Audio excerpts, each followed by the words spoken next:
And started to walk across the room, and as he turned, Martell moved. His face stayed dead, expressionless, but he moved. He picked up a heavy wrench, followed him, and then as Roy reached for the switch, he hit him. No! I heard his skull go like a rotten pumpkin shell, and he went down. Then Martell picked up a hacksaw and... No, I don't want to remember the rest. It was too awful, too horrible.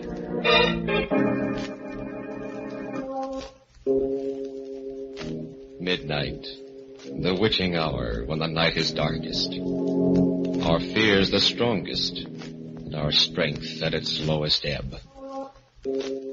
Midnight, when the graves gape open and death strikes. How?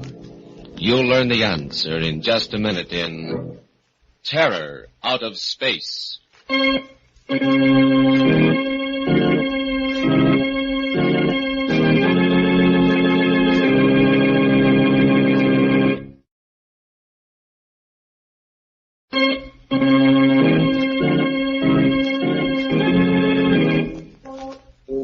And now, Murder at Midnight.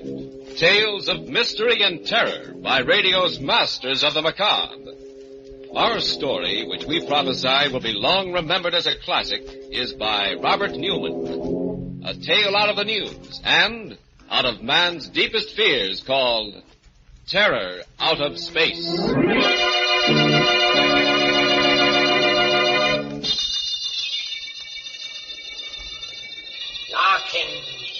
Don, can you hear me? Can you hear me? You've got to hear me. I haven't got much time. They'll be coming back in a few minutes, and Don, try and get this. Try and remember. I sat up in bed, straining my ears, listening. The surf was rolling and pounding on the beach at the foot of the cliff. One of the dynamos was purring away next door in the experimentation shack. And that was all. Had I really heard anything, or had I just imagined it, dreamed it? I didn't know. All I knew was that I was in a cold sweat, shivering even though it was a hot summer's night. But that wasn't surprising after what had happened. Just what had happened. Maybe I could get it all straight, fill in the gaps that had been bothering me if I went back over it again from the beginning. I hadn't wanted to before this. I'd fought against even thinking about it. But now it was as if something was making me think about it. That's right, John. Start way back, in the beginning. Then maybe you will remember. You've got to. You've got to. When was the beginning? When they assigned me here, I guess. Miles from anywhere on the Jersey coast. I knew it was some kind of hush-hush project, and I'd been in the Army long enough not to ask questions. I had some ideas, though, and when I walked into administration and found Professor Martell there, I was pretty sure they were right. Lieutenant Larkin reporting for duty, sir. Hello, John. How are you? Fine, Professor. Major. Well, let's forget the Major. I've been trying to. I think the Army's a little sorry about the whole thing also. Oh, that's not the way I heard it. Some of the things you've worked out in the last few years was something. Quite a break, my getting assigned here. You think it was an accident? You mean you requested me? Of course. What did I take you away from, by the way? Oh, nothing very much. Straight communications, a little radar. No chance to continue any of the research you started when you were at the university, huh? No. Afraid I've gotten rusty? Not really. But there are just going to be the three of us to do the bulk of the work. You, myself, and a chap named Roy Shields. He worked with Ramsey at Tech. And what's the project? Something big? I think so. We're going to try and establish radio contact with the moon. What? Theoretically, it shouldn't be too difficult, you know. Of course.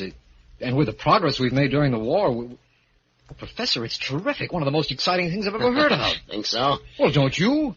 Don't you remember when we used to talk about it in the lab? What it would mean to the astronomers, the astrophysicists, measurements that they've never even been able to take before. Yes, John, I remember. Well, then? I don't know. Somehow Well, it worries me. How we're going to do it? No, that's all cut and dried. What's going to happen when we do it? What do you mean? We're reaching out, John. Reaching out into places where man has never been before. We're pretty close to the secret of matter, to the origin of life, and to the mystery of the universe. Sometimes I become a little afraid. Afraid that we may stumble on something that's too much for us, too big and... That's silly. Go pick out a bunk and get some rest, John. Tomorrow, we go to work. The work? I remember that all right, weeks of it. And finally, the big night, the night we were ready for our first test. It was clear and cool, the ocean still, not thundering but whispering at the base of the cliffs, as if it were waiting. Every star separate and distinct, like signposts on the road to the infinite. Martel at the table in the center of the laboratory with the charts and diagrams doing the computing. Roy at the power controls, and I at the director. Time, 23:02. 15 seconds. Power, 10.12. Check. You reading, John? 93 degrees. Make it plus 0.2. Check. Time, 23:02:10. Power on. 3 seconds. 4. Now.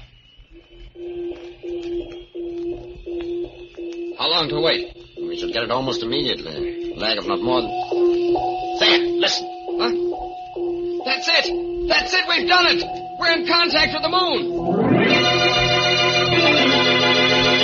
Yes, we'd done it. Reached out into space and done it. For the first time since man had walked erect, we had established contact with another heavenly body, bridged the infinite with man-made electrical impulses. There was no work done during the next 2 days, just excitement. Public relations broke the story the next morning, and we were swamped. Newspaper reporters, photographers, interviews, commentaries, prophecies. Finally, we got back to normal. And a couple of nights later... Yes, it's starting to come back to me now. I remember. It was the sound of the generators that woke me. I looked at my watch, almost midnight. Roy was asleep in his bunk, and I didn't wake him. I padded out along the duckboards to the laboratory. The lights were on. I went in, and there was Professor Martel. He was sitting at the control table, and he was funny. His eyes were open, but he didn't seem to see me. I said, "Hello, Professor." He didn't move. He didn't answer. I took a quick look at the control board, and the frequency had been changed.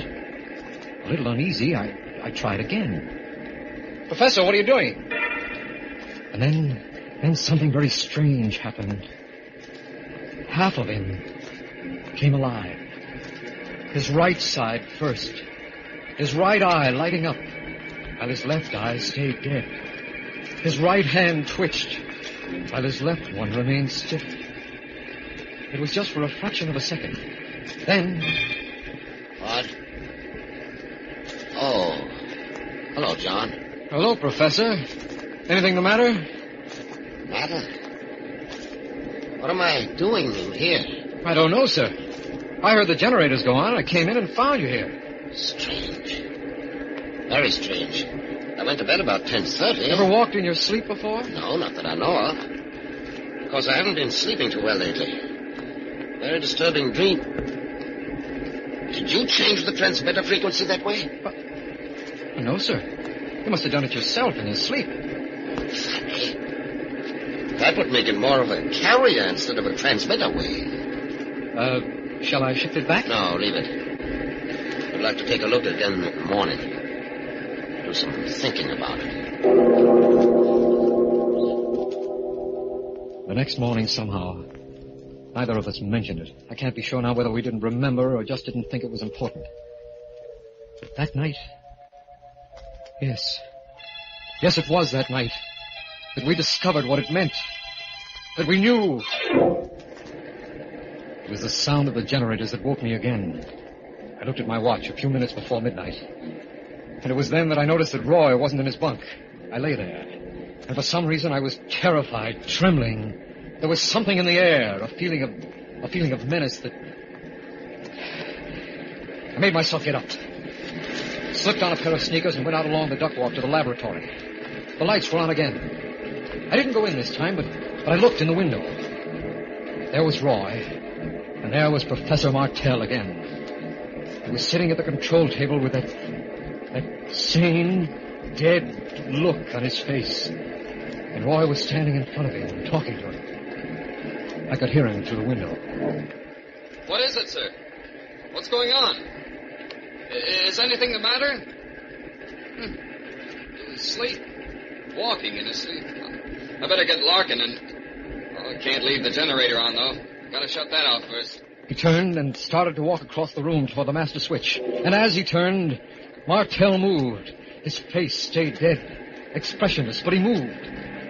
He got up without a sound, took a heavy wrench from the work table, and followed Roy. And then, just as Roy put out his hand to throw the switch, he hit him. Oh! I heard his skull go like the shell of a rotten pumpkin, and he went down, dead. I couldn't move. I couldn't make a sound. I just stood there, frozen with horror. Martell looked down at him without batting an eye. And then, like a zombie, he walked over to the bench, picked up a hacksaw and went back. And then, bending over Roy's body, he started cutting off the top of his head. A voice from the void, and a midnight waking. Memories, things best forgotten, coming back again. Memories of the terror that came out of space and of murder at midnight.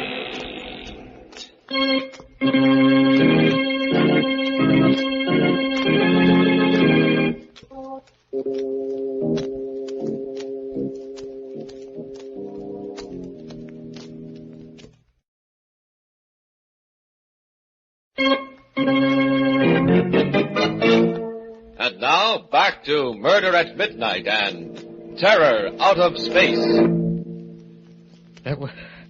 That's all I remember then. When Professor Martell bent over Roy's body with a hacksaw in his hand, I must have fainted.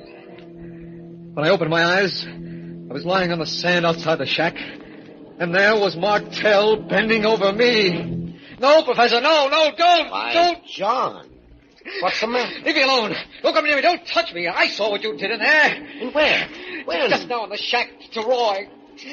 Aren't you well either, John? What do you mean? I just came up here from the cottage. I had a bad dream. I've been having quite a few of them lately, and I woke up with a very annoying headache. I came out to take a walk, get some air. I found you lying But there. I'm telling you, I saw you. I saw you in there with Roy and... And what? Well, I don't even want to think about it. But you killed him. Killed him? Huh. Let's go back to the bunkhouse, John. Take a look. The bunkhouse? Yes, when you see that Roy is where we should be, in bed, maybe it'll convince you that you either dreamed or imagined the whole thing. He led the way to the bunkhouse, and I followed, still shaken, but starting to feel a little foolish.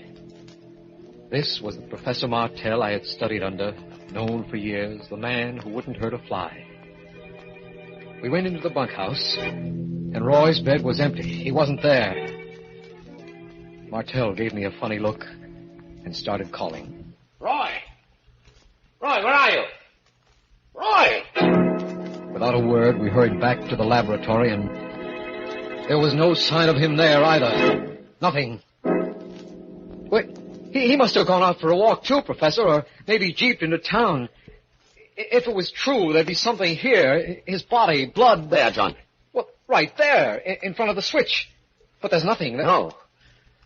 Except that it looks as if this floor was just scrubbed. The floor... What? You're right. John. Huh?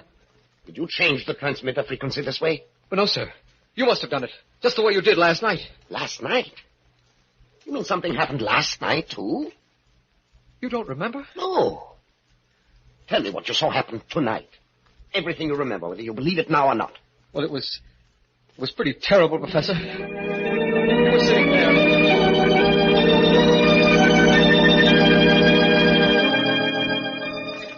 And then, as quietly as if he were a laboratory specimen, you took a hacksaw and started to cut off the top of his head.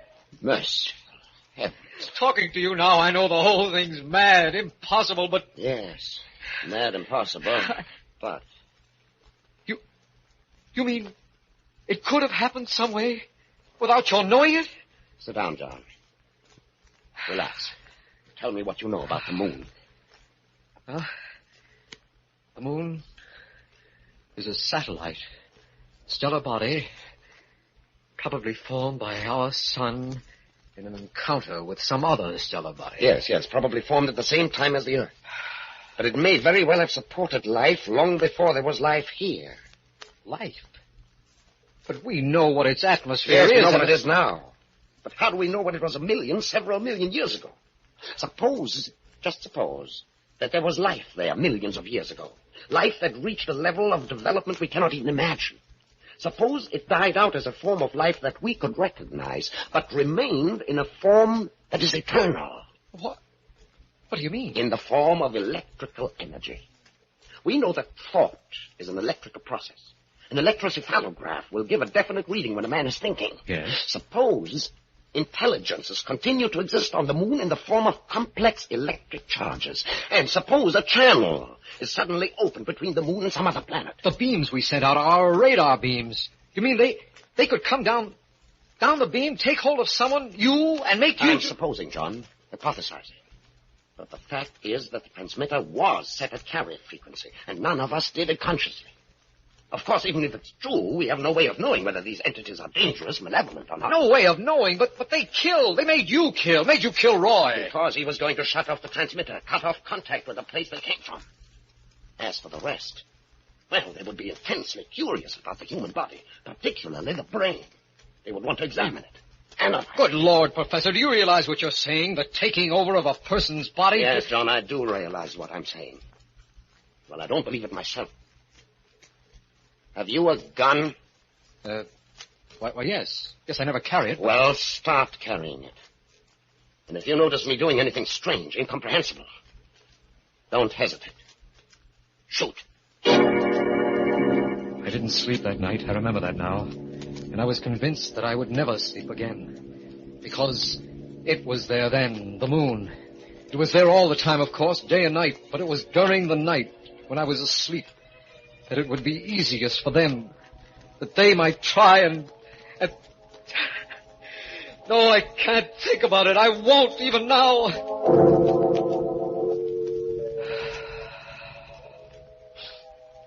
With the daylight, I felt a little better. Roy hadn't come back, but, well, there were a dozen possible explanations for that. I went to have another talk with Professor Martell. And he was gone, too. His bed was empty, as if it had never been slept in. I waited until about noon. Then I called headquarters. I had decided that I was going to tell them only facts, things I could believe myself. Hello? Hello, Colonel.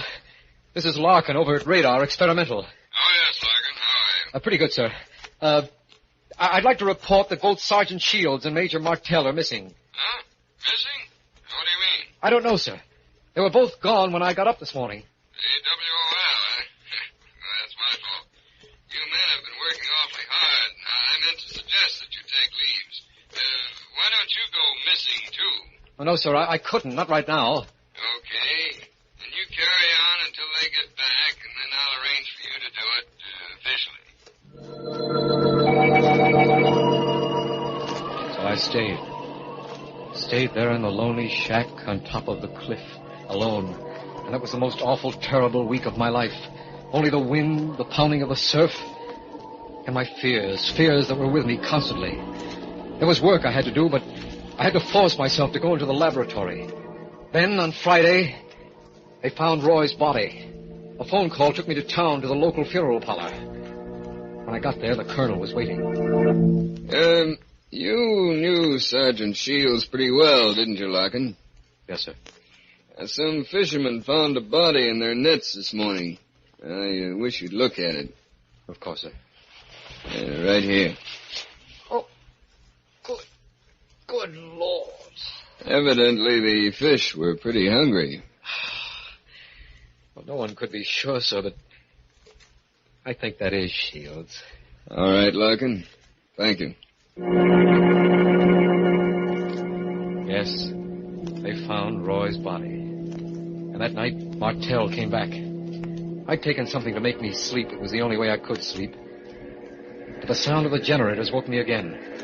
I lay there listening, unbelieving but terrified because there was no one at the station but me. Then, picking up my gun, I went down the duck walk to the laboratory. I opened the door, and there he was, Professor Martell. His face was thin and haggard. His eyes were dead, lackluster, the way they'd been those other 2 nights. And when he spoke, his voice was hardly human, as if someone was using him, speaking through him. Too bad that you woke up, Larkin. You should not have come in here. What do you mean, Professor? Where have you been? We have been looking over your planet, studying it. Very interesting. And now we are ready to go. Go? Go where? What are you talking about? What You said we. Professor Martell, have they... Just a few preparations to make. And then... The voice, that horrible voice stopped, and Martell swayed as if he were going to fall. I grabbed him, and he opened his eyes. He was himself again. And when he spoke, it was with his own voice. John, for heaven's sake, help me. Help me. How, Professor, how? Your gun. What I told you, don't you remember? Don't you understand? They've got me. They took me that night. Took me all over the country. Looking, examining, studying. They picked my brain. They sucked me dry. And now they're going to take me back with them. Back with them? Back to where they came from. Not my body, they're not interested in that. But the essential me, it has its name. Shoot, John. Shoot and... And now we are ready. They had him again. As your friend told you, we are taking him with us. But you will not remember. You will remember nothing, do you understand? Because someday we may come back. I stood there, frozen, still holding on to Martell. Like a sleepwalker with superhuman strength, he pushed me away. I staggered back against the wall. Stiffly and mechanically, he walked to the door, opened it, and went out. The surf was thundering, the wind blowing. Straight to the edge of the cliff he walked, and then went over. But before he fell, he seemed almost to hover for a moment, as if something in him was going not down, but up. Now do you remember, John? Now do you remember? You've got to remember. You've got to. I tricked them, fooled them. That's how I was able to get through to you. But they'll be coming for me any minute. And John, you've got to do something. You've got to. It's true, they do exist. And they've got me here. They may be coming back again for others. John, they're coming. They're coming. Do something. Do. When I woke up about a half hour ago, I found this all written out on the pad I keep next to my bed. Written out in my own handwriting, but a little scrawled and jerky as if my hand wasn't quite steady. Some of it I remember. Other parts, like Roy's murder, Professor Martell's suicide, I don't recall at all. Either I'm mad, completely mad, or... No, I can't think about it. I mustn't. Anyway, if I showed this to anyone, the world would think I'm mad. So now I'm going to burn it. Burn it up completely. White and shaking, John Larkin tears the scrawled pages from his notebook, crumples them into an ashtray, and puts a match to them. And thus there disappears into ashes the only remaining evidence of the terror from out of space and of murder at midnight.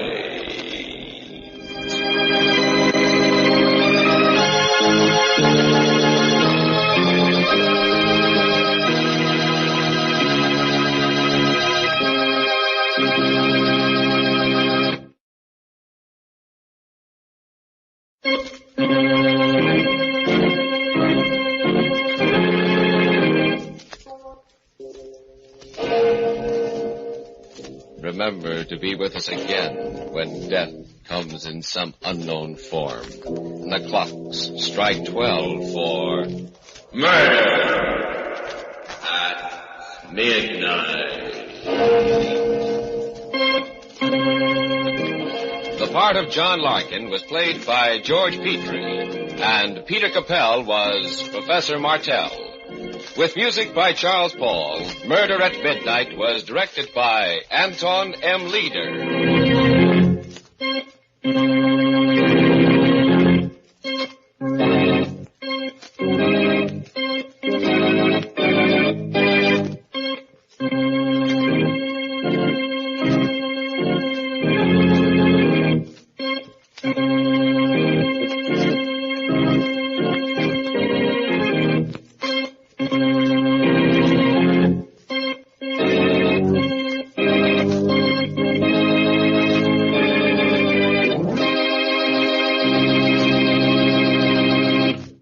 Lux presents Hollywood.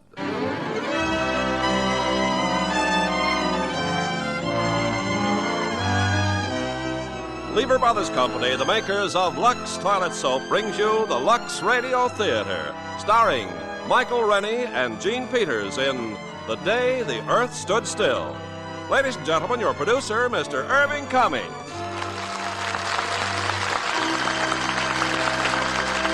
Greetings from Hollywood, ladies and gentlemen. There is an ever-present question that has puzzled and intrigued our world for centuries. Is there life on any of the other planets? So in tonight's play, we will tell you of a possible momentous event in our future. The arrival of on this planet, of a man from the outer space. The day the Earth stood still. And as our stars of this provocative drama from 20th Century Fox, we have one of their fastest rising stars, Michael Rene, co-starring with that outstanding actress, Gene Peters. Now, before raising the curtain on The Day the Earth Stood Still, starring Michael Rene and Gene Peters, here is Ken Carpenter. I don't know about you, but exhausted as I am from the holidays, I still hate to admit that they're really over. But maybe some of the ladies don't feel quite the same way. You probably never want to see another dish or glass that needs to be washed. On the other hand, perhaps you were as lucky as the carpenters. We had plenty of new Lux Liquid detergent on hand. Yes, ma'am, with Lux Liquid, you really get rid of messy dishes fast and easy. Put 1 teaspoonful of Lux Liquid into the dishpan, and the dishes literally soak clean. Just rinse, stack, and you're done. Lux Liquid's special formula actually dissolves the grease right off plates, and yet it's mild on your hands, Lux Mild. And the can it comes in is something out of the ordinary, too. It's unbreakable, and it has a wonderful new dripless spout that ends messy handling. Added to all this, Lux Liquid is really thrifty. Just 1 teaspoonful will do a dishpan full. And it's been proven 1 can outlasts several boxes of the leading laundry powder. Yes, Lux Liquid is truly the next best thing to a dishwashing machine. As good for dishes as Lux Flakes are for nylons. And there just isn't any other care like Lux Flakes Care for nylons. It really can double the wear you get from every pair. No matter what anyone else says, remember, 96% of stocking manufacturers recommend Lux Flakes Care. And like all Lever Brothers products, Lux Liquid and Lux Flakes are unconditionally guaranteed to be all they're promised or your money back. Now, Act One of The Day the Earth Stood Still, starring Michael Rene as Klaatu and Gene Peters as Helen Benson.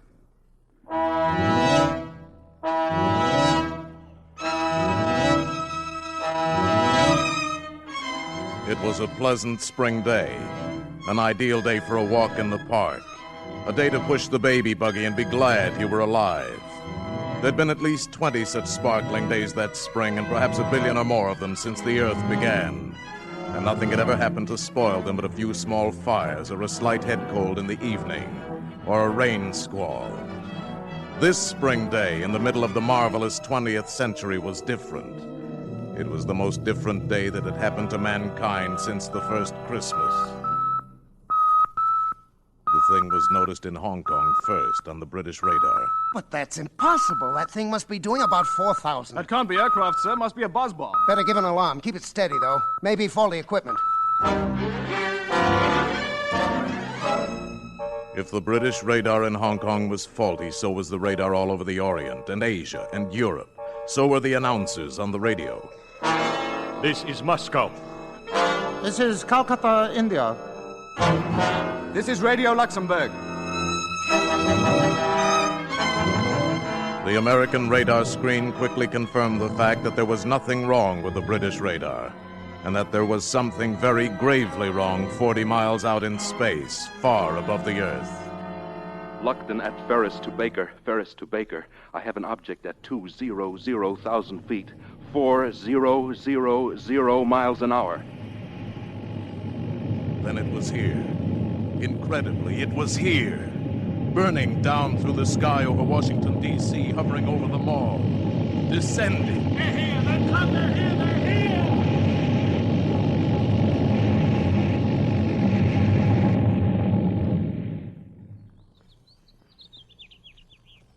Not a sound. Stillness. Not a move from the cordon of tanks and armored cars and troops in full battle dress. Not a sound or gesture from the monstrous domed disk resting on the grass. The ship designed for travel outside the Earth's atmosphere landed in Washington today at 3:47 p.m. Eastern Standard Time. We still do not know where it came from. The ship is now resting exactly where it landed 2 hours ago. So far, there is no sign of life from inside the ship. Behind the cordon of troops, tanks, and artillery is a huge crowd of curiosity seekers. Every eye, every weapon is trained on the ship. The atmosphere is one of terrific tension rather than of fear. It's been that way for... Just a minute, ladies and gentlemen. I think something's happening. The spaceship is opening up. Someone is coming out. Keep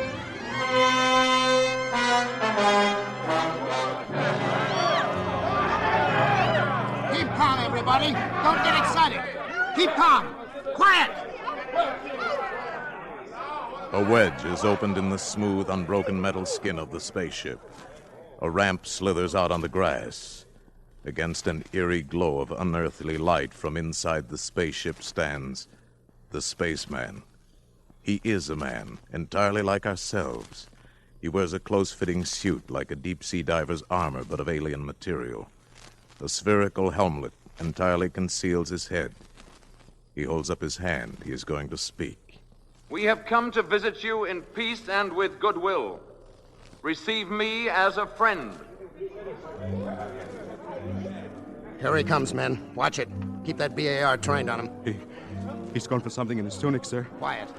It's a ray gun or something. I'm gonna let him have it! No, wait! You fool, he's down! Hold back that crowd! Everybody! Back! Your wound doesn't look too bad. I'm sorry, but you shouldn't have gone for that ray gun. It was not a weapon. He understands us. It was a gift for your president. With it, you might have studied life on other planets. What's bothering the crowd, Lieutenant? Tell him to... Oh, no. Oh, no! A nightmare stands on the ramp leading out of the spaceship. A mechanical giant, monstrous, all metal and menace, with a visor in his helmet lifting slowly, revealing a dreadful light boiling within that metal head. And suddenly, out of that incandescence, a narrow ray.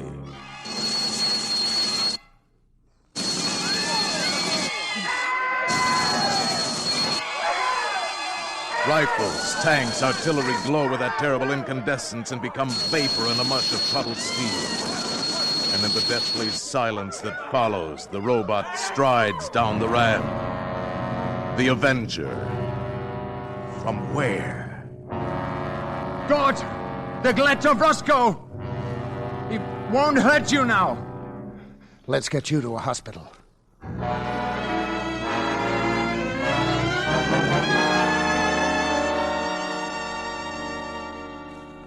Good afternoon, sir. Good afternoon. The doctors here tell me your wound is not serious. No. It amazes them that it's almost healed already. I'm very glad. It should serve as some sort of indication of our powers. My name is Harley, secretary to the president. I've been told you speak our language fluently, that your name is Mr. Klaatu. Just Klaatu. The President has asked me to convey our deepest apologies for what has happened. Sit down, Mr. Harley. I'm sure I don't have to point out that your arrival was something of a surprise. Had you been traveling long? About 5 months. Your months? You must have come a long way. About 250 million of your miles. Naturally, we're very curious to know where you come from. From another planet. Let's just say that we're neighbors. It's rather difficult for us to think of another planet as a neighbor. I'm afraid in the present situation you'll have to learn to think that way. The present situation? I mean the reasons for my coming here. Would you care to talk about it? Not now, or with you alone. Perhaps you'd rather discuss it personally with the President. I want to meet with the representatives from all the nations of the Earth. I'm afraid that would be a little awkward. Why? In view of the tensions and suspicions in our world today, such a meeting would be impossible. Mr. Harley, my mission here concerns the existence of every last creature who lives on Earth. It must not be complicated by the childish jealousies, intrigues, suspicions of your planet. Our problems are very complex. You mustn't judge us too harshly. I'm impatient with stupidity. My people have learned to live without it. The President will, of course, do his best to bring about the meeting you desire. I know it'll be quite useless. I wish it were otherwise. I'm very sorry, Mr. Klaatu. Wait. Before making any grave decisions, I think I should get out among your people. Become familiar with the basis for these strange, unreasoning attitudes. Our military people insist that you do not attempt to leave the hospital. The door will be locked. I'm sure you understand. Good day, Mr. Klaatu.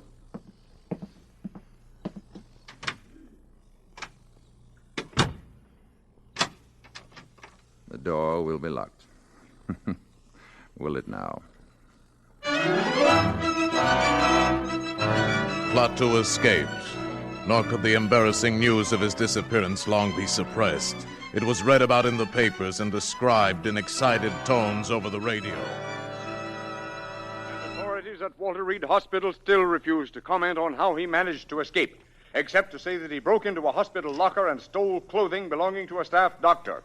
While the government does not minimize the crisis... This was the latest and the only news, and among the countless millions listening were two men and a woman in an ordinary home on an ordinary street in Washington, Mrs. Crockett's rooming house. We are warned, however, There was Mrs. Crockett and Helen Benson and little Bobby we may be up Benson. against powers that are beyond our control or understanding.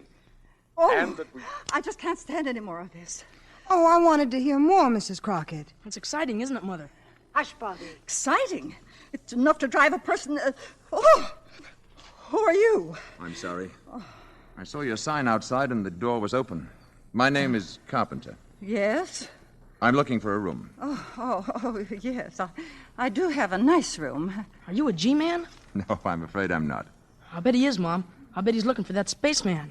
I think we've all been hearing too much about spacemen, Mr. Carpenter. This is Mrs. Benson, Mr. Carpenter. How do you do? And this is little Bobby, my youngest guest. Hi.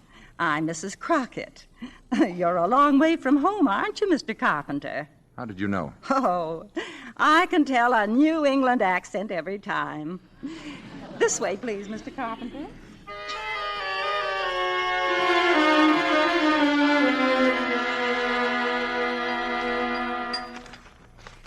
And so this Sunday morning, we asked the question that has been plaguing the entire world for 2 days now.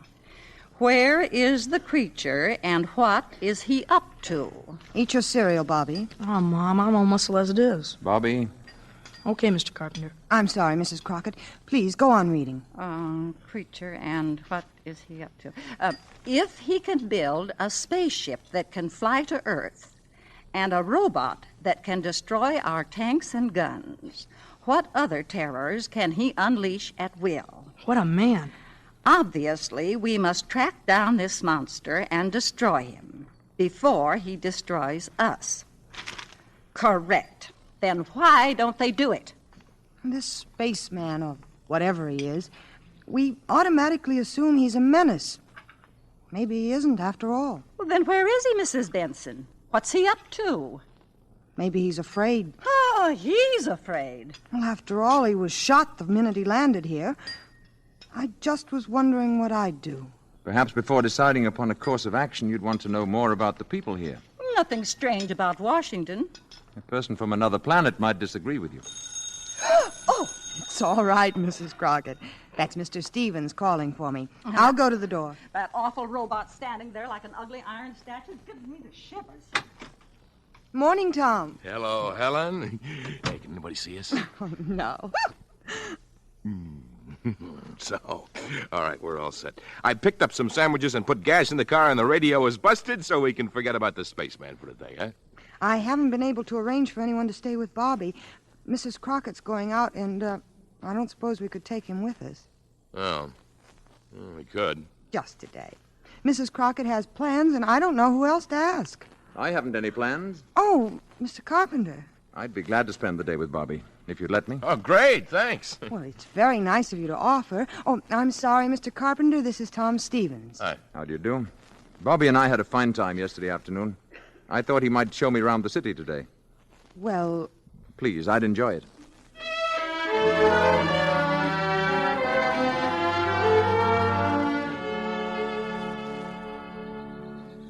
And this is where my father is buried. Robert Benson, Virginia, 1st Lieutenant, 45th Infantry. April 10th, 1916, January 29th, 1944. Your father was very young, wasn't he, Bobby? He was killed at Anzio. Did all these people here die in wars? Well, most of them. Didn't you ever hear of Arlington Cemetery? I'm afraid not. You don't seem to know much about anything, Mr. Carpenter. I've been far away, Bobby. Don't they have places like this where you've been? Not like this one. You see, they don't have any wars. Let's walk. All right. What would you like to do now? Go to the movies. All right. No fooling? No fooling. Do you have to have money to go there? Well, I've got $2. I'll treat you, okay? No, I want to take you. Look, do you think they'd accept these? Oh, gee, what are they? Diamonds? Well, in some places, these are what people use for money. They're easy to carry, and they don't wear out. I bet they're worth $1 million. Would you give me your $2 for 2 of these? Sure, okay. There you are. Let's not say anything to Mom about this, huh? Why not? Well, she doesn't like me to take advantage of people. Hey, before we go to the movies, would you like to see the Abraham Lincoln Memorial? Thank you. Yes, I would. Well,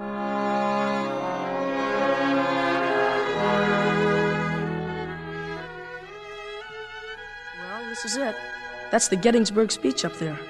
That this nation under God shall have a new birth of freedom, and that government of the people, by the people, and for the people shall not perish from the earth. Those are great words. That's some statue. That's the kind of man I'd like to talk to. Bobby, who is the greatest man in America today? Oh, gee, I don't know. The spaceman, I guess. I was speaking of Earthmen. Oh, I don't know. The president? I mean the greatest philosopher, the greatest thinker, scholar. Oh, well, that's Professor Barnhart, I guess. Yes, Professor Barnhart. He's the greatest scientist in the world, and he lives right here in Washington, right near where my mother works. Where is that? Department of Commerce. She's a secretary. Why? I have an idea, Bobby. Let's go see Professor Barnhart. What for? You just said he's the greatest man in America. You're kidding, aren't you? Wouldn't you like to meet him? Oh, sure I would. Oh, go on. I bet you'd be scared. Maybe we can scare him more than he can scare us. I like you, Mr. Carpenter. You're a real screwball.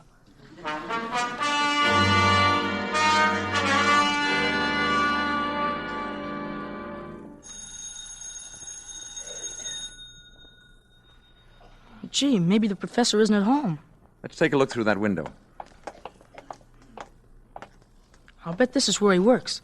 Look in there. Books all over. Blackboard's full of stuff. That door's locked, too. Is it? I know it isn't, Bobby. Well, that's funny. We'll go in and wait for him. I'm sure he won't mind. Gee, just think. All the brains that goes on in here. What's all that stuff on the blackboard? It's a problem in celestial mechanics. And what's the matter? You'll never get the answer that way. Let's see. Hey, it says don't erase, don't touch. This is right. Check. Correct. Correct. And here's where he gets off the track. Now we'll fix that. So. You must be an arithmetic teacher, I bet. Differentiate the equation. There. Well, you Uh-oh. How dare you come in like this? How dare you write on that blackboard? Do you realize the professor's been working on that problem for weeks? He'll solve it in no time now. What do you want? We came to see Professor Barnhart. Well, he's not here, and he won't be back until evening.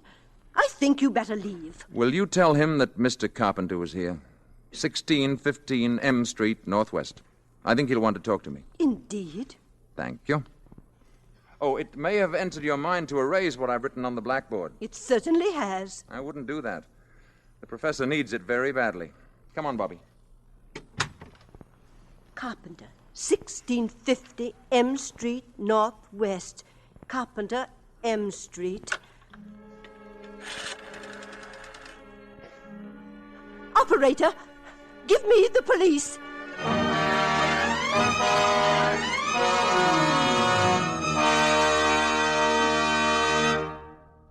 Act 2 of The Day the Earth Stood Still in a few moments, after we see if Francis Scully has any big news for us tonight. Oh, I do, Ken, about a big man in a big picture. The picture is Warner Brothers' Wayne Fellows production, Hondo, in 3D. And the big man must be John Wayne, even bigger in 3D. Oh, and better than ever, too.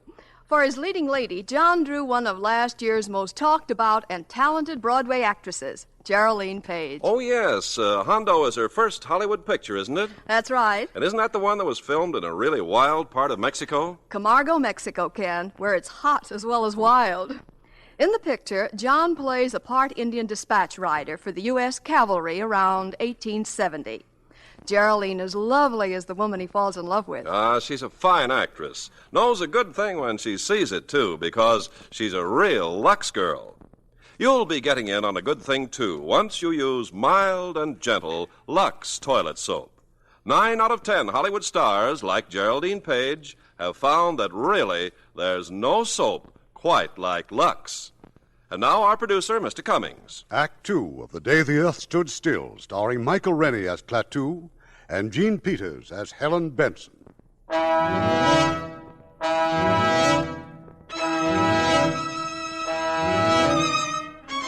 It is early evening of the same day. Tom Stevens and Helen Benson drive up to the boarding house after their picnic, quite unaware of the dark squad car parked at the curb a few feet ahead.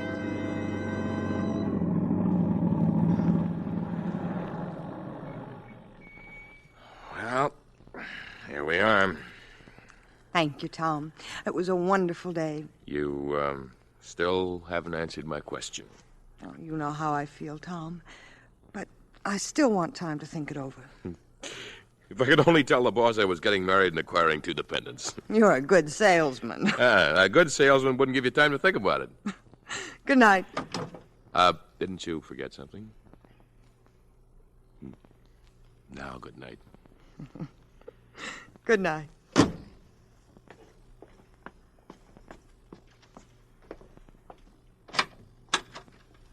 Night.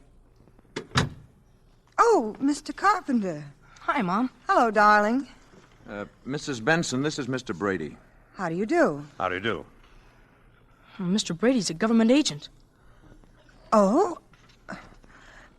Did you have a nice day, Bobby? We had a swell time, didn't we, Mr. Carpenter? Yes, we did. We went to the movies and had a banana split, and we went to see Daddy. Oh, I don't know how to thank you, Mr. Carpenter. I enjoyed every minute of it. We better get going. Yes. Good night, Bobby. Good night. I'll tell you the rest of that story tomorrow. Good night, Mrs. Benson. Good night. Nice meeting you, Mrs. Benson. Thank you. Why did Mr. Carpenter have to go with Mr. Brady? I don't know.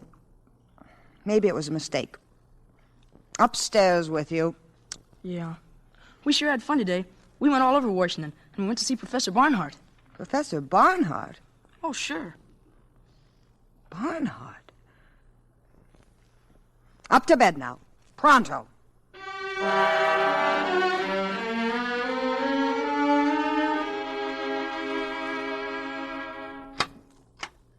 Is this the man you wanted to see, Professor Barnhart? Oh, thank you, Mr. Brady. If I may speak to Mr. Carpenter alone, please. I'll wait outside, Professor. You are Mr. Carpenter. Yes, Professor. Who wrote those equations on my blackboard? My clumsy way of introducing myself. Forgive the manner in which you were picked up. Hilda called the police before I saw your annotations on the board. I appreciate the need for security, Professor. I have not quite fathomed the problem, even with your remarkable assistance, Mr. Carpenter. Let's look at it, sir. All you have to do now is substitute this expression at this point. Yes, that will reproduce the first-order term, but what about the effect of the other terms? Negligible. With variation of parameters, this is the answer. How can you be so sure? Have you tested this theory? I find it works well enough to get me from one planet to another. Klaatu. I spent 2 days at your Walter Reed Hospital. I was interviewed I variously. need no proof. This blackboard is proof. If you're not interested, or if you intend to turn me over to the Army, we needn't waste any more time. Interested? Will you excuse me one moment, please? Mr. Brady, you may go now. Please thank General Cutler and tell him that I know this gentleman. So much for that, Klaatu. Now, please, sit down. You have faith, Professor. Faith and, curiosity. Do sit down. I have several thousand questions to ask you. I would like to explain my mission here. That is my first question. It was my hope to discuss this officially with all the nations of the world. I was not allowed the opportunity. Now, we know from scientific observation that your planet has discovered a rudimentary kind of atomic energy. We also know that you're experimenting with rockets. Yes, that is true. What exactly is the nature of your mission? To warn you that your planet faces danger. What I have to say must be said to all concerned. I come to you as a last resort.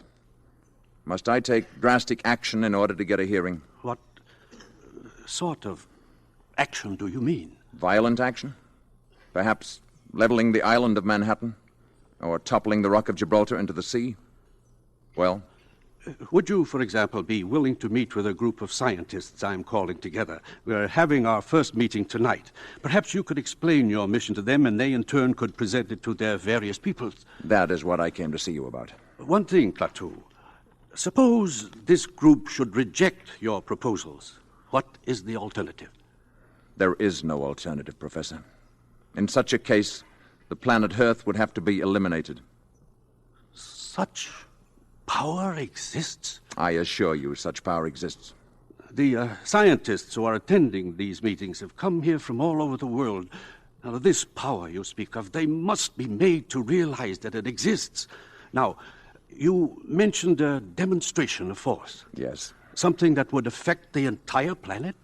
That can be arranged. Perhaps a little demonstration. Something dramatic but not destructive. It's quite an interesting problem. Would tomorrow be all right? If you say so.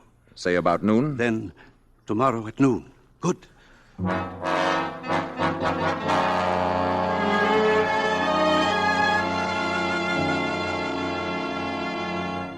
Going out tonight, Mrs. Benson? Oh, it's you, Mr. Carpenter. I'm afraid I startled you. Yes, I am going out. Mr. Stevens is calling for me. Everyone seems so... Jittery is the word. Bobby's the only person I know who isn't jittery. He's a fine boy, Mrs. Benson. Naturally, I think so. Warm, friendly, intelligent. He's the only real friend I've made since I've been here. Mr. Carpenter, this is none of my business, but why did that detective come here last night, that Mr. Brady? Bobby and I tried to see Professor Barnhart in the afternoon, but he wasn't in. Apparently they thought I was looking for secrets of some kind. Oh, that must be Tom now. Oh, Mr. Stevens, do come in.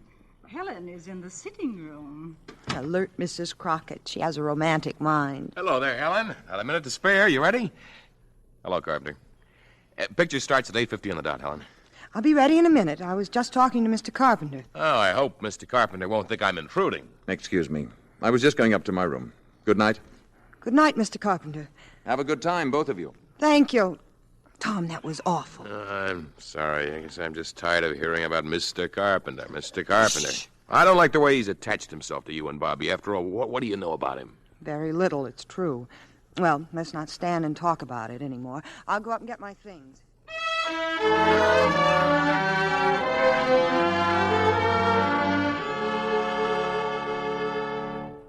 Gee, Mr. Carpenter, thanks a lot for helping me with my homework. That's all there is to it, Bobby, my boy. All you have to remember is first find the common denominator, then subtract. I got you. Thanks, Mr. Carpenter. I'm leaving with Tom, Bobby. You'll go to bed on time now, won't you? I'll say good night again, Mrs. Benson. Mr. Carpenter... Yes? Nothing. Good night. Good night. Night, Bobby. Bobby, I think it would be better if you didn't see quite so much of Mr. Carpenter. Well, gee, why, Mom? He's swell. I like him. And he's awful good at arithmetic. He even helped Professor Barnhart. I'm sure he's a very nice man. I just think he might prefer to be left alone. Now, go to bed, darling. But why would he want to be left alone? Don't forget to brush your teeth.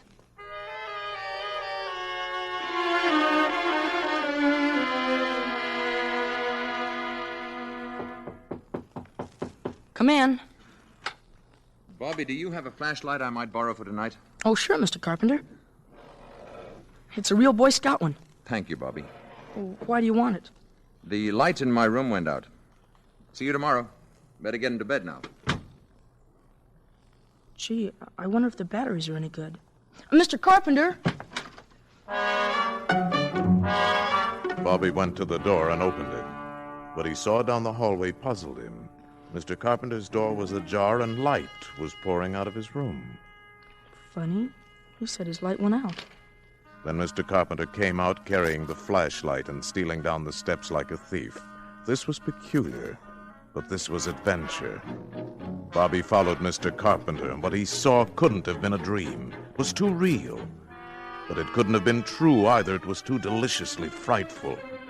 Dream or not, it was filled with darkness, stung by staccato flashes from a genuine Boy Scout flashlight. Flashes that activated a giant robot into knocking out his guards, so that Mr. Carpenter from the boarding house could get into the shed the Army had built around the spaceship. And dream or not, Bobby saw this Mr. Carpenter go into the spaceship. And then a wave of sheer terror swept over Bobby at last, and he turned and ran wildly away, the way little boys always run in nightmares, trying so hard and moving so slowly and all the time falling down. It was awful. It was swell.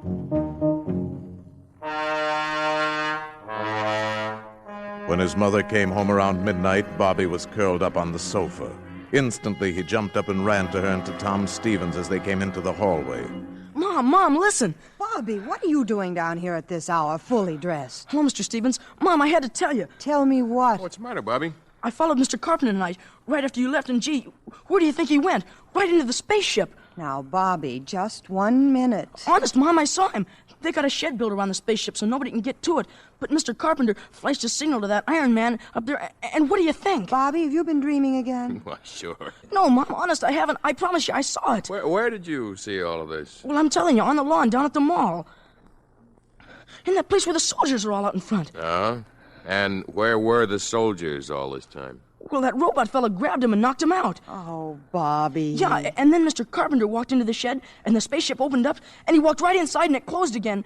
Gee, I like Mr. Carpenter, but I'm scared, Mom. Oh, darling, it was just a bad dream. We'll prove it to you. Tom, will you see if Mr. Carpenter's still up?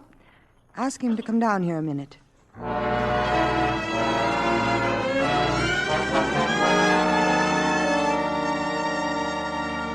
Helen. Yes, Tom? Helen, he's not there, but look what I found on the carpet. It can't be a diamond, can it? I don't know. But it's much too big. Oh, but it looks real to me. Oh, Mr. Carpenter's got lots of them. He gave a couple of them to me. Here. He gave you these? Well, not exactly. I gave him $2. I don't know, but this whole thing, it just doesn't make sense. Look, Helen, do you think it's all right for you to stay here?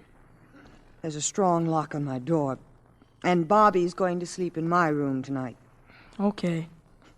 Upstairs, nightmare boy. It wasn't a nightmare. Bobby. Yeah, Mom? Bobby, your shoes are soaking wet. Yeah, grass on the mall was kind of wet. Good night, all. Oh, Tom. I wonder.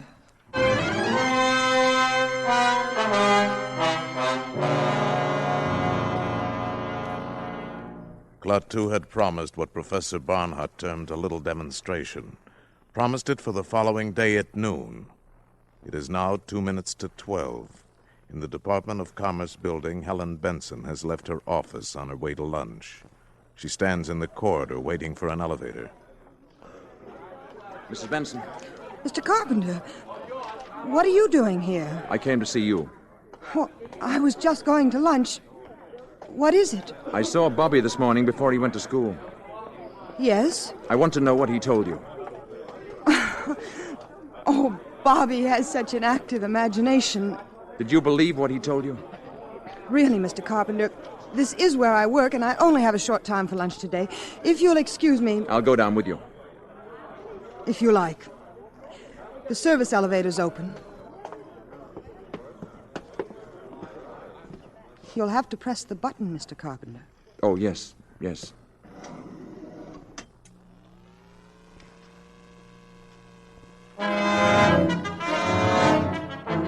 It was just 5 seconds before noon of that fateful day when Helen Benson and Mr. Carpenter stepped into that electric elevator. At that same moment, the enormous commerce of our briskly modern world roared and thundered in the streets.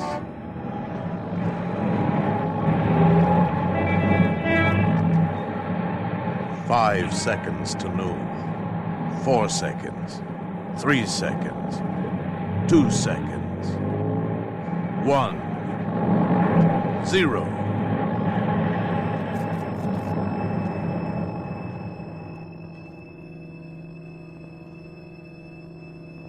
High noon. And silence. All over the world, traffic stopped dead in a million streets. Here and there, a horse-drawn vehicle clopped its melancholy way among the motionless motors. Bicycles moved before awe and the common desolation made the riders stop of their own free will. Electric clocks stopped on the dot of noon. All across the powered world, the machines stood still. Toasters failed to pop and battle fleets on maneuvers drifted aimlessly on their dead propellers. Joe Smith's milkshake didn't spin, and the humming turbines deep in Hoover Dam didn't produce current. Mrs. Housewife's washer stopped in the middle of its cycle, and electric lights went out all over the world.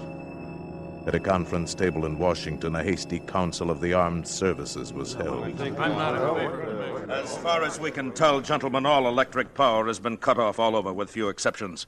And even these exceptions are remarkable. Hospitals, planes in flight, that sort of thing. I wish I could be more specific, but all communications are out. I can tell you that we are preparing to declare a state of national emergency, but before we start discussing plans, I want a report from Colonel Ryder. All I can report, General, is that the robot at the spaceship was discovered to have moved last night. It knocked unconscious the 2 soldiers guarding the entrance to the shed the Army engineers had built around the spaceship, indicating that someone, presumably the spaceman, had wanted to get into the ship for one reason or another. In all likelihood to signal for this demonstration of his planet's power. Go on, Colonel. Well, that's all, sir. Well, gentlemen, until now, we've agreed on the desirability of capturing this man alive. We can no longer afford to be soft in this matter. We will get him alive if possible, but we must get him. Is that clear, gentlemen? Dead or alive? Get him.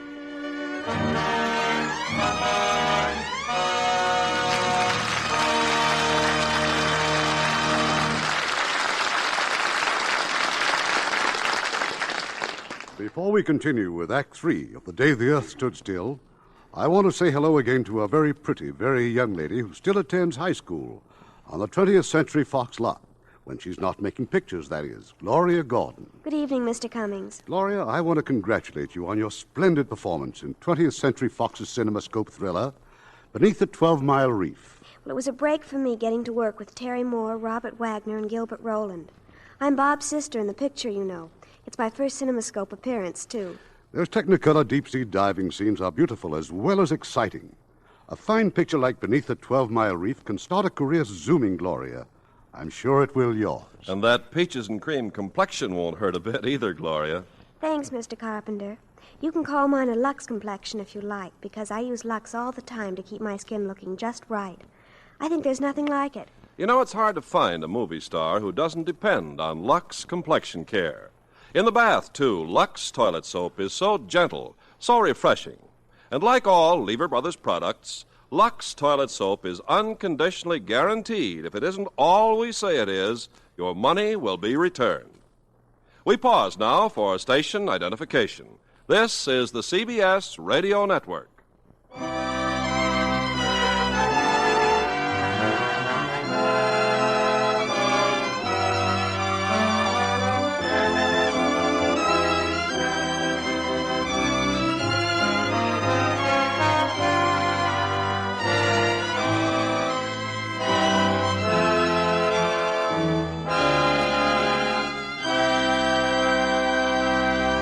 The curtain rises on Act 3 of The Day the Earth Stood Still, starring Michael Rene as Klaatu and Jean Peters as Helen Benson.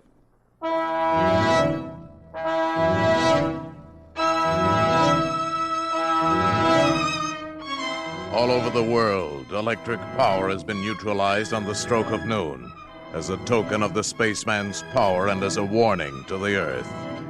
While they've been trapped between floors in an elevator, the spaceman has told Helen his identity and purpose here. I've already told you more than I told Professor Barnhart, because my life, in a sense, is in your hands. But if I die, a world, your world, may die too.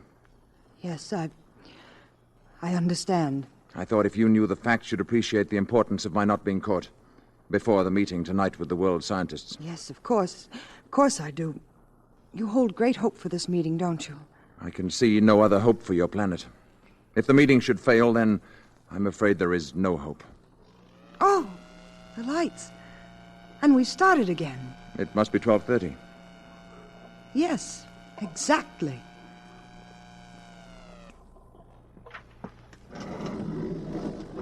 Where are you going now? Back to the boarding house. I'll be safe there for the afternoon. I'll be able to keep an eye on Bobby. He's the only other person who knows about me. No. Wait a minute. There is someone else. How? They can't be. Tom.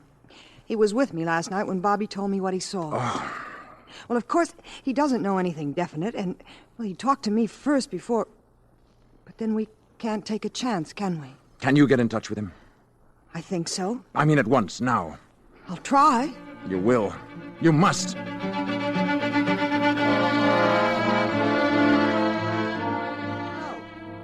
Hello? Operator, I was connected with my party. Please. Hello? Oh, is this Mr. Tom Stevens' office again? We were Well, I must speak to Mr. No, Mr. Stevens. Yes, this is Mrs. Benson. Benson! Well, when do you expect him in, then? Well, will you tell him I called, and please not to leave his office. I'm coming down to see him. Yes, it's very important. To you, too.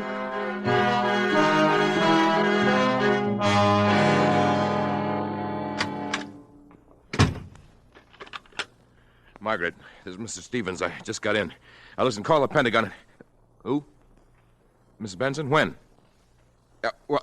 Never mind. This is more important. Listen, now, call the Pentagon and find out who's in charge of the spaceman business. Whoever it is, I want to talk to him.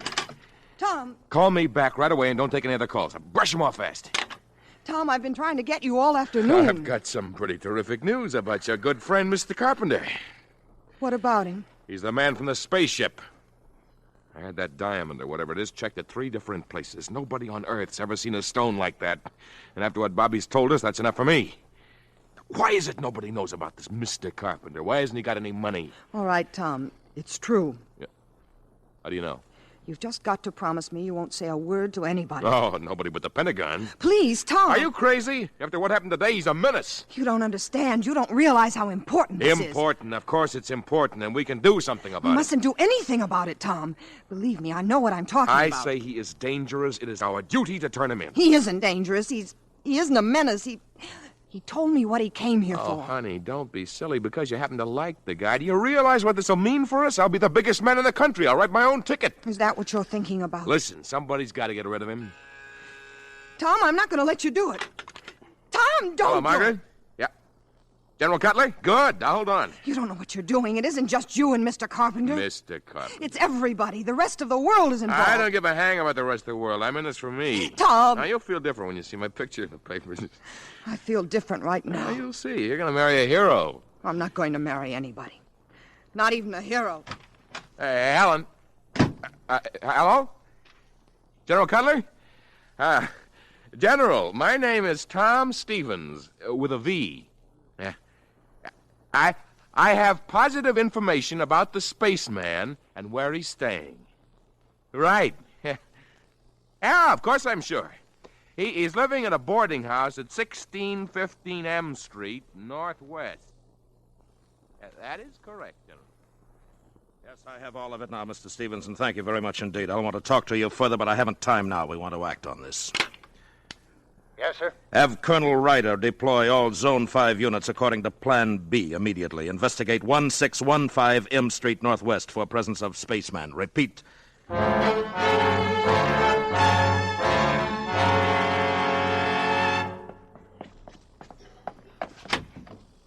Mr. Carpenter. Right here.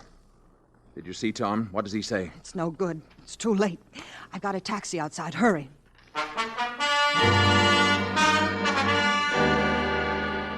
Attention Zone 5, attention Zone 5. Man and woman observed entering taxi at 1615 M Street Northwest. Man is probably Klaatu, alias Carpenter. Establish roadblocks according to Plan Baker and maintain station. Remain on radio alert until further order. I don't know. I think we may have been seen getting into the taxi. Where can you go? Shh. I'm sure Barnhart can arrange to hide me until the meeting tonight. Where's it going to be? At the ship. Now look there. Army cars. Full troops in full gear. The alarm is out, all right. It's only a few more blocks to Professor Barnhart's. I'm worried about Gort. I'm afraid of what he might do if anything should happen to me. Gort? But he's a robot. He's a product of centuries of refinement. But what could he do without you? There's no limit to what he could do. He could destroy the Earth. And the city is swarming with patrol cars, hunting you. How can we tell them? They won't listen. You must listen. If anything happens to me, you must go to Gort. You must give him this message. Klaatu, Barada, Nikto. Gort. Klaatu, Barada, Nikto. Say it. Gort. Klaatu, Barada, Nikto.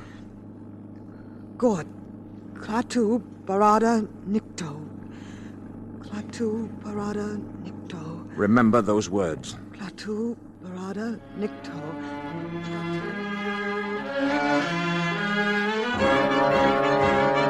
Attention Zone 5. Taxicab moving north on 14th Street from Harvard Street. Man and woman in back seat. License number H0012. H0012. Section 2, close in. This is your target vehicle. We're hemmed in. Driver will get out here. I'm going to try to run for it. If they get me, you get to Gort. Now. There he is! Stop or we'll shoot! Stop or we'll fire! Mr. Carpenter! Gort, run! Never mind, I'll check the guy.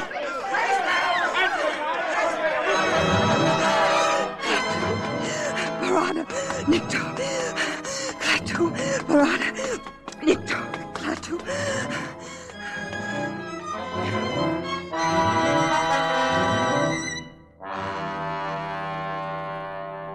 Centuries, ages of superhuman, superplanetary skill had bred intuition and a dim power of reason into the enormously complex intelligence inside of Gort's metal brain case. When Helen Benson stumbled up to the shed that housed the space machine, the guards were not there. Then she saw them. They were lying inside, their rifles fused and bent. Gort somehow knew that Klaatu was dead.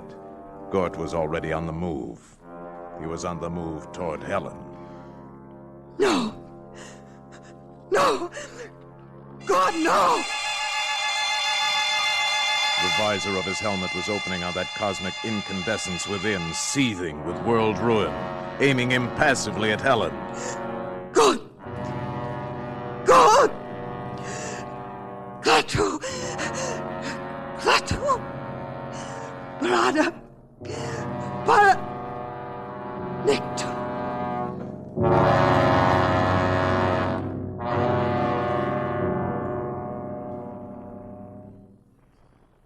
Helen Benson fainted. When she returned to consciousness, she was lying on a dais bathed in a soft, shadowless light in a chamber vaguely circular of completely unfamiliar build. She was in the space machine. Across the room stood Gort with his back to her, and lying in front of him on a platform was Klaatu. Mr. Carpenter. Gort, the machine, the automaton, was applying electrodes to his master, and a piercing, whining, maddening sound filled the ship. Klaatu moved. He sat up. Stood up. Mr. Carpenter. Hello. I thought you were... I was. They took me to an emergency hospital at the city jail. Gort broke in and took me back here. This technique can restore life in some cases, only for a limited time.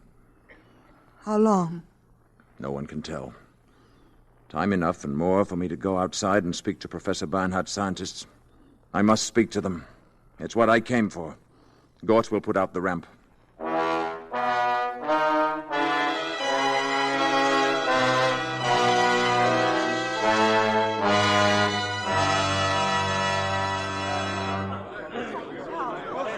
You people of Earth, you men of science, you are here from all over your world, Europe, Asia, representing many nations, many ideas. I am leaving soon. You will forgive me if I speak bluntly. The universe grows smaller every day. Where I come from, we believe there must be security for all, or no one is secure. This does not mean giving up any freedom, except the freedom to act irresponsibly. This is the message that I ask you to take back when you return to your native lands. Tell your people and your governments that we have created a race of robots whose function it is to patrol the planets in spaceships and preserve the peace. At the first sign of treachery, they will act automatically. Nothing you have here on Earth can stop them. The penalty for provoking their action is too terrible to risk. Your choice is simple. Live in peace or perish in violence. We shall be waiting for your answer. The decision rests with you. Gort Baringo.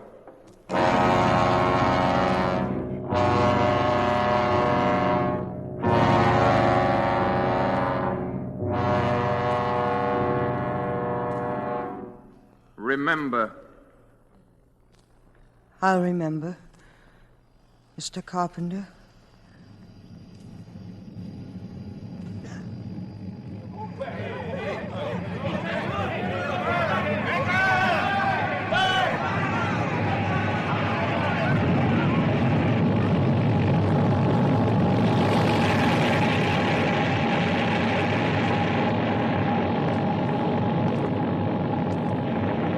And as they had seen him come, so did they see him depart.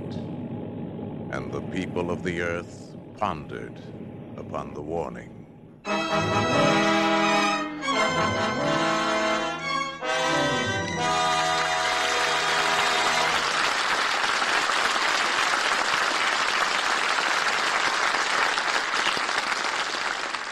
In a moment, our stars will return. Pepsodent's new flavor. Pepsodent's new flavor. Pepsodent's new flavor. Wow! Pepsodent's new flavor. And the clean mouth taste for hours. Yes, the big news is Pepsodent has a brand new wonderful flavor. Grown-ups prefer it, but kids, well, kids go crazy for it. And that's not all. I've seen the research that proves Pepsodent gives you the cleanest teeth of all leading toothpastes. That's because Pepsodent's gentle oral detergent cleans not just the surfaces of your teeth, but around and between them, even where your brush can't reach. Your own personal proof of this is Pepsodent's clean mouth taste for hours. So try new Pepsodent White. Or if you prefer chlorophyll, Pepsodent Chlorophyll. You like Pepsodent's new flavor. Pepsodent's new flavor. Wow! Pepsodent's new flavor. And the clean mouth taste for hours. And now, here's Mr. Cummings with our stars. And here they are after two out-of-this-world performances, Michael Rene and Gene Peters.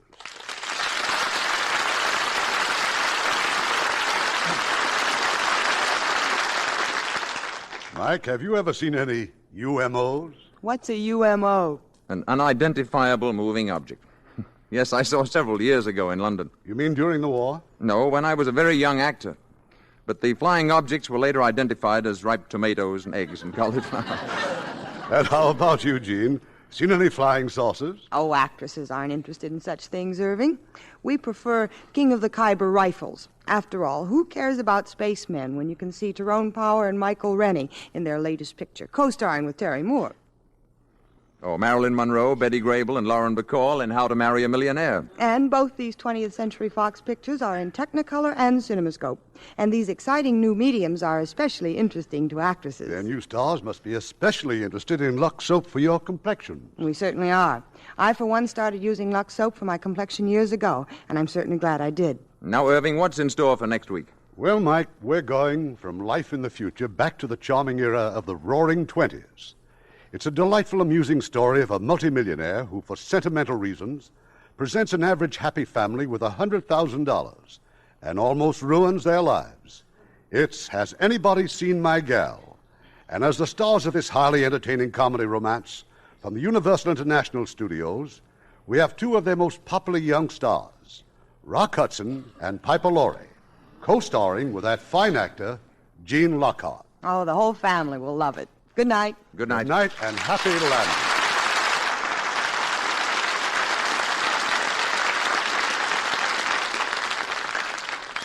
Hello there. I'm Art Linkletter. You know it's pretty hard to improve on a good product, but Lever Brothers has done it. Now, all-purpose surf is better than ever, even better than the surf you may have used last year. You see, today's surf is made from a new, improved formula that gets your clothes so clean they smell clean. When you wash your clothes with surf, you don't need to worry about a stale, sour smell or that unpleasant medicinal odor that some detergents leave, because surf-washed clothes have a clean, sunshine freshness, like they've been swinging in the breeze on a sunny day. And they have that same clean freshness whether you dry them indoors or out. Today's surf gets white things really clean without bluing or water softener, and you never need a bleach except for stubborn stains. So if you haven't tried all-purpose surf lately, try it soon. Take it from your old friend Art Linkletter. You like surf for everything you wash, 'cause when you wash them with surf, they smell like sunshine. Thanks, Art Linkletter. And I'd like to say again that when you wash things with surf, they smell like sunshine. And that's important, because things aren't really clean unless they smell clean. It's true that all good detergents these days get clothes clean looking. But surf does more. Yes, surf gets clothes so clean they smell like sunshine. And that means they're clean, clear through. So, ladies, why don't you prove it to yourselves? Get surf tomorrow and discover what a really clean wash is.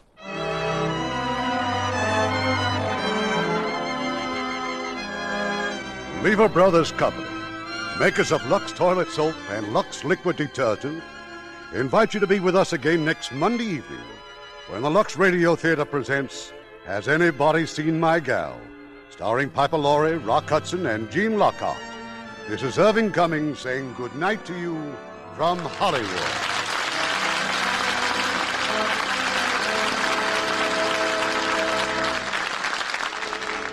Knowing how to save regularly is sometimes the only difference between success and failure. The Savings Bond way is the sure way to save. Every year, United States savings bonds grow in value. Interest increases year by year. As your bond investment grows, so does your security. Save for the future by investing in United States savings bonds today. Join the payroll savings plan where you work. Every payday, the amount you name will be set aside automatically, systematically, and invested for you in savings bonds. And remember, savings bonds are better than ever because they return 3% interest compounded semi-annually when held to maturity. What's more, they're fully guaranteed by Uncle Sam against loss, theft, or destruction. There's no safer investment in the world than United States savings bonds. If you're self-employed, save regularly through the bond-a-month plan where you bank.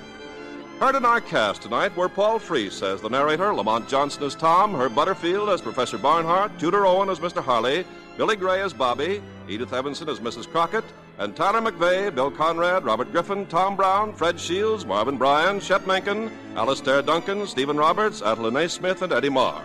The Day the Earth Stood Still was based on Harry Bates' story, Farewell to the Master, which appeared in Astounding Science Fiction magazine. Our radio play was adapted by Milton Geiger, and our music was composed and directed by Rudy Schrager. Lever Brothers Company guarantees you'll be glad you bought the product you heard about on this program, or you can have your money back. This is your announcer, Ken Carpenter, reminding you to join us again next Monday night to hear Has Anybody Seen My Gal?, starring Rock Hudson, Piper Laurie, and Gene Lockhart. Every Thursday evening, Lever Brothers Company brings you the Lux Video Theater. Consult your local newspaper for time and station.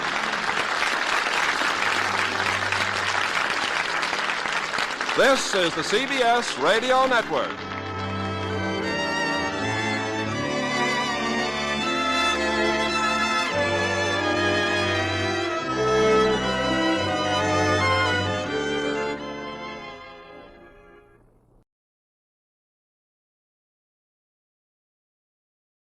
The CBS Radio Mystery Theater presents...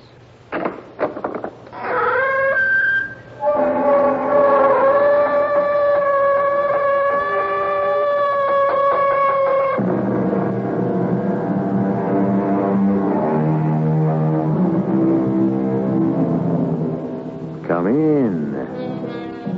Welcome. I'm E.G. Marshall, celebrant of these somewhat ominous ceremonies. We are told when there is no law, there is no transgression. But the fact is, there is never the complete absence of law. Even where you have nothing, you still have law. A vacuum is absolutely nothing, isn't it? And yet, isn't it subject to a host of scientific laws, rules, standards? The point to all this? There are so many regulations, known and unknown, that govern our lives, that everybody has to be doing something wrong. Sometime. Somehow. Somewhere. The question is, of what are you guilty? I can't help you if you don't tell me the truth. I am telling the truth, Doctor. Now tell me what is really bothering you. I don't know what's bothering me. Why do you feel frightened? I don't know. I'm afraid of something. What? I don't know, Doctor. You have to help me. I can't. Because you lied to me. You say you are a stockbroker? That's the truth. Then why do you carry a gun? You have a small automatic in a special leg holster below your knee. Mr. Carpenter, are you now ready to tell the facts that you lied about, glossed over, or left out the first time?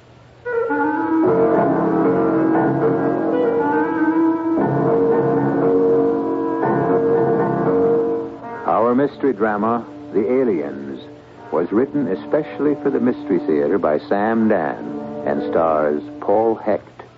It is sponsored in part by Anheuser-Busch Incorporated, Brewers of Budweiser, and Contact, the 12-hour allergy capsule.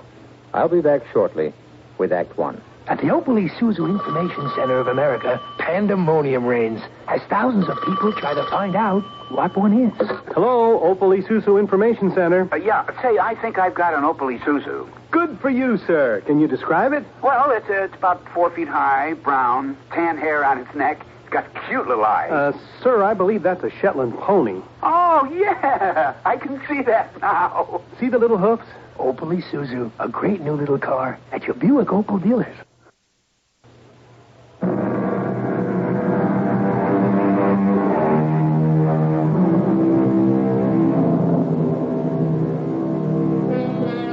Man, arrogant, reckless, strides this earth as if he owns it, despoiling, destroying, abusing, and wasting nature's bounty for his convenience and pleasure.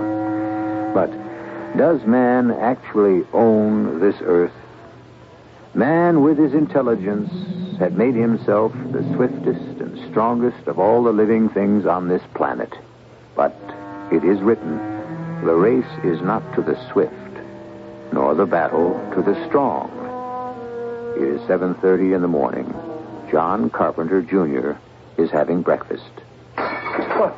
What was that? Oh, will you look what I did? I dropped the big platter. Well, you should be more careful. Well, it would have to be the one Aunt Maud gave Why us. can't you pay attention to what you're doing? All right. All right. What is this?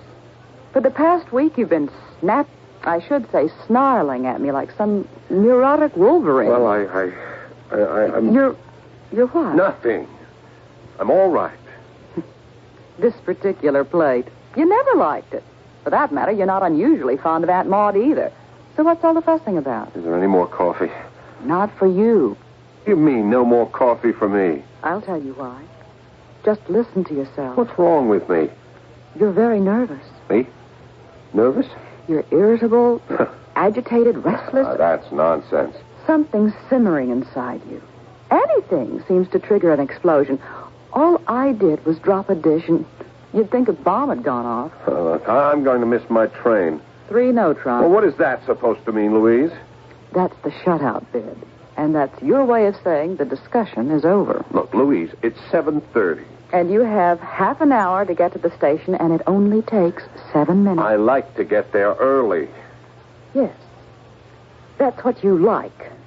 What you don't like is to discuss a matter of the utmost importance. Your health, John. You're not well. There is nothing wrong with me.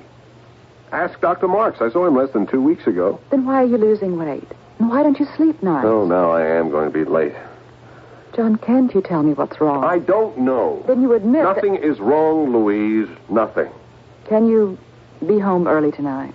We're having the Swansons for dinner and bridge. Oh, for crying out loud. It's Jim and Marge, and you love them both.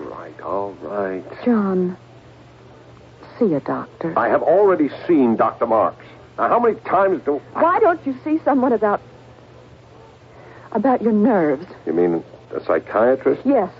You have a problem. Well, in the first place, I do not have a problem. In the second place, there's nothing wrong with me. And in the third place, I will not see a psychiatrist. I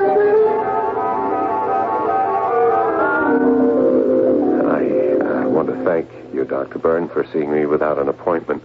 You said it was an emergency, Mr. Mr. Smith. John Smith. Your age? 37. Married? Yeah. Children? None. Well, we had a little boy, but he died in an accident. Look, I don't know what's the matter with me, Doctor. I'm edgy, fidgety. I blow up at trifles. There may be some systemic disorder. No, I had a complete checkup. Less than 2 weeks ago, the doctor found nothing. You told him about these symptoms? Yeah. He told me I was in excellent shape physically, but maybe I was working too hard. Are you? Well, no more than usual. What do you do for a living, Mr. Smith? Oh, I'm a stockbroker. Why did you pause when you answered? Are you telling me the truth? What do you mean? That doesn't answer my question. Of course I'm telling you the truth. You dislike your profession? Certainly not. What kind of a question is that? It's the kind of question you're paying me to ask. Yeah, I'm sorry. Well, that was stupid of me. But you see now how I react to people. Are you under any unusual pressures? No. What are you concealing from me, Mr. Smith? What makes you think I'm concealing anything? Try to describe the way you feel. I've already told you, nervous. And you can't account for it.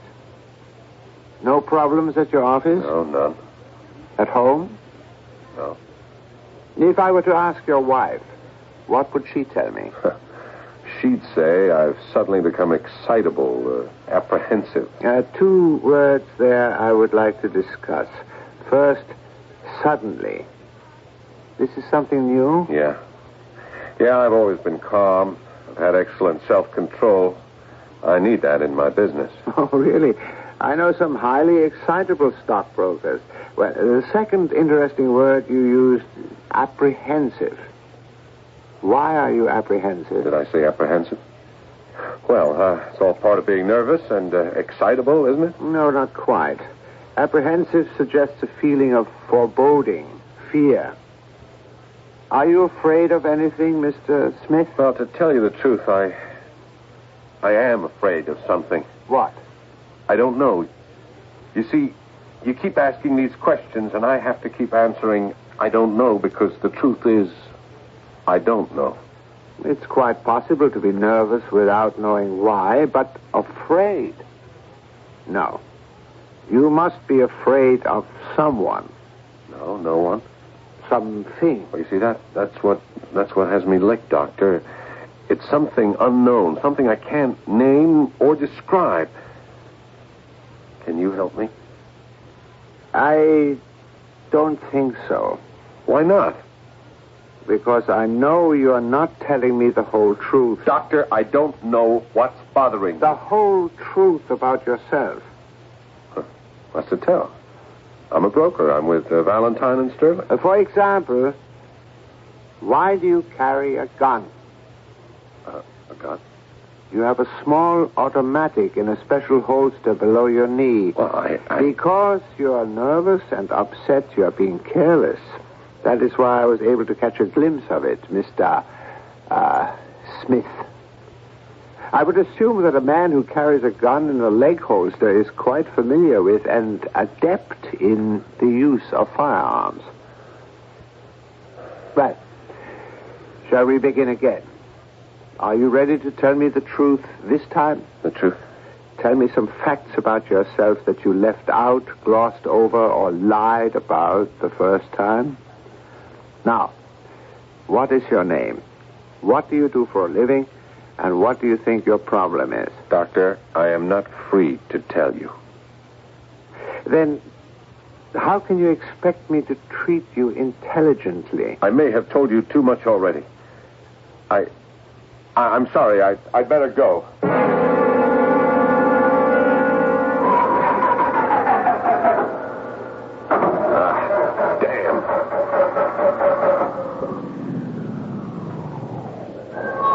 I'm afraid your battery's dead. Yeah, I guess so. It was just perfect this morning. May I be of assistance? Oh, could you help me jump start it? Sorry, I don't have those wires. Oh, that's okay. I got it.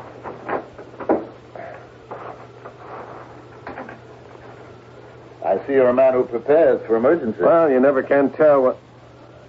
Now, what could have happened to my... Something wrong? What could have happened to the cables? I always keep them in the trunk. I know they were here. Well, may I give you a lift?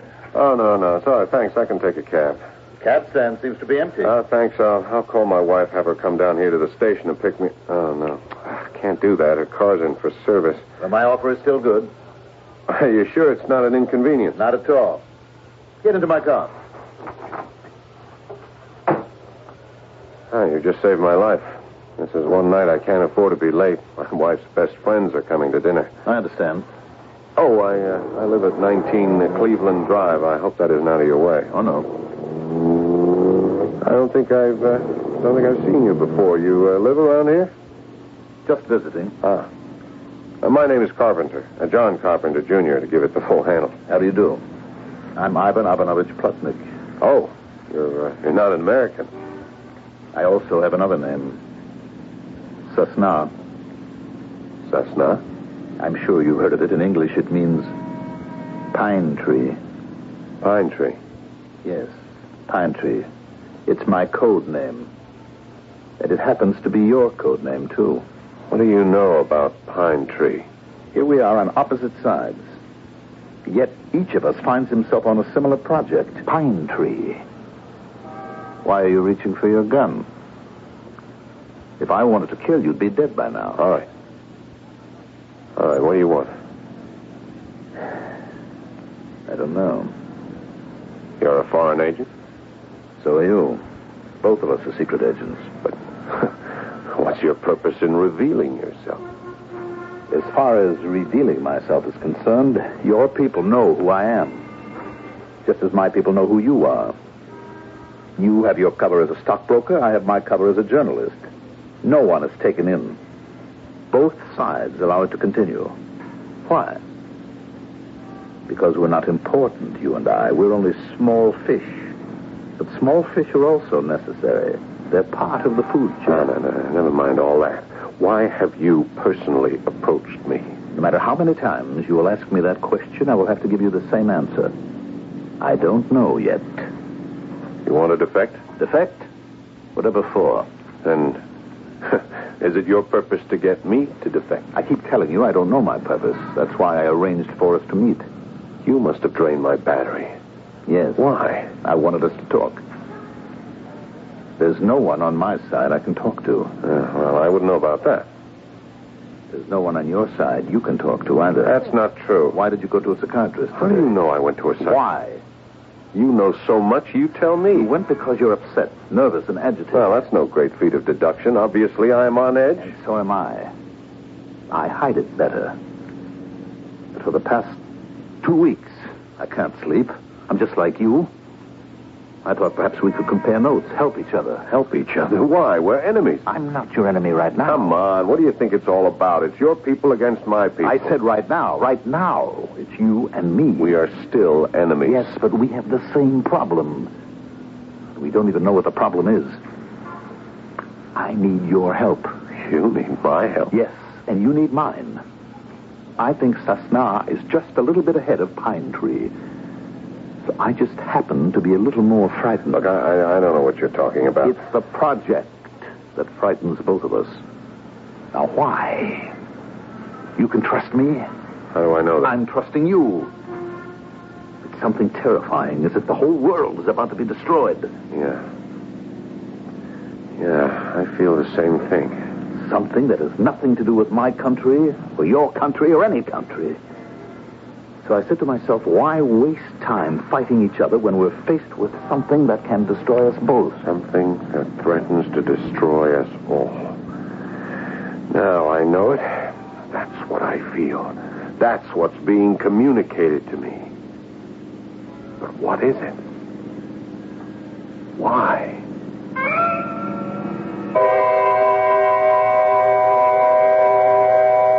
What is it? And why? You know by now we have an orderly procedure. In the first act, we ask the question. It's only in the second act that you can hope for some of the answers. And yet, you already have a clue, an extremely powerful clue, that will enable you to answer the most important question of all. And what is that clue? It has been stated forcefully and plainly. You think back on it until I return shortly with Act 2. What can cause hemorrhoids? Strenuous activity, pregnancy, constipation, change in diet. Oh, well, are pain and itching symptoms? Sometimes. If you suffer occasional pain and itching of hemorrhoidal tissues, use Preparation H to relieve discomfort for hours in many cases. And Preparation H actually helps shrink swelling of hemorrhoidal tissues caused by inflammation. You know, I'll try it. Use only as directed.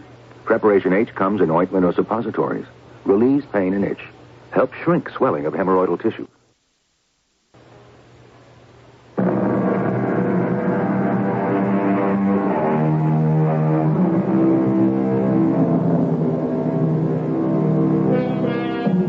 Life for all of us is subject to certain rules and regulations. Whatever we do is performed according to the guidelines set by society. And yet, now and then, a man decides to break the mold. A Caesar crosses the Rubicon. A Nelson holds a telescope to a blind eye and says, "I do not see the signal." A Gauguin leaves a life of the utmost Parisian respectability to become a beachcomber painter in the South Seas. And tonight, John Carpenter Jr. and Ivan Ivanovich Plotnik have also crossed the line. When did the fear start for you? The day I was assigned to the project. The same with me. Psychic communication. I didn't even know why I was put on it. I didn't either. My whole experience is in journalism. I always wanted to be a journalist, a reporter, a writer. What happened? I went to college on a football scholarship. You know what that is? I think so. Yeah, I was so busy playing football, I had very little time to read. I made All-America. You know what that is? I'm not sure. Oh, well, it doesn't matter. Anyhow, this brokerage firm offered me a job, and after a while I discovered the whole firm was a cover for a secret agency. Well, I stayed with it. You like it? Yeah, sure. It's interesting. What has your outfit discovered? Well, everybody knows there's psychic communication among animals. Now we've discovered it exists among plant life. Yeah, that's where we are. We're getting indications that even so-called non-living matter has a psychic system of communication. Well, maybe there's no such thing as non-living matter. Maybe all matter has some form of life. That's what's being told to me. How is it being told to you? How? Well, not in words. In thought? Not exactly. More by feeling. Feelings, yeah, that's right. Instead of understanding something, I just feel it. It's as if it hasn't been told to your brain, but absorbed by your nerves. Yeah, that's exactly how it is. And I have received this feeling that the world is about to be taken over by a force. An alien force. Aliens. Yes, aliens. Who are they? I don't know. But you do feel they're going to destroy us all. Yes, and that's why I'm frightened. And you feel the same way. Did you try to tell anyone on Pine Tree? I started to, and I could see from the looks I was getting, no one had the vaguest idea of what I was talking about. When I started to talk about it, I also got looks. So I dropped it. Pine Tree and Cessna. Why are you and I the only ones who feel this fear? Maybe we're the only ones who are psychically susceptible. I'm really the most down-to-earth, practical guy I know. So am I. Geez, I often wondered, how do you fellows handle your wives, huh? Mine thinks I'm a journalist. Yours? She thinks I'm a stockbroker. The aliens, if that's what they are. Could they be from another world? Yeah, I don't know. That's all I keep saying these days. I don't know. Ivan, what are we going to do? Well, you and I, we've taken the first step.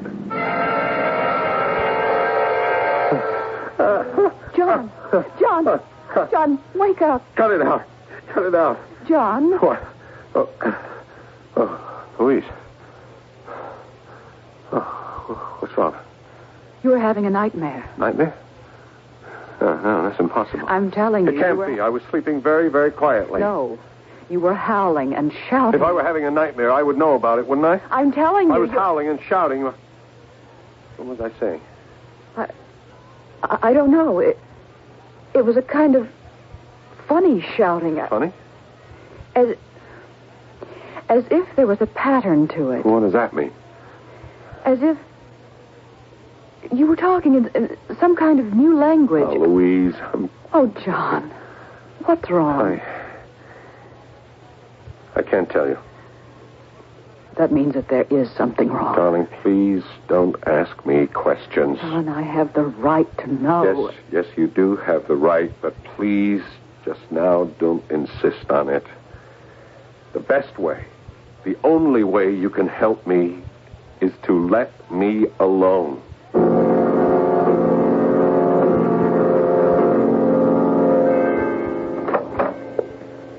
Are you busy, Mr. Brady? Oh, come in, John. Sit down. I haven't slept in the last 2 nights. Anything wrong? Yes. I've wrestled with this, but I don't know any other way to handle it. I've been exchanging information with an agent from the other side. John... You're going to ask me how, when, why, and... Well, it's not that simple. Okay, well, to begin with, they also have a top-secret psychic communication project. Well, that's to be expected. It's called Cessna. Cessna? Yeah, it's their word for pine tree. Can you imagine that? Or is it a coincidence?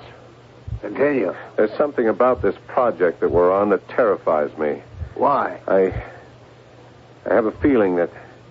It's a feeling of approaching disaster. I know that sounds melodramatic, but I feel it. The agent from the other side, he approached me because he feels it, too. The agent's name? Ivan Ivanovich Plotnik. And? Well, that's it. Well, what'd you tell him? He told me as much as I told him, and, well, we're both at about the same stage on the project. He approached you because he feels this fear? This terror. You believe him? Yes, I do, because I know he can't talk to any of his own people any more than I can talk to any of my own people. Now, wait a minute. You can talk to me, John. Well, not really, Mr. Brady. You don't seem to understand what I'm saying. I do. I understand you're afraid. But you don't feel it. You don't feel frightened by some terrible alien thing that will soon destroy the world. Alien? Alien in the sense of foreigner? An alien force. Out of this planet? I think so. John. Yeah, I know. You're going to tell me I'm working too hard, that I need a rest. This agent is cover? Journalist. To whom else have you spoken about your fears? Well, my wife. What have you said to her? Nothing. She keeps telling me I have to do something, see a doctor. And have you? Oh, yes. What's his name? I didn't tell him anything. Even so. His name is Byrne. About the agent. Keep seeing him and report the results of each visit. Yes, sir.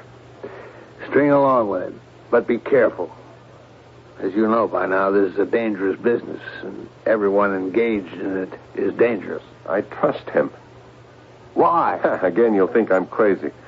Because I don't get any feelings of fear or mistrust when he's around. Well, that's hardly a... Sir, we are engaged on a project that is investigating the nature and possible uses of psychic communication. And so some of us may be more prone to psychic disturbances. Would you like me to take you off the project? You can't. Why can't I? Because only people like me belong on that project. Susceptible people like me. All right, John. But be careful. Very careful.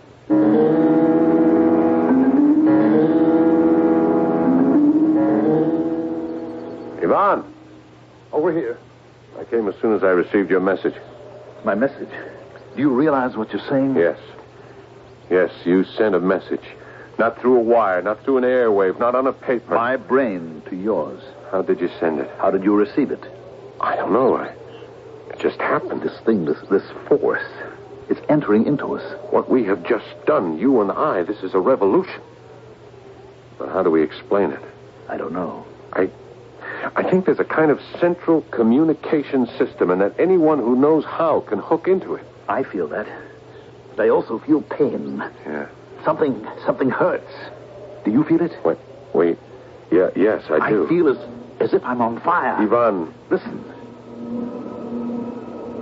What's that? Something's trying to reach me. It's saying something. The pain. Is it saying something to you, too? I don't know. The pain. Try to understand. I know only one thing, an alien force invading the earth. Try to understand. We must fight it. Your people, my people, we must fight it together. I feel something else. We must go back together. Report back together. Tell them, warn them, the aliens. Yes, the aliens. Ivan, something about the aliens. We must fight them. Ivan, it is reaching me. An alien force is destroying the earth. Is it too late? It is not too late. An attack. No, a counterattack is being ready. Counterattack? Against the aliens. Then our superiors do know. I feel the understanding now. We are preparing an attack against the aliens. Who is preparing the counterattack? Who? We are. Who are we? Your government. My government. Evidently in secret they've been working together. And they have prepared. Listen with all your nerves. That is not what's happening. The message we're getting is not coming from human beings. Try to understand. Then who? Who is sending the message? It is saying the aliens must be destroyed if we are to save the world. I think I understand. What? I know who the aliens are, Ivan. I know. Who? Tell me. Don't you hear? Yes. But it isn't true. Yes, it is. It is. We are the aliens. We, the human race, are the aliens.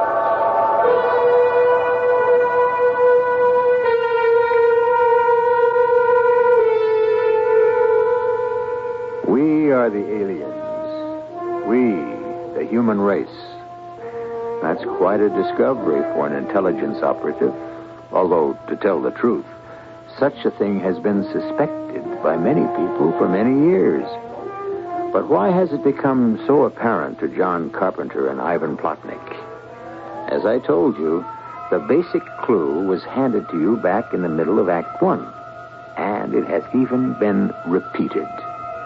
Well, I suppose many of you will just have to wait for Act 3. The following is a test. Please answer all questions truthfully. Question 1. Which of these do you like most? Rowboat, dentist, Opal Isuzu? Question 2. If you and 3 friends wanted to take a nice trip, would you take turns carrying each other, take turns throwing each other, or buy an Opal Isuzu? Question 3. Given a choice, would you attend a lecture on good posture, hurt your foot, or buy an Opal Isuzu? If you answered Opal Isuzu to all 3, see your Buick Opal dealer and take a test drive. Otherwise, see someone else.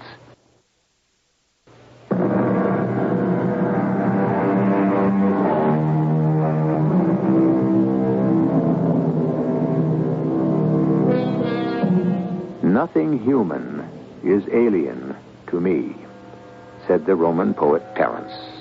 However, here we seem to have a situation where everything human seems alien to something else. John Carpenter, Jr., a secret agent, seems to have blundered into the most dangerous secret in the world. And the problem is, what can he do about it? We are the aliens? We are going to be destroyed. Why?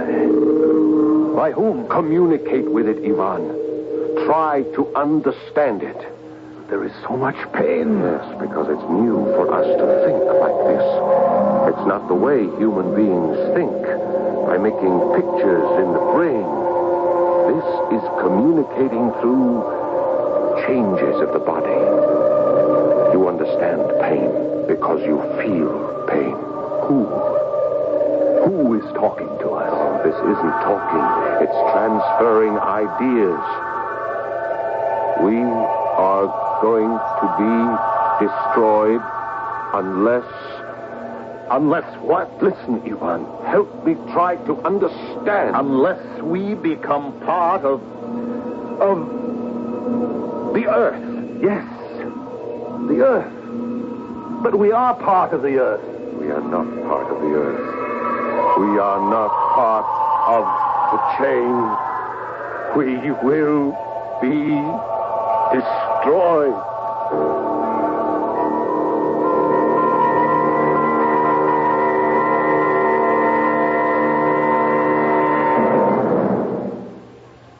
That's the message you've been getting.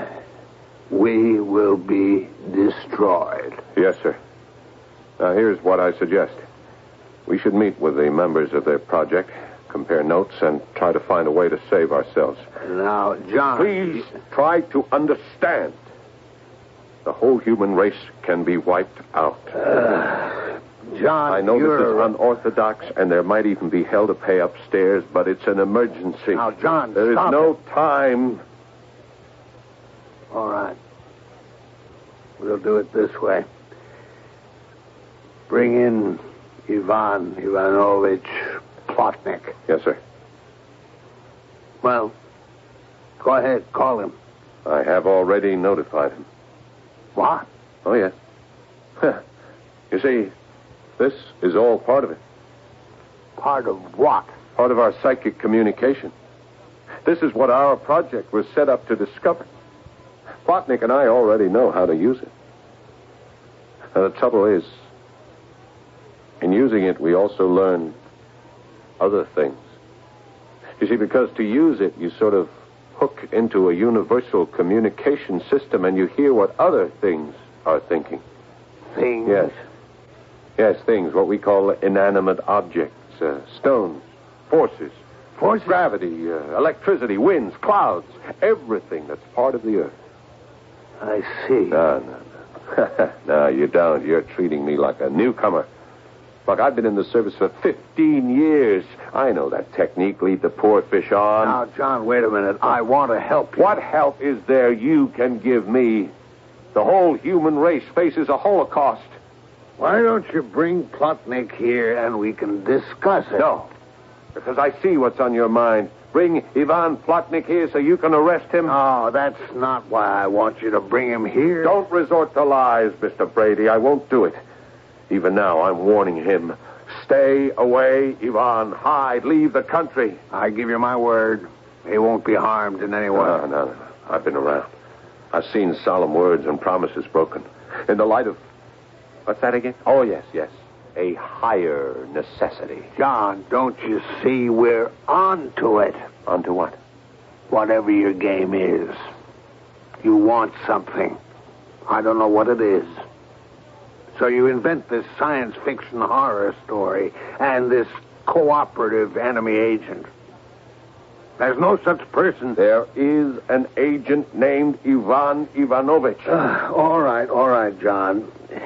It happens. I've seen it happen. It's almost the way it is in the armed forces. A man gets combat fatigue. There is nothing wrong with me. Our life is filled with constant pressure. It's hazardous. When was the last time you had a vacation? You placed me on this project. It was a mistake. And the project is a success. I have learned to communicate psychically with an agent from the other side. John, of vital importance. We have discovered that the entire human race is in grave danger of extinction. How? I don't know that yet. But it will become clear. It will.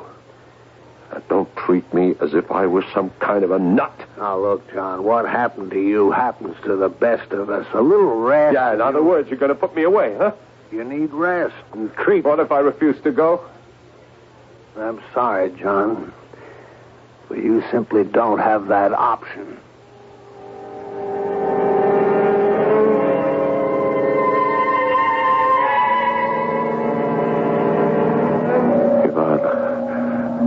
Ivan, are you listening to me? Why don't you respond? Ivan, I don't seem to be able to reach you. No, are you dead? Did they kill you? I need your help. Who's going to go to your people? Ivan!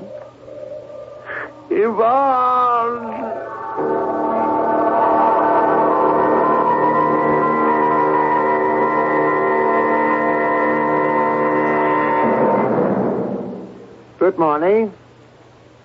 Remember me? Yeah. I'm Dr. Byrne. Mr. Brady asked me to come and talk to you. Yeah. I understand now why you didn't feel free to talk about your job. What do you want, Doctor? I want to help you. Nobody's going to listen to me. They may listen to you. We are about to be removed from the earth. Human beings. By whom? I'm not sure, but let us say by the elementary forces of the earth itself. Why? Because we are alien. We are alien to the rest of all the living creatures in this world. How? All right, look, there's a life cycle, a chain. We were not part of it. Yes, we are. No. You see, we are on Earth, but we are no longer of it. We destroy other living things. They disappear. Whole species disappear. The chain is broken, and we destroy other things. We are alien. And so we are to be destroyed in our turn. You believe this? Yes. This happened before. There was the Ice Age, glaciers, great floods, upheavals. Why? The Earth had to rid itself of something foreign, something destructive.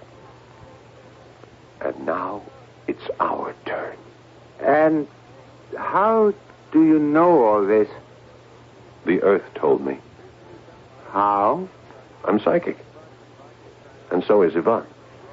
I could ask him to come here. Why? He'll back me up. If he comes, you won't give him away, will you? No, I promise. I'll send for him. How? I'm sending for him now. Right now, my mind can talk to his. Ivan Ivanovich Plotnik. Is that his name? He's answering me. He can come, Dr. Byrne. You promised me I could trust you. You can. Ivan, come to us. come to us immediately.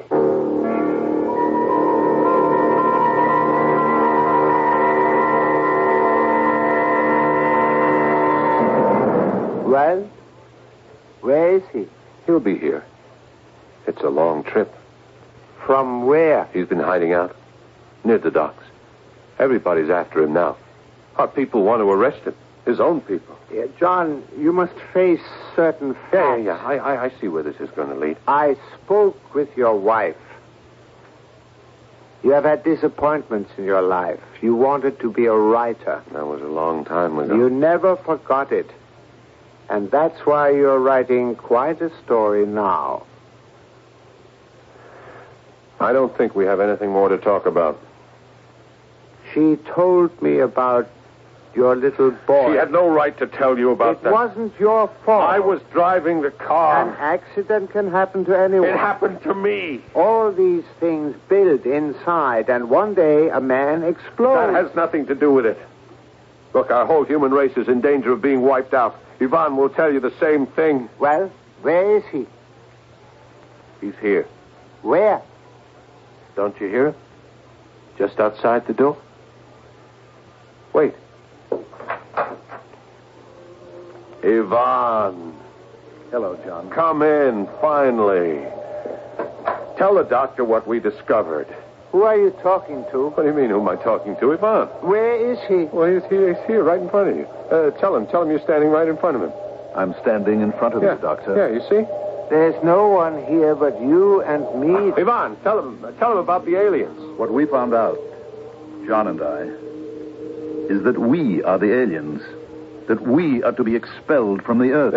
There. What do you think of what he said, huh? I didn't hear anyone say anything. Stop that! Don't make me think I'm crazy. Don't try to make me believe Ivan doesn't exist. No, on the contrary, John. Ivan does exist. Then why do you pretend you don't see him? Who do you think Ivan is, John? He is you. You are John Carpenter, Jr. Ivan is John. Ivan Ivanovich means John, the son of John, which is John Jr. Plotnik is their word for carpenter. John Carpenter, Jr. is Ivan Ivanovich Plotnik. You don't know what you're talking about. You created him. No. He approached me. He was in trouble. You would like to think that there's someone like you on the other side who is in trouble, too. We have to cooperate on both sides. All sides will be gone. Ivan. Yes, John. Help me. John, there's no one here. Help me, Ivan. We will make everyone listen to us. Help me get out of here. Wait, John. You can't leave. Help me. Ivan. God, hurry.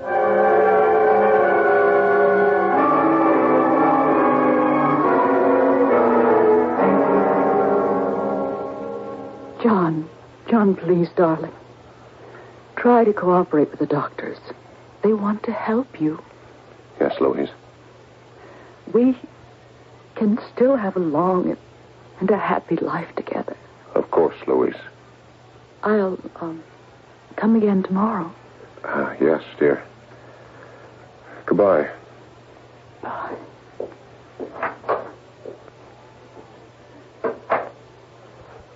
Maybe I should pretend to whatever it is they want. But I can't forgive them for killing Ivan when he tried to help me escape. They say Ivan isn't dead, but they try to humor people like me. I know he's dead. He doesn't come when I call him. And I no longer can communicate with the forces of the earth either. Doesn't matter. I know what happened. When Ivan died, I lost my psychic ability. But I know. I know that we are the aliens. And I know that sooner or later, each living human being will be removed from this earth.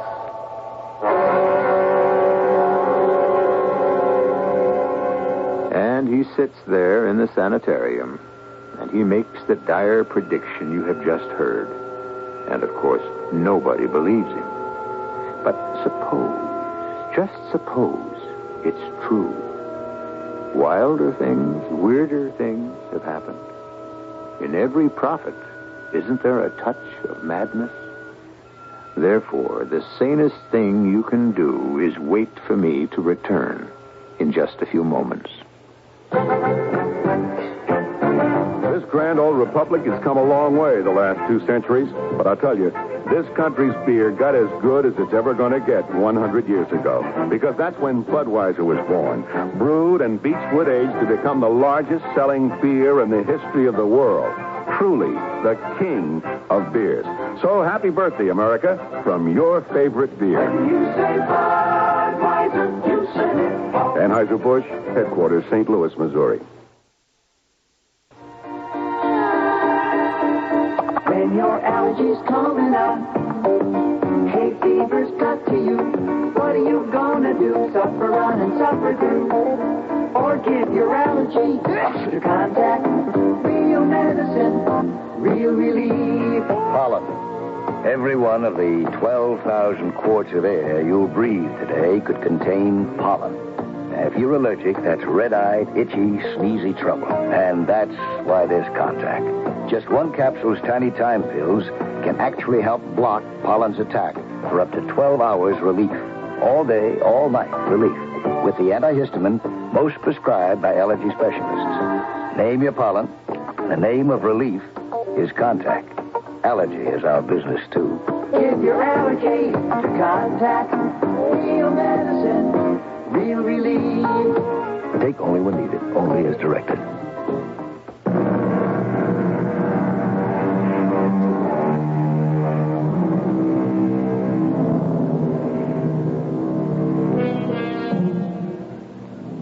What lives? Only flesh, blood, root, stem, leaf, trunk.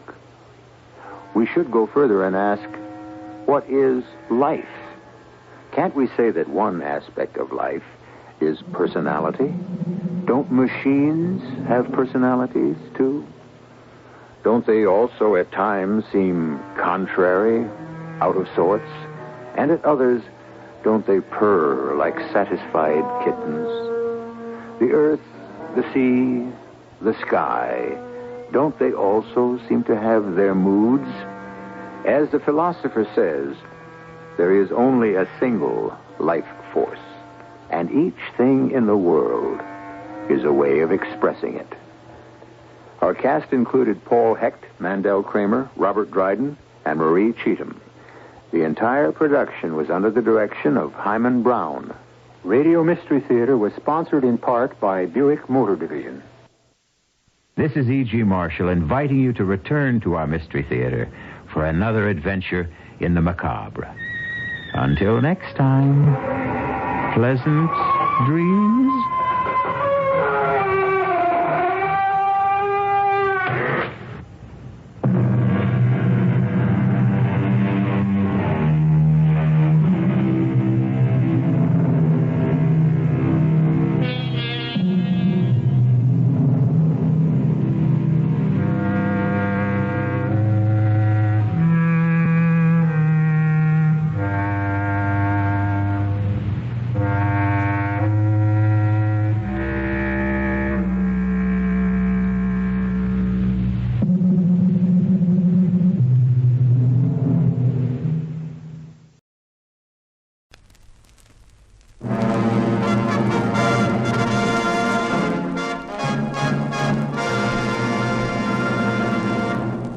Welcome to the Caltex Theatre, a full hour of dramatic entertainment broadcast over a nationwide network of stations throughout Australia.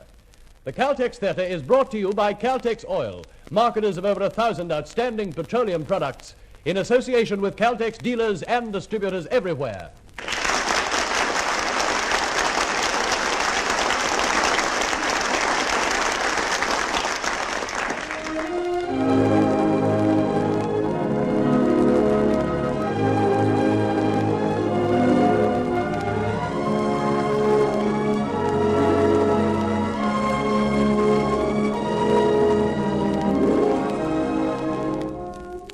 Tonight in the Caltex Theatre, you will hear a special adaptation of the unusual Metro-Goldwyn-Mayer motion picture, Forbidden Planet, a fascinating science fiction story set in a world of tomorrow.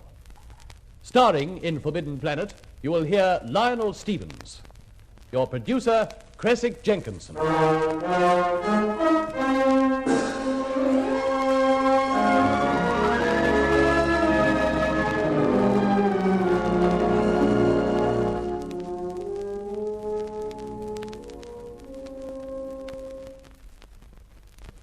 The Caltex Theatre presents Forbidden Planet, Act 1.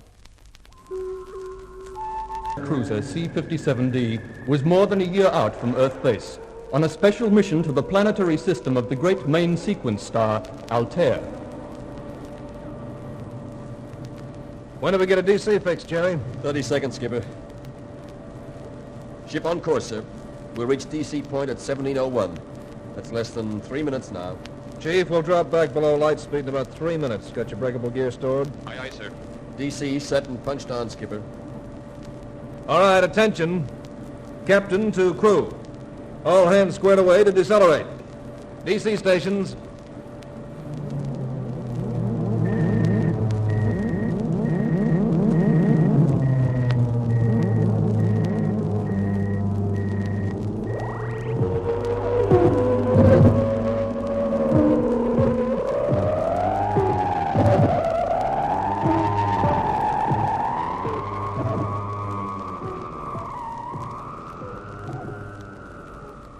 All right. We're down to point 3896 of light speed. Skipper, there's Altair coming up on the screen, right on the nose.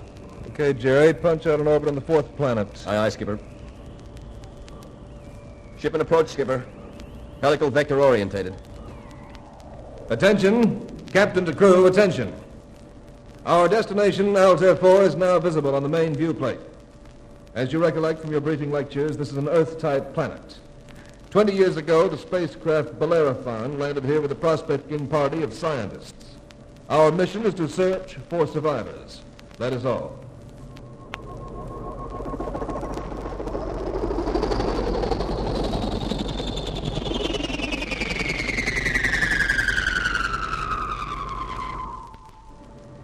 Well done. There it is. The Lord certainly made some beautiful worlds.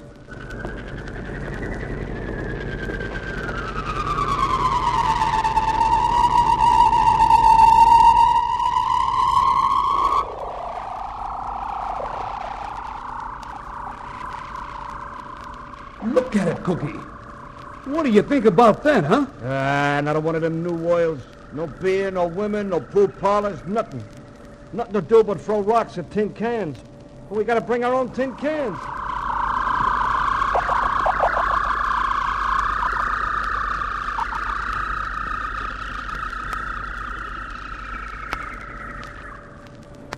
Attention, captain to crew. We are now entering the atmosphere of Altair 4. No survival suits will be required upon landing. Oxygen content 4.7 richer than Earth standard. Gravity only 0.897. Adjust your equipment accordingly, that's all. All hands, check equipment. Jerry, you make out anything down there? Well, maybe missing some individual structures, but as far as I can see, there are no cities, ports, roads, bridges, dams. There's just no sign of civilization at all. Sir, we're being radar scanned. What? Let me see that. There it is on the electronic equipment. Yeah, can you zero on it? No, sir, but it seems to emanate from an area about 20 miles square. Bosun, pass the alert. Aye, aye, sir. Combat stations, blaster men, activate your scopes. Radio contact, sir. There's a voice here. Human? Yes, sir. Sounds like it. Boost it on the speaker. Spaceship, identify yourself. You are being tracked. Cut me in, Quinn. Yes, sir. United Planets Cruiser C-57D, J.J. Adams commanding. Who are you? Mobius of the Bellerophon. Who? Edward Mobius. Jerry? Yep, here it is. His name's on the passenger list. Mobius E., Ph.D., Lit.D., expedition philologist. What do you wish here, cruiser? We're your relief, sir. We're very glad to find you alive. Dr. Morbius, are you there? Naturally, I appreciate your concern. but absolutely no assistance of any kind is required. Oh, the red carpet treatment, huh?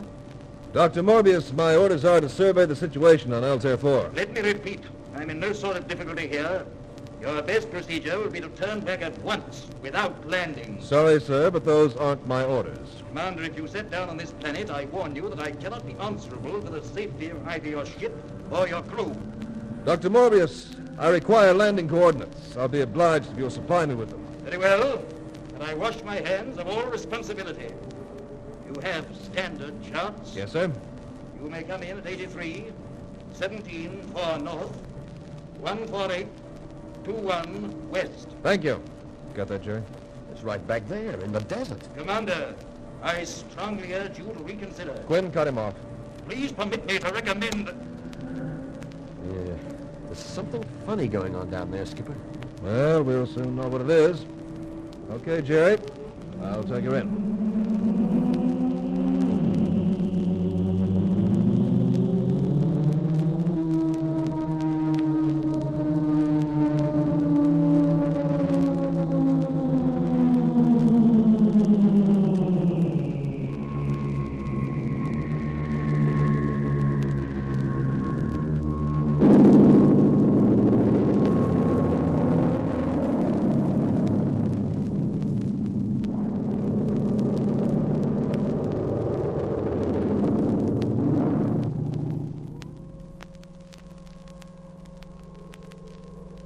All clear, sir. No sign of any living being. Thank you, Bosun. Look at the color of that sky. Most fantastic greenish yellow. Fantastic, Doc, but I'll still take blue.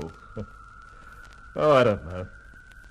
The sky, the desert, the mountains. I think a man could get used to this and grow to love it. You better check your command mic, Skipper. Yeah, good idea. Chief. Sir. You're in command now, Quinn, back there in the ship. You keep right at those instruments while we look around. Aye, aye, sir. Hey, what's this dust coming? Dust? A column of dust sweeping towards us over the desert. Oh, it must be a vehicle of some sort. It looks like we're being met. Bosun, alert your men. Aye, aye, sir. The speed he's traveling. That driver must be a madman.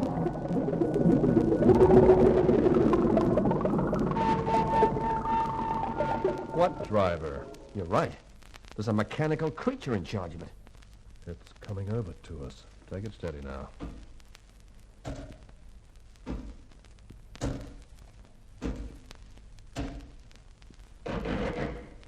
Welcome to Altair 4, gentlemen. It talks. I am to transport you to the residence. If you do not speak English, I am at your disposal with 187 other languages, along with their various dialects and subtongues. No, colloquial English will do fine, thank you. This is no offense, but you are a robot, aren't you? That is correct, sir. For your convenience, I am monitored to respond to the name Robbie.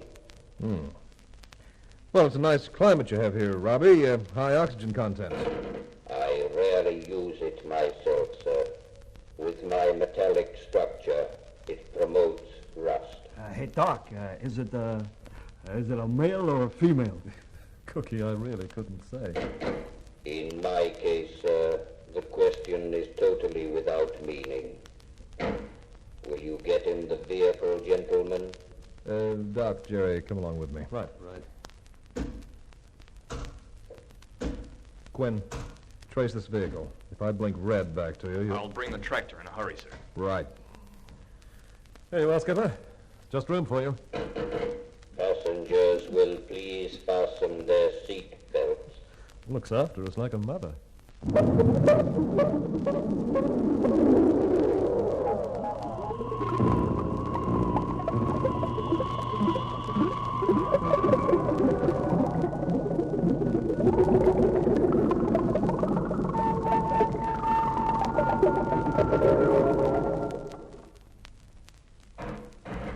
The residence, gentlemen. If you will go in, you are expected. A garden blooming in the midst of the desert, if you like.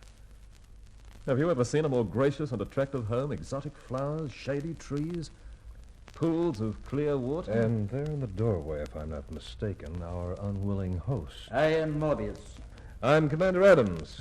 This is Lieutenant Farman, my executive. Lieutenant Ostro, our ship's doctor. How ironic that a simple scholar with no ambition beyond a modest measure of seclusion should, out of a clear sky, find himself besieged by an army of fellow creatures, all grimly determined to be of some service to him. I'm sorry, sir, if we're not welcome, but we do have our orders. Of course. And you must stay for lunch, gentlemen. Do forgive the ill manners of an old recluse, if you can. Well, gentlemen, won't you come in? Well, whatever that lunch was, it was certainly delicious. Simply some of Robbie's synthetics. He's your cook, too, huh? He even manufactures the raw materials. Now, come around here, Robbie. I'll show you how he works.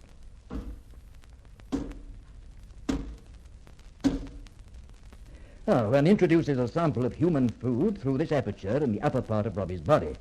Down here, there's a small built-in chemical laboratory where he analyzes it.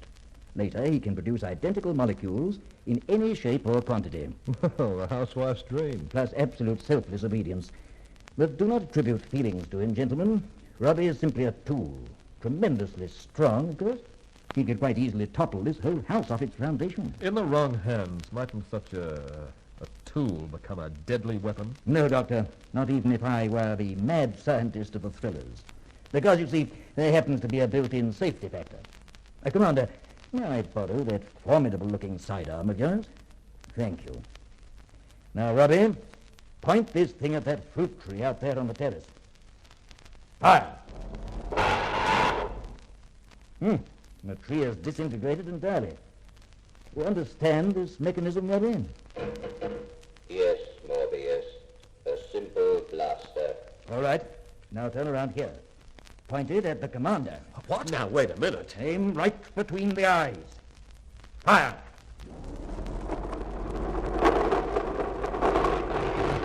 You see, he's helpless. His whole electronic being is in a most distressing turmoil.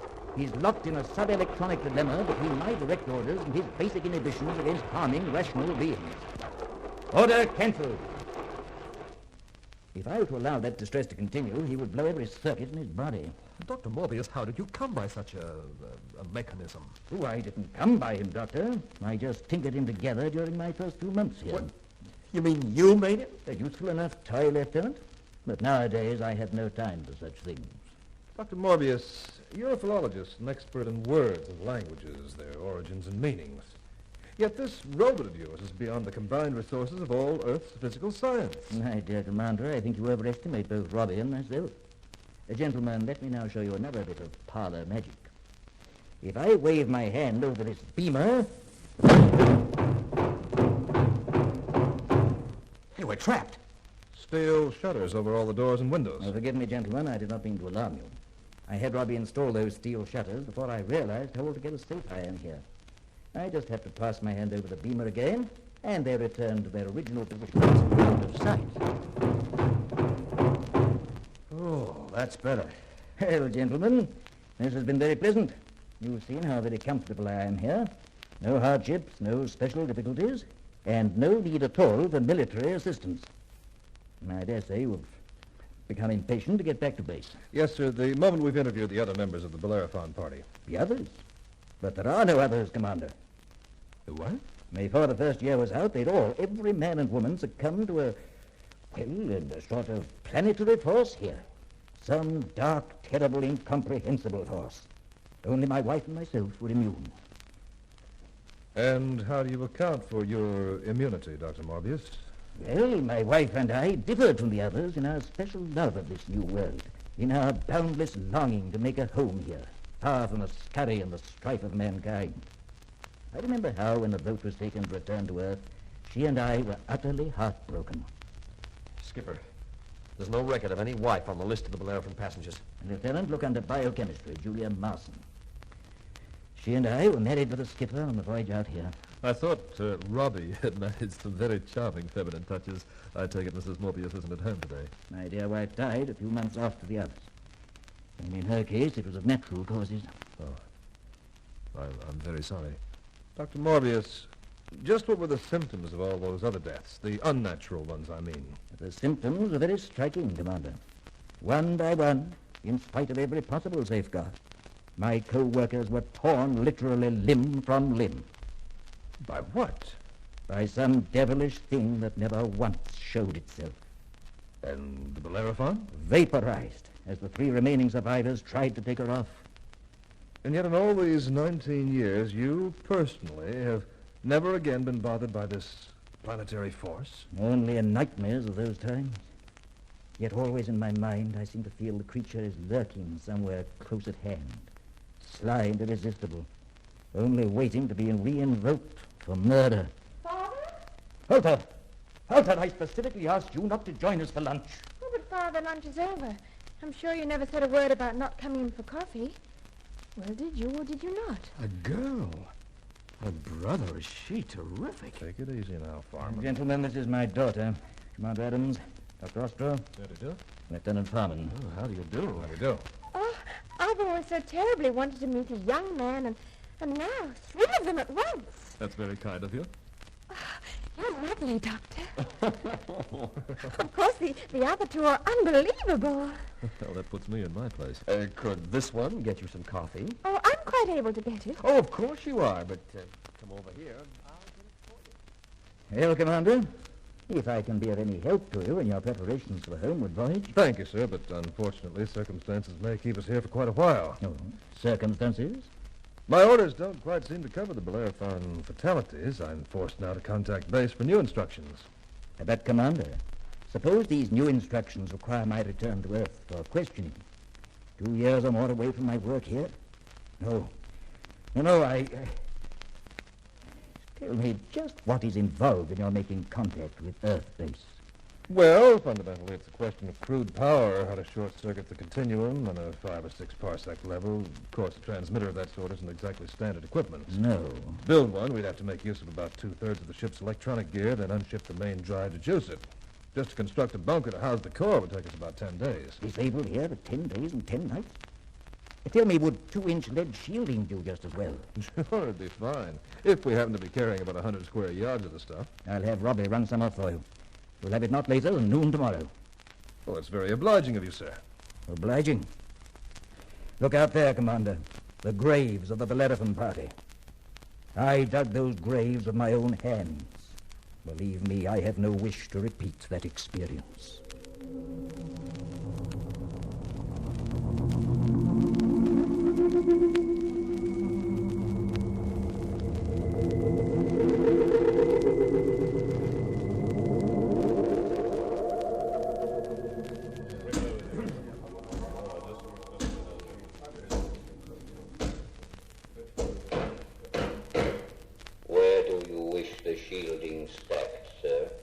You can put it over there by the core, thank you, Robbie. Wait a minute.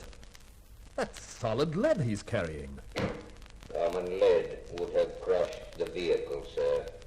This is my morning's run of isotope 217. The whole thing hardly comes to 10 tons. Pardon me, sir.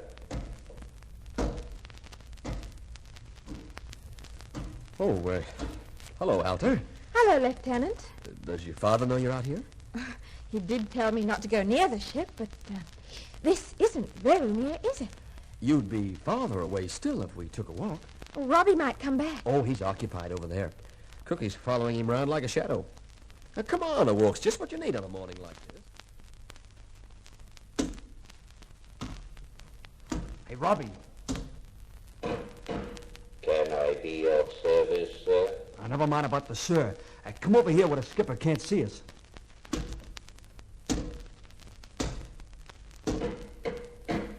Yes, sir. Look, I'm nothing but a cook, so you don't have to be that polite. But I'm a stranger on this so-called planet, and I was just wondering if, if you could tell me where I could get hold of some of the real stuff.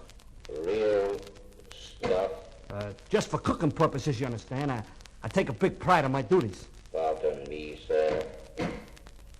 Stuff? Oh, just about 1 jolt left in this bottle.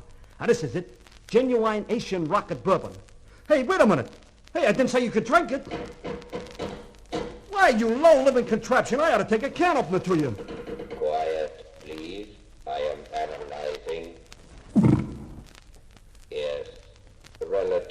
simple alcoholic molecules with traces of fuselol.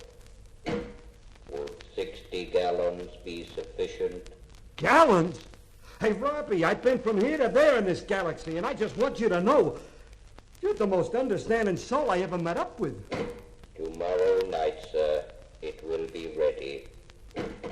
Now, if you will pardon me, Miss Alta will be waiting. Nothing personal, Alter. Just a kiss. Oh, but Lieutenant, why should people want to kiss each other? Oh, well, it's an old custom. All the really high civilizations go in for it. Oh, but it's so silly. Well, it's good for you, though. It stimulates the whole system. As a matter of fact, you can't be in tip-top health without it. Oh, I didn't know that. I'd only be too happy to show you. Oh, well, thank you very much, Lieutenant. Oh, it's no trouble at all. Is that all there is to it, this kissing? Well, you've sort of got to stick with it. Or could we try just once more? Do you mind? Oh, not at all. I don't know, Lieutenant. There must be something seriously the matter with me because, well, honestly, I haven't noticed the least bit of stimulation. Honey, let's do this thing right.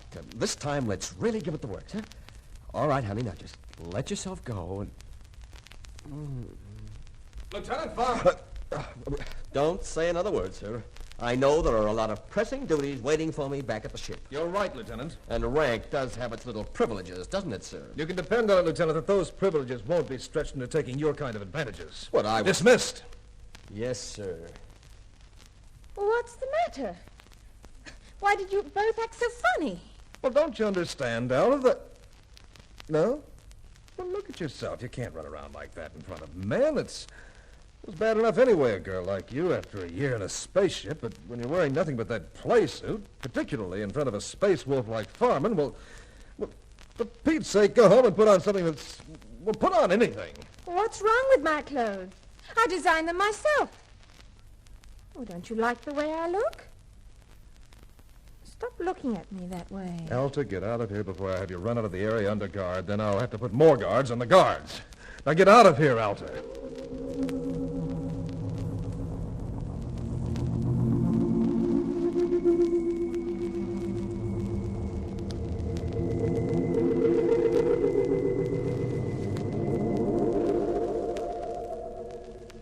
Funny feeling, Joe. I stood guard over the spaceship before at night, but never with two moons in the sky. Yeah. Joe. Yeah? Do you hear something? Like what? Like a sort of big breathing. No. Well, that's funny. I did.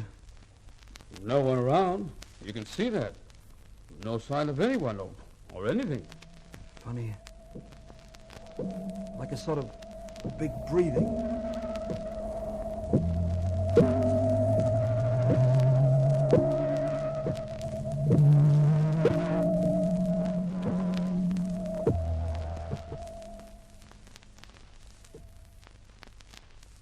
All right, both guards claim to have been at their posts in the way. Yet the ship was entered. The heavy-duty hatch was raised and the latch back. The equipment was sabotaged. All this without anybody seeing or hearing anything. Same story from everyone, Skipper. Quinn, I don't care how you do it, but this gear has got to be patched up. Otherwise, we'll never get the transmitter working to contact Earth base. And we'll never be able to take the ship home again when the time comes. Yeah. No one actually saw or heard anyone last night. Strong says... Yeah, I know. He thinks he heard something like a big breathing.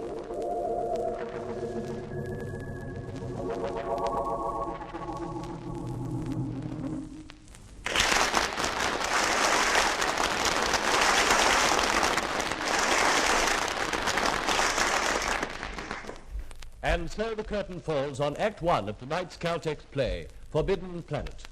In a moment we commence Act 2. The Caltex Theatre now presents Lionel Stevens in Forbidden Planet, Act 2.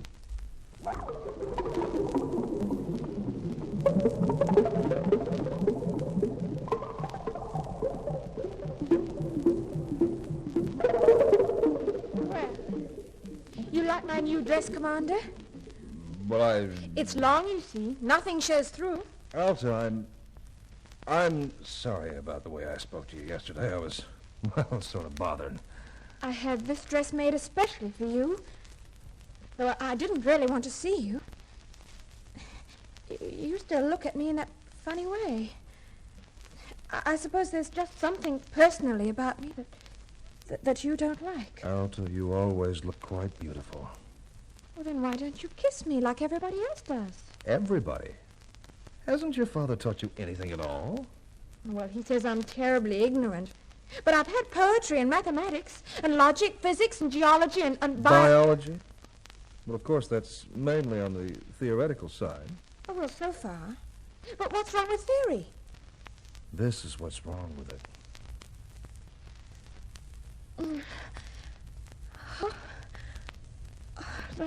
That wasn't at all as I felt after the lieutenant kissed me. I feel different altogether. Oh, a wonderful feeling. I must go back to the house. I have to see your father. This is the situation, Dr. Morbius. Last night, the ship was entered and our Klystron monitor was sabotaged. And you suspect me? Then the time has come for clarification. Sit down, gentlemen. In times long past, this planet was the home of a mighty and noble race of beings who call themselves the Krell. Ethically as well as technologically, they were a whole million years ahead of mankind. But in unlocking the mysteries of nature, they conquered even their baser selves. In the course of aeons, they abolished sickness, insanity, crime, and all injustice. But then, seemingly upon the threshold of some supreme accomplishment, which was to have crowned their entire history, this all but divine race perished in a single night. Perished? Yes, Doctor. In the 2,000 centuries since that unexplained catastrophe, even their cloud-piercing towers of glass and porcelain and adamantine steel have crumbled back into the soil of Altair 4, and nothing, absolutely nothing, remains above the ground.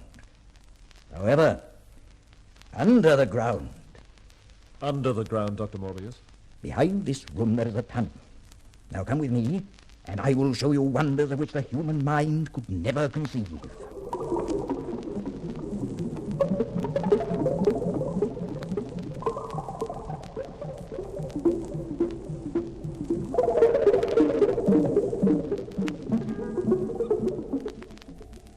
Well, gentlemen, already you've seen a certain amount.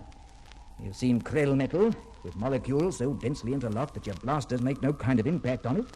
You've seen mile upon mile of self-servicing, self-renewing machinery, still functioning as perfectly as when it was constructed, more than 2,000 centuries ago. Utterly incredible. You've seen their laboratories? What's this, Dr. Morbius? On this screen may be projected the total scientific knowledge of the Krell, from its primitive beginnings to the day of its annihilation. A sheer bulk surpassing many million earthly libraries. I turn this knob, and as you see, the panel lights up. Hieroglyphics appear. You're able to read this? A little. It's my profession. I started on it some 20 years ago. Eventually, I was able to deduce most of their huge logical alphabet, so I began to learn. And the first practical result was that robot of mine, which you gentlemen appear to find so very remarkable. Child's play. Why, I've come here every day now for 2 decades, painfully picking up a few of the least difficult fragments of their knowledge. A thing like this, it's too big to evaluate. Dr. Morbius, what's this device? Oh, one could describe that as a brain booster. There's a headset, electrodes at each end.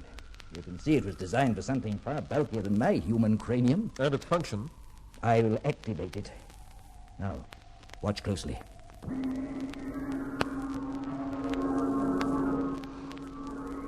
A figure's appearing. It's Alta. Just a 3-dimensional image, Commander. But it's alive. Because my daughter is alive in my brain from microsecond to microsecond whilst I manipulate. There. I remove the electrodes from my temples, and the image vanishes. It's something of a strain. Here, let me try. I put the headset on, I pull this switch. Now, is that right? Stop. But I want to... Commander, you'll never survive. Our Bellerophon skipper tried it. It was instantly fatal to him. Oh, so you're immune to this too, Dr. Morbius. In my first attempt at creating a brain image here, the shock rendered me unconscious for a whole day and a whole night. Yet you came back for a second go at it? It was a matter of science, Doctor. You can imagine my joy when I discovered that the shock had permanently doubled my intellectual capacity. Otherwise, my researches would have come to nothing, poor as they may have been. So that's how it happened. I have a great deal more to show you, gentlemen. Can you spare further time away from your ship? Yes, I believe so. I've left Lieutenant Farnham in charge. I've ordered him to set up a standard perimeter with a full scale of... All right. All hands stand clear of the magnetic fence area. Yeah. Have you tested it yet, Bosun? Just about to do so, sir. Toss the branch at it. There go the sparks, sir. Fine. That'll keep any unwanted visitor from entering the camp. See the full-scale alerts maintained, Bosun. Aye, aye, sir. Lieutenant. Huh? Oh, what's your trouble, Cookie? Well, I haven't completed my washing up duties after chow. I request the lieutenant's permission to take a little walk outside the perimeter, sir. But there's nothing out there. Oh, sir, I thought it might brighten up the boys' mess a little bit if I could find a few wild radishes or something. Look, Cookie, I don't know what you're lying about, but you better get back here before the skipper checks in, or we'll both get skinned. Yes, sir. Quinn, this is Farman.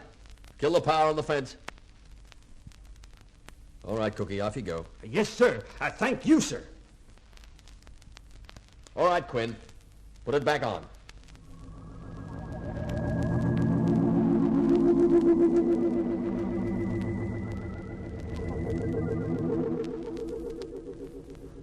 Robbie, I ain't never gonna forget this. Bottled stacks of them. 480 pints, sir, as you requested. Total 60 gallons. Oh, I gotta try it. Wait a minute, Robbie. Genuine Kansas City bourbon. Smooth, too. Like I said, Robbie, anything I can do. Anytime you're hard up for a couple of gallons of loop oil, you just let me know, huh? Hey, what's up? You see something? Somebody coming this way? No, sir. Nothing coming this way. Hey, Lieutenant! Lieutenant, the fence is shorting! Lieutenant! Short? But there's no one coming through. Shall I have the current shut down, sir? No. No, it stopped now. Strange, that. Just shorting out. Yes, sir. Yeah. Well, check over the whole system first thing in the morning, boss. Aye, sir.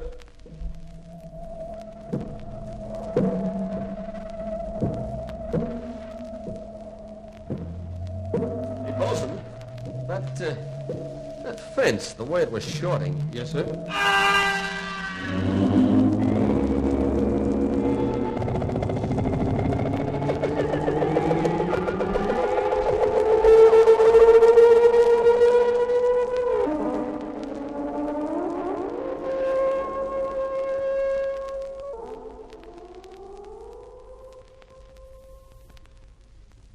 Commander, you're too arbitrary.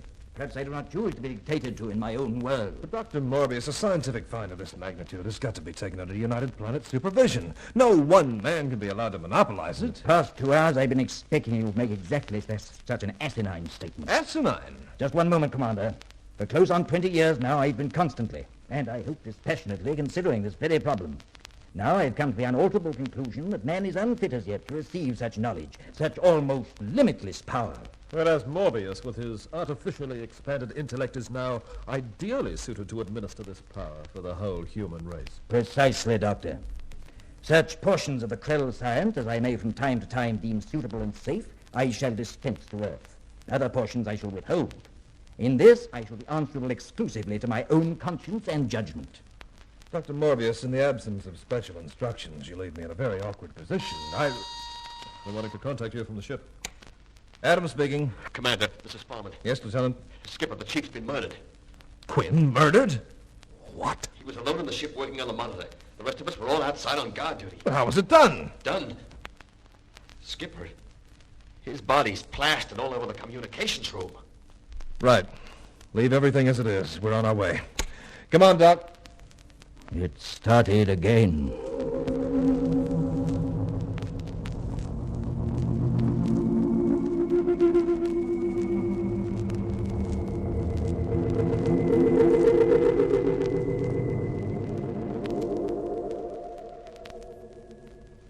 Doc, that's the foot of whatever it was that killed Quinn last night. I made this plaster model from the footprints we found. 37 inches by 19. And the terrifying thing, Skipper, this thing runs counter to every known law of evolution. It just doesn't fit into normal nature. Anywhere in this galaxy, it's a nightmare. Commander, are you ready to hold discipline on the cook? Yes, let's have him.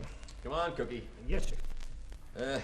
I'm obliged to remind you, sir, that I gave him permission to go out last night. Did you give him permission to get falling down drunk, Lieutenant? Drunk, sir? Me, sir? Well, anyway, why did that robot argue me into drinking all that whiskey in the first place? You were with the robot last night? Oh, yes, sir. Him and me, we kind of got to toasting each other's good health. Just for your cordial interplanetary relations, you understand? And that went on all the time, even while the chief was being killed? Well, certainly, sir. But you don't think I could have got that stiff in 5 minutes? All right, dismissed. Yes, sir. Yeah, come on, Cookie. Well, Doc, that just about washes the robot up as a suspect. And what does that leave us with? Maybe it leaves us with the same one we've always had. Morbius. But we were with him. Maybe you and I ought to drop over to the Krell laboratory and get our brains boosted. Then maybe we could understand. Sir. Yes, Lieutenant. Dr. Morbius is here. Oh. Well, ask Dr. Morbius to come in. Yes, sir.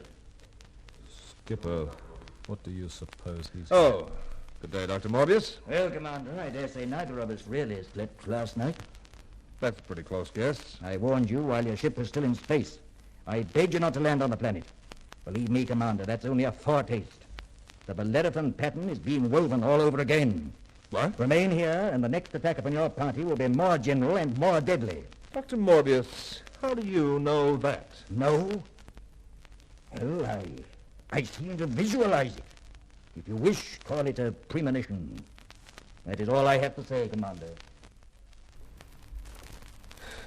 Well, Skipper, what do you make of that? I'd say it sounded like an ultimatum. We'll be ready.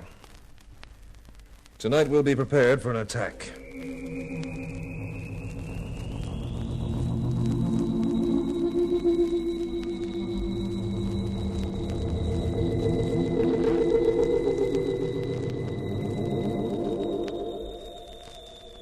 Bosun, I want a clear field of fire in all directions. You've got it, sir. Fine, fine. Lieutenant. Sir? You get your trouble squad in hand? Yes, sir, they're in hand. But they're a little trigger-happy. They're sort of edgy to see whatever's out there tonight. Yeah. Jerry, look, this might be a big deal coming up. Could be the biggest, Skip. Well, I want you to know that I'm sorry if I kind of leaned on you. You've got to understand that Stop knocking yourself out, Skip. She picked the right man. Huh? Oh. Skipper, radar just picked up something. Where away? At the head of the gully, heading this way. Automatic control. Batteries. Fire.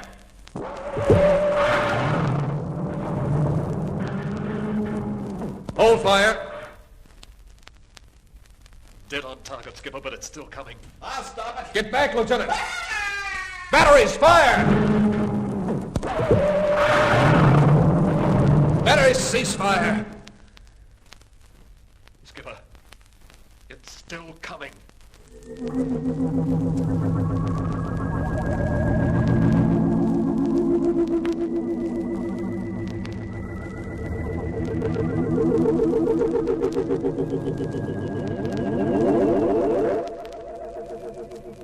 Well, whatever it was, our main battery finally stopped it. You believe that, Skipper? No. No, it just went away for some reason. It'll be back. Doc, an invisible being that can't be disintegrated by atomic fission. No, Skipper, that's a scientific impossibility. Hypnotic illusions don't tear people apart, and that's what this thing did to our men tonight. Doc, you saw it shape yourself standing right there in those neutron beams. It must have been made of solid nuclear material, renewing its molecular structure from one microsecond to the next. Bosun, I want the tractor. Ready, sir. So now we just pick up the girl and her father whether they like it or not, do we? Section 86A, evacuate all civilians from disaster area. Yeah? You left out two very important words. Where feasible. Now, if you remember the Bellerophon expedition, their ship was vaporized trying to lift off. Which makes it a gilt-edged priority that one of us gets into that Krell lab and takes that brain boost. Well, I don't know of any other way we can hope to combat this thing. You remember what happened when the Bellerophon's commander took that brain boost? Yes, I remember that, too. Doc, in case we make it into the lab, I'll take first go at the booster. You hear me, Doc? I hear you, Skip. Bosun? Aye, sir. Leaving you in command while we visit Dr. Morbius. Get the ship operational. Do your best to wait it out for me and the doctor, but the second that fence starts to short again, you lift off. Right, Skipper. Let's go, Doc. Alter. Oh, I'm so glad to see you. So glad. I've had the most awful dream that you... I'm all right, Alter. Why are you here? Tell me what's happened. We were attacked. 3 men died, including Jerry Farman. Oh, darling. That's why I came here. Before anything else happens, I have to see to your safety. How were you attacked? By what? I don't know. It's nothing human, just some kind of big outline on the disintegrator beams. Alter, you can't explain it. No. Anyway, we fought it, and we lost, and I believe it'll come back. Well, then you must leave now. Darling, I'm not going without you. I can't possibly leave Father alone. I just can't. Then we'll take him with us. By force? I can't agree to that either. Alter, you don't realize what's loose on this planet. But I'm immune, like both my parents. That's what your father says, but I don't believe it. Nothing could be immune to that thing up there. Oh, darling, please go. Please, if you love me, But go. Alter, listen to me. Oh, go, darling. Doc, can you talk some sense into this? Hey, Doc. Well, where is he? The doc was right here.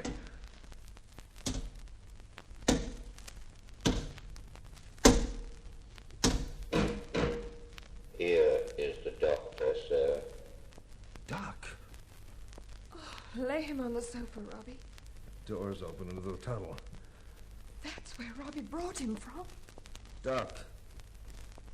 You took the brain boost? You ought to see my new mind. Up there in lights, on the indicator. It's bigger than Morbius now. Easy, Doc, easy. Easy. Listen, Morbius was too close to the problem. The Krell... The Krell had completed their final project. True creation of life. Come on, Doc, let's have it. But the Krell forgot one thing. Yes, what? Monsters. Monsters from the id. The id? What's that? Well, talk, Doc. Doc. Oh, darling. How romantic. Father. A fool, a middling idiot. As though his ape's brain could contain the secrets of the Krell. Father, he's dead. He was warned, and now he's paid. Let him be buried along with the other victims of greed and folly. Morbius, you've chosen for me. John, I'm ready to go with you. Alter. No. Commander, she mustn't do this. She must be prevented. Morbius, what is the id? Young man, my daughter is planning a very foolish action. She will be terribly punished. What is the id? Id. It's an obsolete term, once used to describe the elementary basis of the subconscious mind. Monsters from the id, the subconscious mind. What? Monsters from the subconscious. That's what the doc meant. Morbius, those machines in there, 8,000 cubic miles of klystron relays. Enough power for a whole population of creative geniuses, operated by remote control, operated by the electromagnetic impulses of individual Krell brains. For what purpose? In return, that machine would instantaneously project solid matter to any point on the planet, in any shape or color they might imagine. For any purpose, Morbius. Creation by mere thought. Why haven't I seen this all along? But like you, the Krell forgot one deadly danger. Their own subconscious hate and lust for destruction. The beast.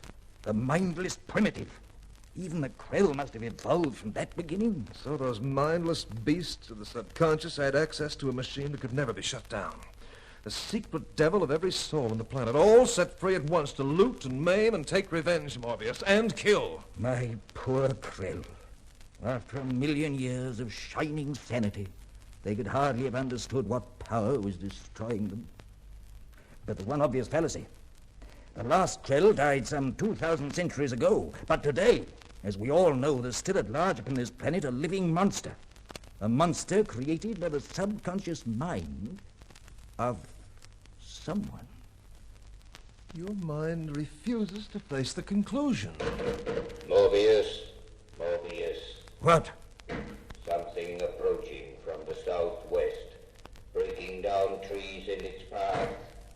Quite close. Father. The monster. That thing out there, well, it's you. It was your subconscious that created it. You're insane. You must be. How else would you have led it here, where Alta must see it torn to pieces? You still think she's immune? She's joined herself to me, body and soul. Yes. And whatever comes. Forever. Say it's a lie! Shout! Let it hear you out there!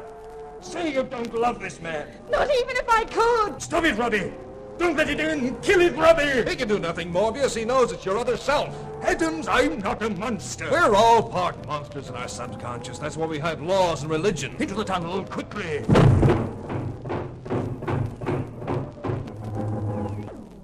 Morbius, you listen to me.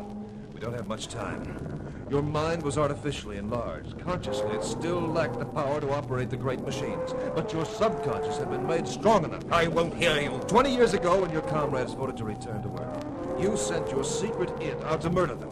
Not quite realizing it, of course, except maybe in your dreams. What man can remember his own dreams? Well, at least when our ship was approaching from space, you remembered enough to warn us off. But then, when you thought you were threatening your little egomaniac empire, your subconscious sent its id monster out again. More deaths, Morbius. More murder. Even in you, the loving father that still exists, this mindless primitive. More enraged and more inflamed with each new frustration. So now you're whistling up your monster again to punish her for disloyalty and disobedience.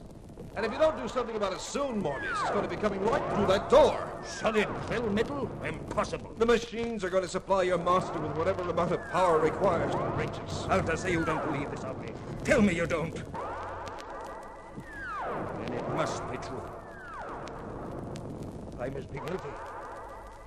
My evil self is at that door, and I have no power to stop it. Father, you can help us. I've known you. Great and noble like the Krell. Yes. Yes, I can help you. I can. You! Up there! No further! I deny you!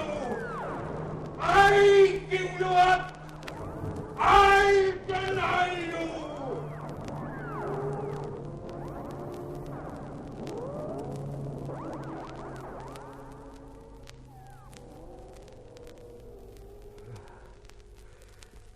It is finished. All finished. Father. Strain, it's been too much. Commander, throw that switch. This? Yes, throw it. In 24 hours, you and Alta must be 100 million miles away out in space. The Krell furnaces. A chain reaction has begun. Can't be reversed. Go. Go. Quick. 6 miles. We're clear now, Alta. That's Altair 4 on the viewplate. Yes, the bright speck below the star. 15 seconds and it'll all be over. Altair 4 would be destroyed. Your father and my shipmates, all the stored knowledge of the Krell. 5 seconds. 4, 3, 2, 1. There. The explosion. Oh, Father. Alta. About 1 million years from now, the human race will have crawled up to where the Krell stood in their great moment of triumph and tragedy. Your father's name will shine again like a beacon in the galaxy. It'll remind us that we are, after all, not God.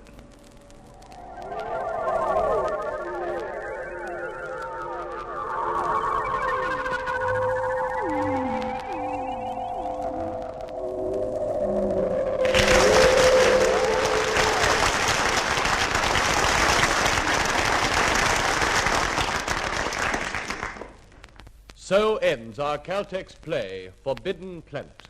In a moment, we will give you tonight's cast and tell you about next week's presentation in the Caltex Theatre.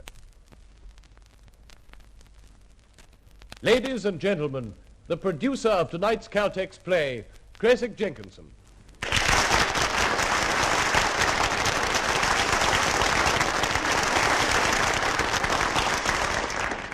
Thank you. Forbidden Planet was presented tonight by courtesy of Metro-Goldwyn-Mayer Proprietary Limited. The script was adapted for radio by Richard Lane, and the special sound effects were devised and recorded for this production by Graham Moncrief. In the starring role, you heard... I played Dr. Morbius. This was Lionel Stevens.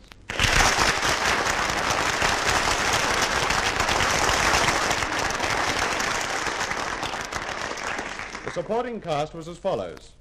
Robbie the Robot, Edward Heppel. Dr. Ostro, Leonard Teal. Lieutenant Farman, Richard Meikle. Quinn, Stuart Finch. The cook, John Llewellyn. The bosun, Al Garcia.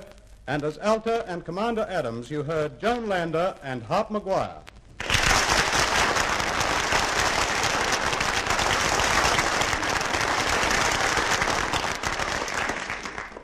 Thank you, Mr. Jenkinson. Next week in the Caltex Theatre, you will hear the saga of a family and of the famous shipping line they founded and struggled to keep afloat during years of depression and war. And in particular, it is the story of Caroline, daughter of old Sir Benjamin Hamilton, who with indomitable spirit and at a cost of personal happiness fought to make the Hamilton Line the premier shipping company of Great Britain. Be listening for this fine drama, Big Ben, in the Caltex Theatre next week. Remember, too, Crispin's Day, another outstanding production shortly to be heard in the Caltex Theatre. Now, this is your compere, Rick Hutton, bidding you good night on behalf of your hosts, Caltex Oil, marketers of Caltex Super Gasoline and Caltex Gasoline, the world-famous RPM 1030 Special Motor Oil, and Marfac Lubrication.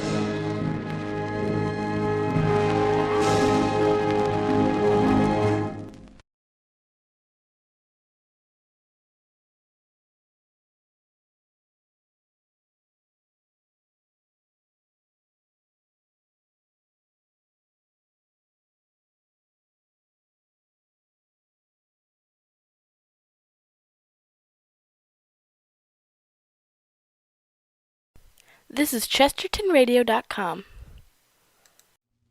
The Columbia Broadcasting System and its affiliated stations present Orson Welles and the Mercury Theater on the Air in The War of the Worlds by H.G. Wells.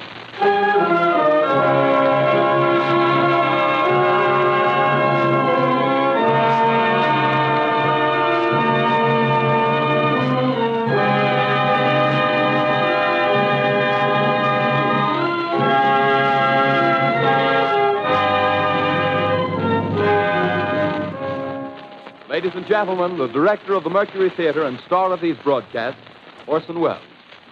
We know now that in the early years of the 20th century, this world was being watched closely by intelligences greater than man's, and yet as mortal as his own. We know now that as human beings busied themselves about their various concerns, they were scrutinized and studied, perhaps almost as narrowly as a man with a microscope might scrutinize the transient creatures that swarm and multiply in a drop of water. With infinite complacence, people went to and fro over the earth about their little affairs, serene in the assurance of their dominion over this small, spinning fragment of solar driftwood, which by chance or design, man has inherited out of the dark mystery of time and space. Yet across an immense ethereal gulf, minds that are to our minds as ours are to the beasts in the jungle, intellects, vast, cool, and unsympathetic, regarded this earth with envious eyes and slowly and surely drew their plans against us. In the 39th year of the 20th century came the Great Disillusionment. It was near the end of October. Business was better. The war scare was over. More men were back at work. Sales were picking up. On this particular evening, October 30th, the Crosley service estimated that 32 million people were listening in on radios. For the next 24 hours, not much change in temperature. A slight atmospheric disturbance of undetermined origin is reported over Nova Scotia, causing a low-pressure area to move down rather rapidly over the northeastern states, bringing a forecast of rain accompanied by winds of light gale force. Maximum temperature 66, minimum 48. This weather report comes to you from the Government Weather Bureau. We take you now to the Meridian Room in the Hotel Park Plaza in downtown New York, where you will be entertained by the music of Raymond Raquello and his orchestra.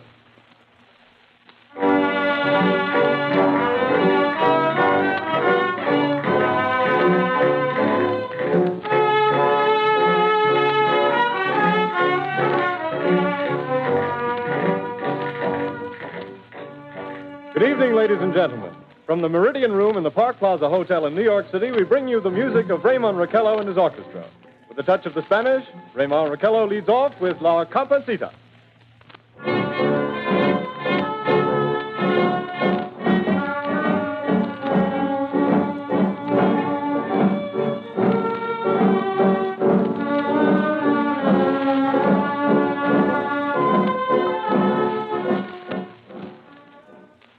Ladies and gentlemen, we interrupt our program of dance music to bring you a special bulletin from the Intercontinental Radio News. At 20 minutes before 8 Central Time, Professor Farrell of the Mount Jennings Observatory, Chicago, Illinois, reports observing several explosions of incandescent gas occurring at regular intervals on the planet Mars. The spectroscope indicates the gas to be hydrogen and moving toward the Earth with enormous velocity. Professor Pearson of the observatory at Princeton confirms Farrell's observation and describes the phenomenon as, quote, like a jet of blue flame shot from a gun, unquote. We now return you to the music of Raymond Raquello, playing for you in the Meridian Room of the Park Plaza Hotel, situated in downtown New York.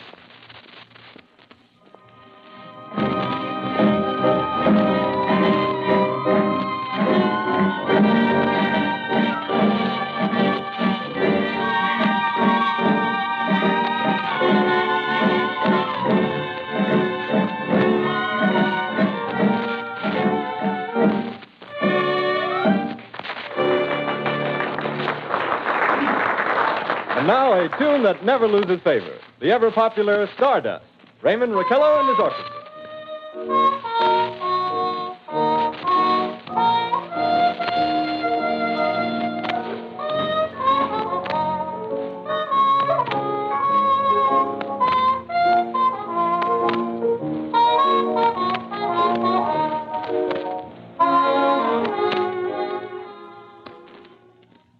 Ladies and gentlemen, following on the news given in our bulletin a moment ago, the Government Meteorological Bureau has requested the large observatories of the country to keep an astronomical watch on any further disturbances occurring on the planet Mars.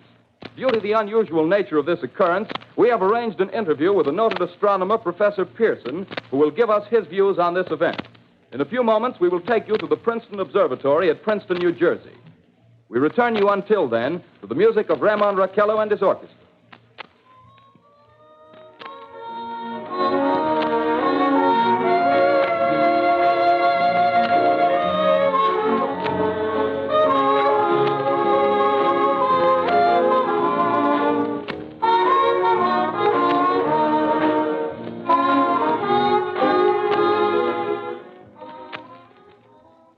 We are ready now to take you to the Princeton Observatory at Princeton, where Carl Phillips, our commentator, will interview Professor Richard Pearson, famous astronomer. We take you now to Princeton, New Jersey. Good evening, ladies and gentlemen. This is Carl Phillips speaking to you from the observatory at Princeton. I'm standing in a large semicircular room, pitch black except for an oblong split in the ceiling. Through this opening, I can see a sprinkling of stars that cast a kind of frosty glow over the intricate mechanism of the huge telescope. The ticking sound you hear is the vibration of the clockwork. Professor Pearson stands directly above me on a small platform, peering through the giant lens. I'll ask you to be patient, ladies and gentlemen, during any delay that may arise during our interview. Besides the ceaseless watch of the heavens, Professor Pearson may be interrupted by telephone or other communications. During this period, he is in constant touch with the astronomical centers of the world. Professor, may I begin our questions? At any time, Mr. Phillips. Professor, would you please tell our radio audience exactly what you see as you observe the planet Mars through your telescope? Nothing unusual at the moment, Mr. Phillips. A red disk swimming in the blue sea. Transverse stripes across the disk. Quite distinct now because Mars happens to be at the point nearest the Earth, in opposition, as we call it. In your opinion, what do these transverse stripes signify, Professor Pearson? Not canals, I can assure you, Mr. Phillips. Although that's the popular conjecture of those who imagine Mars to be inhabited. From a scientific viewpoint, the stripes are merely the result of atmospheric conditions peculiar to the planet. Then you're quite convinced, as a scientist, that living intelligence as we know it does not exist on Mars? I'd say the chances against it are 1,000 to 1. And yet, how do you account for these gas eruptions occurring on the surface of the planet at regular intervals? Phillips, I cannot account for it. By the way, Professor, for the benefit of our listeners, how far is Mars from the Earth? Approximately 40 million miles. Well, that seems a safe enough distance. Just a moment, ladies and gentlemen. Someone has just handed Professor Pearson a message. While he reads it, let me remind you that we are speaking to you from the observatory in Princeton, New Jersey, where we are interviewing the world-famous astronomer, Professor Pearson. One moment, please. Professor Pearson has passed me a message which he has just received. Professor, may I read the message to the listening audience? Certainly, Mr. Phillips. Ladies and gentlemen, I shall read you a wire addressed to Professor Pearson from Dr. Gray of the Natural History Museum, New York. Quote, 9:15 p.m. Eastern Standard Time. Seismograph registered shock of almost earthquake intensity occurring within a radius of 20 miles of Princeton. Please investigate. Signed, Lloyd Gray, Chief of Astronomical Division. Unquote. Professor Pearson, could this occurrence possibly have something to do with the disturbances observed on the planet Mars? Hardly, Mr. Phillips. This is probably a meteorite of unusual size, and its arrival at this particular time is merely a coincidence. However, we shall conduct a search as soon as daylight permits. Thank you, Professor. Ladies and gentlemen, for the past 10 minutes, we've been speaking to you from the observatory at Princeton, bringing you a special interview with Professor Pearson, noted astronomer. This is Standard Time. This confirms earlier reports received from American observatories. Now, nearer home, comes a special bulletin from Trenton, New Jersey. It is reported that at 8:50 p.m., a huge flaming object, believed to be a meteorite, fell on a farm in the neighborhood of Grover's Mill, New Jersey, 22 miles from Trenton. The flash in the sky was visible within a radius of several hundred miles, and the noise of the impact was heard as far north as Elizabeth. We have dispatched a special mobile unit to the scene, and we'll have our commentator, Carl Phillips, give you a word picture of the scene as soon as he can reach there from Princeton. In the meantime, we take you to the Hotel Martinet in Brooklyn, where Bobby Millett and his orchestra are offering a program of dance music.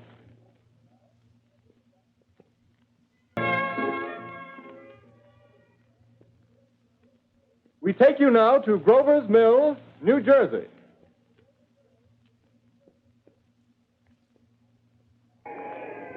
Ladies and gentlemen, this is Carl Phillips again, out at the Wilmot Farm, Grover's Mill, New Jersey. Professor Pearson and myself made the 11 miles from Princeton in 10 minutes.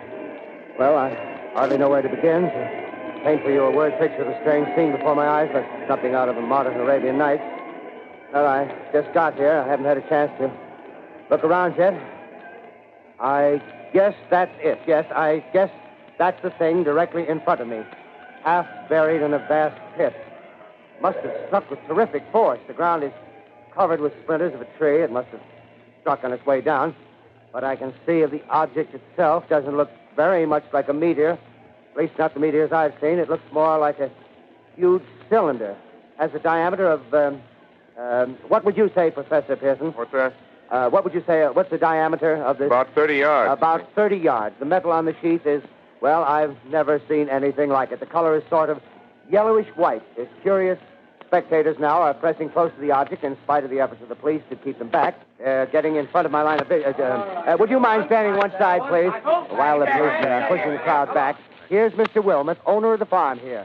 He may have some interesting facts to add. Mr. Wilmot, would you please tell the radio audience as much as you remember of this rather unusual visitor that dropped in your backyard? A step closer, please. Ladies and gentlemen, this is Mr. Wilmot. Well, I was listening to the radio. Closer and louder, please. Pardon me? Louder, please, closer. Yes. I was listening to the radio and kind of drowsing. That professor fellow was talking about Mars, so I was half dozing and half... Yes, Mr. Wilmot, and then what happened? Well, as I was saying, I was listening to the radio, kind of halfway. Yes, Mr. Wilmot. And then you saw something. Well, not first off. I heard something. And what did you hear? A hissing sound like this. Kind of like a 4th of July rocket. Yes, then what? I turned my head out the window and would have sworn I was asleep and dreaming. Yes? I seen a kind of greenish streak and then zingo. Something smacked the ground, knocked me clear out of my chair. Well, were you frightened, Mr. Wilmot? Well, I ain't quite sure. I reckon I was kind of riled. Well, thank you, Mr. Wilmot. Thank you very much. Yeah, you want me to tell No, that's quite all right. That's plenty. Ladies and gentlemen, you've just heard Mr. Wilmot, owner of the farm where this thing has fallen. I wish I could convey the atmosphere, the background of this fantastic scene. Hundreds of cars are parked in a field in back of us, and the police are trying to rope off the roadway leading into the farm, but it's no use. They're breaking right through. The car's headlights throw an enormous spotlight on the pit where the object's half buried. Now, some of the more daring souls now are venturing near the edge. Their silhouettes stand out against the metal sheen. One man wants to touch the thing. He's having an argument with the policeman. The policeman wins. Now, ladies and gentlemen, there's something I haven't mentioned in all this excitement, but it's becoming more distinct. Perhaps you've caught it already on your radio. Listen, please. Do you hear it? It's a curious humming sound that seems to come from inside the object. I'll move the microphone nearer. Here. Now, we're not more than 25 feet away. Can you hear it now? Professor Pearson. Yes, Mr. Can you tell us the meaning of that scraping noise inside the thing? Possibly the unequal cooling of its surface. I say, do you still think it's a meteor, Professor? I don't know what to think. The metal casing is definitely extraterrestrial. Not found on this Earth. Friction with the Earth's atmosphere usually tears holes in a meteorite. This thing is smooth, and you can see its cylindrical Just a minute. shape. Something's happening. Ladies and gentlemen, this is terrific. This end of the thing is beginning to flake off. The top is beginning to rotate like a screw, and the thing must be hollow. He's moving. Keep back there. Keep back there. Keep those men back. Keep back there. Keep those idiots back. Keep off. The top's loose. Look out there. Stand back. Ladies and gentlemen, this is the most terrifying thing I've ever witnessed. Wait a minute. Someone's calling someone or something. I can see coming out of that black hole two luminous discs. The eyes, it might be a face, might be almost... Good heavens, something wriggling out of the shadow like a gray snake. Now it's another one, and another one, and another one. They look like tentacles to me. Oh, yeah, I can see the thing's body. Now it's large as a bear. It glistens like wet leather, but that face, ladies and gentlemen, it's indescribable. I can hardly force myself to keep looking at it. It's so awful. The eyes are black, and they gleam like a serpent. The mouth is kind of V-shaped with saliva dripping from its rimless lips. It seemed to quiver and pulsate, and the monster, or whatever it is, can hardly move. It seems weighed down by possibly gravity or something. The thing's rising up now, and the crowd falls back. They've seen plenty. The most extraordinary experience, ladies and gentlemen. I can't find words. Well, I'll pull this microphone with me as I talk. I'll have to stop the description till I can take a new position. Hold on, will you, please? I'll be right back in a minute.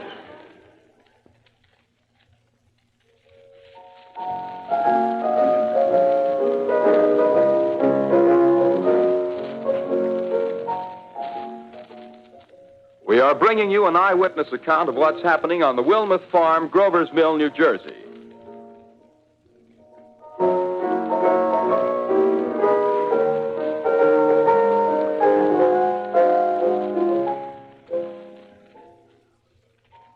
We now return you to Carl Phillips at Grover's Mill.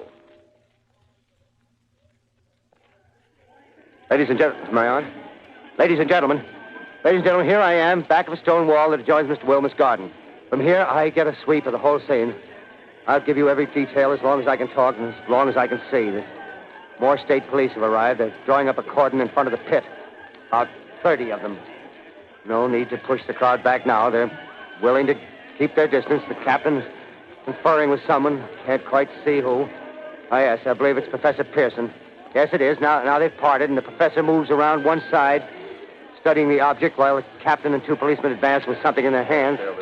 I can see it now. It's a white handkerchief tied to a pole. Flag of truce. If those creatures know what that means, what anything means. Wait a minute, something's happening. Humped shape is rising out of the pit. I can make out a small beam of light against a mirror.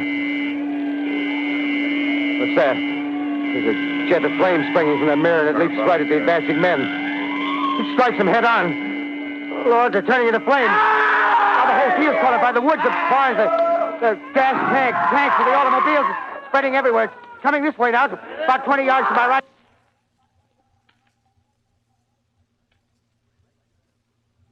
Ladies and gentlemen, due to circumstances beyond our control, we are unable to continue the broadcast from Grover's Mill. Evidently, there's some difficulty with our field transmission. However, we will return to that point at the earliest opportunity. In the meantime, we have a late bulletin from San Diego, California. Professor Indelkoffer, speaking at a dinner of the California Astronomical Society, expressed the opinion that the explosions on Mars are undoubtedly nothing more than severe volcanic disturbances on the surface of the planet. We continue now with our piano interlude.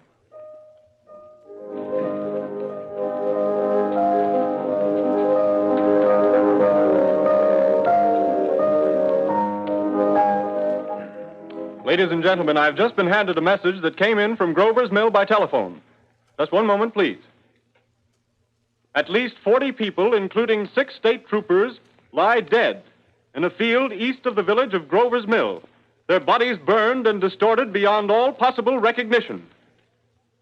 The next voice you hear will be that of Brigadier General Montgomery Smith, commander of the state militia at Trenton, New Jersey. I have been requested by the governor of New Jersey to place the counties of Mercer and Middlesex as far west as Princeton and east to Jamesburg under martial law. No one will be permitted to enter this area except by special pass issued by state or military authorities. 4 companies of state militia are proceeding from Trenton to Grover's Mill and will aid in the evacuation of homes within the range of military operations. Thank you.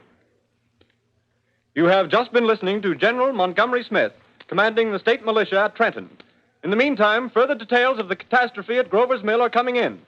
The strange creatures, after unleashing their deadly assault, crawled back in their pit and made no attempt to prevent the efforts of the firemen to recover the bodies and extinguish the fire.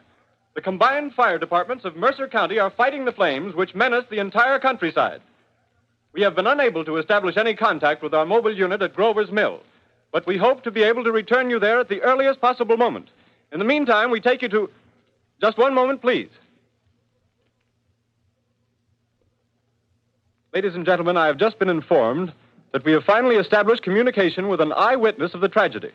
Professor Pearson has been located at a farmhouse near Grover's Mill, where he has established an emergency observation post. As a scientist, he will give you his explanation of the calamity. The next voice you hear will be that of Professor Pearson, brought to you by direct wire. Professor Pearson. Of the creatures in the rocket cylinder at Grover's Mill, I can give you no authoritative information, either as to their nature, their origin, or their purposes here on Earth. Of their destructive instrument, I might venture some conjectural explanation. For want of a better term, I shall refer to the mysterious weapon as a heat ray.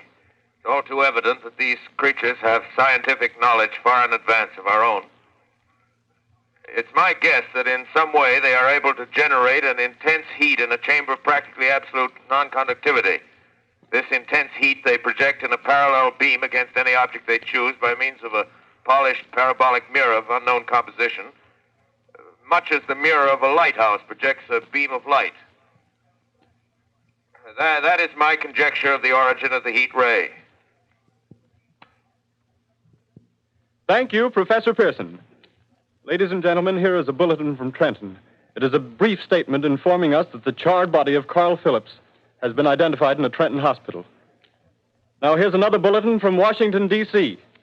The Office of the Director of the National Red Cross reports 10 units of Red Cross emergency workers have been assigned to the headquarters of the state militia, stationed outside of Grover's Mill, New Jersey. Here's a bulletin from State Police, Princeton Junction. The fires at Grover's Mill and vicinity are now under control. Scouts report all quiet in the pit, and there is no sign of life appearing from the mouth of the cylinder. Now, ladies and gentlemen, we have a special statement from Mr. Harry McDonald, Vice President in charge of operations. We have received a request from the state militia of Trenton to place at their disposal our entire broadcasting facilities. In view of the gravity of the situation, and believing that radio has a responsibility to serve in the public interest at all times, we are turning over our facilities to the state militia at Trenton. We take you now to the field headquarters of the state militia near Grover's Mill, New Jersey. This is Captain Lansing of the Signal Corps, attached to the state militia, now engaged in military operations in the vicinity of Grover's Mill. Situation arising from the reported presence of certain individuals of unidentified nature is now under complete control. The cylindrical object, which lies in a pit directly below our position, surrounded on all sides by 8 battalions of infantry, without heavy field pieces, but adequately armed with rifles and machine guns. All cause for alarm, if such cause ever existed, is now entirely unjustified. Things, whatever they are, do not even venture to poke their heads above the pit. I can see their hiding place plainly in the glare of the searchlights here. With all their reported resources, these creatures can scarcely stand up against heavy machine gun fire. Anyway, it's an interesting outing for the troops. I can make out their khaki uniforms crossing back and forth in front of the lights. Looks almost like a real war. There appears to be some slight smoke in the woods bordering the Millstone River. Probably fire started by campers. Well, we ought to see some action soon. One of the companies is deploying on the left flank. A quick thrust and it'll all be over. Now, wait a minute. I see something on top of the cylinder. No, it's nothing but a shadow. Now the troops are on the edge of the Wilmoth farm. 7,000 armed men closing in on an old metal tube. A tub, rather. Well, wait, that wasn't a shadow. It's something moving. Solid metal, kind of a shield-like affair rising up out of the cylinder. It's going higher and higher. What? It's standing on legs, actually rearing up on a sort of metal framework. Now it's reaching above the trees and the searchlights are on it. Hold on.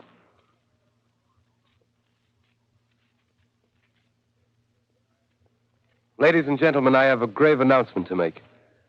Incredible as it may seem, both the observations of science and the evidence of our eyes lead to the inescapable assumption that those strange beings who landed in the Jersey farmlands tonight are the vanguard of an invading army from the planet Mars.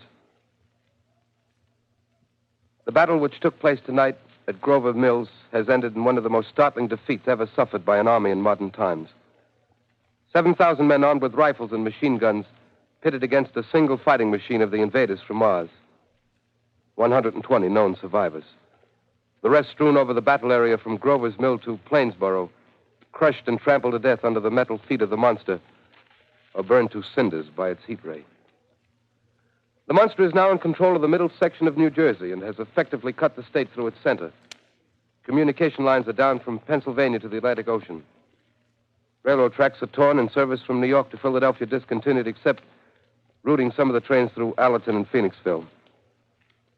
Highways to the north, south, and west are clogged with frantic human traffic. Police and army reserves are unable to control the mad flight.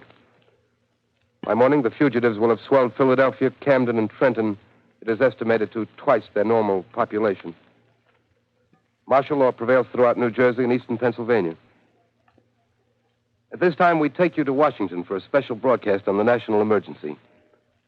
The Secretary of the Interior. Citizens of the nation, I shall not try to conceal the gravity of the situation that confronts the country, nor the concern of your government in protecting the lives and property of its people.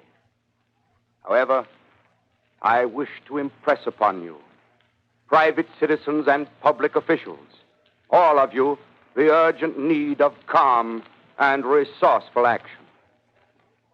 Fortunately, this formidable enemy is still confined to a comparatively small area, and we may place our faith in the military forces to keep them there. In the meantime, placing our faith in God, we must continue the performance of our duties, each and every one of us, so that we may confront this destructive adversary with a nation united, courageous, and consecrated to the preservation of human supremacy on this earth. I thank you. You have just heard the Secretary of the Interior speaking from Washington. Bulletins too numerous to read are piling up in the studio here. We're informed that the central portion of New Jersey is blacked out from radio communication due to the effect of the heat ray upon power lines and electrical equipment. Here's a special bulletin in New York. Cables have been received from English, French, and German scientific bodies offering assistance. Astronomers report continued gas outbursts at regular intervals on the planet Mars. The majority voiced the opinion that the enemy will be reinforced by additional rocket machines. There have been several attempts made to locate Professor Pearson of Princeton, who has observed Martians at close range. It is feared he was lost in the recent battle. Langham Field, Virginia. Scouting planes report 3 Martian machines visible above treetops, moving north toward Somerville with population fleeing ahead of them. The heat ray is not in use, although advancing at express train speed, invaders pick their way carefully. They seem to be making a conscious effort to avoid destruction of cities and countryside. However, they stop to uproot power lines, bridges, and railroad tracks. Their apparent objective is to crush resistance, paralyze communication, and disorganize human society. Here is a bulletin from Basking Ridge, New Jersey. Coon hunters have stumbled on a second cylinder similar to the first, embedded in the great swamp 20 miles south of Morristown. Army field pieces are proceeding from Newark to blow up the second invading unit before the cylinder can be opened and the fighting machine rigged. They are taking up a position in the foothills of Watchung Mountains. Another bulletin from Langham Field, Virginia. Scouting planes report enemy machines, now 3 in number, increasing speed northward, kicking over houses and trees in their evident haste to form a conjunction with their allies south of Morristown. Machines also sighted by telephone operator east of Middlesex within 10 miles of Plainfield. Here's a bulletin from Winston-Field, Long Island. A fleet of Army bombers carrying heavy explosive flying north in pursuit of enemy. Scouting planes act as guides. They keep the speeding enemy in sight. Just a moment, please, ladies and gentlemen. We've run special wires to the artillery line and adjacent villages to give you direct reports in the zone of the advancing enemy. First, we take you to the battery of the 22nd Field Artillery, located in the Watchung Mountains. Range 32 meters. 32 meters. Projection 39 degrees. 39 degrees. Fire. 140 yards to the right, sir. Shift range 31 meters. 31 meters. Projection 37 degrees. 37 degrees. Fire.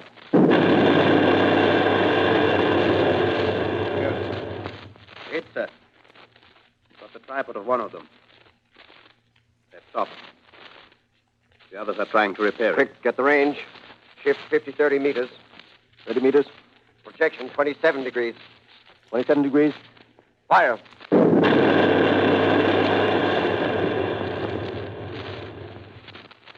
Can't see the shell land, sir. Letting off a smoke. What is it? Black smoke, sir. Moving this way. Lying close to the ground. Moving fast. Put on gas masks. Get ready to fire. Shift to 24 meters. 24 meters. Projection 24 degrees. 24 degrees. Fire.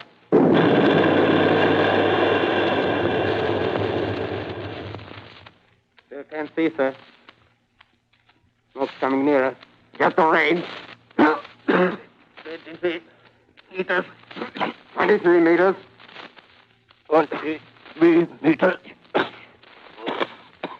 Projection 22 degrees. 22 degrees.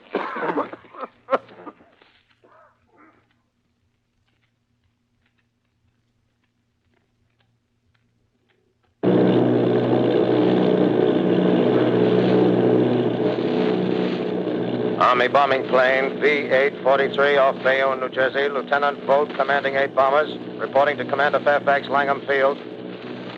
This is Boat reporting to Commander Fairfax, Langham Field. Enemy tripod machines now in sight. Reinforced by 3 machines from the Morristown cylinder. 6 altogether. 1 machine partially crippled. Believed hit by shell from Army gun in Watchung Mountains. Guns now appear silent. A heavy black fog hanging close to the earth of extreme density, nature unknown. No sign of heat ray. Enemy now turns east, crossing Passaic River into the Jersey marshes. Another straddles the Pulaski Skyway. Evident objective is New York City. They're pushing down a high-tension power station. The machines are close together now, and we're ready to attack. Planes circling, ready to strike.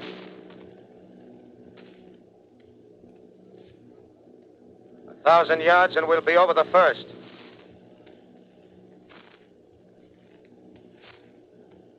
$800 yards.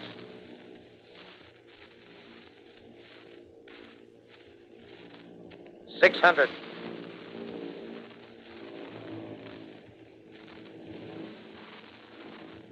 $400. $200. There they go. The giant arm raised. Green flash. They're spraying us with flame. 2,000 feet. Engines are giving out. No chance to release bombs. Only one thing left. Drop on them, plane and all. We're diving on the first one. Now the engine's gone. 8.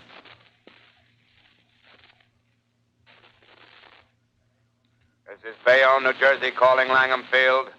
This is Bayonne, New Jersey, calling Langham Field. Come in, please. This is Langham Field. Go ahead.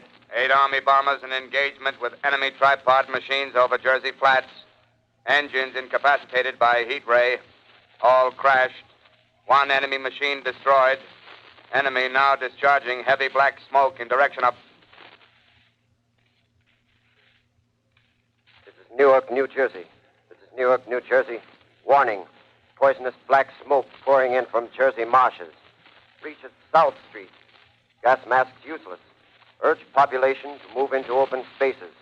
Automobiles use routes 7, 23, 24. Avoid congested areas.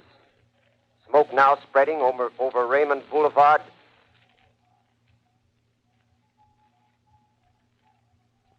(2X2L calling CQ, 2X2L calling CQ, 2X2L calling 8X3R. Come in, please. This is 8X3R coming back at 2X2L. How's reception? How's reception? K, please. Where are you, 8X3R? What's the matter? Where are you?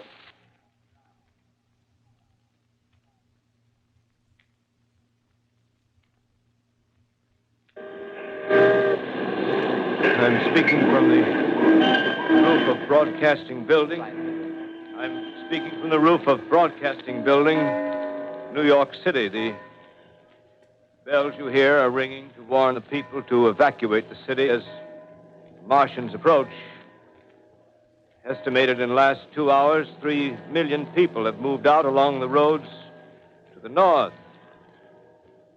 Hutchison River Parkway is still kept open for motor traffic. Avoid bridges to Long Island, hopelessly jammed. All communication with Jersey Shore closed 10 minutes ago. No more defenses. Our army is wiped out. Artillery, Air Force, everything wiped out. This may be the last broadcast. We'll stay here to the end. People are holding service here below us in the cathedral. Now I look down the harbor, all manner of boats, overloaded with fleeing population pulling out from docks. Streets are all jammed. Noise in crowds like New Year's Eve in city. Wait a minute. The enemy is now in sight above the Palisades. Five great machines. First one is crossing the river. I can see it from here, wading the Hudson like a man wading through a brook. A bulletin is handed me. Martian cylinders are falling all over the country. One outside of Buffalo, one in Chicago, St. Louis. Seem to be timed and spaced. Now the first machine reaches the shore. He stands watching, looking over the city. The steel cowlish head is even with the skyscrapers. He waits for the others. They rise like a line of new towers on the city's west side. Now they're lifting their metal hands. This is the end now. Smoke comes out, black smoke drifting over the city. People in the streets see it now. They're running toward the East River, thousands of them, dropping in like rats. Now the smoke's spreading faster. It's reached Times Square. People are trying to run away from it, but it's no use. They're falling like flies. Now the smoke...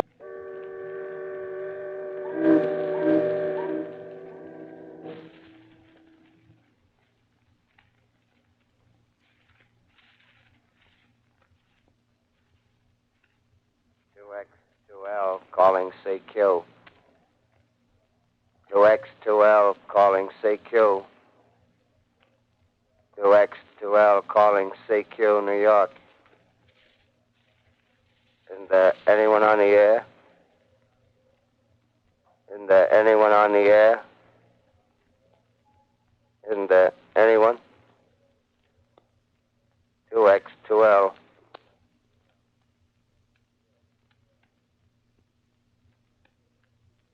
You are listening to a CBS presentation of Orson Welles and the Mercury Theater on the Air in an original dramatization of The War of the Worlds by H.G. Wells. The performance will continue after a brief intermission. This is the Columbia Broadcasting System. The War of the Worlds by H.G. Wells, starring Orson Welles and the Mercury Theater on the Air.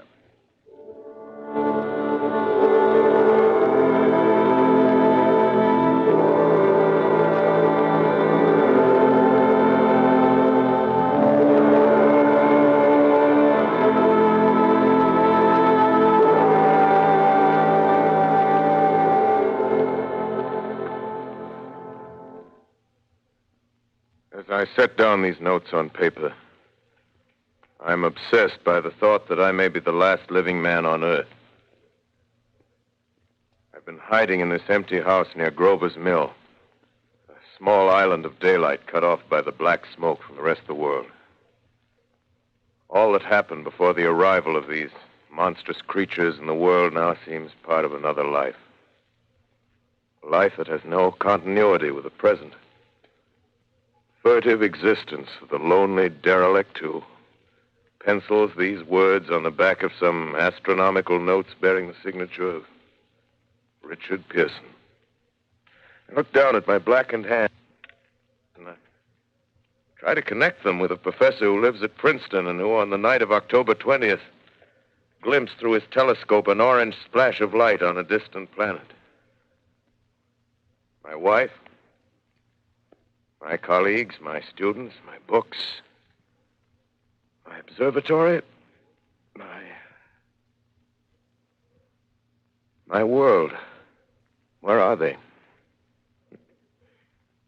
Did they ever exist? Am I Richard Pearson? What day is it? Do days exist without calendars? Does time pass when there are no human hands left to wind the clocks? In writing down my daily life, I tell myself I shall preserve human history between the dark covers of this little book that was meant to record the movements of the stars. But to write, I must live, and to live, I must eat. Find moldy bread in the kitchen and an orange not too spoiled to swallow.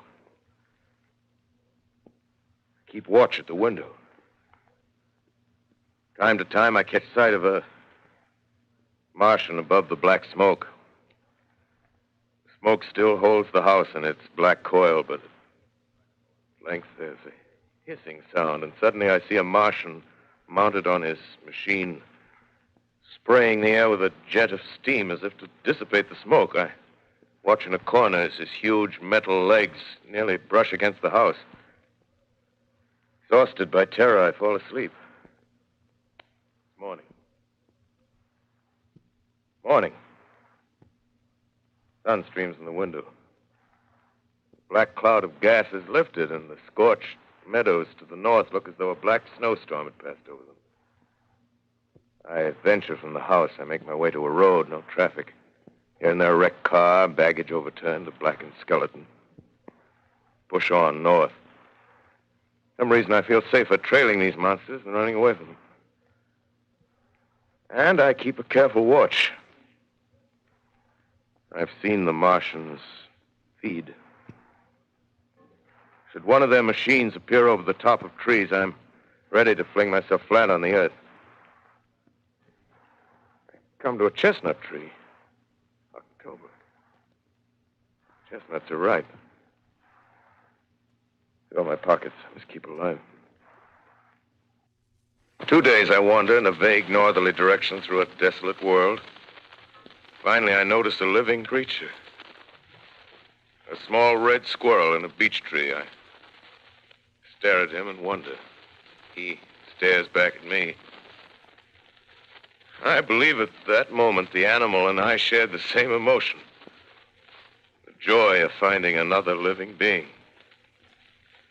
Push on north. I find dead cows in a brackish field, and beyond the charred ruins of a dairy and a silo remains standing guard over the wasteland like a lighthouse, deserted by the sea.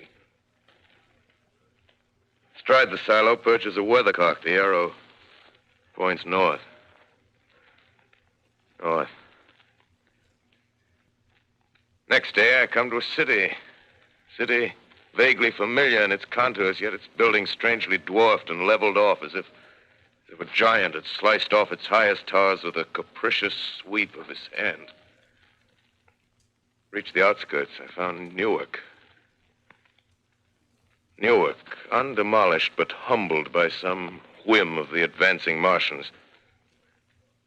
Presently, with an odd feeling of being watched, I caught sight of something crouching in a doorway. I made a step towards it, and it rose up and became a man. A man armed with a large knife. Stop! Where do you come from? I come from many places. A long time ago, from Princeton. Princeton, huh? That's near Grover's Mill. Yes. Grover's Mill. There's no food here. This is my country. All this end of town down the river. There's only food for one. Which way are you going? I don't know. I guess I'm looking for people. Hey, what was that? Did you hear something just then? No. Only a bird. A live bird. Yeah. You get to know that birds have shadows these days. Say, we're in the open here. Let's crawl in this doorway here and talk. Have you seen any Martians? No. They're going over to New York. Night, the sky's alive with their lights, just as if people were still living in it. By daylight, you can't see them. 5 days ago, a couple of them carried something big across the flats from the airport. I think they're learning how to fly. Fly? Yeah, fly. Then it's all over with humanity. Stranger, there's still you and I. 2 of us left. Yeah. They got themselves in solid. They wrecked the greatest country in the world. Those green stars, they're probably falling somewhere every night. They've only lost one machine. There isn't anything to do. We're done. We're licked. Where were you? You're in a uniform. Yeah, what's left of it. I was in the militia. National Guard. That's good. There wasn't any war. Any more than there's war between men and ants. Yes, but we're eatable ants. I found that out. What'll they do to us? I thought it all out. Right now, we're caught as we're wanted. A Martian only has to go a few miles to get a crowd on the run. But they won't keep on doing that. They'll begin catching us systematic, like keeping the best and storing us in cages and things. They haven't begun on us yet. Not begun? Not begun. All that's happened so far is because we don't have sense enough to keep quiet. Bothering them with guns and such stuff and losing our heads and rushing off in crowds. Now, instead of our rushing around blind, we got to fix ourselves up according to the way things are now. Cities, nations, civilization, progress. Yes, but if that's so, what is there to live for? Well, there won't be any more concerts for 1,000,000 years or so, and no nice little dinners at restaurants. If it's amusement you're after, I guess the game's up. What is there left? Life, that's what. I want to live. Yeah, and so do you. We're not going to be exterminated. And I don't mean to be caught either. Tamed and fattened and bred like an ox. What are you going to do? I'm going on. Right under their feet. I got a plan. We men, as men, we're finished. We don't know enough. We got to learn plenty before we got a chance. And we've got to live and keep free while we learn, see? I've thought it all out, see? Well, tell me the rest. Well, it isn't all of us that are made for wild beasts. That's what it got to. That's what it got to be. That's why I watched you. Watched you. All those little office workers that used to live in these houses. They be no good. They haven't any stuff in them. They used to run off to work. I've seen hundreds of them running to catch their commuter's train in the morning, afraid they'd get canned if they didn't. Running back at night, afraid they wouldn't be in time for dinner.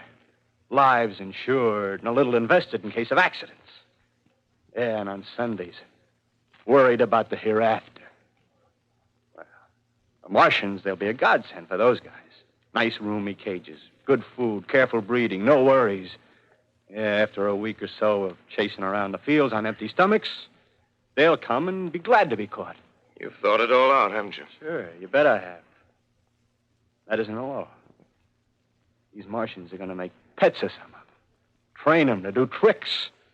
Who knows? Get sentimental over the pet boy who grew up and had to be killed. Yeah. And some, maybe, they'll train to hunt us. Oh, no, it's impossible. Yes, they will. There's men who do it gladly. One of them ever comes after me, by... In the meantime, you and I and others like us, where are we to live when the Martians own the Earth? I got it all figured out. We'll live underground. I've been thinking about the sewers. Under New York, there are miles and miles of them. The main ones, they're big enough for anybody. Then there's cellars, vaults, underground storerooms, railway tunnels, subways. You begin to see, huh? We'll get a bunch of strong men together. No weaklings. That rubbish, out. As you meant me to go. All right. Give you a chance, didn't I? Won't quarrel about that. Go on. Well, we got to make safe places for us to stay in, see? Get all the books we can. Science books. That's where men like you come in, see? We raid the museums. We'll even spy on the Martians. May not be so much we have to learn before... Listen. Just imagine this. 4 or 5 of their own fighting machines suddenly start off. Heat rays right and left. Not a Martian in them. Not a Martian in them, see? But men. Men who've learned the way how. May even be in our time. Gee. Imagine having one of them lovely things with a heat ray wide and free. We'd turn it on Martians. We'd turn it on men. We'd bring everybody down on their knees. That's your plan. Yeah.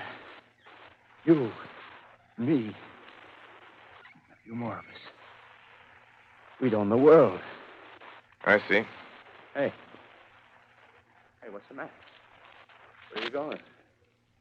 Not to your world. Bye, stranger. Well, after parting with the artilleryman, I came at last to the Holland Tunnel, entered that silent tube, anxious to know the fate of the great city on the other side of the Hudson. Cautiously, I came out of the tunnel and made my way up Canal Street. Reached 14th Street, and there again were black powder and several bodies and an evil, ominous smell from the gratings of the cellars of some of the houses. I wandered up through the 30s and 40s, stood alone on Times Square. Caught sight of a lean dog running down 7th Avenue with a piece of dark brown meat in his jaws and a pack of starving mongrels at his heels. Made a wide circle around me as though he feared I might prove a fresh competitor. Walked up Broadway in the direction of that strange powder, past silent shop windows, displaying their mute wares to empty sidewalks. Past the Capitol Theater, silent, dark. Past a shooting gallery where a row of empty guns faced an arrested line of wooden ducks. Near Columbus Circle, I noticed models of 1939 motor cars in the showrooms facing empty streets.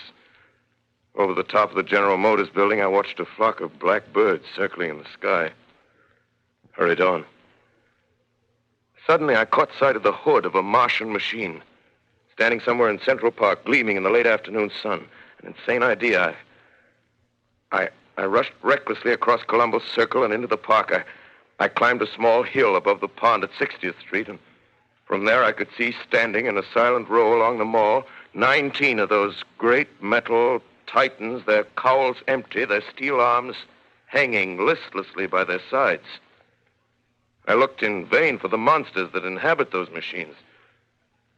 Suddenly, my eyes were attracted to the immense flock of black birds that hovered directly below me. They circled to the ground. And there before my eyes, stark and silent, lay the Martians with the hungry birds pecking and tearing brown shreds of flesh from their dead bodies.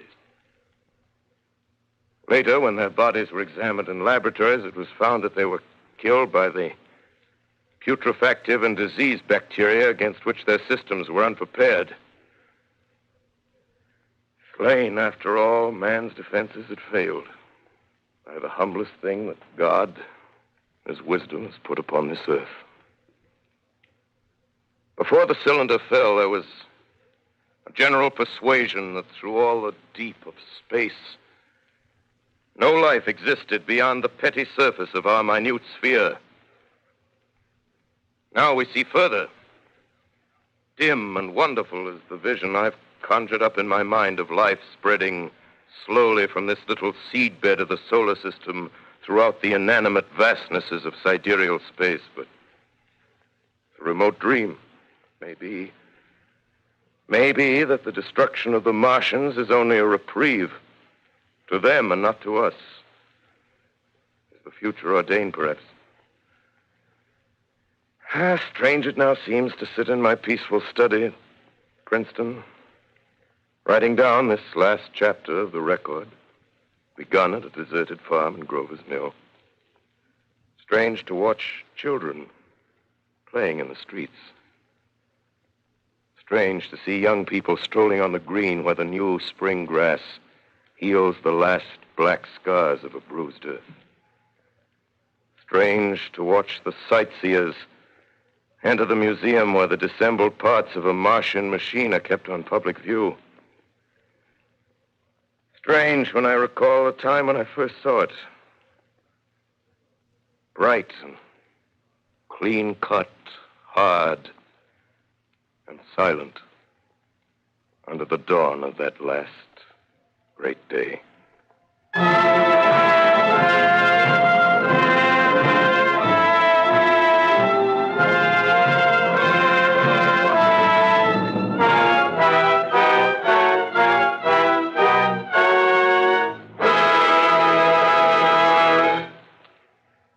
This is Orson Welles, ladies and gentlemen. Out of character, to assure you that the War of the Worlds has no further significance than as to hollow all your windows and steal all your garden gates. By tomorrow night, so we did the best next thing. We annihilated the world before your very ears and utterly destroyed the CBS. You will be relieved, I hope, to learn that we didn't mean it and that both institutions are still open for business. So goodbye, everybody, and remember, please, for the next day or so, the terrible lesson you learned tonight. That grinning, glowing, globular invader of your living room is an inhabitant of the pumpkin patch, and if your doorbell rings and nobody's there, that was no Martian, it's Halloween.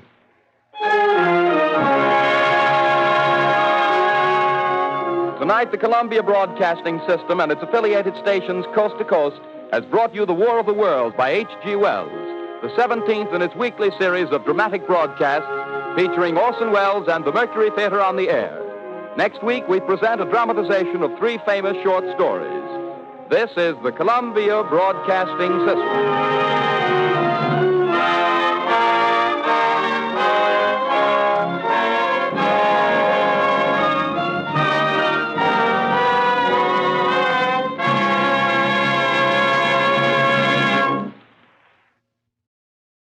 This is Chesterton Radio, your home for podcasts of works by G.K. Chesterton, plus drama, comedy, mystery, science fiction, big bands, and much more. The soundtrack to your Chesterton day at chestertonradio.com. Good evening, ladies and gentlemen. This is Charles C. Shaw speaking. KTSA is honored this evening by the presence in our studios of 2 great men, the Honorable H.G. Wells, world-famous British historian, author, and student of world affairs, and Mr. Orson Welles, the genius of stage, screen, and radio. This is the first time that Mr. H.G. Wells and Mr. Orson Welles have appeared together. In fact, they met for the first time only yesterday here in San Antonio. But this is not the first time that their names have been linked. 2 years ago, Mr. Orson Welles adapted Mr. H.G. Wells' book, War of the Worlds, for radio purposes, and you know the rest. Revising the story somewhat, Mr. Orson Welles depicted an invasion of the United States by men from Mars. Although he explained it numerous times during the program that it was fictitious, the country at large was frightened almost out of its wits. Men called radio stations offering to enlist against the Martians. Others were panic-stricken. The realism of the production, frightening though it was a tribute to Mr. Orson Welles' genius. And thus the name of Wells, H-G-W-E-L-L-S, and Orson, W-E-L-L-E-S, became linked. Mr. H.G. Wells, in the opinion of many, is the world's most famous man of letters. He has come to San Antonio to address the United States Brewers Association, and Mr. Orson Welles is here for a town hall forum address Wednesday. In this meeting of great minds, I feel rather inconspicuous, and the less I have to say, the better you listeners will like it. But first, could I interest you gentlemen in a discussion of Mr. Orson Welles' broadcast of Mr. H.G. Wells' book, The War of the Worlds? Turning the meeting over to us, sir? I am, for the moment. He's turning it over to us. Well, I've had a series of the most delightful experiences since I came to America. But the best thing that has happened so far is meeting my little namesake here, Orson. I find him the most delightful carrier. He carries my name and an extra E that I hope he'll drop sooner or later.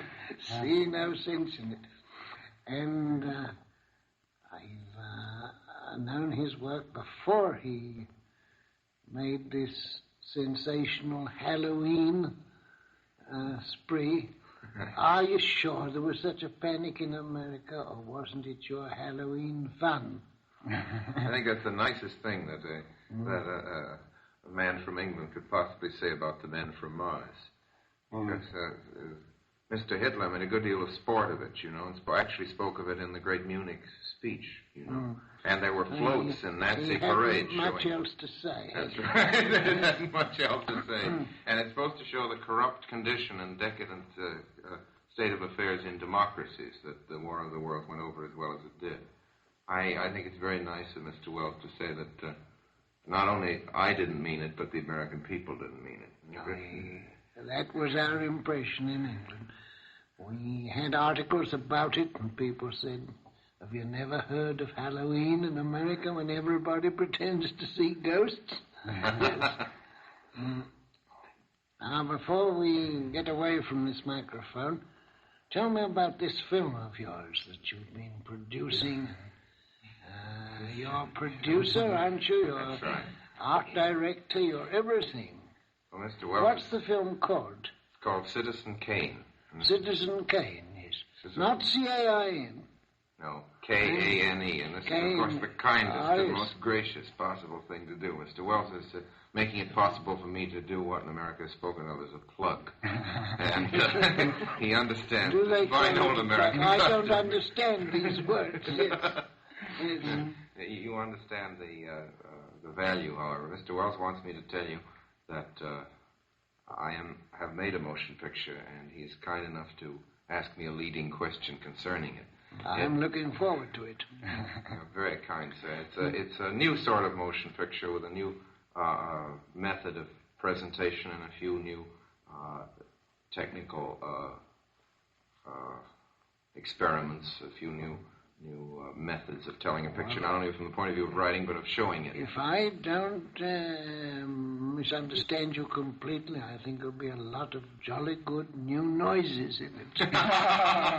What do you think? I hope so. I think a few jolly good new noises are what the motion pictures could well afford these days. I hope you're right, and I hope there are some jolly good new noises. I can think of nothing more desirable in motion picture. I'm all for some jolly good new noises. Wasn't it you, Mr. Orson Welles, that presented for the first time in modern times plays without scenery and settings in your That's Julius right, Caesar? yes. And they were not... Well, now, there's no such yes. thing as a play without settings, because there's got to be No. something behind an actor, and you've got to look at something. Very simple settings. I had an extraordinary experience once. I saw Ellen Terry's son. What was his name? Ellen Terry's son. Yes, You mean, his production of Hamlet. You mean Gielgud? No. Gielgud is a relation of the Terrys. No. Never mind his name for the moment, but I saw Hamlet produced in Russian in Moscow. Oh, the Stanislavski production with This I know nothing about. I'm sorry. Awfully sorry. Yes. And that was done with screens and nothing else. It was done in Russian. I know my Hamlet pretty well, and all the time I thought I was listening to the English play. Do you understand Wonderful, that? yes. Yes. That was a great show. Mr. H.G. Wells, I understand you've written a new book. Yes, I've Very great book. put a lot of... Orson's a good fellow. Sensible, too. Discerning, yes. Yes. No, that's true. Yes, I've tried to do the mental attitude of two very clever young people, two university students, towards the world, how the world looks to them and what problems they have to face. It's a book for the young, about the young. And it's a very young book. It's very... Thank you. And what is the name of your book? I think for a man that I've only met in 2 days, Orson's a very loyal cousin of mine. What is the name of the book, Mr. Wells? Babes in the Dark... Babes in the Darkling Wood. Is it- Not Babes in the Wood, but Babes in the Darkling Wood. Is Because it it's realistic or any fantasy in it? Oh, no, it's quite realistic. They just talk away at their troubles. and their Most of problems. Mr. Wells's novels are realistic, but it's a misconception. It's assumed that a man who could say that the air arm of a country is the most important thing about a country in the future, that such a madman must certainly write nothing but fantasy. Well, gentlemen, it's with great reluctance that I have to say our time's up. This has been one of the real pleasures of my life. Ladies and gentlemen, you have been listening to Mr. H.G. Wells, the famous British historian and author, and Mr. Orson Welles, the theatrical genius, who met for the first time in San Antonio yesterday and have honored us with their presence tonight. To you, Mr. H.G. Wells, and to you, Mr. Orson Welles, my heartfelt thanks for your kindness. KTSA, San Antonio. You are listening to Chesterton Radio at chestertonradio.com. For almost 2 centuries, Americans have enjoyed the valuable privileges of freedom. Now, freedom needs each American to dedicate himself to its preservation. We must not allow our liberties to be endangered by neglect of our duties as citizens. During this year of rededication, join with your fellow Americans in reaffirming the principles on which this country is founded and the safeguarding of those principles. Make it your business to see that federal, state, and local governments are conducted honestly. Help to maintain the good morale of your sons and daughters in the armed forces. Learn the facts about all candidates and issues. Then vote for the one you believe in. Make the most of every minute on your job. Produce as much as you can, and thus increase our military and economic strength. Work for better schools and a better community. Guard your American heritage of freedom. It needs you. This is Chesterton Radio, the true, good, and beautiful at chestertonradio.com. Adventures in time and space, told in future tense. Dimension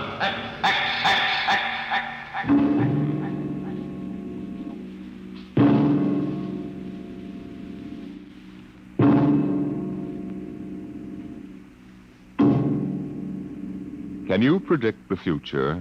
Can you tell what will happen in 100 years?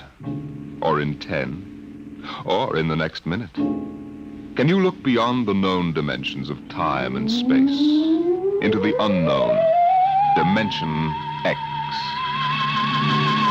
Tonight we have a strange story to tell. A sweet, blood-curdling little story that is really only 2 sentences long. The last man on Earth sat alone in a room. There was a knock on the door.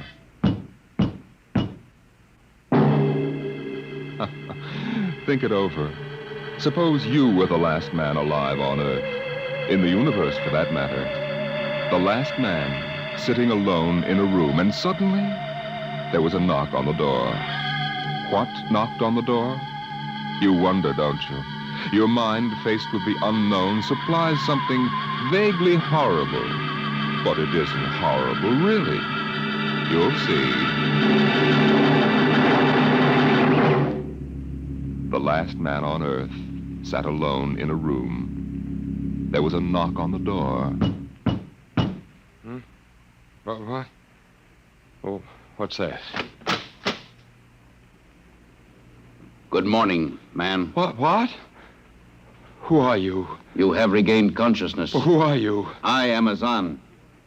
Maybe if I close my eyes, it'll go away. I will not go away, man. No, I guess I am awake. Who? What are you? I am Azan. Well, what's that? Azan is intelligent life. What happened? Where are you from? From Planet 7 in the 3rd galaxy in the 4th quadrant. Where? It is not necessary to repeat information which is correct in the original statement. Planet 7? You mean I'm not on Earth? You are still on your planet. Well, then what are you doing here? The Zans have annexed your world. You mean you've conquered Earth? Yes, that is correct. We will now prepare your planet for habitation by the Zan. Well, how about the people? There is no longer any use for large numbers of lower life forms. Therefore, we have dispensed with them. Dispensed with? You mean you've... When did all this happen? 2 days ago. You have been unconscious until now. You really mean I'm the last man on Earth? That is correct. Identify yourself now. What? Kindly provide data as to your position in the elementary social order of your planet. Well, I'm Walter Phelan, Associate Professor of Anthropology at Nathan University. How is it you speak English? We have deciphered your written and recorded records. It is not difficult to reconstruct your language. Very type of auditory communication. Oh. Is there anything you want to complete your natural habitat? You mean I'm a prisoner? That is correct. What will you want further in your room? Well, do I have to stay here? Yes. The rest of my life? Forever. Well, then you better bring in my books. I gotta call you something. Do you mind if I call you, George? It is immaterial. All right, then, George. You know, I can't really believe this. That is a characteristic of low life form. I'm trying to take this in without going off balance completely. I will be back, Associate Professor of Anthropology. It's all right, George. Just call me Walter. Very well, Walter. I will be back with your books. All right, George. I'll be seeing you around. You will not be around, Walter. You will be here.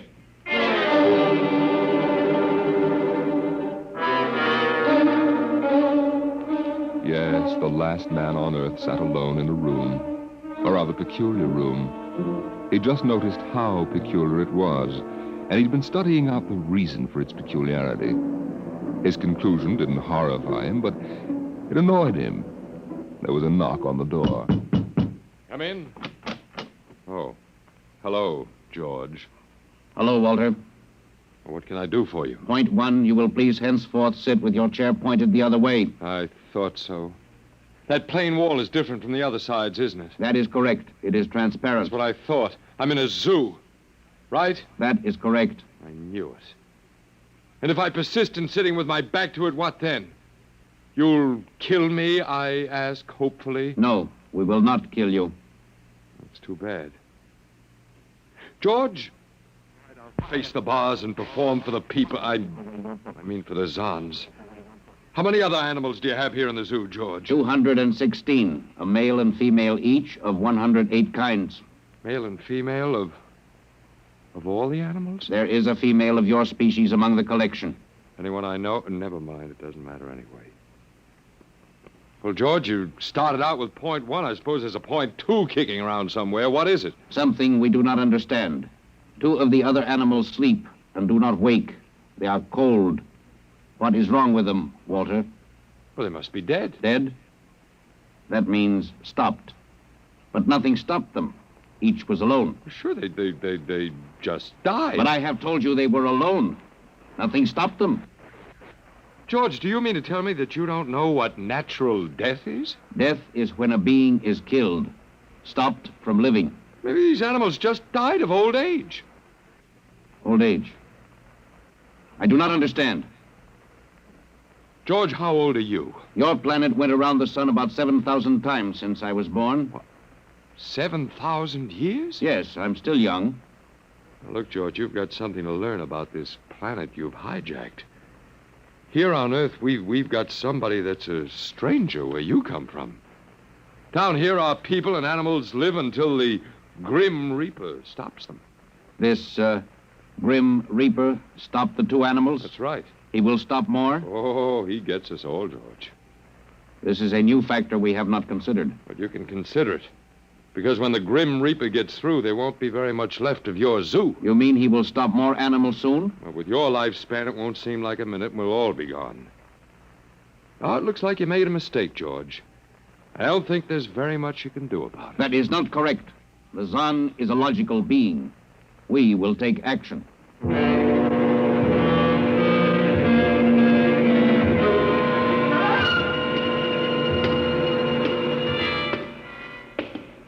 Where are you taking me, George? We will be there shortly. You mean, it's moving day? That is correct. We are here now. You will live here now, Walter. It is a larger room. Well, be it ever so humble. Go inside. Be careful with those books, George. Don't lose... Excuse me. Who are you? What are you doing here? Well, I guess George didn't explain. George tries to be polite, but he hasn't quite caught on yet. I'm Walter Phelan. My name is Grace Evans, Mr. Phelan. What is all this about? Why did they bring me here? I think I know why. Why? You see, I've been talking to George. George? Well, that's what I call them, all of them. There's no way to tell them apart anyway. There aren't many of them here, yet. They come from outside the solar system, sort of an advanced scouting party. Yes, I saw their spaceship. It's as big as a mountain. They're moving in on us. They cleaned off the Earth with some kind of vibration that destroys all sorts of animal life. They killed everybody. Oh, no. I was afraid. Well, the cheerful notice that you and I and 200-odd other animals were picked up beforehand as specimens for the zoo. You know that this is a zoo, don't you? Yes. I suspected it. But I don't remember anything about being captured. I just woke up here. Well, they solved a lot of problems for us. Housing shortages, wars. I don't suppose the human race, you and I, that is, have to worry about anything now. It's awful. Only they made one mistake. They overestimated us. I don't understand. They thought we were immortal. That we were what? Immortal, like they are. Oh, they can be killed. But the Zons don't know what natural death is. They didn't know anyway until they lost 2 of us yesterday. You mean there are more than 2 of us? No more of our species. These were merely brother animals. A rabbit and a canary. And by the Zons' way of figuring time, the rest of us are only good for a few minutes apiece anyway. That's a joke on them. They figured they had permanent specimens here in their zoo. But didn't they know that we'd all die eventually? No, I don't think so. See, George told me he was 7,000 years old, and he's supposed to be young. When they learned how quickly we die, well, they were probably shocked to the core. If they have cause. How can you talk that way about it? Academic detachment. I learned it at faculty teas. At any rate, they've decided to reorganize their zoo 2 by 2. Oh. Sure, they figure we'll last longer collectively, if not individually. But if they think... That is, if you think for 1 minute... No, don't worry. I don't. But are they going to keep us locked up together in this one little room? I'm afraid so. It's horrible. I agree with you perfectly, my dear. But all personal considerations aside, the least favor we can do the human race is to let it end with us. I don't see much point in continuing it just for an exhibition in a zoo. How can you just sit here and lecture? Habit. But we've got to do something. Why? I don't know. It just seems we owe it to the human race to do something. You got a suggestion? There must be some way. They can be killed, you said. I think that anything that would kill one of us would kill one of them. You see, I figured it out, I think. George cut his... Well, I suppose you'd call it his hand when he brought in my books. It started to bleed, red blood, but I could see the cut closing just as he stood there. And by the time he left, it was healed. Don't understand. Don't you see, whatever factor there is in man that makes him grow old is missing in the Zon. They just go on and on and on until they're stopped. Yeah. But suppose we killed one. There must be some way. Well, but what would be the use? They wouldn't even punish us. They just give us our food through a trap door and put a sign out saying, "Beware of the man, dangerous." I don't think they'd have to bother in your case. I don't see anything funny. I'm sorry. Just reminds me of Martha. Martha? My wife. She died 2 years ago. I'm sorry. No, not at all. Oh, that'll be George with my books. Come in. Hello, George. Hello, Walter. Point 1, I have brought your books. Point 1, Well, what else is on your mind? Point 2, another creature sleeps and will not wake. A small feathered one called a duck. It happens, George. I warned you. Old man Death, the Grim Reaper. I told you all about him. Walter, the Council of Zon has met. It has been decided logically that the only intelligent life to escape the vibration is you. Therefore, the logical conclusion is you are stopping these animals by some means unknown to us. George, you're off your trolley. You will tell me now how this is done. You boys afraid you're going to lose the whole zoo? It is necessary to save the remaining specimens as long as possible. If we do not get information, we may be forced to dispense with your species entirely. Now, wait a minute. This means you, Walter, and the female. Now, wait a minute, George. Don't go off half-cocked. Let me take a look at these animals that won't wake up. I will take you there now. Go first, Walter. After you, my dear George.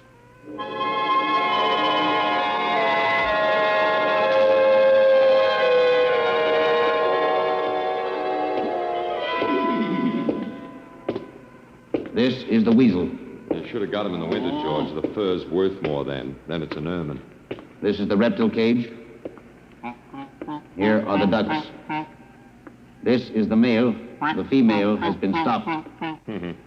Lucky girl. What's the matter, fella? You lonely down there? Walter, you will tell me how you stopped the female duck. You got me, George. I didn't do it. Maybe she died of the Dutch elm blight. Walter, you are not being logical. We have concluded you are stopping these animals. Tell us how it is done. I told you, George, I haven't the foggiest notion. Very well. We will have to take further action. Well, what are you going to do, George? We have methods of action you will know soon. We will go back now to your room.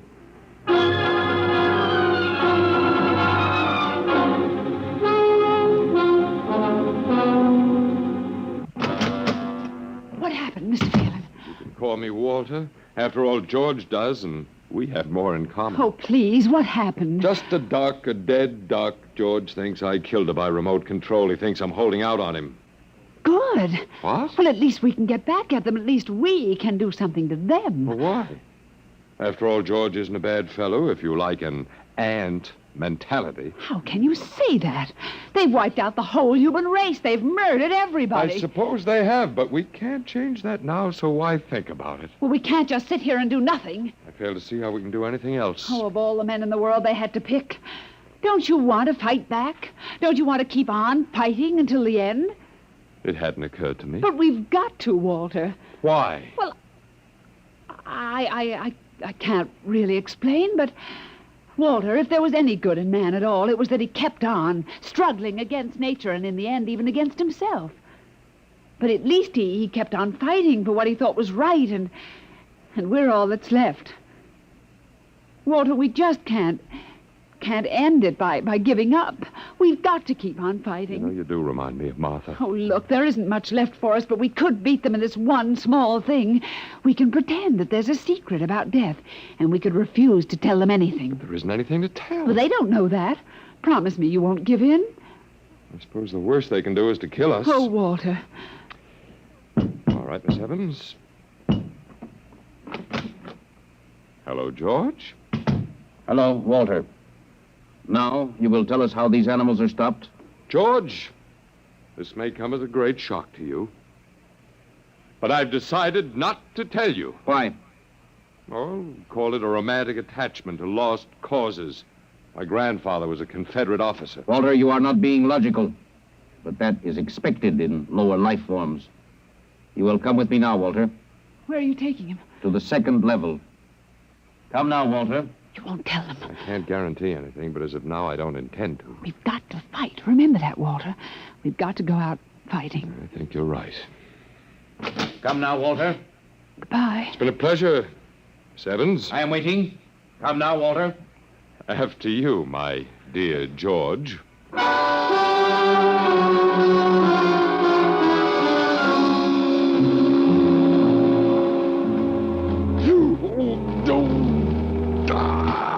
You will tell us now, Walter? That was the first level of vibration. There are many more. However, we have calculated that none of them exceed your threshold of unconsciousness. Oh, very clever, George. Of course. You will tell us now, how do you stop these animals? You will tell us now? As of now, no. However, I'm not very brave, if that encourages you, George. You are not being logical, Walter. You're telling me. We will now use vibration level 2. You will tell us now? You know, George, I can't figure it out myself, but I'm stubborn. Maybe it has something to do about the dignity of man, the civilization such as it was that you wiped out. I do not understand. I didn't think you would. So go ahead. Vibrate. Vibration level 2. It will be very painful, Walter.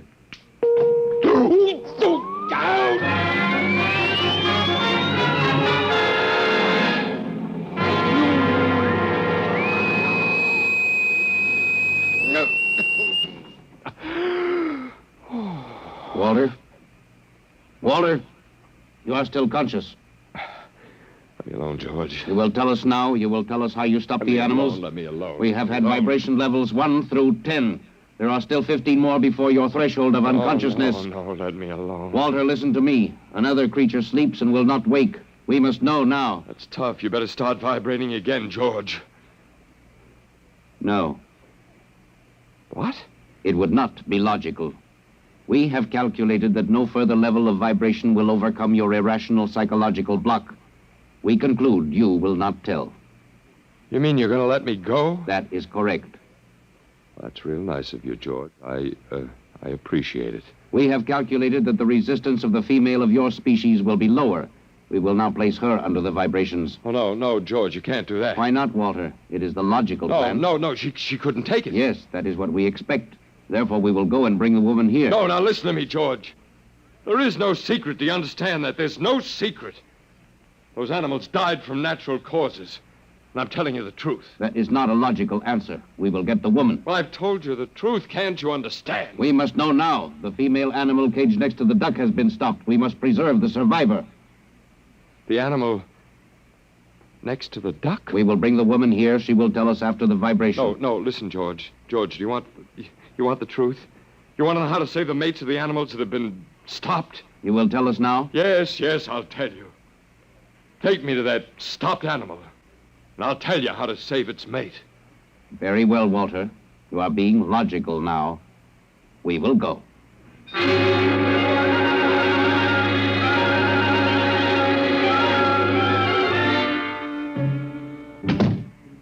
Walter, are you all right? Yeah, just let me catch my breath a minute. What happened?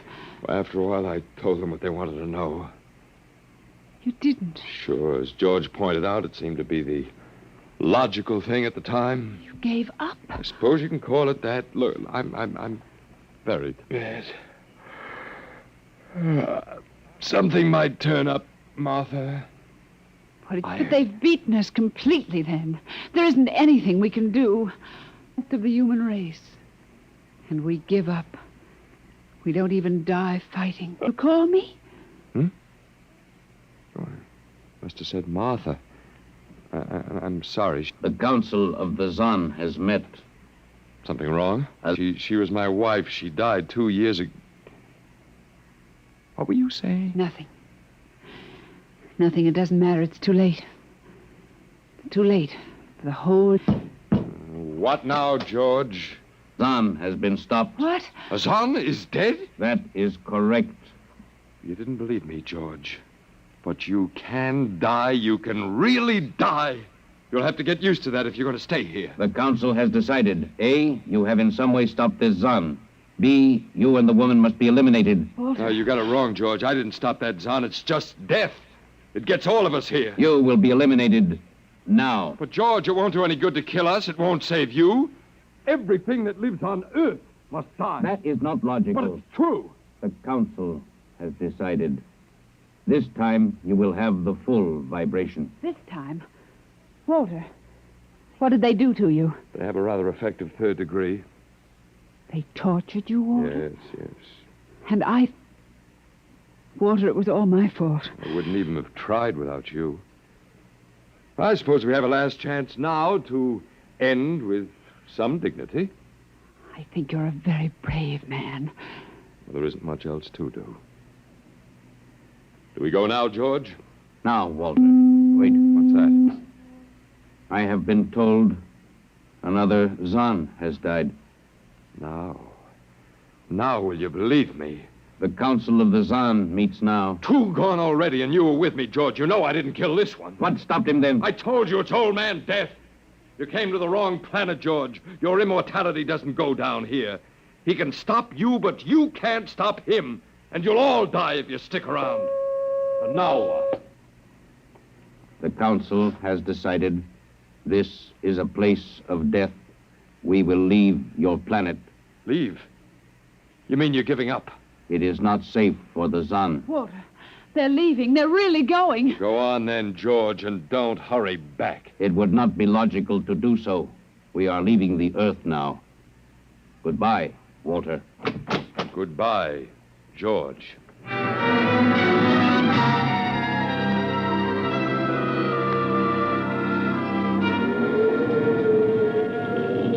Well, they're all aboard now.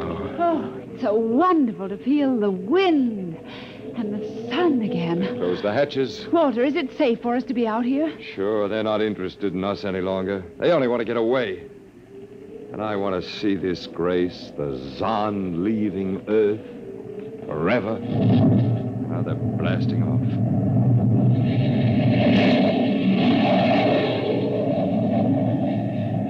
There they go. Yes, it's over now. Well, I suppose we might as well go back in. I still don't understand, Walter. What made them go? Oh, I just told them the facts of life. Of death, you mean? No, of life.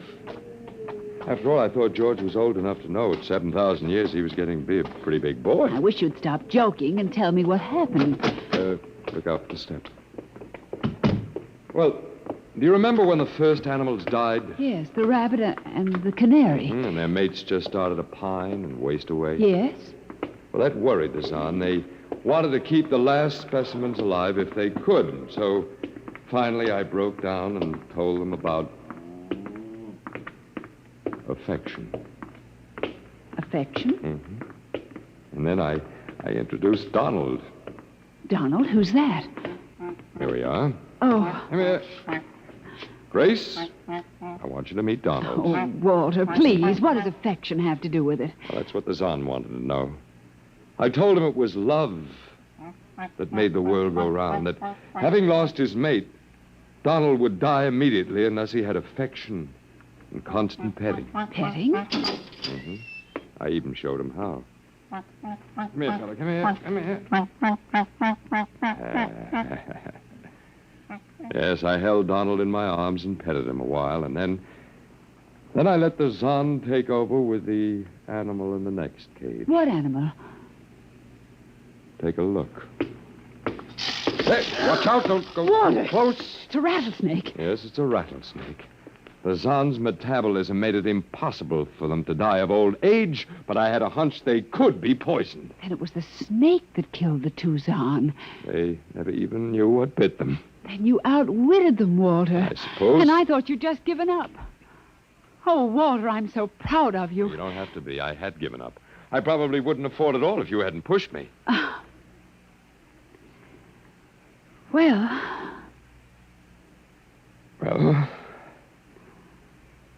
we've got a world to plan, a whole new world, Grace. I know.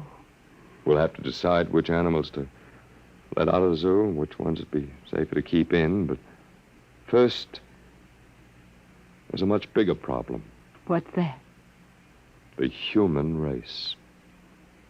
Oh. Yeah, we've got to make a decision about that. It's a pretty important one. Yes. But... It hasn't been a bad race. Of course, it may go backward for a while until it gets its breath, but... Well, we can save the books and all the most important things and get it started ahead once more. Please, Walter. It's the Garden of Eden. Oh, don't be all ridiculous. over again. Don't be ridiculous, Walter. Funny. You even blush like Martha. Oh, only you're stronger than she was. And prettier, too. I wish you'd forget about Martha. I think I will, my dear, if you'll only give me a little time. Now, Walter Phelan, you listen to me. If you think for 1 minute that we... Why, I thought it would never happen to me again. But it is love that makes the world go round. And so, Grace, if you could only... I wouldn't marry you if you were the last man on earth. But that's exactly what I am. I don't care. I don't even want to talk about it. I'm going out. Well, all right, my dear, but think it over and please come back. You see, I told you. It wasn't really so horrible, our story. Remember how it goes. The last man on Earth sat alone in a room. And then there was a knock on the door.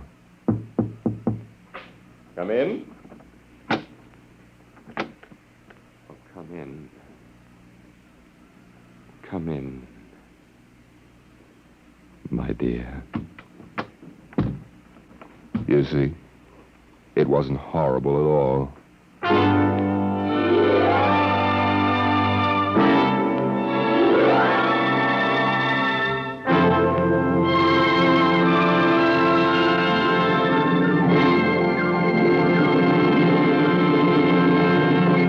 You have just heard the Frederick Brown story entitled Knock, an adventure in time, space, and the unknown world of the future, the world of Dimension Now, about next week. Next week, we tell the story of a robot. But a robot that was almost human. Tonight's adventure in Dimension X was adapted for radio by Ernest Kenoy. Arnold Moss was heard as Walter Phelan, Louis Van Ruten as the Zon, and Joan Alexander as Grace Evans. Your narrator was Norman Rose. Music by Albert Berman, engineer Bill Chambers. Dimension X is produced by Van Woodward and directed by Edward King. Tomorrow, hear Sam Spade. Now it's Truth or Consequences on NBC.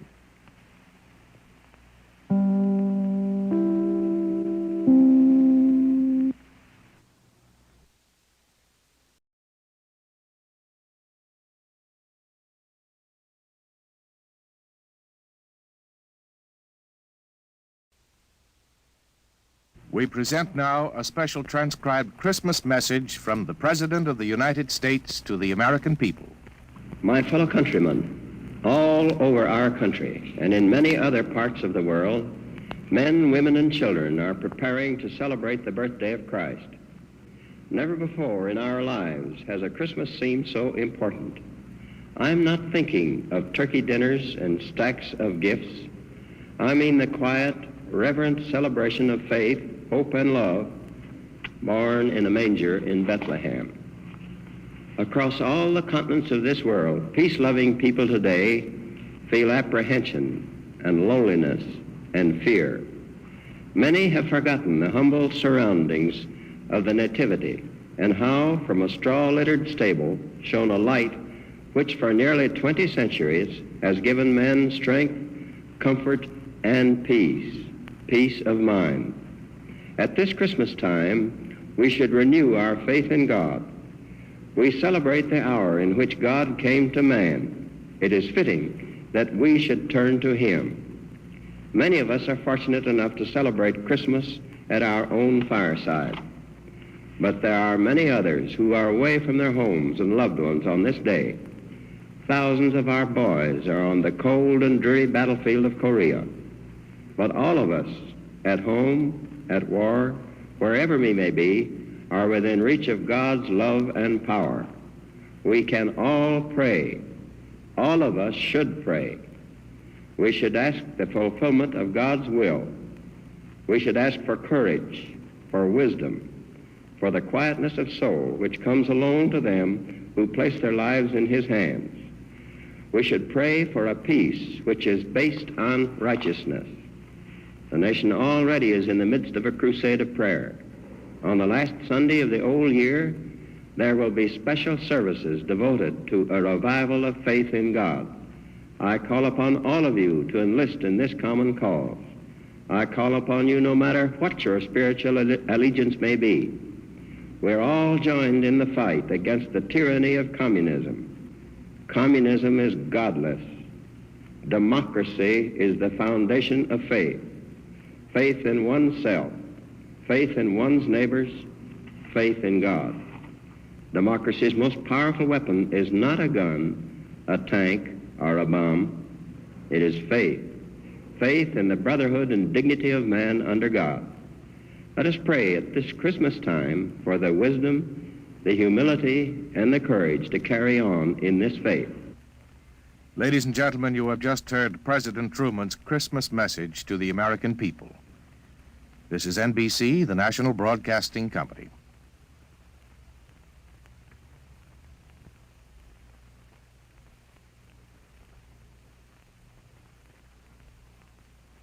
In answer to many thousands of requests from its listeners, the National Broadcasting Company is happy to bring you Adventures in Time and Space, transcribed in future tense.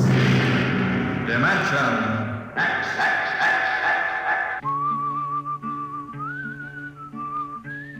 This is the story of Riesling, the singer of the spaceways.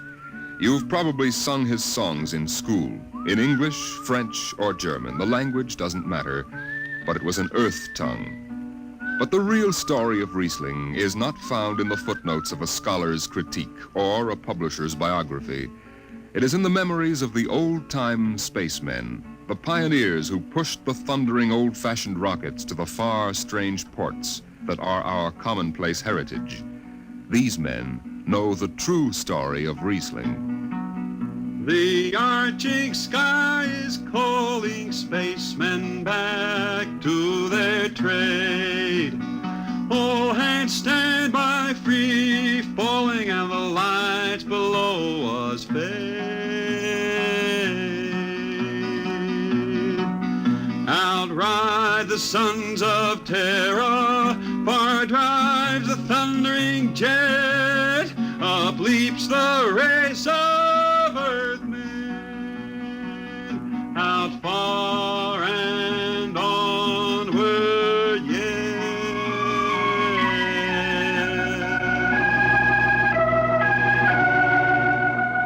When I first met Riesling, he was hustling drinks in the Twin Moons Bar at Drywater, Mars. He'd won a guitar off a Chinese barkeep at Luna City by cheating at one thumb, and he made his whiskey by singing in the bar and passing the hat. Listen to her, Hudson.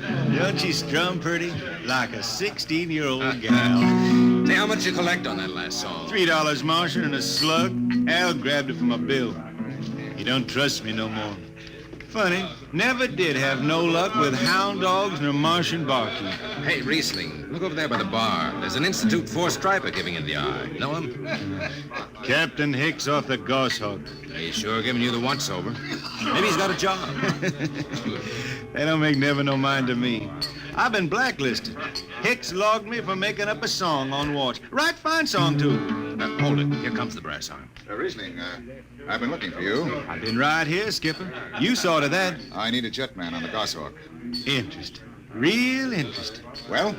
I got news for you, Skipper. You blacklisted me, remember? Well, you kept your nose clean, and we need an experienced man. Been a little changing down aft in the Goshawk, ain't there, Skipper? How'd you know that? You got that new atomic pile drive. Last 3 of them tea kettles blew somewhere in the asteroids. Look, it's double pay, but if you're scared... Scared? Listen, fella. For double pay, I'd jump off the top of the Harriman Tower if you allowed me rubber heels for the landing. All right, then. You show up tonight to sign the book. Sober. Got no choice, Skipper. Money and me is total strangers. We lift at 11:30 Mars time. Sober, you understand, Riesling? You taking the job? Well, that Goshawk is one stinking old tub. Her engine's got more bugs than a beagle dog in spring. And that new drive is about as safe as a pretty gal in the Ozarks. But I reckon she'll do for one more trip.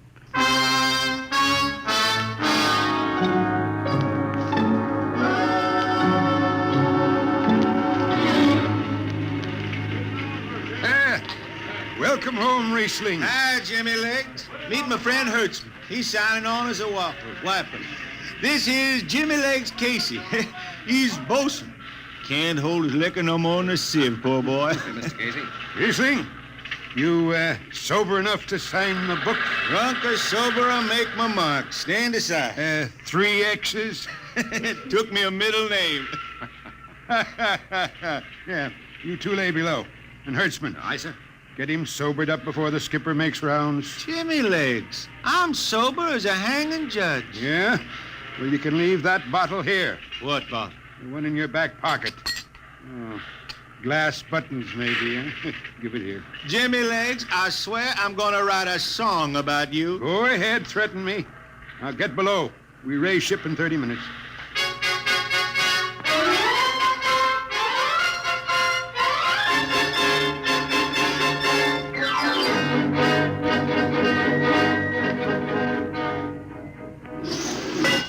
Hi, Skipper. Riesling, what the devil are you doing up here on the bridge without permission? Figured I'd take a little stroll. Riesling, get below before I have... Hold on, Skipper. You'll have that gold braid just crawling up your arm. I'm up here on business. Well? That number 2 jet ain't fit. Cadmium dampers are warped. Why tell me? Tell the chief engineer. I did. He says they'll hold. Well? He's wrong. He's wrong. He's got a Harriman Institute degree in power electronics. And some drunk space rat says he's wrong. Skipper, I was damping jets when that shirt-tailed tad wore pins for buttons. I've got no time for you, Riesling. Casey, sound takeoff. Aye, sir. I'm telling you, Skipper, that number 2 jet's gonna blow. Dampers warped crooked like a turtle's back. Riesling, drag your deadhead out of here. Get below. Go ahead from the control tower, Captain. All right, Casey. Fire 1 and 4.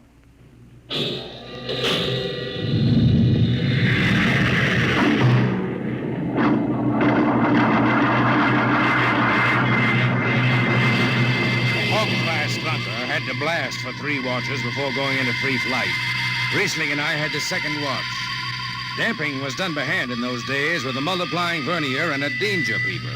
And as long as the peeper ticked off slow and steady, we knew the ship was safe. For a while. Hey, Riesling, you better stow that guitar. If Jimmy Legs catches it, he'll blow a gasket. Don't worry, I can damp this tea kettle in my sleep.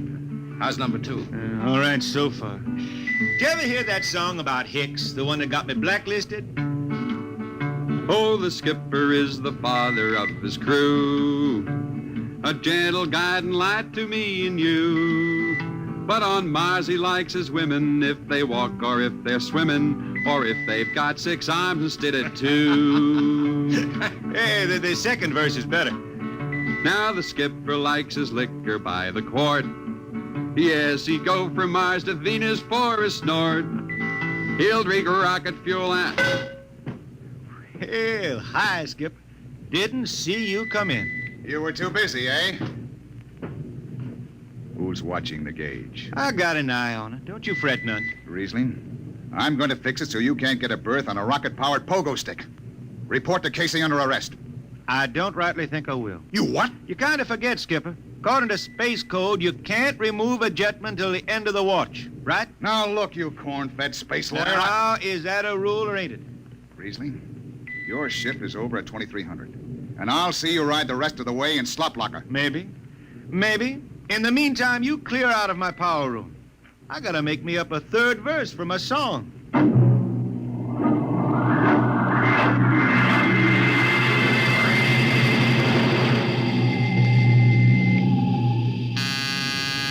I got it. Power room. Damp number 2 a point. Number 2, all right. Hey, let me have that mic. Jimmy Legs, is that forced dry boil up there? Give me that, Casey. Riesling, I've taken just about enough from you. And I've got a little news for you, Skipper. Number 2 jet is bulging like a fat lady in a satin skirt. Listen, you clown, that's Skipper, I think I'm gonna junk my song and start over. I can do much better This on is you. the last time, Riesling. Damp number 2 a point. Why, sure. Look out, Hurtman. I'll take it. You watch the gauge. Now. Riding easy here. She's bucking a little. Riesling, hit the emergency. Ah, she won't. Damn! It's that more. There go the lights.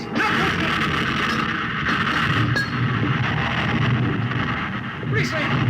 Stay down behind the baffle. I've got to take a look. It's radioactive. Look out. I've got to piece the hot stuff out of the tube. What's going on down there? Shut up, Jimmy Legs. I'm busy. Hey, she's tight now. What happened? Number 2 blew, you lunk-headed space rat. You all right? A little sunburn. The lights are gone. What's the matter with the emergency circuits? Riesling. Jimmy Legs, get some lights down here. It's dark. Get the emergency light on. They're on, Riesling.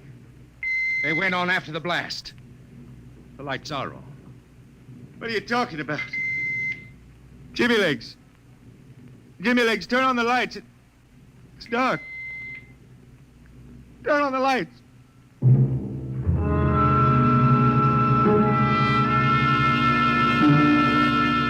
That blue radioactive glow from the jets was the last thing Riesling ever saw.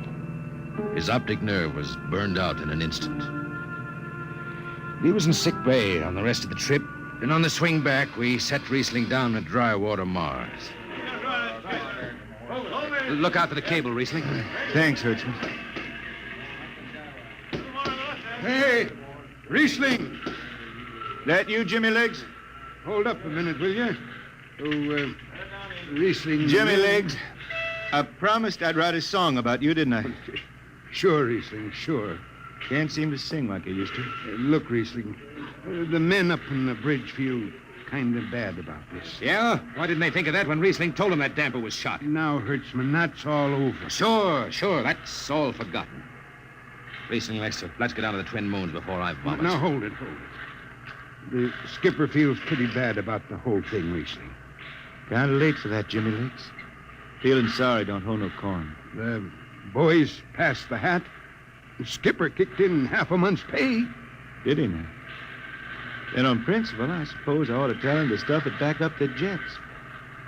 But you can't buy no drinking whiskey on principle. I'll take it. Here you are. I'll get it. I'll be seeing you, Riesling. Sure, Jimmy Lee. Sure. Come on, Hertzman. Let's get that drink.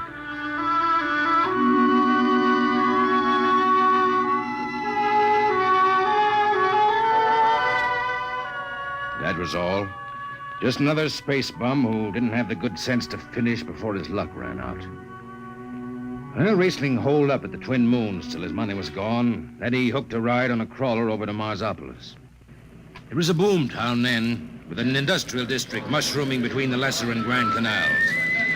I ran into Riesling about 2 months later, playing his guitar on a jetty that ran out into the canal. He had a dirty rag tied over his eyes with a jetman's knot, and his hat was on the wharf beside him.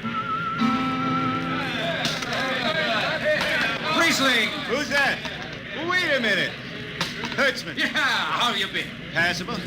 Say, is this a Venusian dime? Ah, it's a slug. I figured. Well, how's it going? Singing again? Some. Working saloons, mostly. But I've been thinking some funny songs, Hertzman. The words come out different than they used to. Come on along the canal with me. Sure. Here, take my arm. I know the way. It's a funny thing, Hertzman. I figure I know it better than other folks. Look back there, towards the city. What do you see? Factory towers. Smell them from here. But it don't seem that way to me.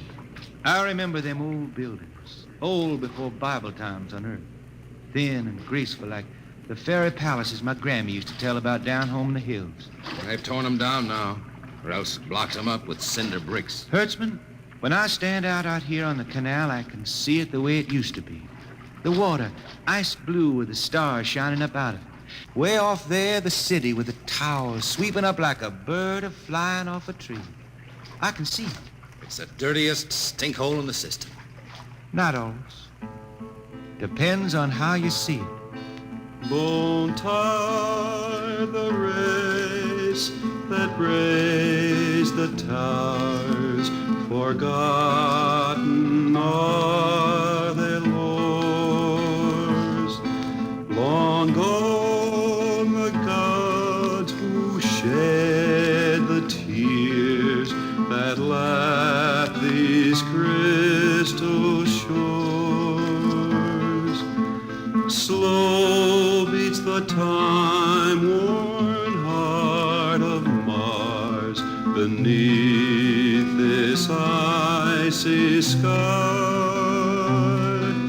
The thin air whispers voicelessly that all who live must die.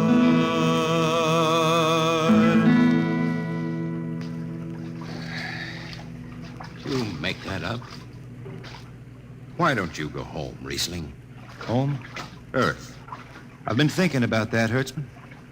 When I was a youngster down in the Ozarks, I used to climb a big old oak tree my daddy had in the dooryard. You could see the hills for miles, green and cool. I've been thinking about that. Why don't you go back then? I couldn't see them hills no more now. I couldn't stand to see black when I knew they was lying all around me, cool and green in the sun. I couldn't stand that. Yeah. Well, let's get back to town, Hertzman. Today I made $3.50 mush, and I'm all set to drink it down before dawn. Come on!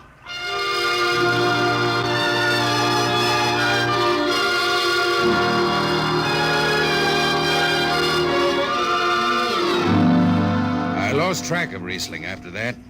I shipped out on a slow freight of the Condor class for Luna, and he hitchhiked to ride to Venusburg on an ore ship in the Tri-Planet run. So he beat around the system, Venusburg to Layport to Drywater to New Shanghai and back. Any spaceport was his home, and no skipper had refused to lift the extra mass of Riesling and his battered guitar. He made up his songs, sitting out watches down in the power rooms with old shipmates, while the monotonous beat of the jet shook the hull plates. Hear the jets, hear the jets, hear them snarl at your back when you're stretched on the rack. Hear the jets, feel the pain in your ship, feel the strain in your grip. Hear the jets, feel her rise, feel her drive, strange steel come alive on her jets.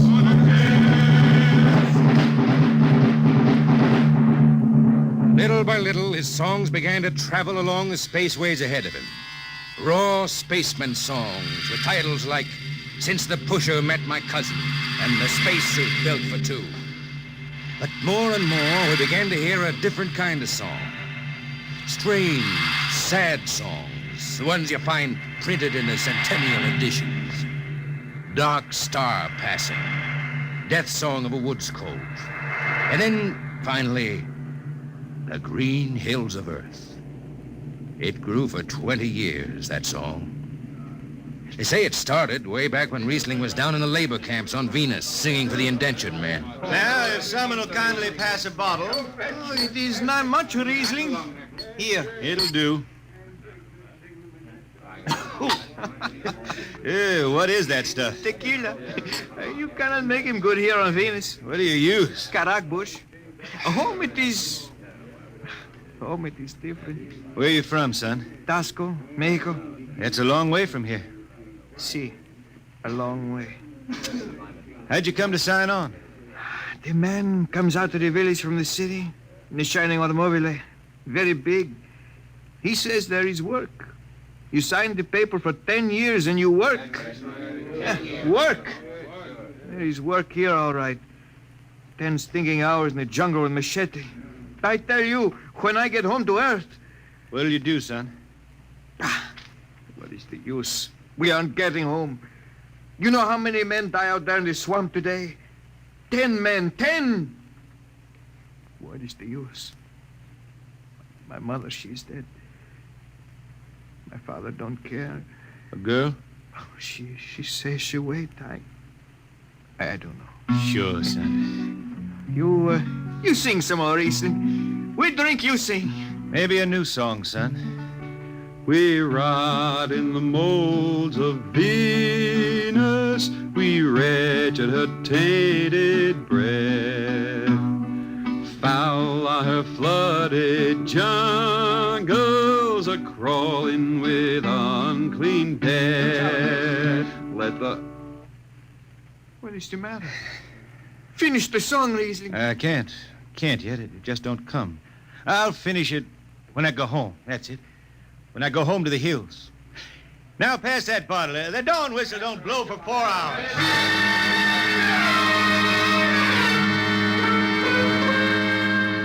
That's where the Green Hills started. And I was there when it was finished. It was 20 years after that. And there wasn't a man flying or on the beach hadn't heard of Riesling and his songs. He was getting old now for a spaceman. He was a familiar figure through the whole system. Tall, gaunt, and with that dirty bandage tied across his blind eyes. I was chief jetman then on the old Falcon. We were cradled at Venus Ellis Isle, scheduled for a direct jump to Great Lakes, Illinois, on Earth. I was checking in dunnage when Riesling felt his way up the gangway and came through the lock. Riesling! Who's that? Mike Hertzman. Hertzman. Well, what are you doing on this old hog? I figured I'd ride her back to Earth. Earth? Are you going home, Riesling? I thought you were never going to make that run. I've been hankering to set foot in the Ozarks again. How about those hills? I've been singing about them so long now, Hertzman. I got to finish the song. I got to set foot in the dooryard and hear the wind through that oak tree. About the last thing I'll be doing. I got to get home before it... Riesling, there's a new company policy in effect. You see, now. Hertzman, I'm getting just a little old. But Riesling, listen. No more deadhead rides.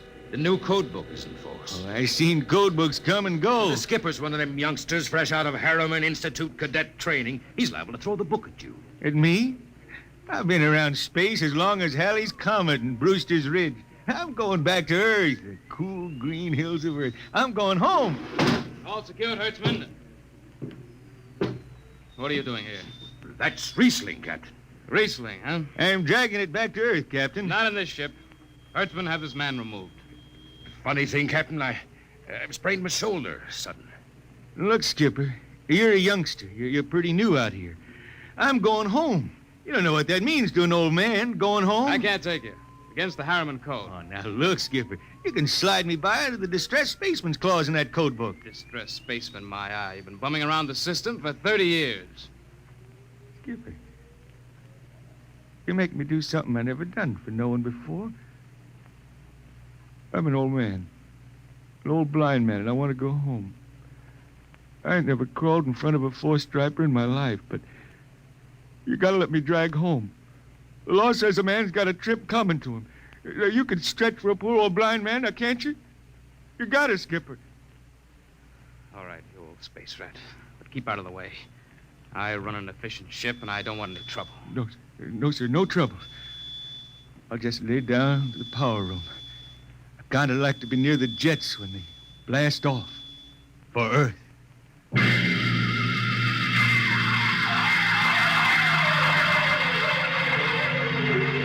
Sit down, Riesling. Take a load off your feet. Thanks, Mac. Stand by for lift.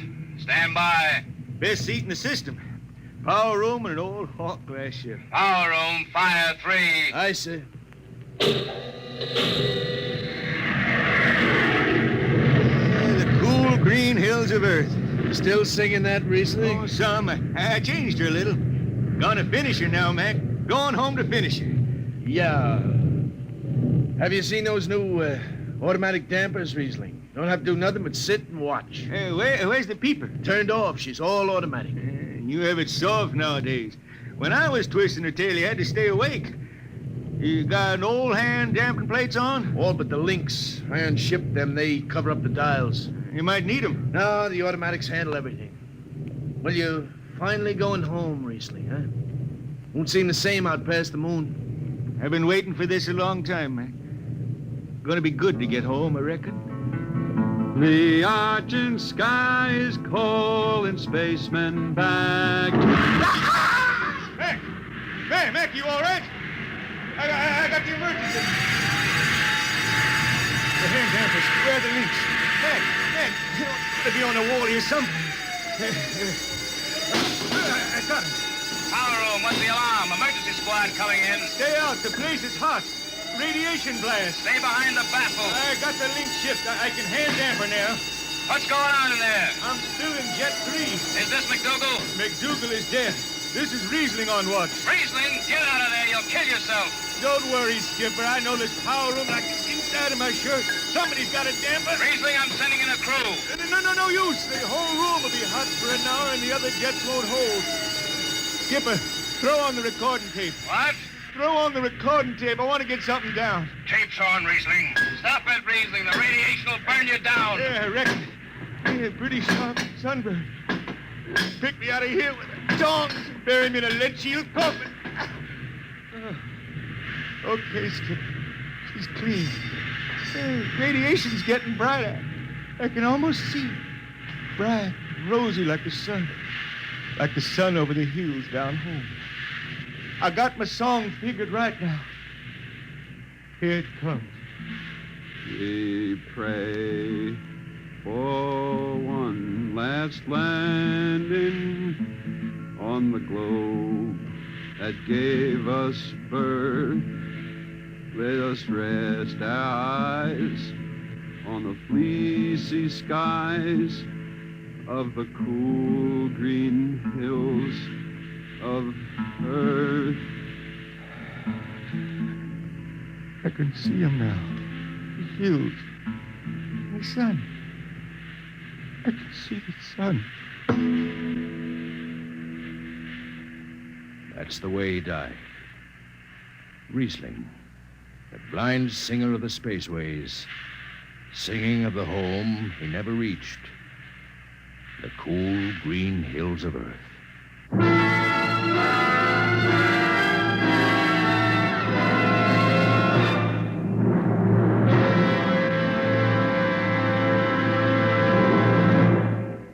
Next week, we bring you another story many of you have requested that we repeat.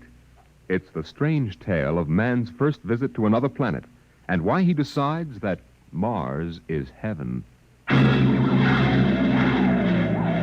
Be with us at this same time next week for another adventure into the unknown world of Dimension X. This program was transcribed. Now, dynamic Tallulah Bankhead brings you The Big Show on NBC.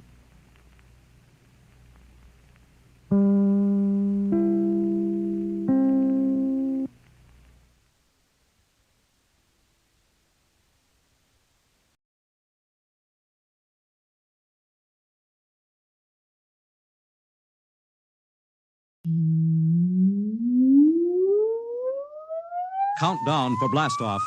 X -5, -4, -3, -2, X-1, fire.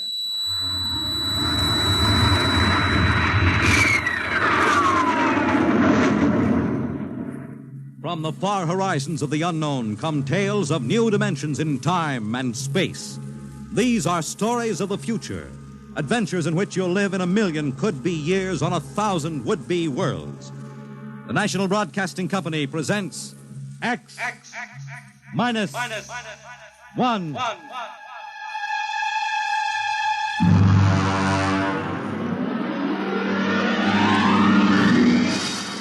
Tonight's story, The Man in the Moon.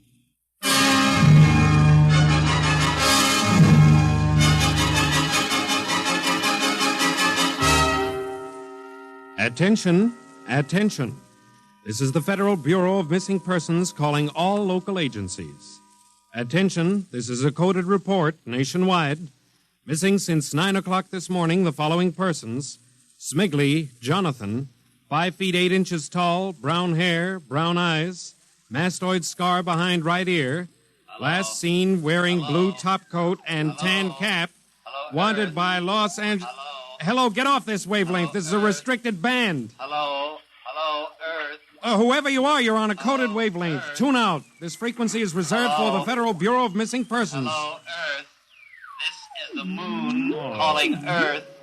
Hello, Earth. This guy is loony. This is Jake in transmission. Jake, this is Charlie of the code room. Some crackpot is on our frequency. Yeah, I heard him, Charlie. I've got CQ trying to trace a source now. We should have a triangulation any second. Well, hurry it up, will you? Some ham is in for a good stiff fine by the FCC. Yeah, they ought to take his license away. Oh, here comes Lenny with the directional fix. Right. Thanks, Lenny. Hey, what's this? This is impossible.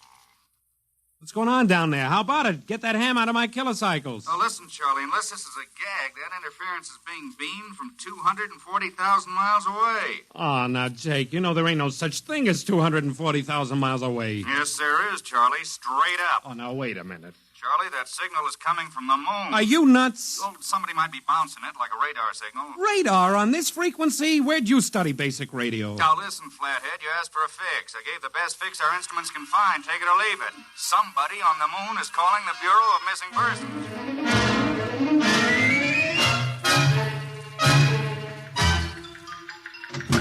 Mr. Timken. Mr. Timken. What's the sweat, Charlie? Shouldn't you be broadcasting? Listen, Mr. Timken. You know I'm a sober citizen, right? Mm-hmm. Never once have I broadcast with the smell of alcohol on my breath, right? Right. In all your 12 years here at the Bureau, did I once what's ever... What's the matter, Charlie? We're picking up a message on our wavelength. Well, did you report to the FCC? I ain't got the nerve. Well, what's wrong? You'll scream when you hear this, Mr. Timken. You'll jump right out the window, but... we are getting an SOS from the moon.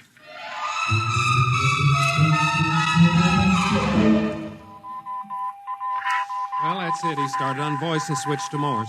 The way the signal repeats sounds like a phonograph record or automatic sender of some sort. Well, what's it say? Let's see here. Can you read me? Help. Otterburn. Will contact when moon is in phase. Let's have that again. Can you read me? Help. Otterburn. Will contact when moon is in phase. Otterburn. That sounds like a name, huh? Otterburn. Wait a minute. Something registered? Cornelius Otterburn. Holy jumping Jehoshaphat. Hey, where are you going? Talk to the chief. Hey, wait a minute. What are you going to tell him? We just got a CQ from the man in the moon? That's exactly what I am going to tell him, Charlie. Hey. Oh, this is just too much for me.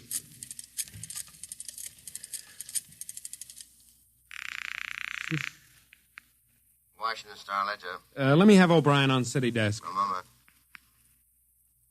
O'Brien? Seamus, Yeah? Charlie Starbuck down at the Missing Persons Bureau. You want a hot one? No kidding. This'll cost you a beer, okay? All right, shoot, Noodle Brain. I'll stay on your wavelength for 30 seconds. Okay. We just got a radio message from the moon. Yep. What? From the moon. Call me back when you're sober. Okay, Seamus, if you don't know a story when you see one, I'll send you the name of a good psychiatrist. So long, Orson Welles. How do you like that? You don't believe me.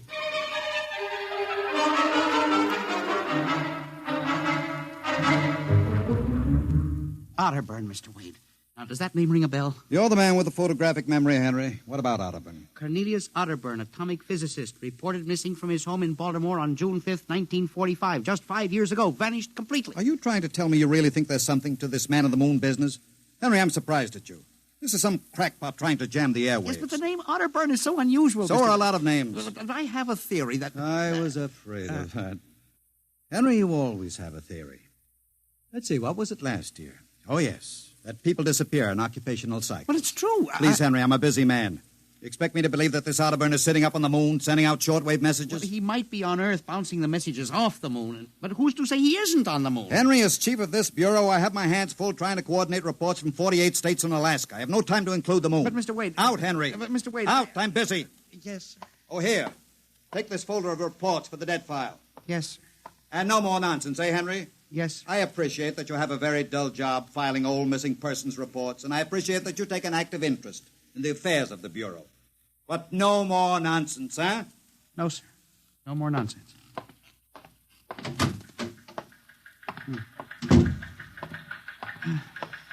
Pardon me. Hmm? You are Mr. Henry Timken. That's my name. Permit me, Jefferson Philo, scientific feature writer. Oh, how do you do? Oh, are you a newspaper man? Not exactly. I write as a hobby. Occasionally, the papers give me leads on an assignment. If I may have a moment of your time. Oh, certainly. Just sit down at my desk over here. Thank you. My, that's quite a stack of papers. Filing.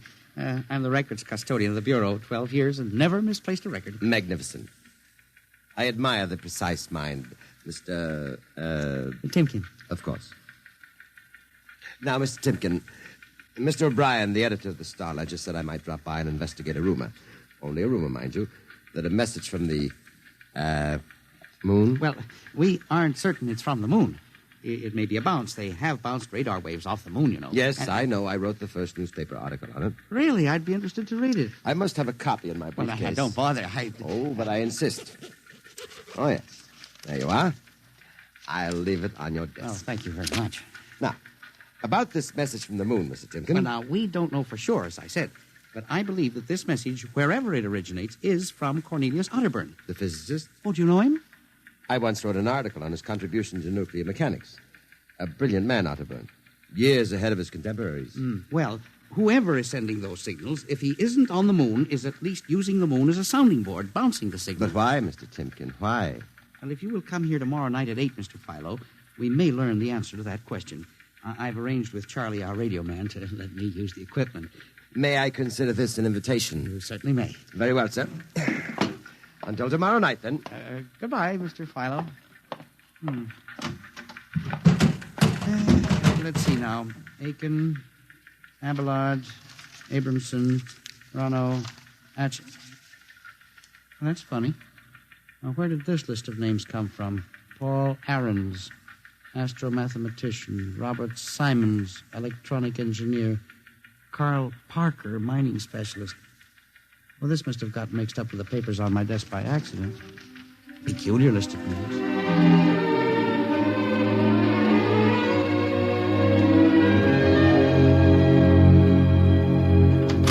Oh, good morning, Charlie. Oh, hi, Mr. Timken. See, we made the papers. Oh? And how? And as the chief steamed up about it, he really gave me what for. What did the paper say? Oh, mostly ha-ha. Here's the Herald. Listen.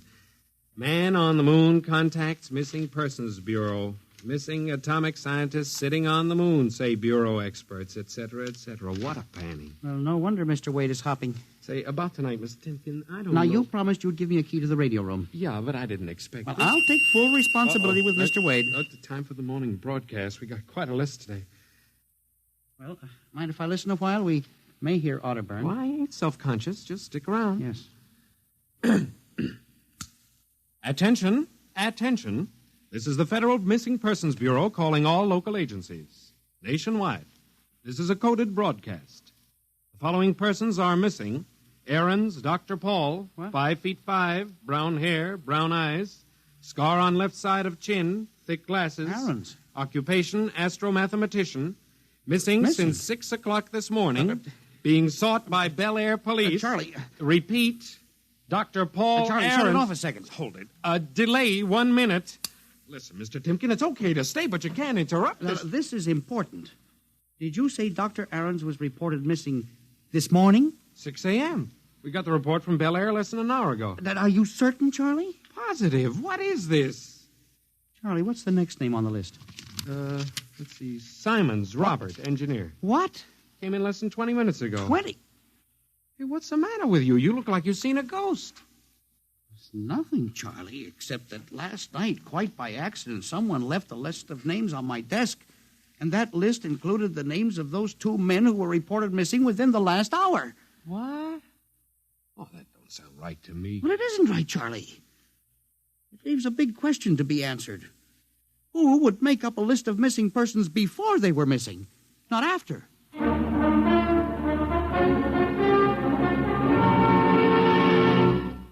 And you say this list of names was left on your desk accidentally? Well, I believe so, Mr. Wade.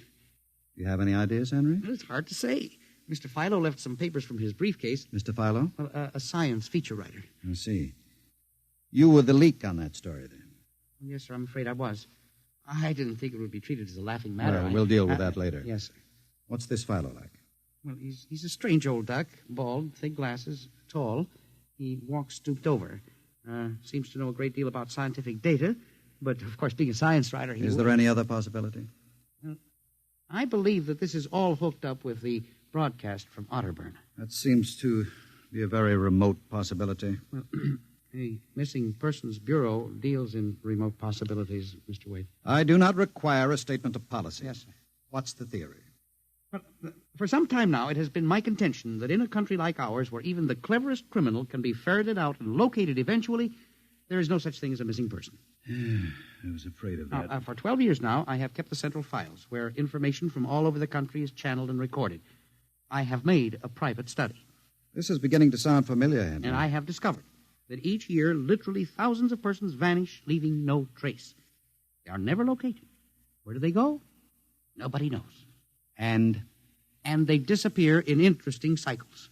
What sort of cycles? Occupations, for example. One year we'll have a run on, well, say, coal miners.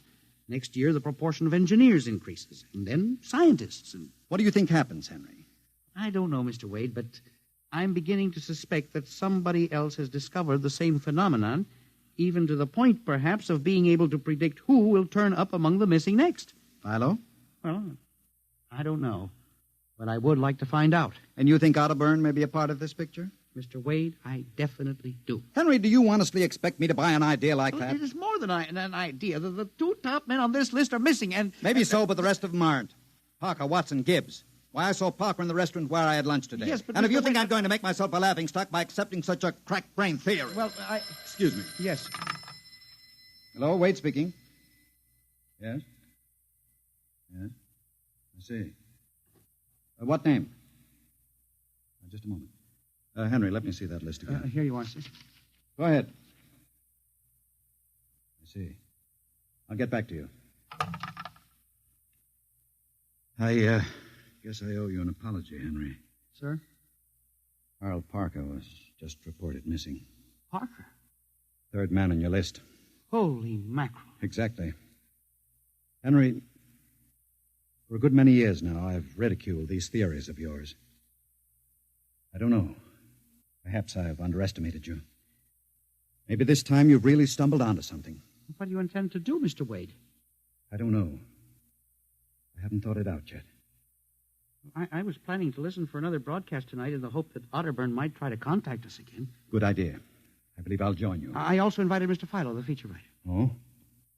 I'll be glad to meet him. I'm beginning to get interested in you, Mr. Philo. Mr. Wade, you don't think... That he's mixed up in this? Yes, sir. I don't know, Henry. But it suddenly strikes me that we don't know very much about him, really. We ought to contact the police. No, Henry. I think we're better off keeping this between ourselves for the moment. We're dealing with the unknown. And in solving an equation for the X factor, it's often easier to limit the number of terms. You follow me? I don't know, Mr. Wade. There may be more danger in what you have discovered than you are aware of. Let's keep it quiet. Do you agree? Maybe you're right, Mr. Wade. I hadn't thought of the danger involved.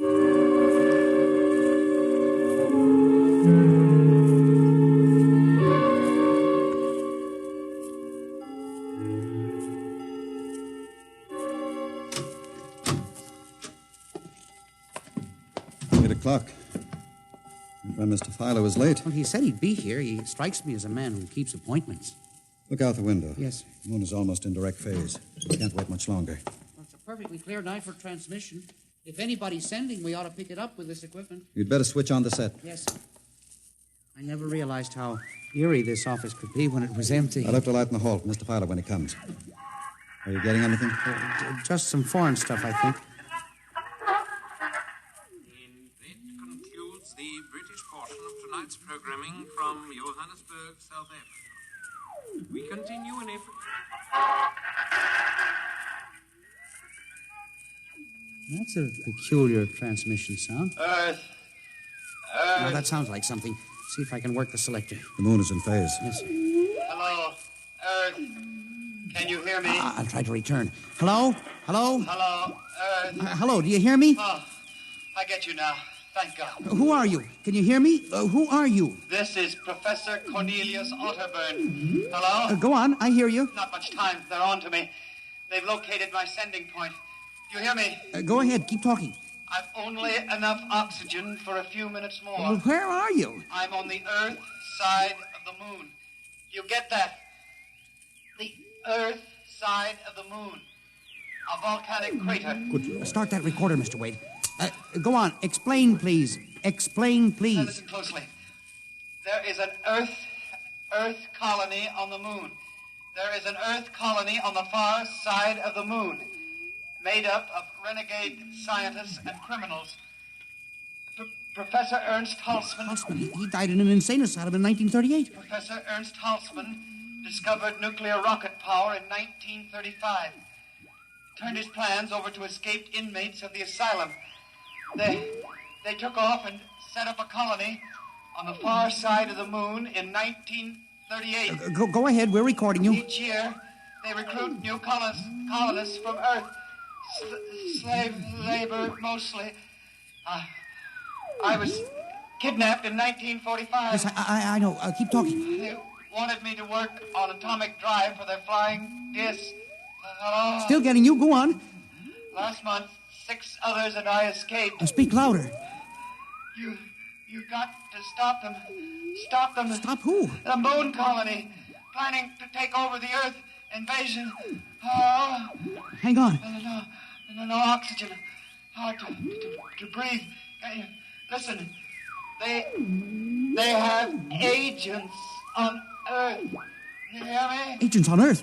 Where? Who? Hello? Hello? Hello? Agents in... Henry, look out. Lights. Someone at the window, get down. Henry, are you all right? I think so. His shot smashed the transmitter. And the lights.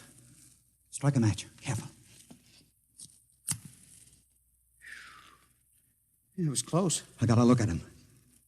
From the description, it was your Mr. Philo. We got a recording anyway, but not the most important part of the message. Poor Otterburn, suffocating to death. Henry, we've got to get you out of here. He said they have agents. Philo was probably one of them. He'll be looking for you now, trying to kill you. But the police... You think the police would believe a fantastic story like this? People being kidnapped to the moon as slave labor? Moon colony planning an invasion of the Earth? But Henry, believe me, they'd trap us into straitjackets before we could finish. We've got to do something. We need time. Time to get proof. You don't think my theory was bunk then? I know it wasn't, Henry. Right now, my only concern is for your safety. But we can't walk out of here. Philo's probably waiting. Listen, there's a service elevator that leads to the basement garage. Yeah? We can get down there. There are some delivery trucks parked there all night. We can probably get one started. The garage door's off the ramp, work from the inside. We'll start the mechanism and make a run for it. I don't know. I think if we call the police... By the time the police get here, we'll be dead. You think Philo will wait outside all night? Come on. That's an order. Okay. But what about the recording of Otterburn's notes? We'll leave that here in the safe in my office. They'll never get into that. Let's go. You buzz the elevator while I hide the recording.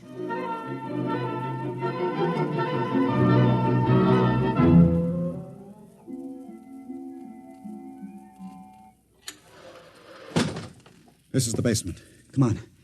Keep to the side. Yes, sir. Shh. Let's try that delivery truck over there. I'll get in. All right, Henry. You start the mechanism to open the garage door, then jump onto the truck. Yes, sir. We'll make a dash for it. Where can we go? I have a farm outside Chevy Chase. It's private. Miles from the nearest neighbor and completely hidden by trees. We'll run for that. Go ahead. Start the door up. All right.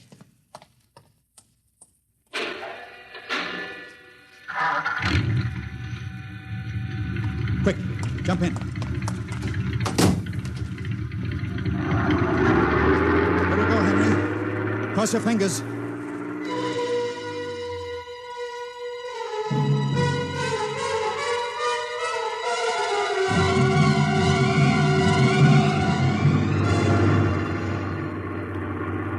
We made it out all right. Anything doing? There's a blue coupe behind us, Mr. Wade. It's easily following. I'll cut up Pennsylvania Avenue. Now Route 1, toward Baltimore. It is following. He turned with us. Can you go faster? Not much faster. Oh, he's gaining on us. I've got an idea. Hang on, Henry. Yes. Why'd you stop? I'll turn off the lights.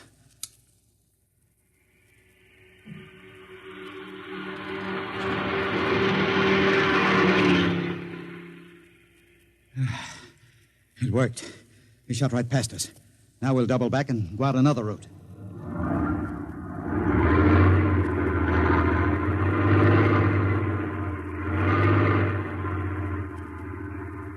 Well, I don't see anything. I think we've lost him. Good. I think everything's going to be all right now. We can be at my farm in less than an hour.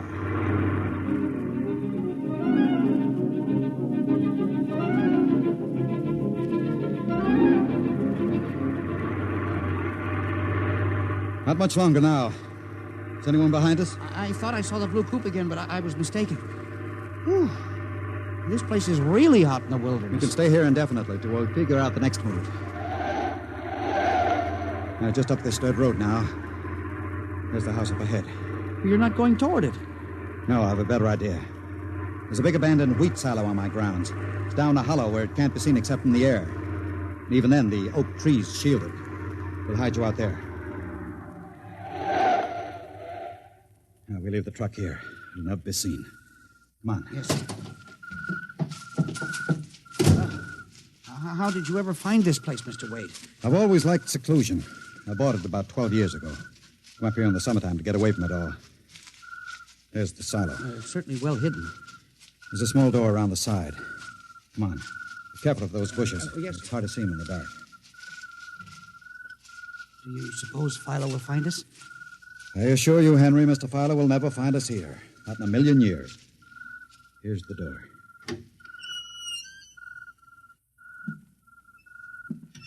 It's pitch dark. Hold my arm. I know the way. Just a few steps up, and another door. Steel. This is an unusual silo. Double-walled, wood outside and steel inside. Completely fireproof. An army couldn't wreck it. We're inside the inner shell. Careful. Yes. You're in a circular room. Stay here a moment. I'll go outside and see if the coast is clear. In a moment, your eyes will become accustomed to the darkness. I'll bring back some food and water. Don't be long, Mr. Wade. This place gives me the willies. Just a moment.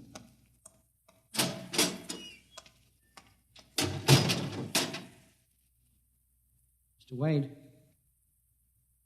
I swear I hear something. Mr. Wade. What's that? There is something. Good Lord. There's someone in here. It's locked. Oh, no. Mr. Wade! Mr. Wade, let me out! I'm not alone in here! Mr. Wade! This must be a light switch. Thank God. Oh, no. People. 10, 15, 20. Mr. Wade, help! Help! It will do you no good to shout, Henry. Mr. Wade, where are you? Outside. Speaking over the intercom. Mr. Wade, there are people in here. 15 or 20 of them. They're sitting like statues, just staring at me. They won't hurt you, Henry. What? They've all been drugged. They're even more helpless than you. But who are they? Permit me to introduce them, Henry, since they're currently unable to introduce themselves. The gentleman seated before you, the one with the scar, is Dr. Paul Ahrens, the astro-mathematician. Next to him is Mr. Robert Simons, electronic engineer. Names on the list. Yes, you're familiar with the rest. They've all been, shall we say, recruited for work with Professor Halsman's group on the moon. Moon? Then you're one of them. Of course. Oh, yes. There's one whose name was not on our list. If you'll turn around, Henry, You recognize the drugged form of your old friend, Mr. Philo. Philo, but I thought... That he was part of the conspiracy? No. On the contrary. His snooping made it necessary for us to include Please put the man in the window, the one who fired the shot. an agent of mine, the pilot of this ship. Ship? What ship? This silo is camouflage for a rocket launching platform.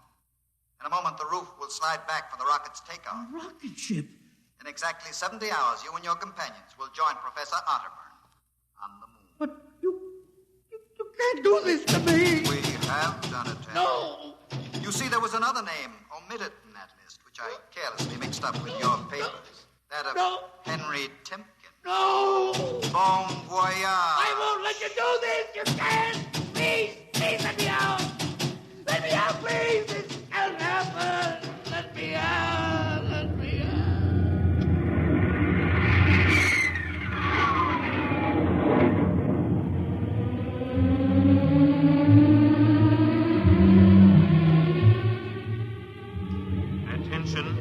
Attention.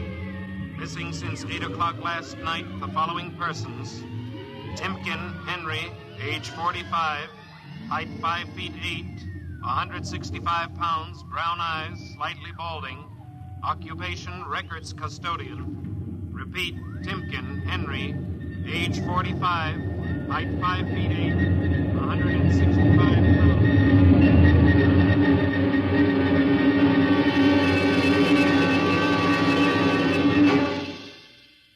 In just a moment, a word about next week's adventure. Tonight, by transcription, X-1 has brought you The Man in the Moon, an original radio drama written by George Lefferts. Featured in the cast were Louis Van Rooten as Henry, Santos Ortega as the Chief, Ross Martin as Charlie, Sidney Smith as Otterburn, Bob Haig as Jake, Joe DeSantis as Philo, and Ed Latimer as O'Brien. Your announcer, Fred Collins. X-1 was directed by Fred Way and is an NBC Radio Network production.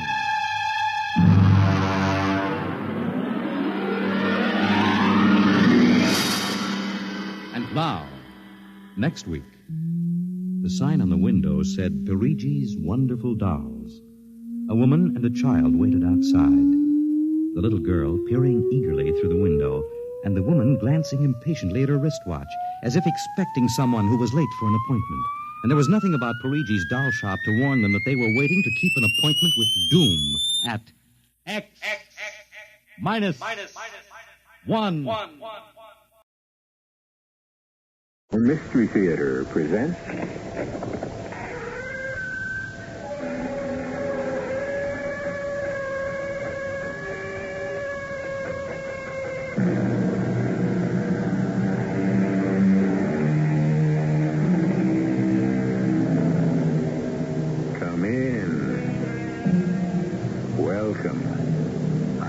Marshall. What is about to unfold is the occult experience of a frustrated man, James Archer, and of what happened to him when he stepped beyond reality as we know it. I think I can safely say that each of us has had an experience so frustrating that we'd have given anything in the world to have had the power to overcome it. James Archer was given that power. I have your letter, Mr. Weber. Major Wayne, my son-in-law, James Archer, has been missing for 3 months. His body, or a body like his, was found in the Hudson River. His insurance has been paid over to my daughter, Nancy, Mrs. James Archer. Yes, we know all that. You also know that I'm president of a small bank in Terrytown. Can you explain how a substantial deposit is made in my bank each month to my daughter by her husband, who is dead and buried?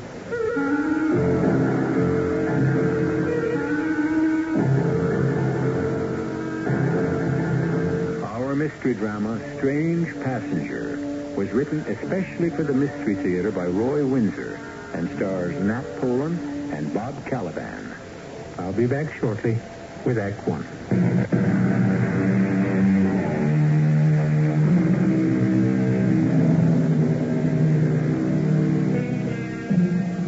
Have you ever looked up at the night sky and the moon hanging there and just wondered Man is finite.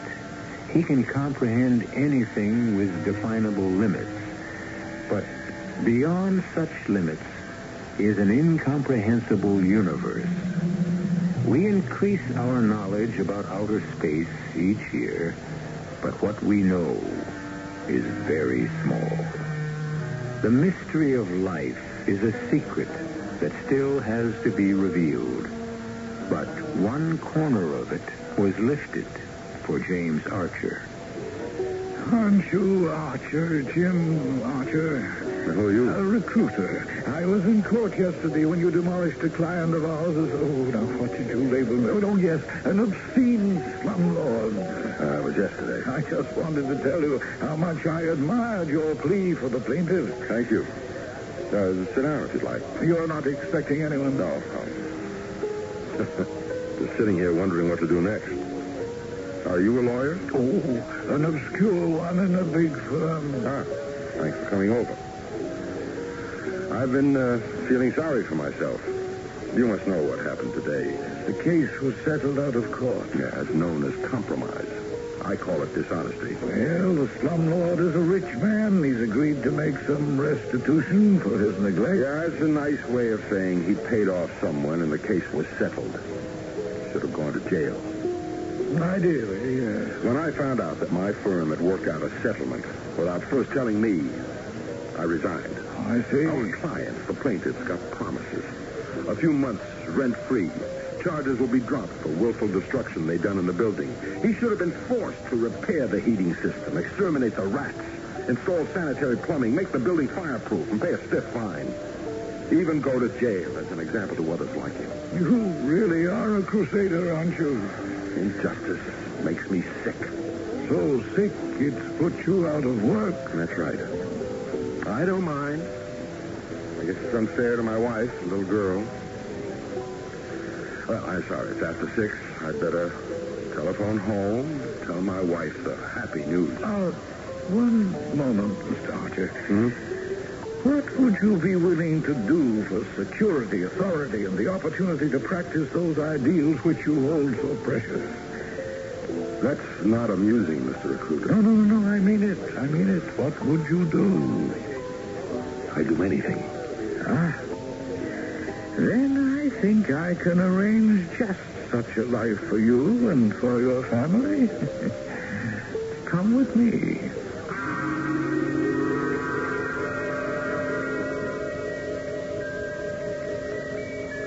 Recruiter, so you have found a man of integrity.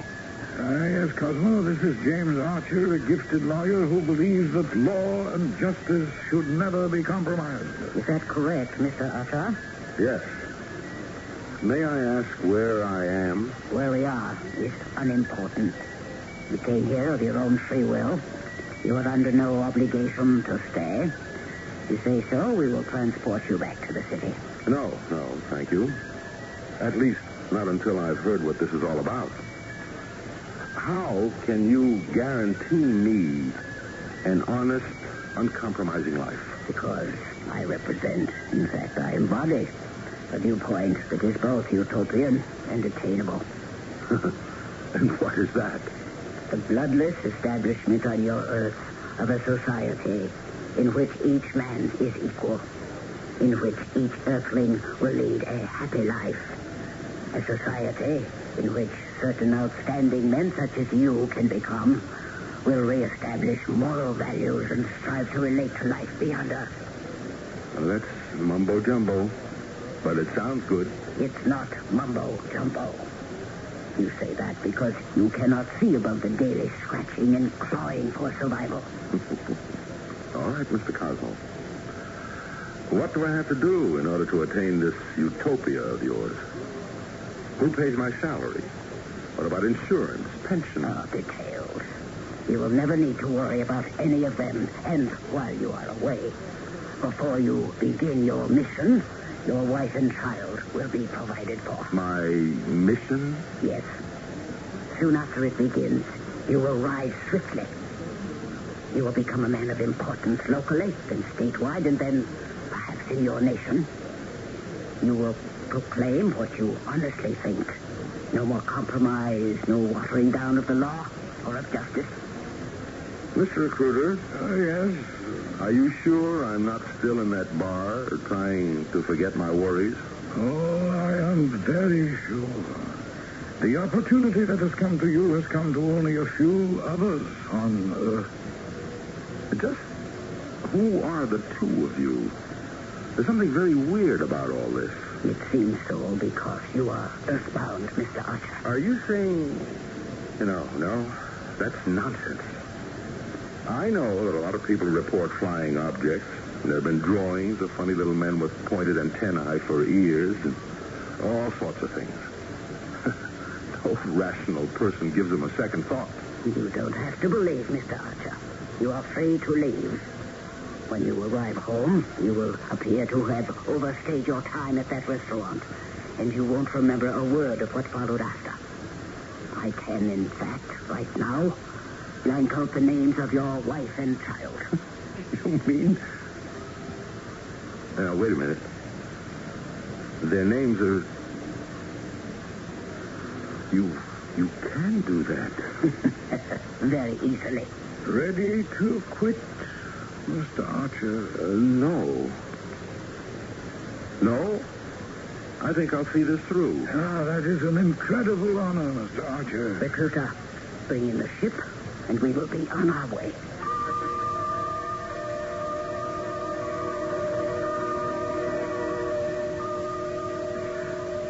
Your father tells me a strange story, Mrs. Archer. Oh, it's worse than strange. It's bizarre. It's over 3 months now since my husband just vanished. But on the first of each month... I covered that, Anne. That money deposited in the bank the first of each month is what led me to see Major Wayne. What do you make of it, Major? First, Mrs. Archer, tell me again everything you remember from the night your husband didn't come home. Well, he'd resigned from his job. He went to a bar near his office and sat down to think over what he'd done. Some acquaintance joined him, and then they left. Well, next, the Missing Persons Bureau called to have me identify a body they'd found in the river. It was dressed in Jim's clothes, and I guess it was Jim. You thought so too, Dad? Yes, I did. But both of us had misgivings because it just made no sense. Jim was as straight as an arrow. Unless he'd been murdered, we somehow just couldn't believe it. The body was his. No other person in his life? Absolutely not. No, Major.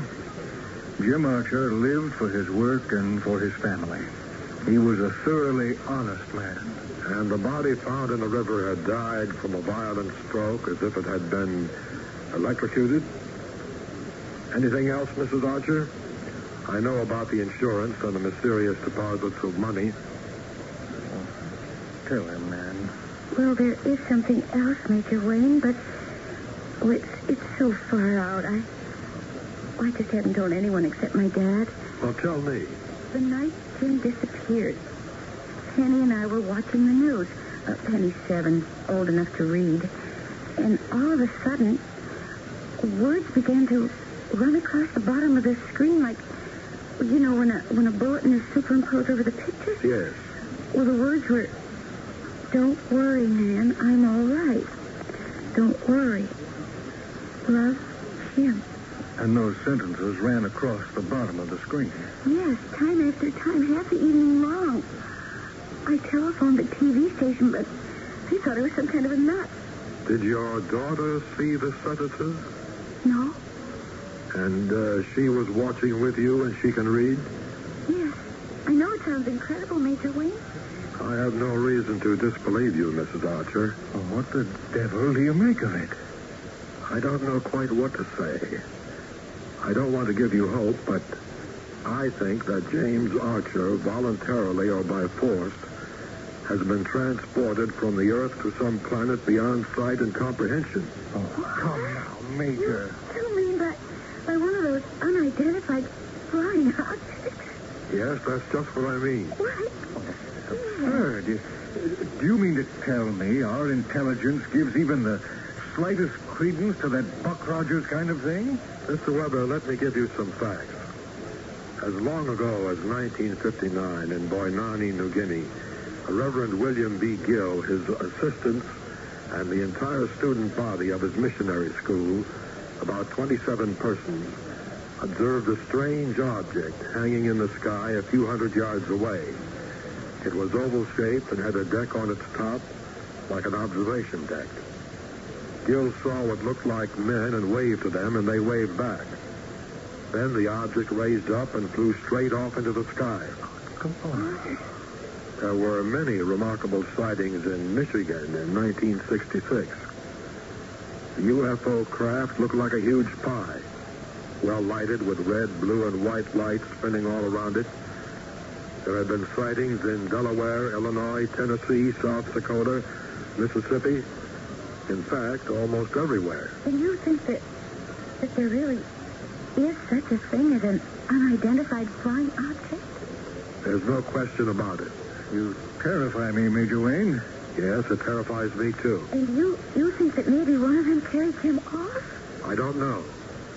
It's a possibility. But why Jim? I can't answer that. What do we do? We have agents in many parts of the country. I'll alert them to Mr. Archer's disappearance. And, Mr. Weber. Yes, Major. I'll need your cooperation. I want to know when those deposits are made and who makes them. If it's a human, I'll want to ask some questions.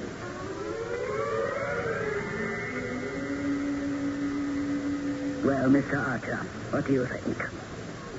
Magnificent. Beautiful green fields, homes, even light. Incredible. And the people? Well, to be honest, they're strange looking to me. But I'm only used to human beings. These people are shorter, round, flat-faced, with quite sharp ears. Disease-free, untroubled, and super intelligent. You will soon be free to visit with them. I'm ready now. Soon. The surgery I had been told was perfect. You now possess a brain as extraordinary as ours.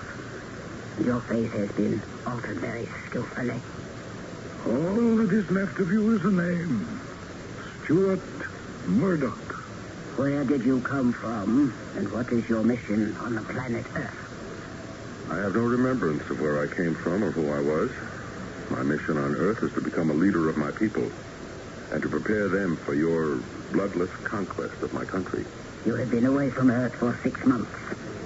He is Rene recruiter. Oh, yes. Take him among our people for a week, then fly him back. Drop him outside Fargo, North Dakota, supply him with money, and return. Yes. And let nothing interfere with those regular deposits of money. It will have to compensate. He now belongs to us.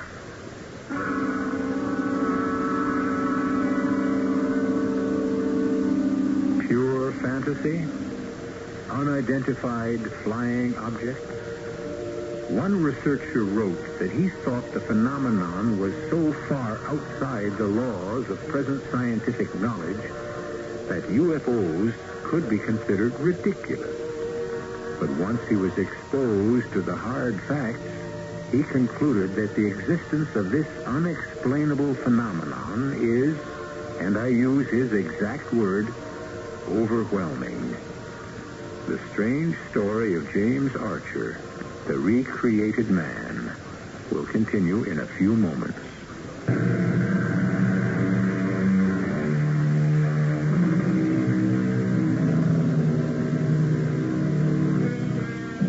And who is to say that what has happened to James Archer is impossible?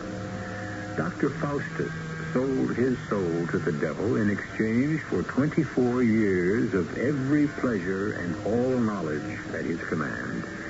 And James Archer's state of mind has led him in the same direction. It is, remember, 6 months since Archer vanished, literally into thin air. Excuse me, Mr. Weber. Major Wayne. Anything?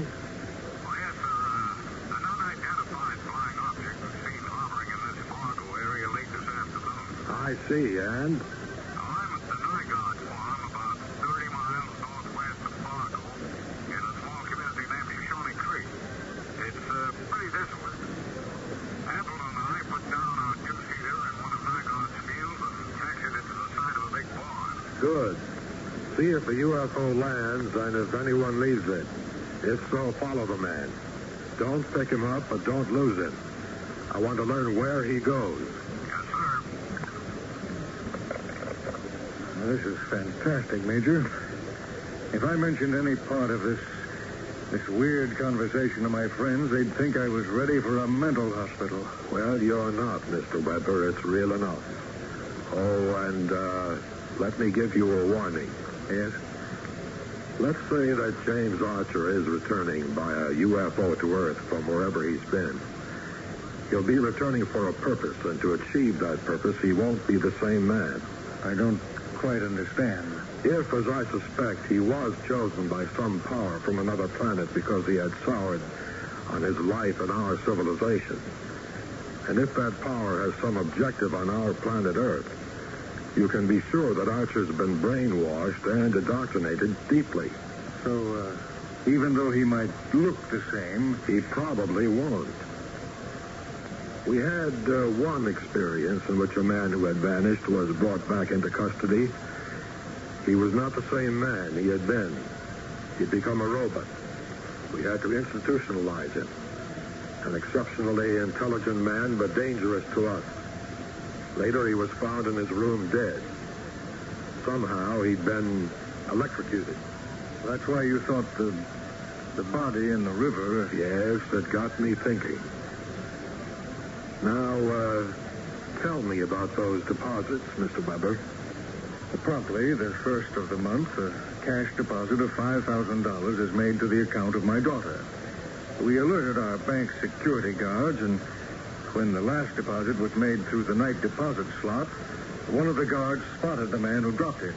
I have a description of him here. Good. I'll have one of my agents try to spot him and follow him. Then we'll pick him up for questioning. It might be ticklish. We have nothing against the man. I may need your daughter's cooperation. Major, I don't want to expose her to danger. I don't think there'll be any, but we'll be careful. I'm very aware that you've already lost a son-in-law. Jim Archer was a fine young man.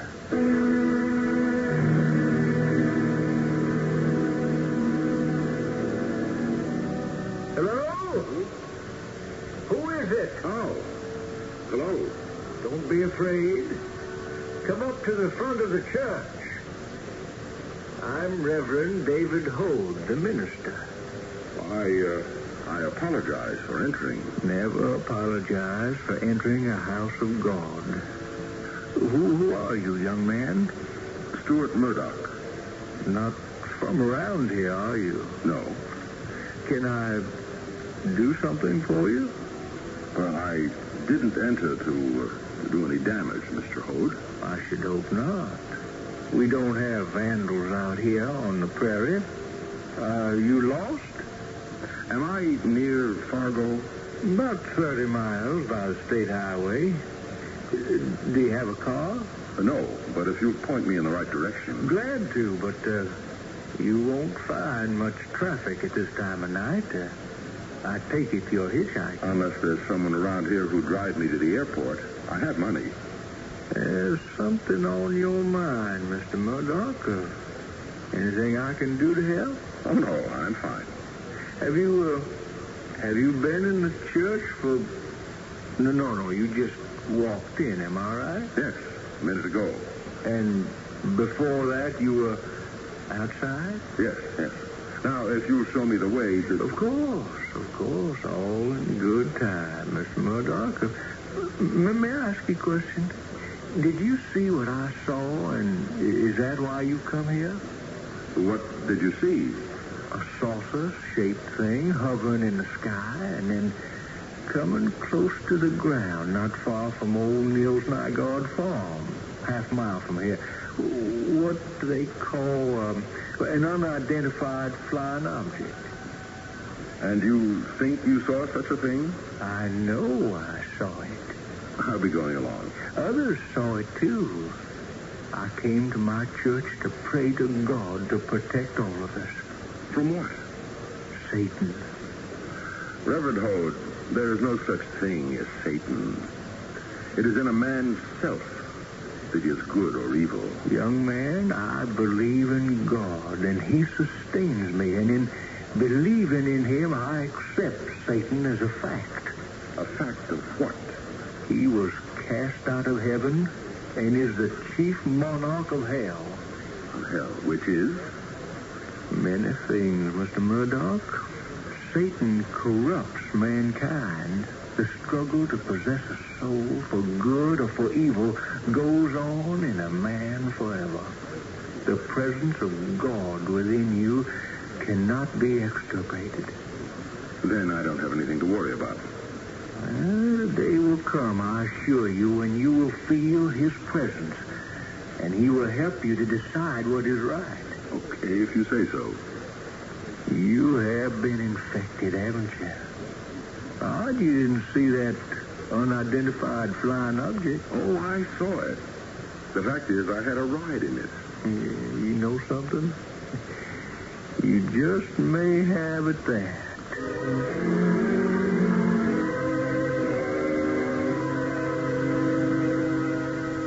Well, thank you, Reverend Hode. He's the man we want.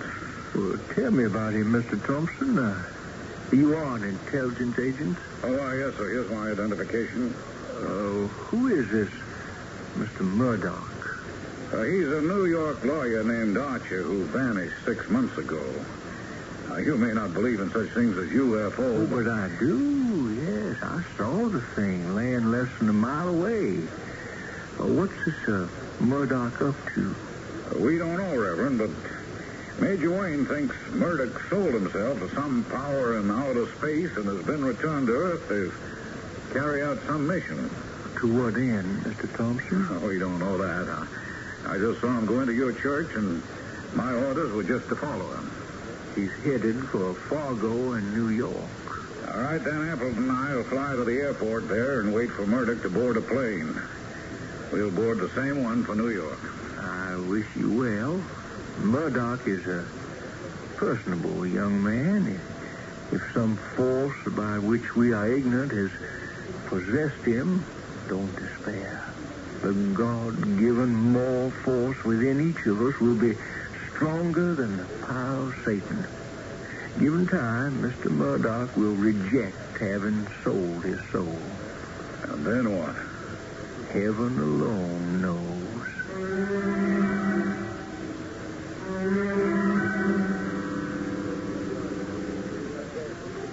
He comes in here almost every day after work. I'm terribly nervous, Major. Not Major, Mrs. Archer. I'm just plain Bill Wayne, your accountant, and you're Nancy. You got that straight? Yes, of course. Bill? It's 5:45. He ought to be along any... Uh-oh. That's the man. He's taking a seat in that booth. You know what to do. Yes.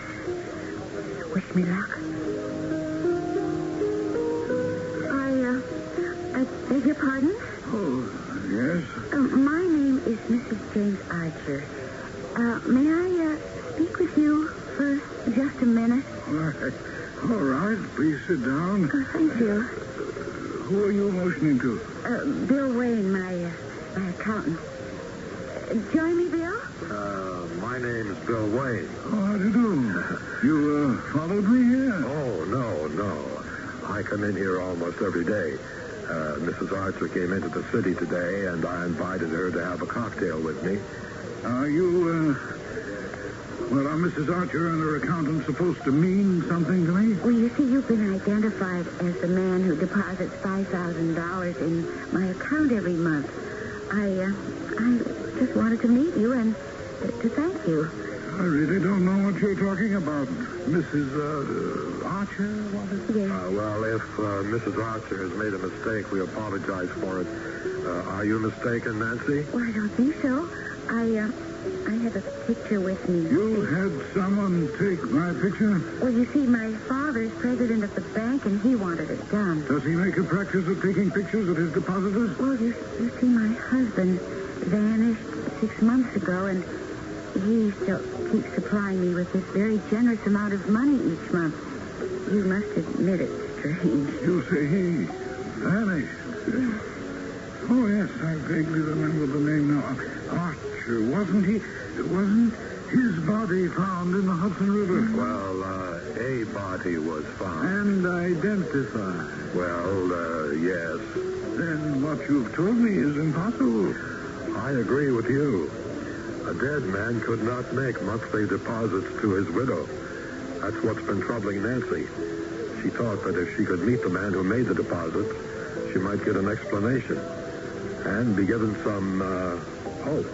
Hope? That Archer is still alive? Well, that also sounds impossible. Well, if we've made a mistake... this is the picture of you, though, isn't it? Mr... I don't know your name. Recruiter. Yes, that does look like me. But you're not the person who makes the deposit? May I ask what difference it makes who provides you with money, Mrs. Archer? Well, it doesn't really. I'm grateful. But I keep thinking that if Jim is still able to provide for me, he just might be alive somewhere. Just as a matter of business, Mr. Recruiter, we have to find out where the money comes from. It's source. Oh, I'm afraid I can't help you. The money comes to me, and I'm just instructed to make the monthly deposits. Who? I mean, where do the instructions come from? Can you tell me that? Anonymous. Somehow it doesn't seem right. If Mr. Archer did someone an enormous favor... Well, did he? Do you know if he did?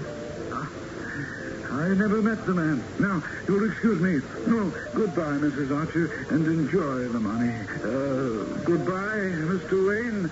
I wouldn't worry about the money. No. Consider the name. Ever heard of anyone named Recruiter? He's one of them.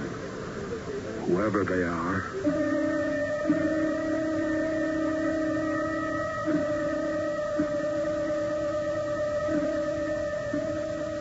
We are eavesdropping on a grotesque subject, UFOs, about which there isn't much doubt. But those who fly them, who are they? From what place in outer space do they come? What are they? And are they friends or enemies? From what we have heard, James Archer's mission is to become a preeminent person in our society. He is to prepare us for a bloodless overthrow of the several ways of life represented on our planet. Why? I'll be back with Act 3 shortly.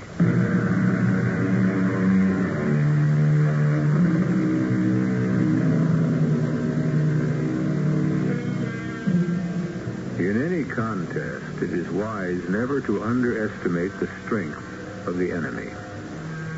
But what do we do when confronted by an incomprehensible force, one beyond finite understanding? Major Wayne of Intelligence knows what has been going on, but what can he do about it?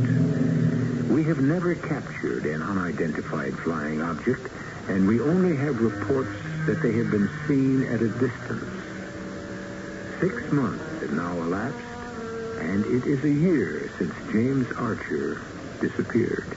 The deposit was made as usual. Well, why can't Major Wayne force that Mr. Recruiter to tell him where the money comes from? There's no law, Nan, to prevent a man from dropping money for you in the nights while at the bank. He's not committing a crime. One of these days, Recruiter will be seen with Jim, and then Wayne moves in. All about the only person Recruiter sees is that man who's become assistant to their special prosecutor. What's his name? Murdoch? Yes. Stuart Murdoch. Yes. A remarkable young man. Brilliant lawyer and great presence. He'll go far. He's a leader, and we haven't got many of them around these days. If I live long enough, I think I'll see Murdoch governor. He's an unusual man. So is Jim. Yes, I agree, Nancy. I was proud to have him as my son-in-law. You know, if you think about it soberly, Dad, both of us are not all there in the think department. Who could believe that Jim might be alive in outer space? A year ago, I would have laughed at the idea. Now, I don't know. We have to rely on Major Wayne. Well, I'm not going to much longer. What do you mean by that? I'm moving into the city. What? Sell your home? Take Penny out of school? Oh, let's face it. I'm still young and alive. I want to be with people, among them. I'll find a job, and Penny can go to private school. Jim is dead. Penny and I are alive. And we need to rip this shroud off from over us.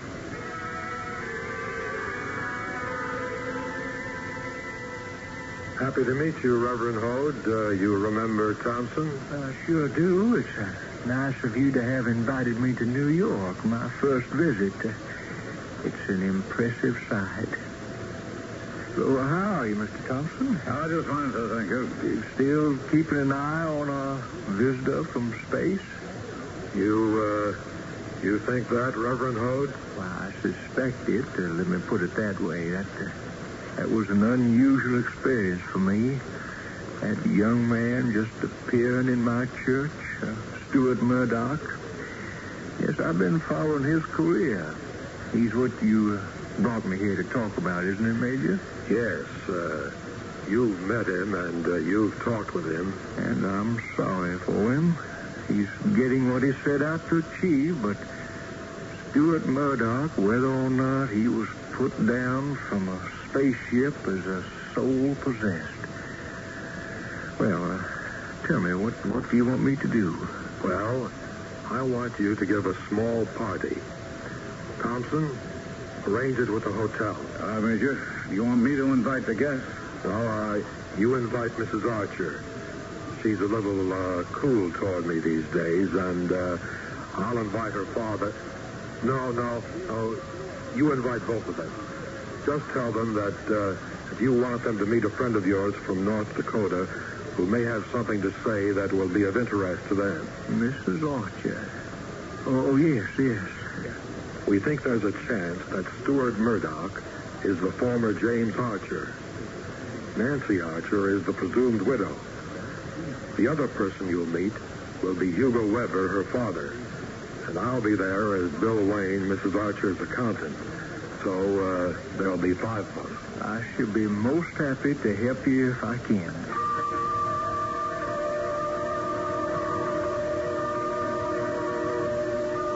Well, recruiter. I'm troubled, Cosmo. Why? Mr. Murdoch is everything we expected him to be. Oh, that's true. He's risen rapidly, and he has already become a public figure. But I'm troubled about him. When I dropped him in North Dakota, it seems that he wandered into a church, and he met the minister there, a Reverend David Hode, who filled him with talk about Satan, soul, God, and conscience. Murdoch couldn't have been affected by that nonsense. No, but Murdoch remembers Hode and often brings up his name. The man made an impression on Murdoch. And you find that to be a distraction? When Murdoch was transformed and brainwashed, was all of his conscience removed? I assume so. That is what the report indicated. Do you suspect that he has some vestige of conscience left? I don't know. But the thought troubles me.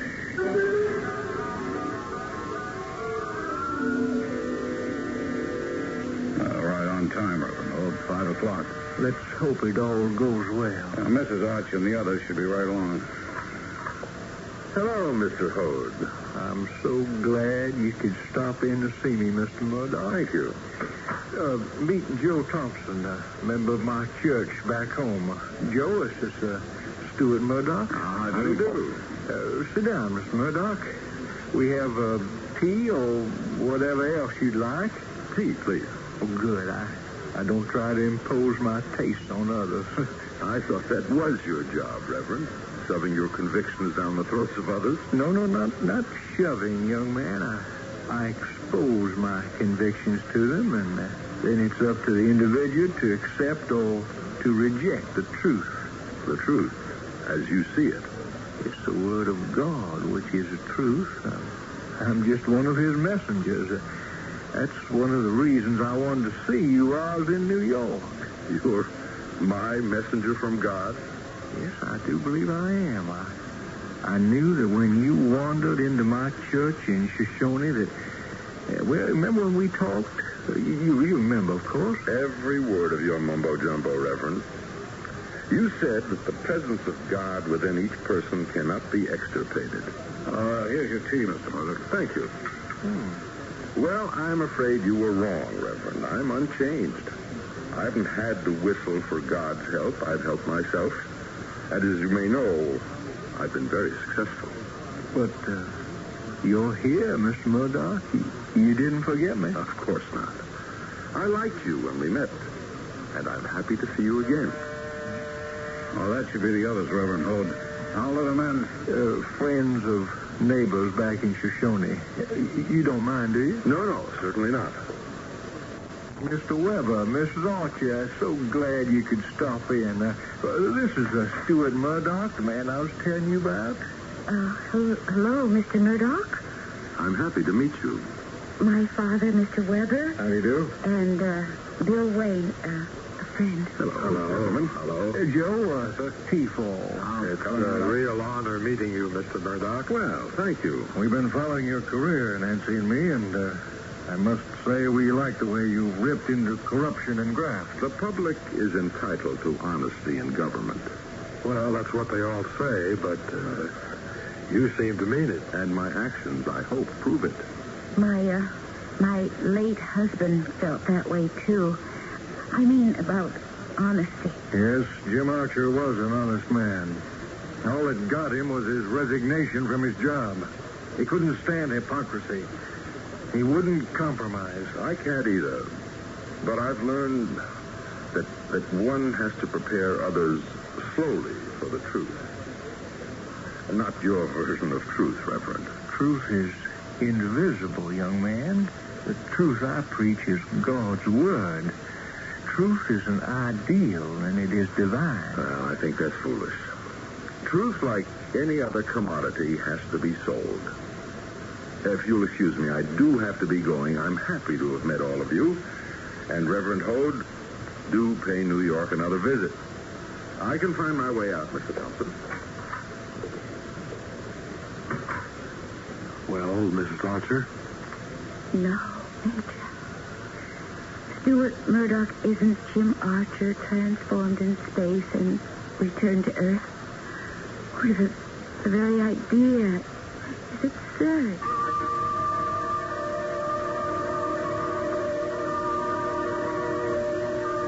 Astonishing. An obscure minister from North Dakota has created wonder in your mind. He insinuates the thought of God and conscience into your mind, even though you know, as we know, that both are fiction. You still are earthbound. Well, Mr. Murdoch, we seem to have failed. It has happened before, but not often. I can offer you a choice. A return to our planet for a short time, and then resume your mission on Earth, or remain here now. I don't know what to do. Why can't we go on as we have been? I'll carry out the mission. I'm afraid that's no good, Mr. Murdoch. The very fact that you wonder if he's been infected with Satan's moral virus, whatever that might be, creates a doubt about your reliability. Order the ship. Are you, taking me back into space, Cosmo? No. You will remain here. You will be returned to what you would have become after you resigned from your job and before you accepted recruiter's offer. And what would that be? Still an unemployed lawyer? That will be for others to discover.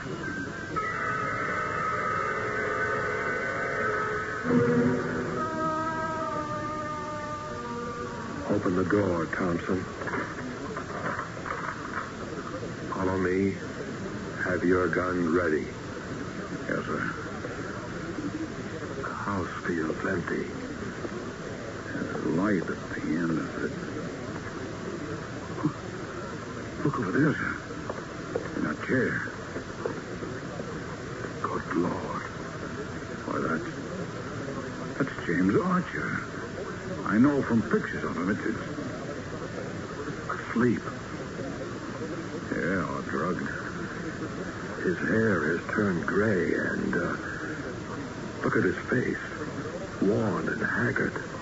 He looks like a drunk sleeping it off. Archer? What is this, Major? His hand is cold as ice.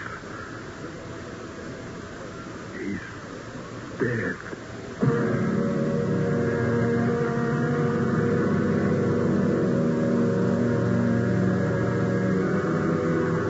So, as Cosmo said, James Archer was returned as what he would have become after he lost his job and tried to sell his soul to a force from outer space. Had Cosmo read the future? It would appear so. It is very possible that James Archer was so depressed with his future that he allowed himself to deteriorate into the condition in which he was found. I will return shortly.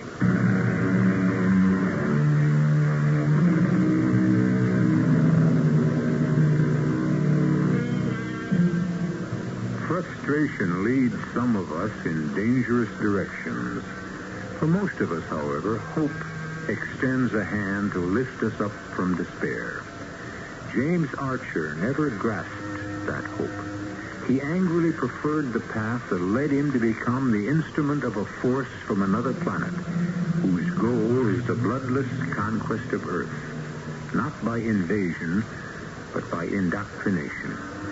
He saved his soul, even though it cost him his life. Our cast included Nat Poland, Bob Caliban, Evie Juster, Ian Martin, and Frank Behrens. This is E.G. Marshall inviting you to return to our Mystery Theater for another adventure in the macabre. Until next time, pleasant dreams.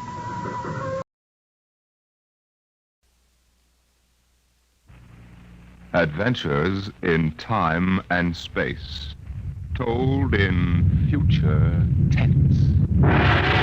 Dimension X.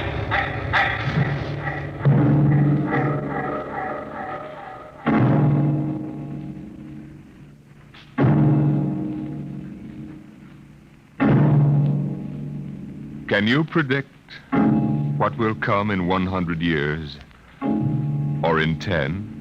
Or in the next minute? Can you see beyond the known dimensions of time and space into the unknown Dimension X? It was in the year of 1982 that spacemen first discovered the Great Galactic Barrier. In the past 10 years, rocket travel to the moon and the nearer planets had become commonplace. And then men fixed their sights on a more distant star, the remote planet known as Volta. 5 exploratory ships went out, and none came back, each in turn disappearing mysteriously at the same vanishing point, an invisible wall somewhere in the vast outer reaches that became known as the wrecker of spaceships, the Galactic Reef. And yet, the explorers refused to admit defeat. It was on June the 2nd, 1987, that the rocket Star Cloud made ready for takeoff, the 6th to attempt to crack the barrier and win through to Volta. Now hear this. Condition blue. 1 minute till blast off. Now hear this. Condition blue. 1 minute till blast off. Bridge to nav control. Navigation, Collier. This is Captain Thorson. Ready, Lieutenant? We're ready, Captain. The course is in the integrator for takeoff at 1200 hours. All right, stand by for acceleration. Bridge to engine room. Fire up your rocket chambers. Take off at exactly 1200 hours. I'll read you off. 30 seconds. 29. 28. 27. 26. Condition red. Hold it. Revoke all orders. Who turned in that alarm? We've uncovered a stowaway, sir. Stowaway where? Hiding at sick bay. Dr. Spitzlin found him. Have him brought up to the bridge. Engine room. Kill your rockets. Stand by.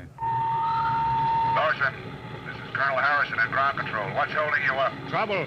What's the matter with you? What's the matter with you? There's stowaway aboard. Stowaway? Yes, I thought your men were supposed to police this base. What's the matter All with right, Captain, take it easy. you? You know what this delay can do to us, don't you? 1 minute late at takeoff can throw us 1,000,000 miles off course. We'll have to reintegrate the whole works. Well, look, how long do you think it'll take? Don't bother me for a while. I'm busy here. Stupid idiot. Come in. Here's your stowaway, sir. Now, court martial. Charlie. Can you use a good radio man, Skipper? Oh, I see you two have met. Met? The skipper and me made 50 trips to the moon together. Didn't we, Captain? Charlie, if you wanted to come along, why didn't you volunteer? I did, Skipper. They turned me down. What's wrong with you? Oh, acceleration bends. They said my arteries wouldn't stand another trip. Oh, I'm sorry to hear that. But they're wrong, sir. I got one more good trip in me. Now, listen, Captain. You know these green kids don't know the first thing about space radio operation. Now, you put a man like me on, and I'll be getting you bedtime stories from Mars. Well, you know the regulations as well as I do, Charlie. I can't take you much as I'd like to. Colonel Harrison will murder me for this. I'm sorry, Charlie. I've put you aground. Tell you what, Charlie. I'll ask Harrison to put you on his ground radio contact. It'll seem as if you're right here with us. He won't do it, sir. He better. I'll have him busted to corporal for letting you sneak aboard. You'll be better off, Charlie. Paulison. Yes, sir. I'm sending a man down from the bridge. Put him aground. Give him time to clear the launching platform. Yes, sir. So long, Charlie. Sorry. Well, good luck, Skipper. I thought you were going to have him drawn and quartered. Been anybody else, I would have, Smitty. But Charlie, well, Charlie's kind of special. He's been with me since my first command, when we began the regular run to the moon. If he wanted to come along this time, well, it's only through loyalty to me. You know, Lewis, I didn't realize it before, but you're almost human. Navigation. Lieutenant Collier. Nav control, Collier. Lieutenant, how badly we fouled up. Can you recalculate the course, or shall I cancel the takeoff? I've already plotted a new course on the integrator, sir. Oh, that's quick work. Are you sure? Positive, sir. All right, Collier. Putting it in your hands. We'll blast off in your signal. Lewis, isn't that a lot of responsibility for a young green officer? Yeah, but if he can't do his job, I'd rather find out now than at the galactic barrier. Bridge to engine room. Ready your rockets. Prepare to blast off on navigator's signal.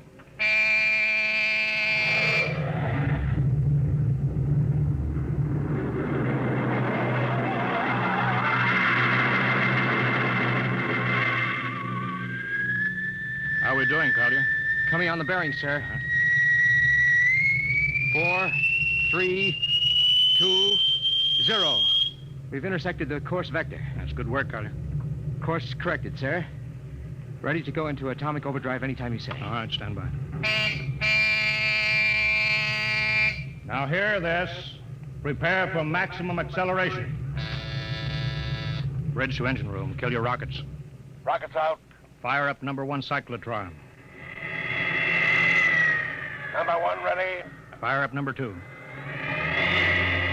Number 2 ready. Engineering, withdraw your dampening rods. Fission chamber ready. Blast tubes are clear. Ready. Take it on overdrive. How are we doing, Collier? On course, sir. She's running hot and true. Well, my compliments, Lieutenant. This job would have done your father credit. He was the best navigation officer I ever saw. Thank you, sir. Start your gyros, put her on robot control. All right, the ship is yours, Mr. Collier. If you need me, I'll be in Dr. Smithson's office. Yes, sir.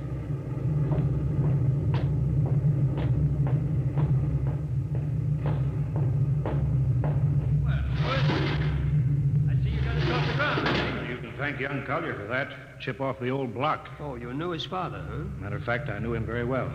First-rate spaceman. Is he the one who, Yeah. Yeah, he was lost in the galactic barrier on the second ship we sent out to Volta. Lewis, just what do you think this galactic barrier is? Your guess is as good as mine, Doc. All I know is that 5 ships have gone into it, and none of them have come back out. You think it's an it. How about Mestrovic's theory that it's a time warp in space, but that the ships reach it and slip into another dimension? I think that's rubbish. My theory is that the galactic barrier is nothing more than a radioactive layer of some kind. What makes you say that? Well, we know that radar signals bounce off it like they were hitting an invisible glass wall. And we know it destroys our ships and our crews in some way. There's no other logical explanation. What makes you think we can get through it? Because we're ready for it. The others weren't. Entire hull is completely shielded with lead. We can crack through any radioactive cloud ever detected. Besides, we're equipped with some new UHF radio devices that should enable us to maintain radio contact with Earth. Nothing can happen. Absolutely nothing. Who are you trying to convince, Lewis? Myself, I suppose. Smitty, 5 ships are missing, and men like Prentice and Margetson and young Collier's father. I'm tired of seeing good men fed into that meat chopper. Then why are we going? We haven't any choice, Smitty. We're in a race. Kind of race where men and ships are expendable. Well, at least it won't be boring. I'll have to play physician morale builder and mother substitute for 112 slightly nervous men.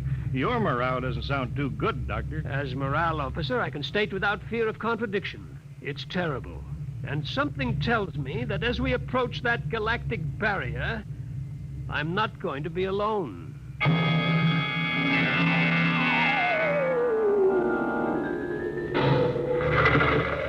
Hello, Earth. Hello, Earth. Captain Thorson of the Star Cloud calling Earth. Star Cloud to Earthbound. Can you read me? Hello, Star Cloud. Hi, Captain. Charlie. Well, I see they haven't court-martialed you yet. No, sir. Thanks to you. Well, Charlie, it's good to hear you.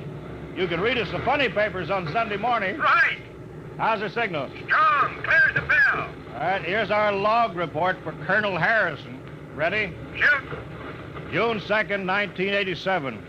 4 weeks out from Earth, running true, no radiation, operation normal, still making our approach to the galactic barrier. That's all, Charlie. See you later. Good luck, Captain. I sure wish I was with you.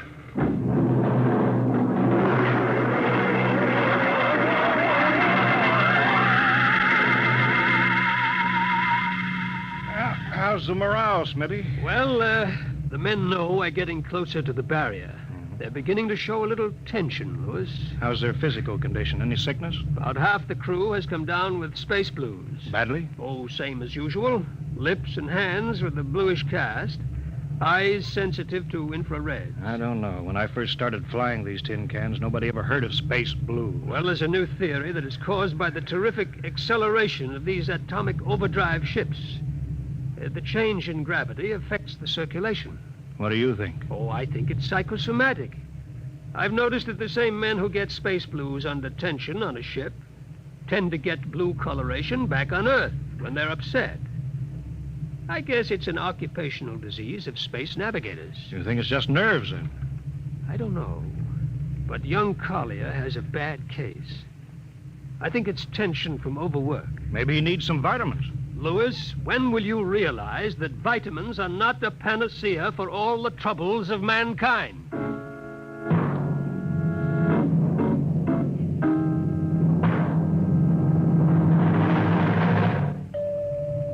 Come in. Oh, Lieutenant Collins. Sir, I understand you've relieved me from duty. Dr. Smithson says that you aren't looking very well. I'm giving you a rest. I feel perfectly able to continue, sir. Your lips are as blue as Minnetonka. I'd like to remain at my post, Captain. Don't be foolhardy, Lieutenant. I'm not being foolhardy, sir. I have a special personal reason for wanting this expedition to reach Volta. Your father? Yes, sir. You think he might still be alive? I have to find out what happened, sir. I think I understand. Very well, Collier. Report back to duty.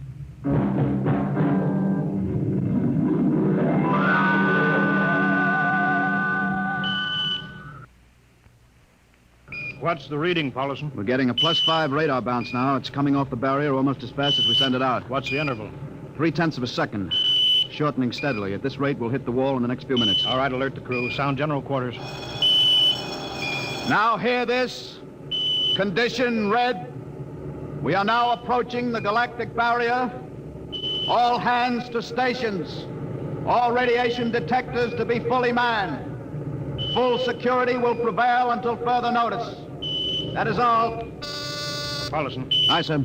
Radar bounces up to +6. We better try to make final contact with Earth. Is Spark still trying to raise the base? Yes, sir, but he's not having much luck. There seems to be some interference. That's the radio room now. Yes? You've got him? Cut in the bridge speaker. The captain will take it from here. Hello. Star Cloud to Earthbound. Can you hear me, Earth? Hello, Skipper. I can barely read you. We're getting heavy static from sunspots. That's not sunspots. We're right on top of the galactic barrier. Stick with us, Charlie. We're switching to the automatic sender now, so you can track us in. Okay. If we crack the barrier and come through still in one piece, I'll try to get back to you on the high-frequency band. Gotcha, Skipper. Don't worry. I'll be waiting. So long, Charlie. So long, Star Cloud. We must be getting awfully close now, Captain. The echo's bouncing back so fast it's almost beating the signal. When they coincide, hold onto your hat. That's when we run into the wall. Any second. Hold on. Well, here goes nothing. Here it comes.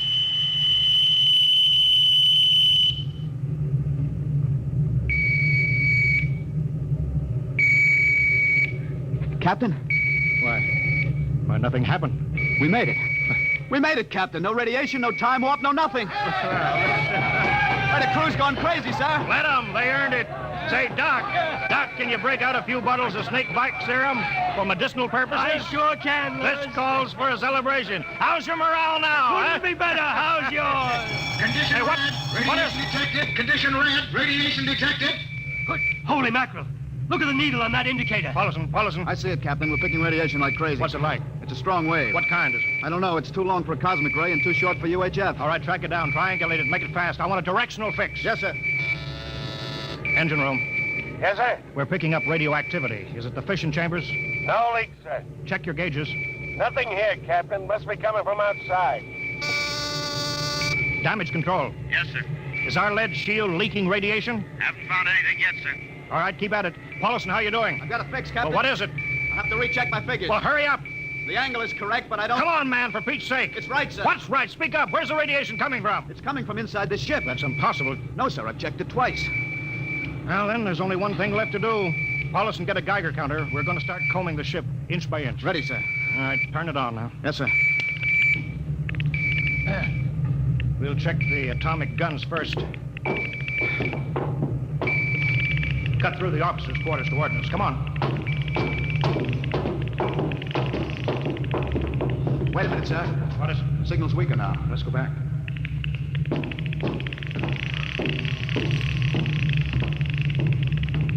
Hold it. Seems strongest right about here. It doesn't make sense. Whose cabin is it? Lieutenant Collier's. Collier? It's probably down in nav control, sir. Try the door. It's not locked, sir. It's in here, all right. Listen to that counter. Strongest over here. Open that wall cabinet. It's locked. Smash it. All right, shut off the Geiger counter. What do you make of this, Paulinson? It looks like some sort of portable transmitter, sir. Must be foreign manufacture. I don't recognize the calibration symbols at all. Never seen anything like it. Which raises a small question. What is Lieutenant Collier doing with a transmitter in his cabin? I don't know, sir. Well, I intend to find out, Paulson. Get down to nav control. Bring Collier up to the bridge. On the double. Well, hadn't we better find some way to shut this thing off first? I know a way.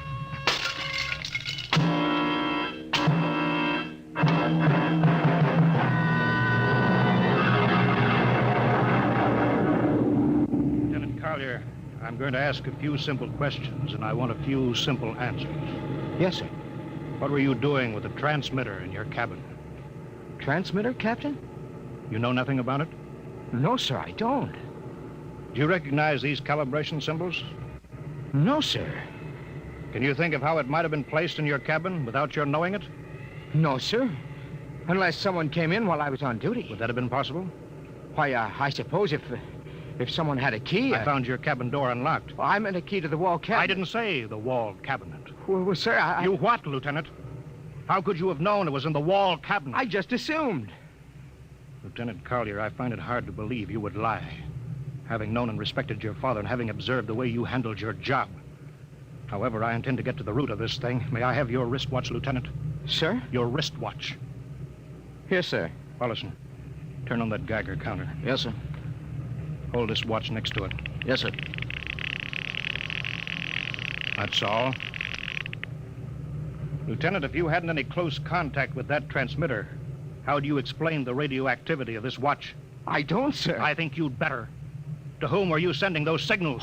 Condition red. Condition red. There's your answer, Captain. What is it, Collier? Alien spaceship approaching. Alien spaceship approaching. Sound battle stations. Collier, who's aboard that ship? All right, now talk, man. Very well, Captain. My mission seems complete. Your mission? Are you admitting that you're an agent of a foreign power? I am stating it. What nation? No nation, Captain. What? I am an agent of the Voltan government. The what? The government of the planet of Volta. You're crazy. Are you so stupid that you think your people are the only ones who can invade another planet? What do you mean? We've had agents operating on Earth since 1945. I don't believe you. What do you think happened to those 5 ships, Captain? Where do you suppose we got our information, your language, your culture, family background? But your appearance, you look... Like Commander Collier? Is that so surprising, Captain? We had a living model. I ought to kill you. That would be very foolish. I would advise you to surrender without delay. Alien ship now coming in ordnance range. I'll deal with you later, Collier. Paulson. Sir? Put this man in irons. Take him away. Don't worry, sir. We'll take good care of him. Carpenter! Robinson! Gunnery. Gunnery Richardson. What's the range? 10,000 meters. They're closing fast. Put your guns on radar tracking. Tracking. Coming on a burn.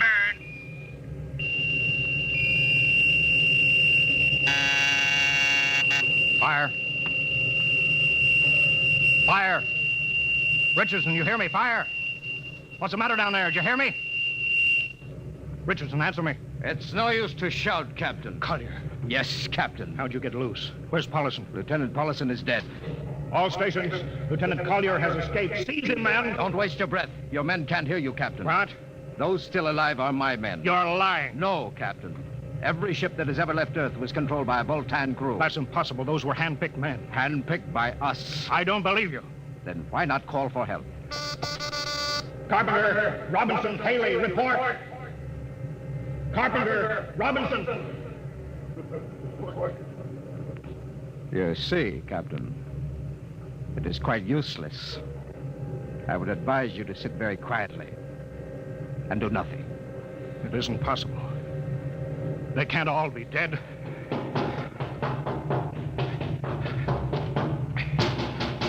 Smitty! Dr. Smithson! Smitty, what have they done to you? Oh, those dirty... Don't talk, Smitty. Closer. Not much time. Lewis. Space blues. Space blues. What is it, Smitty? What are you trying to tell me? All men with space blues. Voltans. Here, let me help you, Smitty. No, Lewis. Get message back to Earth. Voltan. 5th column. Watch out for space blues. Smitty.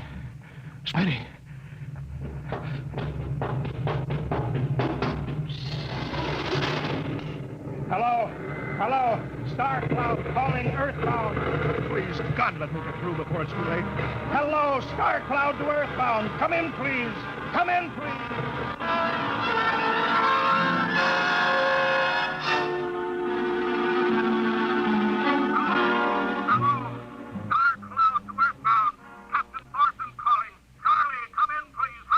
Hello? Hello, can you hear me, Charlie? Skipper, is that you? Are you getting my signal? It's coming in a little louder now, Skip. Keep sending. Thank God, Charlie. Now listen to me. Not much time. Get word to Colonel Harrison. Crew mutinied. Most of crew members, Voltans. What? Voltans. Spell that. V-O-L. Voltans? That's right. They're from the planet Volta. Skipper, are you all right? Charlie, this is serious. They'll be here any second now. Listen. They have a 5th column on Earth. They're planning to invade you. You don't mean it. Of course I mean it. Tell Harrison that they're posing as humans. You can detect them by space blues. You got that? Only Voltans get space blues. Charlie, do you hear me? Space blue. I get you. Step back in, Charlie. I'm depending on you now. Warn everybody. Captain! They open the door. Go on, Charlie. Tell Harrison that... Captain! Captain Thorson! Hello! Hello, Star Cloud. Come in. What's the trouble, Sergeant? I was just trying to raise the Star Cloud, Colonel. Had any luck? No, sir. No contact. No contact? No, sir. Nearly an hour since they hit the galactic barrier. I don't understand why they haven't tried to get back a message. No, sir. Neither do I. All right. I'll take over for a while. Yes, sir. Go right ahead, sir. You had better go out and get yourself some coffee. Charlie, you look a little blue around the gills.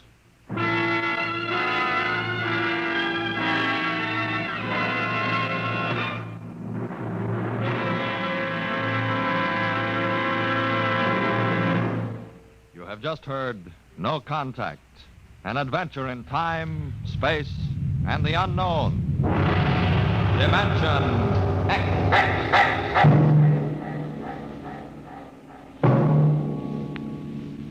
Next week, we have a nice, blood-curdling little story that starts with these two sentences. The last man alive on Earth sat alone in a room. And then there was a knock on the door, which raises the question, what knocked on the door? Left to its own devices, the human mind supplies a vaguely horrible answer. But it wasn't so horrible, really. You'll see next week when we present Knock.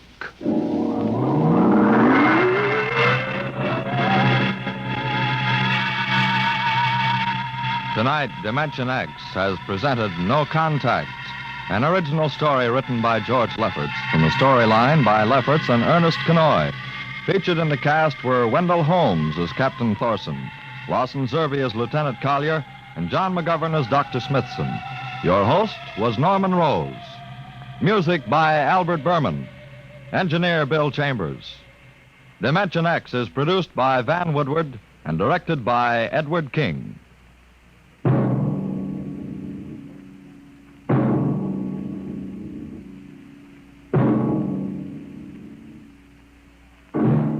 Tomorrow, hear Sam Spade. Now, it's Truth or Consequences on NBC.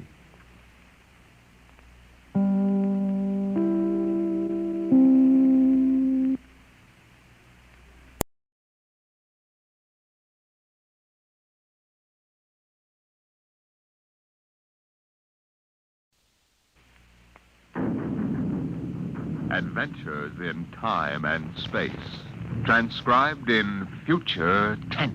Dimension X.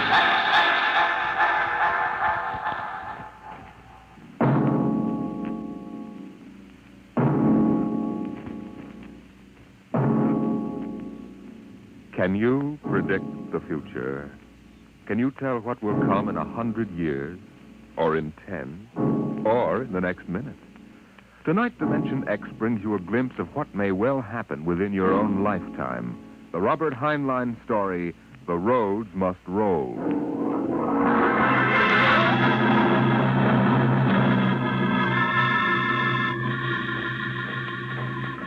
Here's a run, watch them run, oh, our job is never done, for our roadways go rolling along.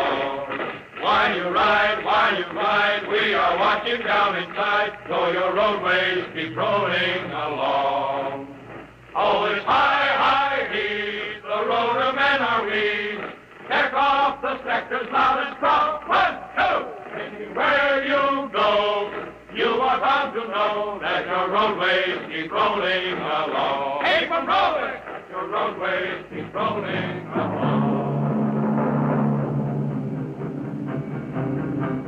It was in the middle 1950s that the automotive age began to die. The traffic engineers had long expected it. For years, they had watched our vast cities sprawl and spread out, spill over into the countryside, become more and more dependent on motor transportation. And then finally, the inevitable breaking point was reached. The growing flood of cars and buses and trucks began to swamp the streets and arterial highways. The building of roads could no longer keep pace. The superhighways clogged, congested, became packed with cars stalled bumper to bumper, and the cities began to die of slow strangulation, for the traffic could no longer roll.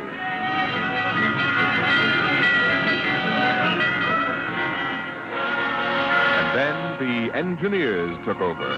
They banned the automobiles, tore up the superhighways, and in their place they built the rolling roads. Mechanized roads that moved like huge conveyor belts, whirling along on their giant rotors at speeds ranging from 5 to 100 miles an hour. carrying the freight, the food, and the people from city to city and coast to coast. An engineering miracle had changed the face of a nation. The automobiles and railroads vanished. The rolling roads had taken over all transportation. And no one worried over the fact that if the roads should ever stop, our whole economic life would stop. For the machinery had never failed yet. The machinery that rolled the roads was perfect. But people forgot that machinery depends on men, the men who run it. Who makes the roads roll? That's right. The engineers. Not the supervisors, not the mechanic union, but the engineers. We're the brains of the roads. And where would the public be if we didn't keep those roads out there rolling? Right behind the 8-ball, and everybody knows it. All right, then. We're the men who hold the power. It's time we started using it. We've called this meeting of the Engineers Control Committee because that's what we want to do, control. Because I'm tired of taking orders from the Transport Commission, from slick desk jockeys like Jim Gaines, who don't even know a rotor bearing from a field. Let Gaines yammer about our duty to the public. That's a lot of eyewash. We've got the power, and we're the men that count. It's time we quit fiddling around and use a little direct action to get what we want. Let's go. Mr. Chairman. The chair recognizes Brother Harvey of the Transport Mechanics Union. Thanks. Thanks, boys. I don't rightly belong here since I'm no engineer. I'm just here to represent the workers' union. But I want to know what's all the shooting for. You engineers have got better working conditions than we have, and we ain't kicking. You say you engineers are powerful. You say you can tie up the roads. That's right. Well, listen. So can any screwball with a jar of nitroglycerin. Hey, what's he can? Yeah, and he don't need no engineering degree neither. Harvey, are you speaking for your union now? Or are you here as a stooge for the Transport Commission? Listen, I helped found my union, and I led the strike in 75 for decent working conditions. Where were you engineers then, huh? With the things. Now, Brother Harvey, remember you're only a guest at this meeting. Go on, Pan. Now, listen, men. I'm one of the old engineers on the roads. You all are. Worked up the hardwood. We didn't go to the fancy technical institutes like those young punk cadets the commission is training to take over our jobs. That's right, man. Jim Gaines don't fill us full of the old school spirit and that baloney about how the roads must roll. So, all right, then. Why don't we get smart for a change? What would happen if the roads stopped rolling? Maybe the country would begin to realize that they can't do without us. And maybe we'd begin to get the things we want. The roads must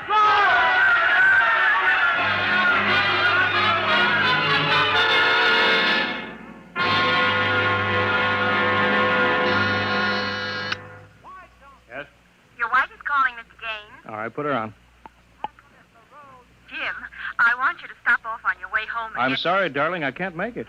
Oh, but you promised. Yes, I know, but Washington called in. They're sending Evans, the Australian Minister of Transport, through my sector today. I've got to show him through personally. Well, can't somebody else? Well, I'm chief supervisor. It wouldn't be courteous. Darling, courtesy begins at home. I've planned this dinner for weeks. Honey, the roads must roll. Jim, if you quote that nauseating slogan at me again, I'll divorce you. Well, I can't help it, darling. I tell you, I'll meet you at Stockton at 9. We'll take in a show. Kiss Alan goodnight for me. All right, dear. Goodbye. Bye, darling. Mr. Evans is here. Send him in. Go right in, sir. Well, good evening, Mr. Evans. I'm Gaines, chief engineer. How do you do, Mr. Gaines? Won't you sit down? Thank you. They told me at the embassy you'd be the man to see. Oh? I want to know how the roads work. I think we can handle that. I'm not a technical man, Mr. Gaines. My field is sociology. I suppose you tell me about the roads as if I were entirely ignorant. Well, fine. Well, it's nearly dinner time. Suppose we run up to Stockton sector for dinner. All right. Take us about an hour on the roads, and you can see them working. Excellent. If you'll excuse me for a minute. Of course. Hi, Chief. What can I do for you? Oh, Dave, you're on the evening watch, huh? Where's Van Cleek? Oh, going to some meeting. I'm going up to Stockton for dinner. Anything to report? No, sir. The roads are rolling. Okay, keep them rolling. All right, Mr. Evans, let's go.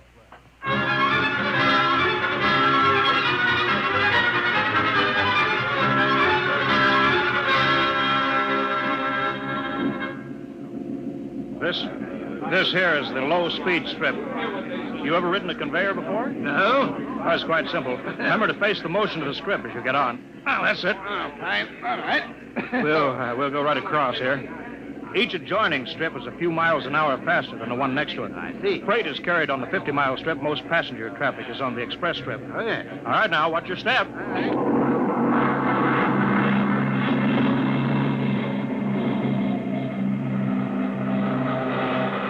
Here we are, maximum speed. 100 miles an hour. Amazing. This strip makes a round trip San Diego to Reno in 12 hours. Oh, here's a restaurant. Ready to eat? But is this a restaurant? There's a sign, Jake's Steakhouse, fastest meal on the road. Is it really a proper restaurant? Yeah, one of the best. Hooked right into the moving strip, of course. Shall we go in?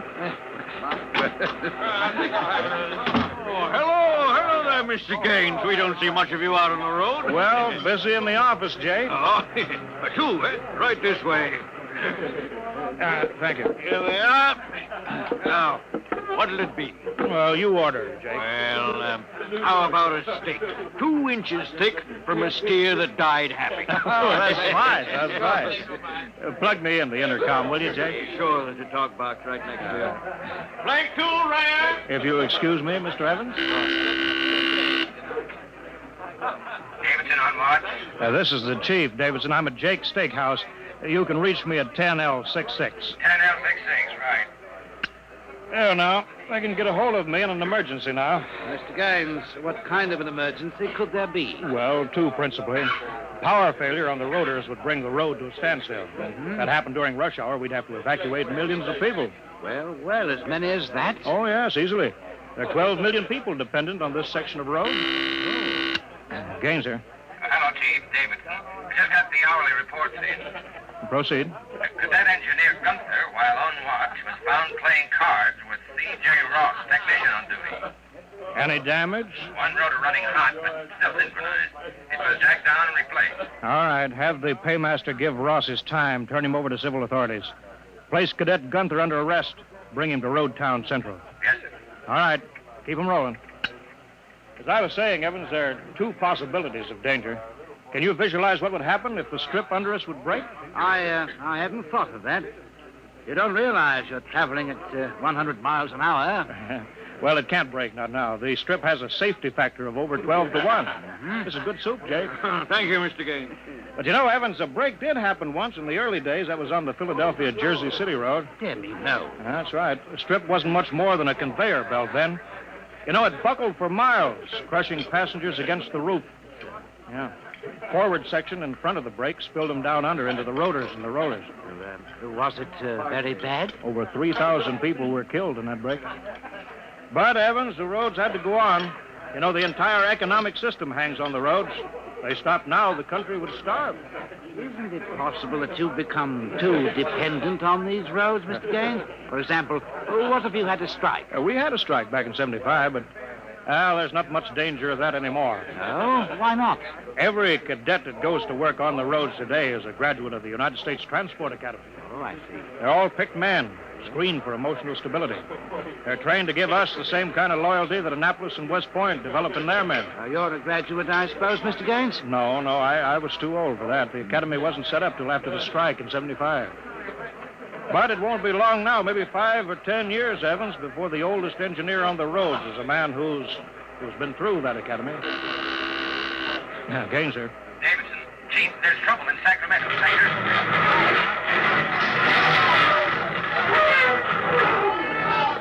What is it? What's happening? Emergency stop. Hello, Davidson. The phones must be out. Come on. Jake! Jake! Hey, what is it? What's the matter? Have everybody stay in the restroom, Jake. What's that? Probably somebody stepped onto the next strip. Got cut to ribbons. There'll be plenty of casualties. Jake, where's your getaway hatch? In the pantry. Well, how am I going to help those people? I've got the whole road to think of. Now, don't bother me. Give me a hand, Jake. This hatch is stuck here. All right, if you're coming with me, Mr. Evans, you've got to move fast. I haven't got any time to waste.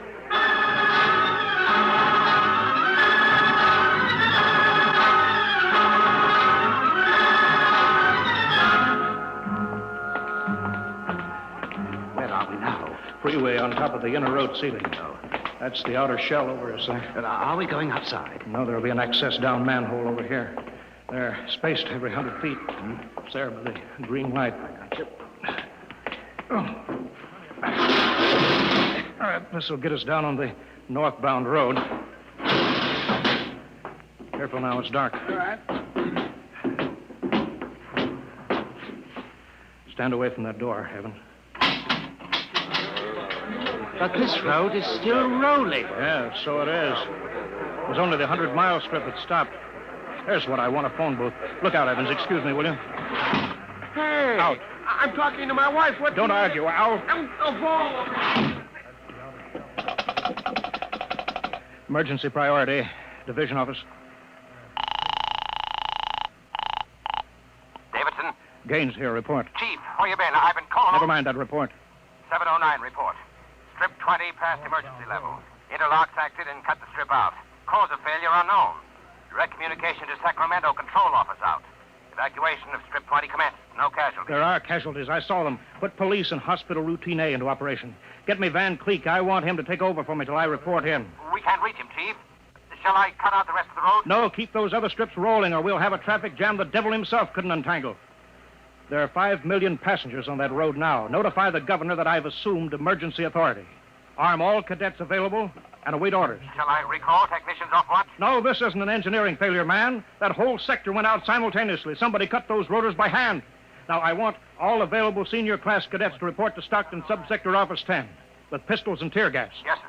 Oh, the governor wants to talk to you. He called in. Refer him to somebody else. I'm busy. I'll get back to you. I'm going down under.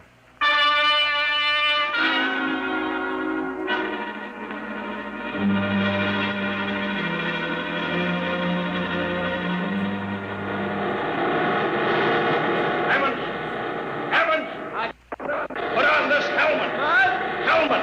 This helmet. Oh. You can't hear without an anti-noise filter. All right, come on. What are we looking for? A recon car. There should be one here. Are those the rotors? Yeah, the big ones are rotors. They drive the road. The little ones are rollers. They give continuous support. I see. Oh, there's a watch gang now, jacking down a rotor. Can they hear us? No, the noise filter works on a 4-foot radius. I'll flash them. He sees the light. Wilson reporting, sir. I want your recon car, emergency. Yes, sir. Right over here, sir. Come on, Evans. All right, now, get in. Well, it's so small. Well, you fit. All right. All right, now, hang on. She accelerates like a rocket.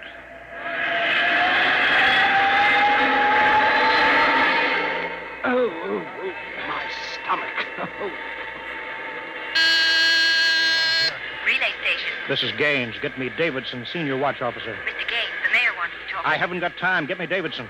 Leave this circuit hooked into Davidson's board until I tell you to cut it. Yes, sir. Here's the senior watch officer. Davidson? Gaines calling. Have you found out yet what's stopping the roads? No, sir. It's still a mystery to me. All right, I'm on my way in a recon car. Hold everything till I get there.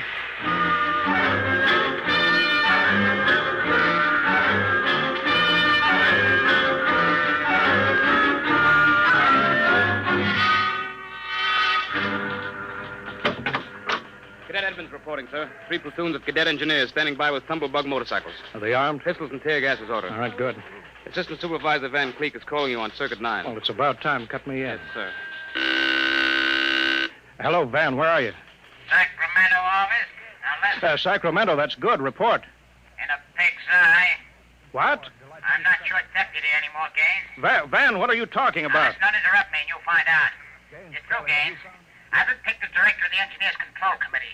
We're taking over. Have you gone off your rotor? You can't start Strip 20 until I'm ready to let you. Van! I can stop the whole road if I have to. Van, Van Cleek, I'll call in the army. How'd you get him here if the roads aren't rolling, eh? Listen, Gaines. Whoever controls the roads controls the country. And right now, that happens to be me. Sign off, Gaines. I've got to call the White House. You behave yourself. You won't get hurt. I don't believe it, sir. He's got us, Edmonds. If we go in and blast him out, he may wreck the road. What's your rolling tonnage now? 53% under evening peak, sir. How about strip 20? Almost evacuated. Yeah. Listen in on this, Davidson. Standing by, Chief. I'm going down inside with these cadets. We're going to work north, overcoming any resistance that we may meet.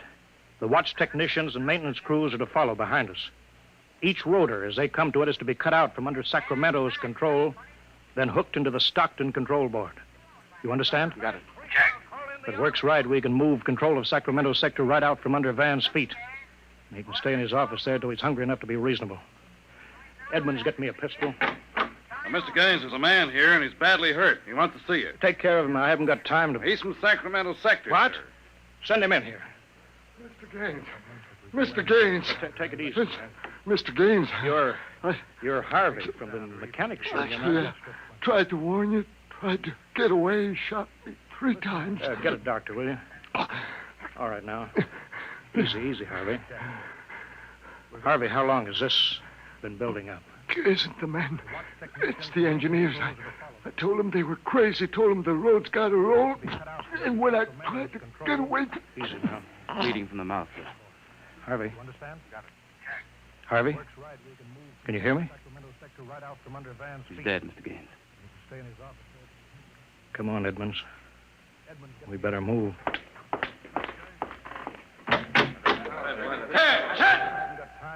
All right, you men. You saw Harvey brought in. How many of you want a chance to kill the louse that did it? All right, men. Anybody who hasn't got his mind on his job will be in the way. Now, here's the order. We move north, mounted on tumblebugs. We're going to try to regain control, rotor by rotor, before Sacramento sector knows what we're moving. Now, we've got to capture any watch personnel we run on before they can get word back, you understand? Men, surprise is vital. Use tear gas when possible. Shoot only when necessary. But get them before they can reach a phone jack. Any questions? No? Then move out.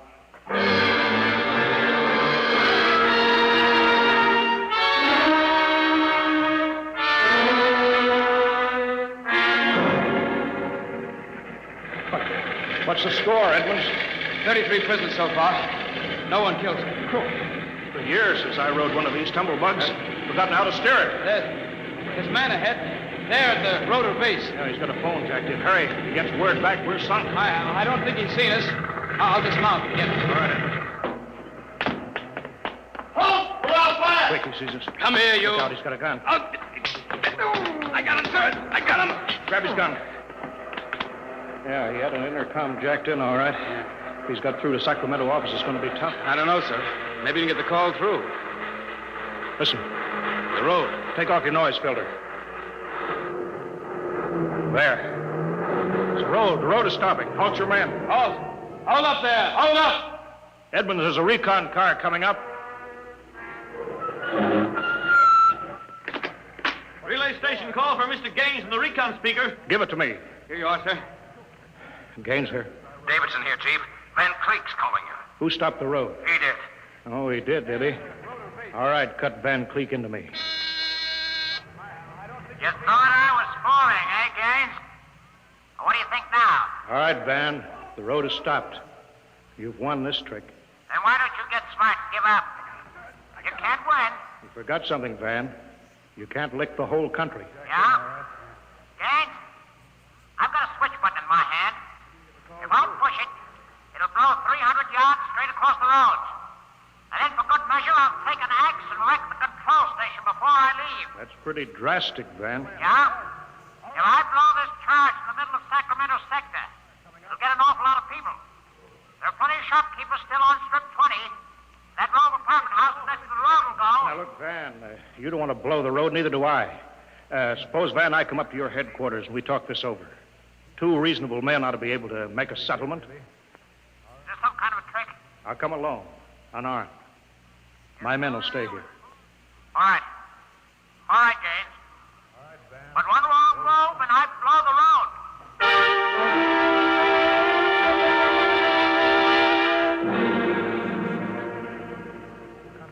Well, we've got to hurry, Dave. If I take too long, Van Cleek will get edgy and set off that charge. I can't understand it. The psych tests are rigid. We've never had a failure in the Hum-Wadsworth-Burton method. Then suddenly a whole sector goes sour. How could Van Cleek get a whole crew of psych-cleared men to revolt? It's easy, Dave. As my deputy, he was ex officio personnel officer for the whole road. He must have been faking psych records for years, transferring maladjusted men into his sector. I've got that personnel record, Mr. Gaines. Oh, thank you. This is Van's record here. Masked introvert, inferiority rating 7. Comment: in spite of potential instability shown on Wadsworth Curve, this officer is especially adept in handling men. He's adept, all right. I haven't got time for any more, Dave. Chief, are you actually going up there to Van Cleek's office? I've got to. They'll be armed. They'll kill you. I'm going to take that chance. Why don't you call in the Army? He won't dare blow the road then. Yes, he would. Look at that psych record there. He's putting up a big, brave front, but he's rotten inside. He wants to be taken seriously. He wants everybody to think he's the most dangerous man in this country. If I call the Army in, he'll try to prove it by blowing the road. But how can you stop him, Mr. Gaines? He'll have a gun. What'll you have? What'll I have? Only a prayer. And what I know about Mr. Van Cleek.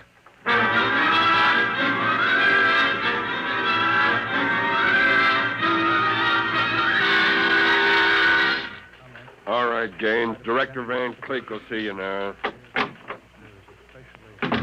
Gaines, I want you to sign this now. It's a declaration of your recognition of the Engineers Control Committee. You've got 1 minute to sign it, Gaines, or I'll push this button and blow up the whole sector. You better sign, Gaines. You need this gorilla with the gun, Van? Why are you... Can't you handle one unarmed man alone? All right, Harry, out. Out. Yeah.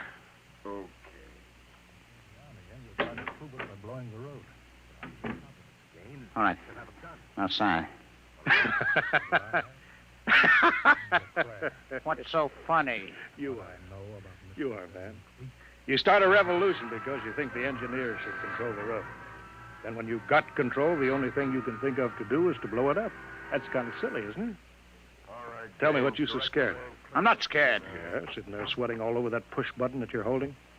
If your buddies knew how afraid you were, they'd probably throw you into the road. I'm not afraid. You're afraid of me right now, Van. You're afraid I'll have you on the carpet. Got 1 minute time. You're afraid the cadets won't salute you. You're afraid that they're laughing at you behind your back. No, I'm not. You keep quiet now. I've got a gun Yeah, here. you're afraid of using the wrong fork at dinner. You're afraid people are looking at you, Van, laughing at you. I am not. You dirty, stuck-up snob. Just because you went to a high-hat school, you think you're better than everybody, huh? You and your crummy little gold-braid cadet. Van, you're a pathetic little shrimp. I understand you perfectly, Van. You're a third-rater. All your life, you've been afraid that someone would send you to the foot of the class, so you right out on your ear where you belong. I don't want to look at you anymore. I'll show you. I'll put a bullet in you. Put down that pop gun before you hurt yourself. Don't you come near me now. Don't you come near. I'll shoot now. Give me that, Van. No, let me go, will you? Give me that pistol. Yeah. I thought if I wounded your little ego, you'd forget to push that button and pull a trigger instead. I'm afraid you'll never make a good executive, Van. They have to know when to punch buttons.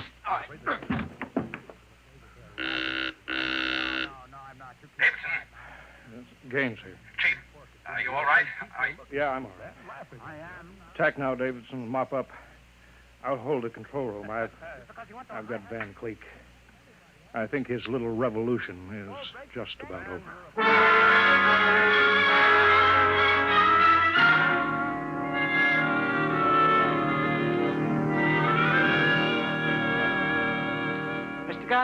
Mr. Gaines. Oh, Mr. Evans, I forgot about you. I've been waiting at the sector office. Yeah? Is everything under control? Yes, all's rolling.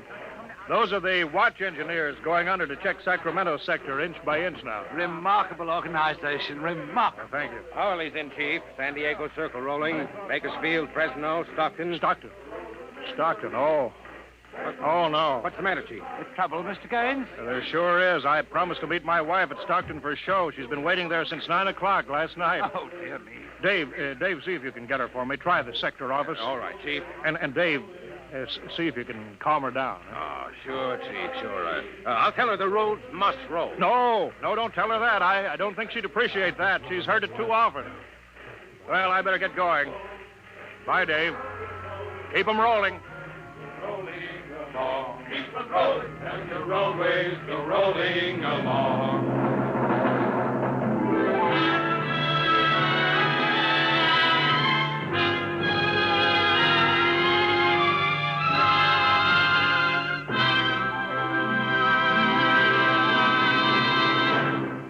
You have just heard another adventure into the unknown world of the future, the world of Dimension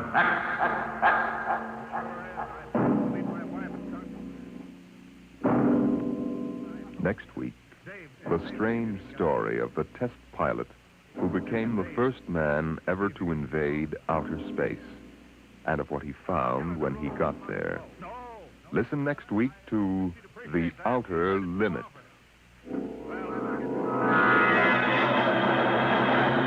Tonight's adventures in Dimension X, The Roads Must Roll, was written by Robert Heinlein and adapted for radio by Ernest Kenoy. Featured in the cast were Wendell Holmes as Gaines and Ralph Bell as Van Cleek. Your host was Norman Rose. Music by Albert Berman, engineer Bill Chambers. Dimension X is produced by Van Woodward and directed by Edward King.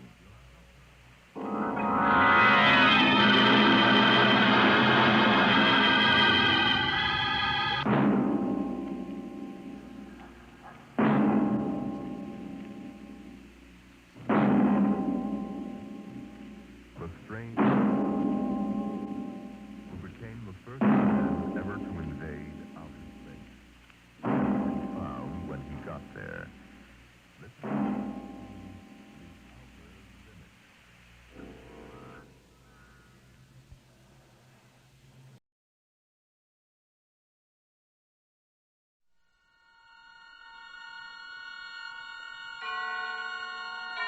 And now, tonight's presentation of radio's outstanding theater of thrills, Suspense.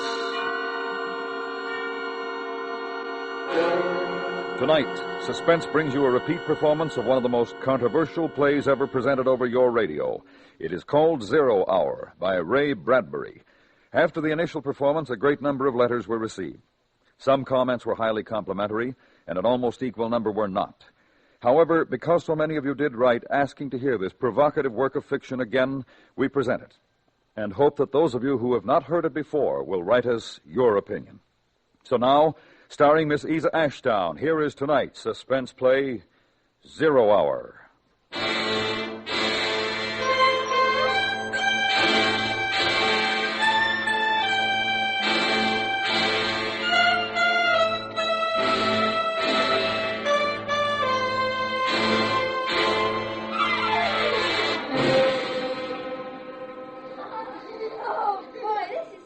What a game. Such excitement they hadn't known in years. Mink talked earnestly to someone near the rose bush, though no one was there. Then the two little girls, shouting, laughing at each other. Such fun, such tremulous joy. Mink ran into the house all dirt and sweat. For her few years, she was loud and strong and definite.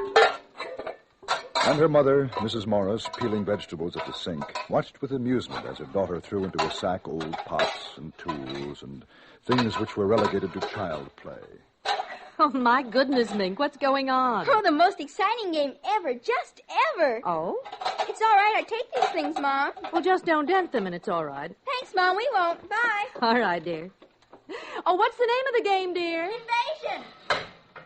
Invasion? Invasion. And in the garden now, a serious concentration. Mink with an assortment of pots, pans, and wrenches, forks, spoons. And her friend Anna, a little younger, tongue in teeth, taking notes on a pad. This, and this. What's it say next? Wait a minute, Mink. Well, hurry up.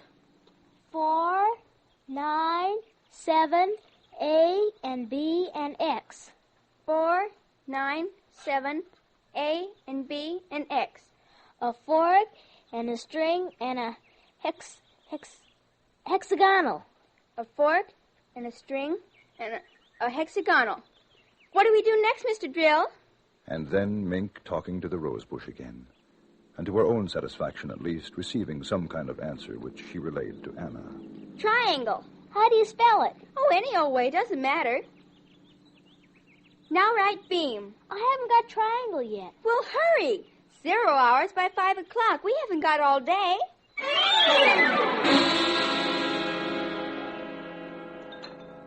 Then time out from invasion for lunch. Mink bolted down the soup and coincidentally crammed a sandwich into her mouth. Now you slow down, Mink. Whatever's waiting will wait a few minutes longer. But I can't. Drill's waiting for me. Drill? Well, that's a peculiar name. Is he a new boy in the neighborhood, dear? He's new, all right. Well, I don't think I've ever seen him. Which one is Drill? Oh, he's just around. You'll make fun. Everybody makes fun. All the kids do. Well, I don't think that's very nice. Is Drill shy? Well, yes, in a way. I don't know. I gotta go now, Mama, if we're gonna have the invasion. Now, you finish your milk, miss. Who's invading what? Martians invading Earth from up there. Oh, I see. And, Drill's a Martian? I think so. He's had a very hard time getting here. I should imagine. They couldn't figure out a way to attack Earth. How to get in or something. And Drill says they have to do it by surprise. And even get help from your enemy. Oh, a fifth column, huh? Uh-huh. And all this time they haven't been able to figure out how to attack until one day they thought of children. Well, that was bright of them. And they thought of how grown-ups are so busy, they never look under rose bushes or on lawns. Oh, that's where Drill is now, under the rose bush? Uh-huh, with all his friends, too. And there's something about kids under 11 with imagination. It's real funny to hear Drill talk. Well, it must be. You better run along out if you want to have your invasion before dark. Oh, and bath tonight. School tomorrow, you know. Drill says I won't have to take any more baths. Oh, he does he? And we can stay up till 10 o'clock. Well, your friend, Mr. Drill, had better mind his P's and Q's, or I'm going to call up his mother. That's just it. Drill says you're dangerous because you don't believe in Martians. Just like you think Drill's a kid. Well, he's not. And they're going to let us run the world when they get in. All of us kids. And I might even be queen. Well, that's nice, dear. Now run along. Mom. What is it, dear? Mom, when the invasion comes, we'll have to get rid of you and Daddy. But I'll be sure it won't hurt very much. Well, thanks. Thanks a lot.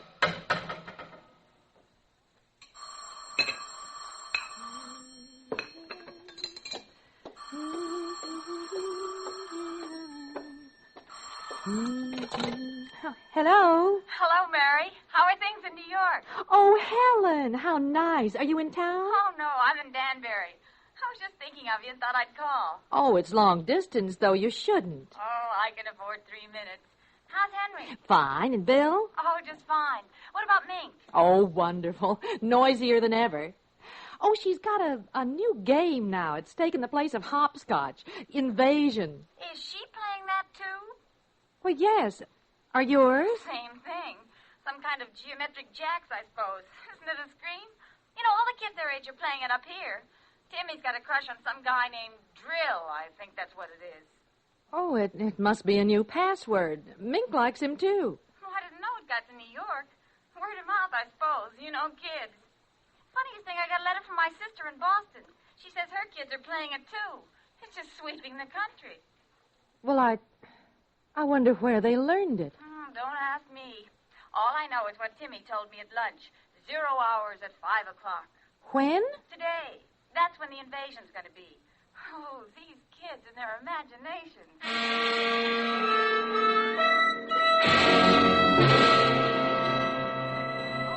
And they talked a little more. Schoolgirl friends. Casual woman talk. But Mrs. Morris was thoughtful. She was thinking of other things, of adults, of children with imagination, rose bushes, dimensions. She thought of how much she had forgotten about being a child, and she wondered about Not Mink if I know Fred. and all the I'm kids who so were at glad that you moment called. playing Give my love to Invasion. Henry. A kiss for Mink. I will, and to Bill and the kids. Thanks. Bye. Goodbye.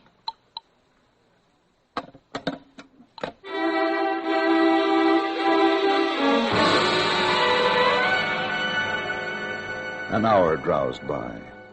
It was 3:00. There was an occasional hum inside the coolness of the house as a car passed outside. The street was lined with good, green, and peaceful trees. And all across the city, in other gardens, in other places, children under 11 were excitedly playing a game, talking to rose bushes and grass lawns, trees and shrubs. Even children in apartment houses, high in the air, conferring with potted plants, cactus, and ivy.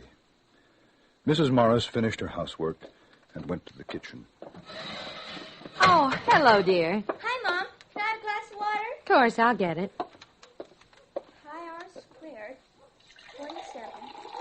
A over 56 to the 7th degree, x t7. What, dear? Oh, nothing, Mom. Oh, here you are. Thanks. How are things going? Who? The, invasion. Oh, that. Yes, that. Almost finished. When everything's right, Drill said we should be ready on time. 5:00? That's right. How'd you know? Helen called me from Danbury. She says that, Timmy's playing it, too. Hey, that's keen. I guess all the kids are, aren't they? No, not all of them. Not guys like Jimmy Wood and Bob Wilson. They're growing up and they make fun of us. They're worse than parents. They just won't believe in drill. They're so smart just because they're growing up. You'd think they'd know better. They were little only a couple of years ago. Well, we'll get rid of them first. Drill says it's okay to kill them first. Mink, I don't like that kind of talk. Do you hear me? I don't like it at all. Oh, now, Mom. I mean it. You keep on that way and there'll be no more playing. You'll have to tell Anna to go home and you'll stay inside until bedtime. I'm sorry. Well, I should think so. Thanks for the water, Mom. Mink, Yes, Ma? what did those numbers mean? What numbers? Those numbers you were saying to yourself before. Oh, that. They're the things we have to do to get Drill and his friends out. That's all. Look, dear, why don't you and Anna go down to the drugstore and get some ice cream? You don't even have to use your allowance. I'll pay for it. Haven't got time, Mom. Thanks. Well, I'd never believe I'd hear you say that. I gotta go now, Mom. Oh, wait a minute. Mink, I want you to tell me the truth. What is this invasion silliness? It isn't silly. It's just a game, that's all. Mom, we're just playing an invasion. Excuse me, I gotta get back now. I'll see you later.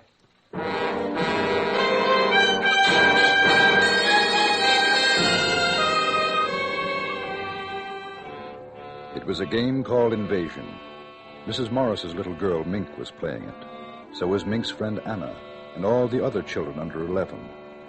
It was called Invasion, and the 0 hour was to be at 5:00. Mrs. Morris was disturbed. She wasn't sure why, but there was something about parents shutting ears and eyes to what was happening. And because she was disturbed, she did something she didn't usually do. She called her husband at the office. Hello, dear. Oh, hello, Henry.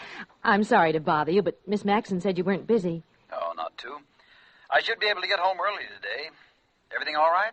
Yes. You all right? I'm fine. Mink? Oh, she's... Henry. What? Oh, nothing. I just wanted to talk to you for a minute. That's all. Listen, are you sure you're all right? Oh, yes. Mink been getting on your nerves? Not really. Well, you tell her to behave, or when I come home, she and I are going to have a talk. As a matter of fact, she's been a little fresh lately, and I don't think it's good. Well, she's playing outside. She's fine. Honey, is something wrong? Why, no, I told you I was just thinking about you and wanted to talk, that's all. Nothing wrong with that. Not a thing. You go back to your work, dear. I'll see you soon. All right. What time do you think you'll be home? Oh, about 5, maybe a little earlier. 5. Oh. Hey, what? Come on, what? Well, I was just thinking, Nothing really, just Mink and you and me. Goodbye, dear. You are okay, aren't you? Yes, I'm fine. Goodbye. Goodbye.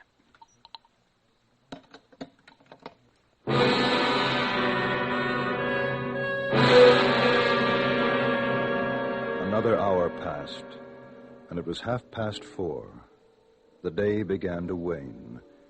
The sun lowered in the peaceful blue sky. Shadows lengthened on the green lawn. Outside it was quiet.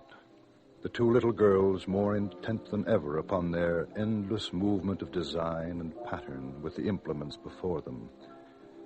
Mrs. Morris watched from the window, and she had never known Mink to have such powers of concentration. She had turned on the radio and sat drinking a cup of coffee and turned over her thoughts. Children. Children love and hate side by side. Sometimes children love you and hate you all in half a second. Strange children.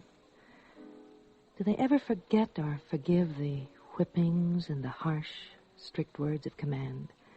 I wonder. How can you forget or forgive those over and above you? Those tall, silly dictators.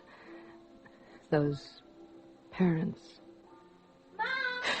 Oh, what is it, dear? Have we got a piece of lead pipe and a hammer? Well, I don't know. There might be in the garage. What do you want them for? We just need them.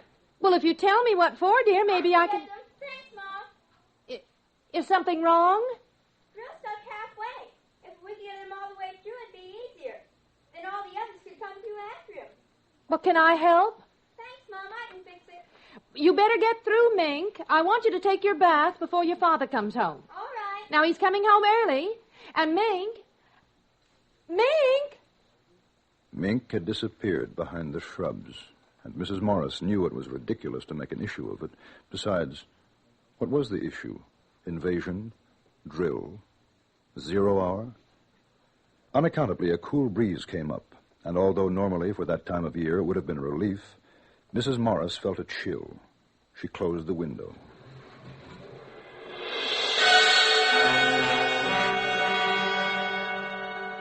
Time passed. A curious, waiting silence came upon the street, deepening.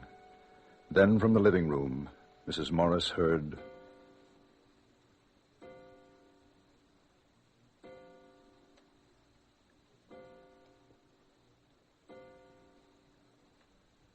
$5:00.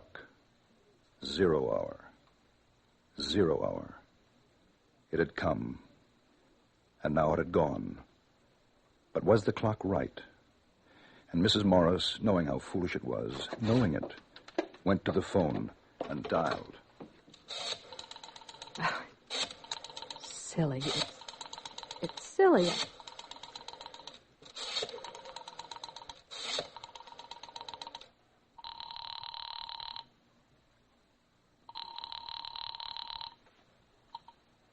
When you hear the tone, the time will be exactly 4:54 and 20 seconds.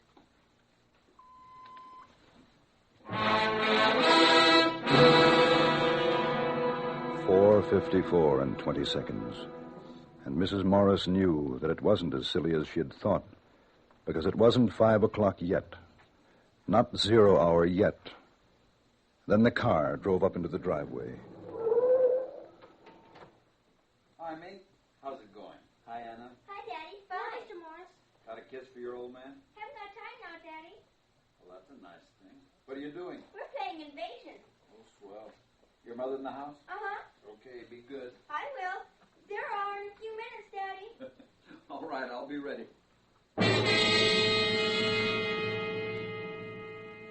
Mrs. Morris heard him chuckle. Then his steps up the walk to the front door.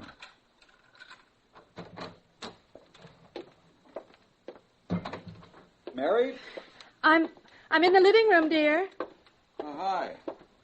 Our daughter didn't have time for a kiss. How about you? A hard day? Not particularly. Would you like a cocktail? Oh, you read my mind. Martini? Perfect. Anything exciting happened today? No. Oh, Helen called. From Danbury. I told her she was crazy, but she just felt like calling. Like you calling me this afternoon. Crazy, huh? Hey, what was that all about? Well, I told you. I just wanted to. Hey, incidentally, what's this new game the kids are playing? Invasion. That's a nice, depressing thought. Is she all right? Come to think of it, she looked kind of funny. She's all right. What's the time, Henry? A couple of minutes after 5. Why? No, the clock's wrong. By your watch. Oh, I've got 2 minutes, too. I'm probably slow. You got something on the stove? No, I just wondered. Honey. Hey, look at me. What's the matter? Nothing, really. No, really. Mink's been up to something. No, of course then not. What?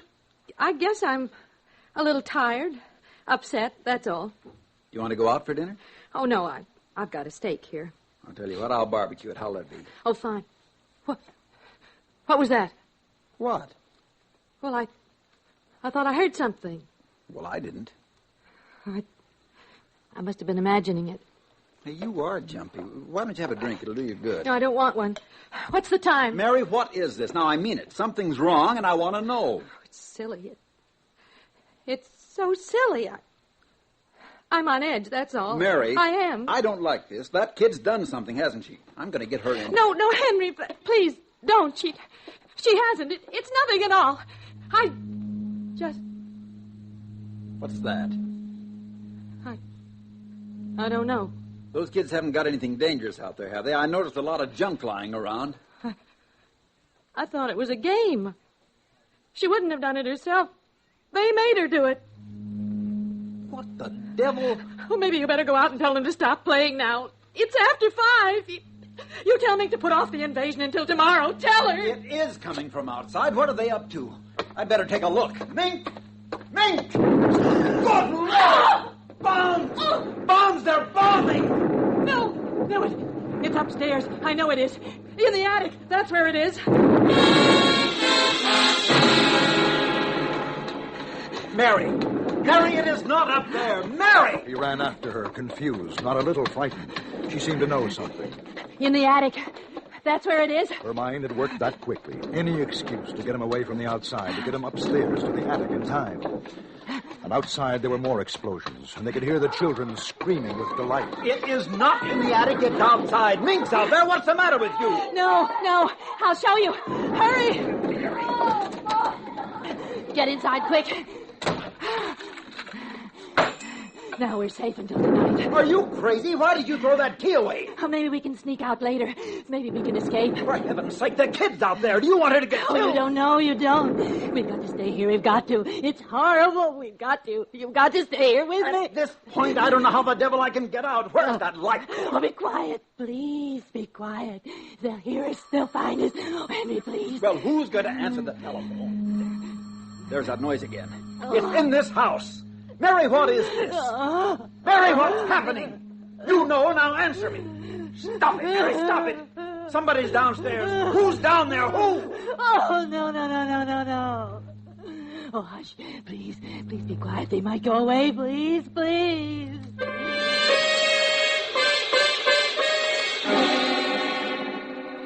And between his wife's terror and the electric humming from below, Mr. Morris felt a great fear. They trembled together in silence in the attic. Mr. and Mrs. Morris, parents of the little girl. Then they heard steps coming up the stairs, and a voice. Mommy, Daddy, where are you? And a queer, cold light became visible under the door crack. A strange odor and the alien sound of eagerness in Mink's voice was almost more than they could bear. Each wanted to scream. Mommy, Daddy. And another sound. And the attic lock melted. Mink with bright little eyes and tousled hair, peered inside. And behind her, tall, wavering blue shadows. Frightful shadows.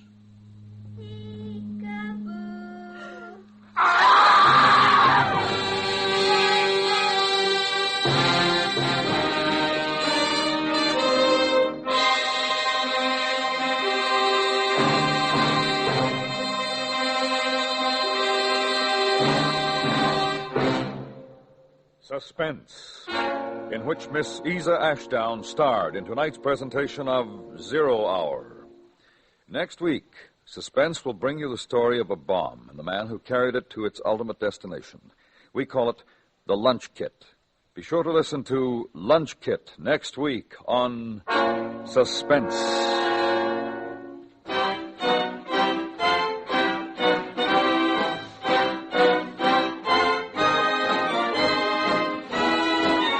Suspense is produced and directed by Anthony Ellis. Tonight's script was written by Ray Bradbury and adapted by Mr. Ellis. The music was composed by Leith Stevens and Lucien Morawick and conducted by Wilbur Hatch. Featured in the cast were Parley Bear, Paula Winslow, Eve McVeigh, John Daner, and Beverly Hanley. Sound patterns were by Bill James and Ray Kemper. This is the CBS Radio Network.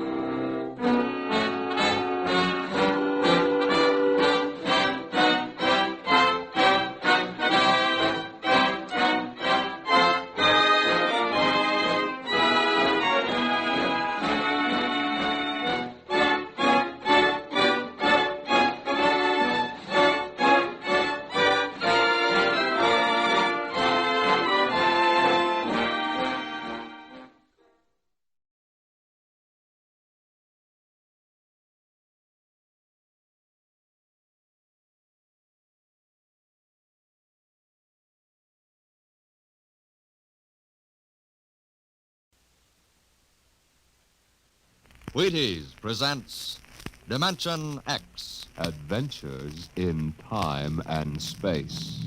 Transcribed in future tense. Dimension X. On stage tonight, Dimension X. Another in the Wheaties big parade of exciting half-hour presentations. Say, tomorrow's Saturday, you know, and maybe you don't have to show up for work. A whole swell summer day for just what you want to do.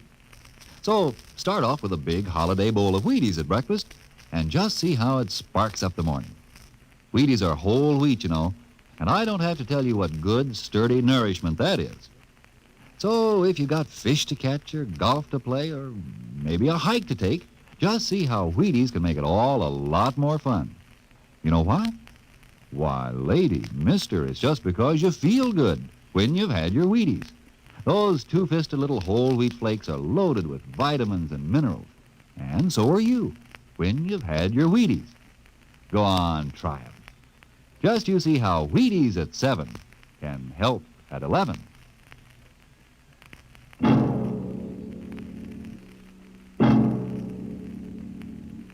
When the first space rocket lands on Mars, what will we find?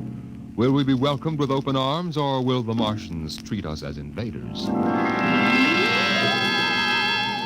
Only one thing is certain. Someday a giant metal ship will take off from Earth to travel through the black velocities, the silent gulfs of space, to descend at last into the darkness of the upper Martian atmospheres. And on that day, man will finally know the answers. The day we first land on Mars.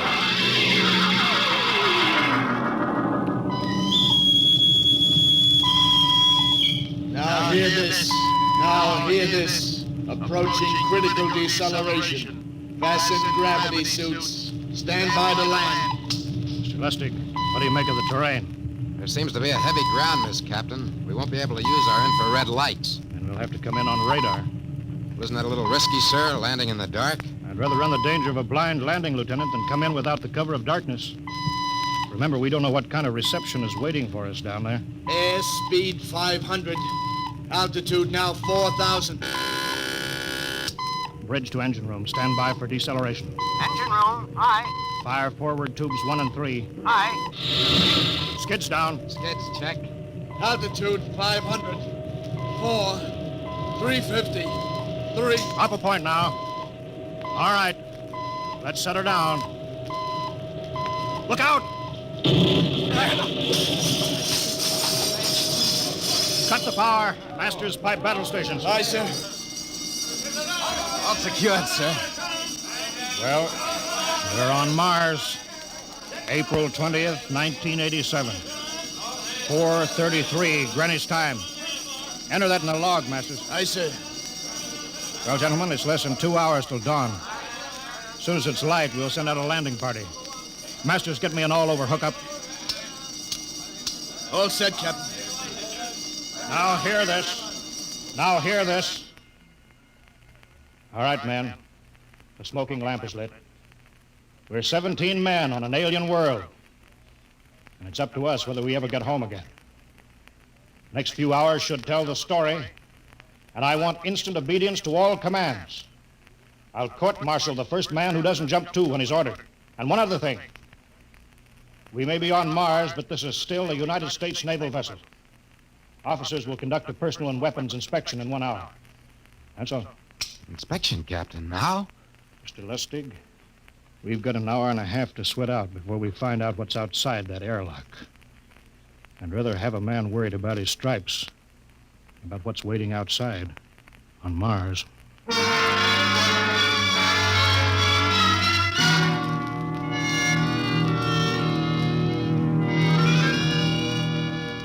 Now hear this. Landing party report to forward airlock. Captain Black, Lieutenant Hingston, Lieutenant Lustig, and Dr. Horst report immediately to forward airlock. It is now landing time -5. Sounds like they're paging us, Hingston. You ready, Dr. Horst? Yes. Ready as I will ever be. Oh, come on. Let's report to the airlock.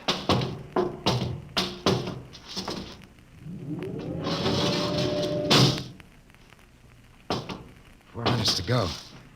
Hey, where's the captain? Who knows? What difference does it make? Just want to get it over with, that's all. Has anybody got a cigarette? I think you're smoking too much, Lieutenant Lustig. Are you nervous? Lay off, will you, Horst? Wondering what's hidden outside underneath that ground mist? Very unusual planet, Mars. Why? It has an atmosphere. Wonderful thing, an atmosphere. Where you find one, you find life. You mean Martians? What do you think they'll look like? Who knows? Intelligent life can take many forms. You mean they may have green skins and eyes on stalks or something? The comic book conception is possible. Or they may have developed to a point that is far beyond us. Perhaps they have a science that can produce weapons far more dangerous than our atomic missiles. You think we may have to fight our way out? After all, we are invaders. Now hear this. Landing time -2. Landing All time right. -2. We heard this. I know what I'd like to find outside that airlock.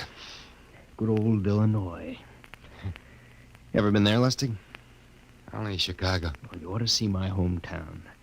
Green lawns, big white houses. Sounds like my hometown. My grandmother used to have one of those iron deers on the lawn. Every Halloween, we'd paint it another color. One time, we painted it black and white like a Holstein cow. Where does your family live, Horst? I have no family. When I was a child, they were gassed to death in the Dachau concentration camp. That's tough. Oh, it has its advantages.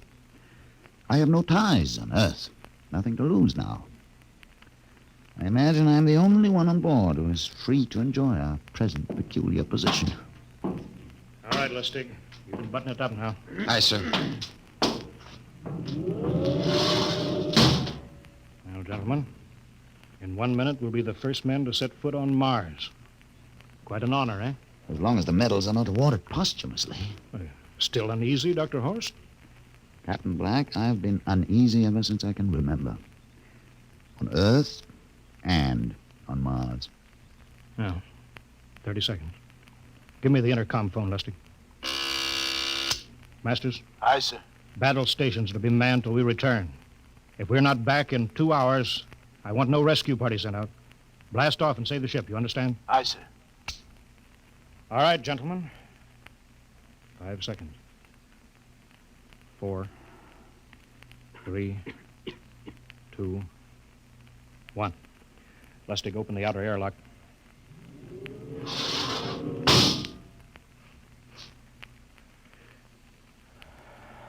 Fresh air. Let's go. Hold it now. It's too dark to move fast. Quiet, isn't it? Not even a wind. You can't see anything through this ground mist. Quiet. We don't know what's out here. Come on.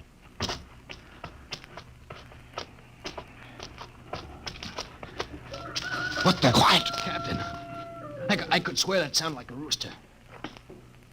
I don't hear it anymore. A very unlikely sound. A rooster crowing on Mars? Kingston. Aye, sir. Set that machine gun 25 yards to the flank. We'll stay here till the ground mist lifts. Aye, sir. What do you make of the ground, Horst? Grass. Plain grass. You could see some large foliage there where the mists thinned out. What the heck is that? Kingston! Hold your fire, you fool! I hit it, Captain. What? Some kind of wild animal. I hit it. I could see the tracers, but it's still standing. Come on, Horst. Doctor, where are you? Up ahead. Admiring the wild animal. Careful, Horst. Wait for us. Don't worry, Captain. Huh. It's an iron deer. A lawn ornament. That's impossible. It's hollow. Interesting, isn't it? A whitewashed Victorian iron deer sitting on a lawn in the middle of Mars. I don't understand. Look around. The mist's lifting. Captain, look there. A house, a regular old-fashioned house. On Mars. Good Lord. I haven't seen carved scrolls and gingerbread like that in years. Look at that port swing. The geraniums. There. I told you it was a rooster, Captain. Give me the glasses, Lustig. I want to take a look through that front window. What? There's an upright piano. Some sheet music on it. Lustig, it's beautiful Ohio. Beautiful Ohio? That can't be. Look here, Horace. Do you think that civilizations of two planets could be identical? I don't know. That specific variety of geraniums is only 50 years old on Earth. Is it logical they should develop in Mars? How about that port swing, that piano, and beautiful Ohio? No, it's impossible. Captain Black, this looks like the town I was born in. Well, it looks like my hometown, too. I've thought of something, sir. It's the only solution. Maybe we're not the first ship to reach Mars from Earth. That's the only answer. That's impossible, Lustig. There have been space travel that couldn't be secret. Do you have any idea what ships cost, what industrial power is needed? There's got to be some logical reason. Captain, I think perhaps we might find out. A light just went on in that house. Kingston, cover that door with a machine gun. Aye, aye, sir. Come on, Horace.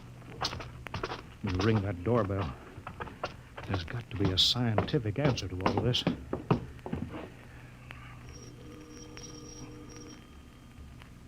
There's something moving in there. Stand back, Horst. Give me a clear shot.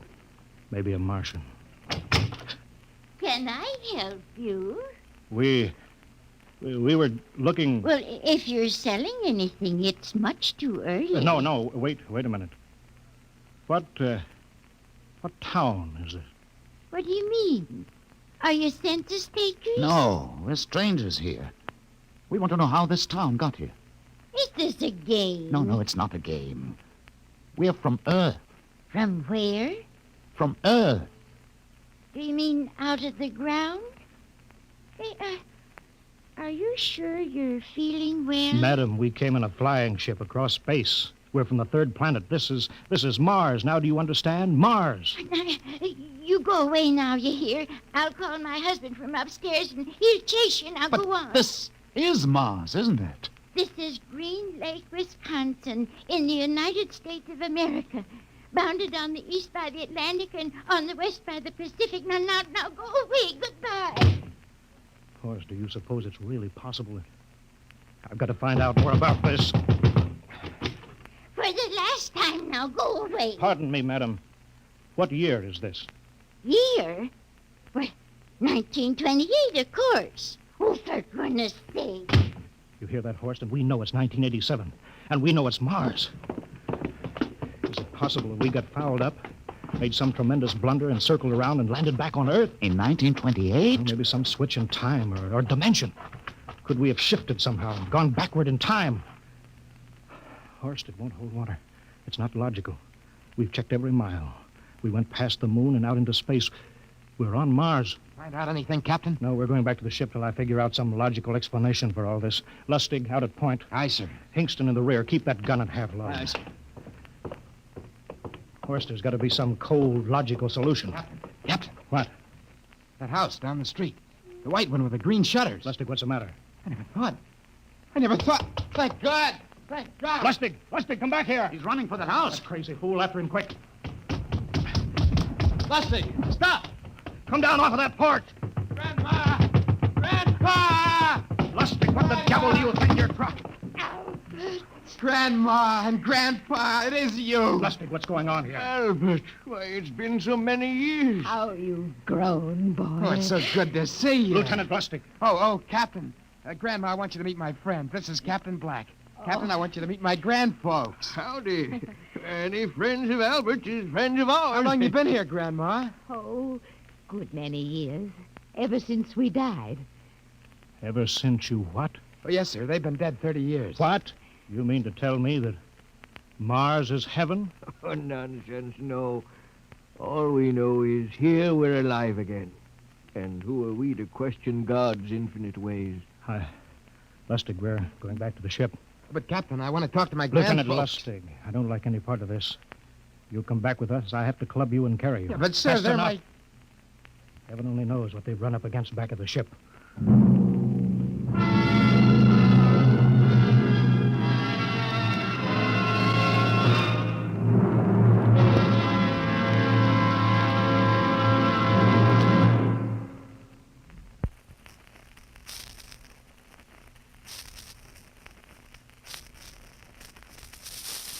Dimension X will continue in just a moment.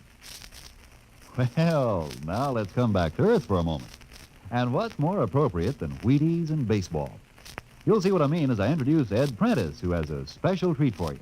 Carry on, Mr. Prentice. Folks, I'd like to have you meet a good friend of mine and a prominent member of a fine little organization known as the Chicago White Sox, Mr. Lucius Benjamin Affleck. Ooh, Ed, don't say it like that. Whoever heard of a ball player named Lucius? What if I went around calling you Paul Edward Prentice? Let's just make it Ed and Luke, huh? All right, Luke. Say, just how long have you been with the White Sox? Over 20 years, Ed. Golly, I played in darn near 2,500 games. Then at bat almost 9,000 times. Man, I'm from way back. Well, Luke, you don't look it. How do you keep up the pace, anyway? Well, Ed, I sleep good. I eat good. I eat mighty good. Wheaties about 4 mornings a week. Those little old flakes put a lot of snap, even in an old-timer like me. Must be because they're 100% whole wheat. I sure like Wheaties and milk and fruit. You know, Luke, that's exactly what I hear from a lot of ball players and plenty of other people, too. No wonder they call Wheaties the breakfast of champions. Well, thanks, Luke Appling and Ed Prentice. You know, folks, you may not be a champion ball player, but Wheaties can help you feel like one. So try 'em. Wheaties, that is. See how Wheaties at 7 can help at 11.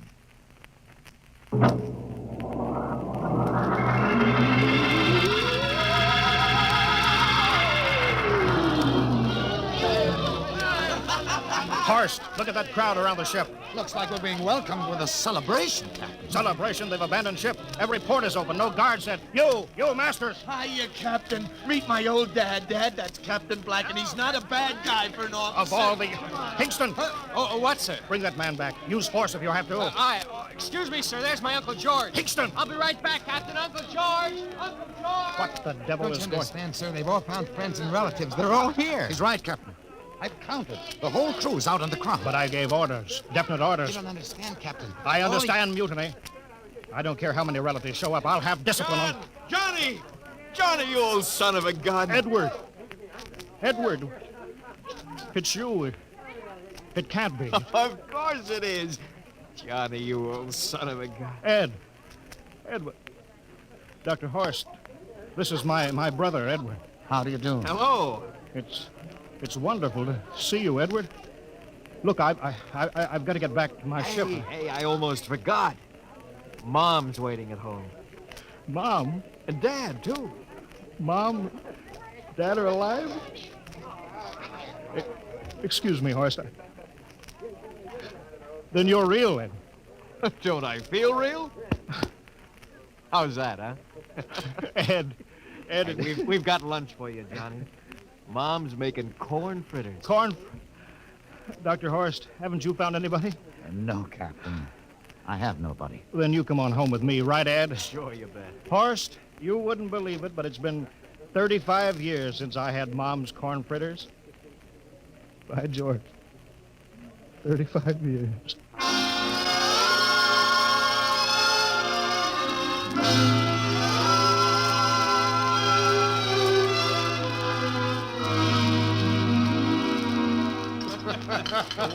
And there's plenty more in the kitchen, so don't hold back, Johnny.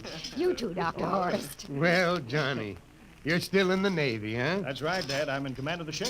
We're an old Navy family, Dr. Horst. All three of our boys in the service. Ed was the best pilot in the Pacific. What did happen, Ed? Oh, what's the difference? I'm here now. Oh, you know, it's almost perfect. All we're missing is your brother Will. Then the whole family could be together. Well, it won't be long, Mom. Will's in charge of the XR-54. That's the next rocket coming out to Mars. Well, little Will. When does he leave, Johnny? Takeoff scheduled for September, but it depends on what we report. There's no question about that now, eh? Christmas together again. That'll be something, huh? Yes, sirree. Well, this calls for a celebration. How about a little of the old dandelion wine, eh, Johnny? Now, Father, don't you go giving Johnny too much wine. Oh, he's a big boy now, Mother. Well, sir, isn't everything just fine? Just fine.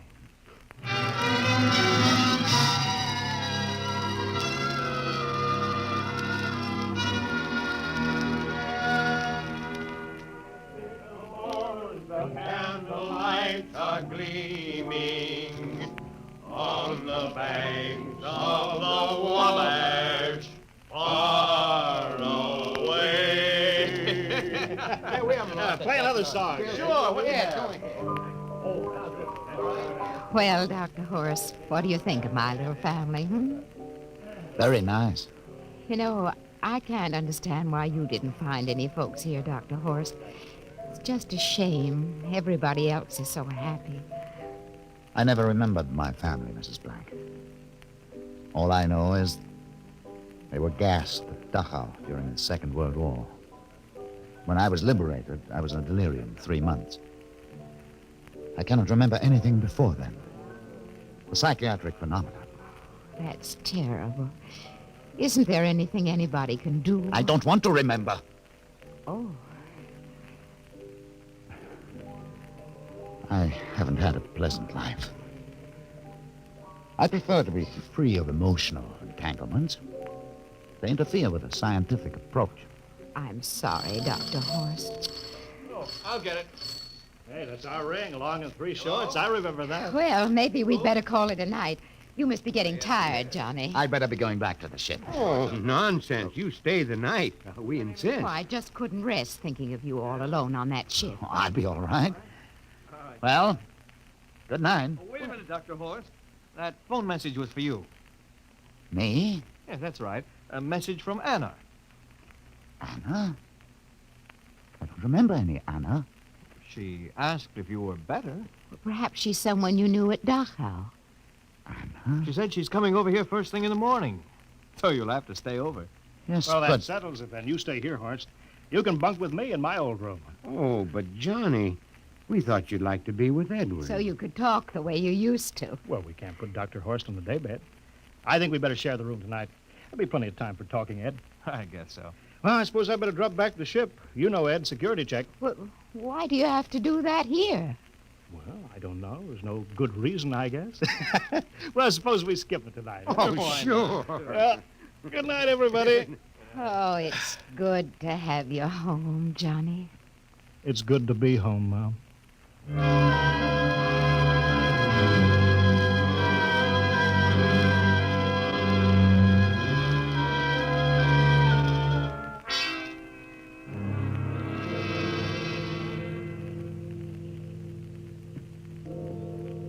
Captain Black, are you asleep? No. I've just been thinking about what we were expecting.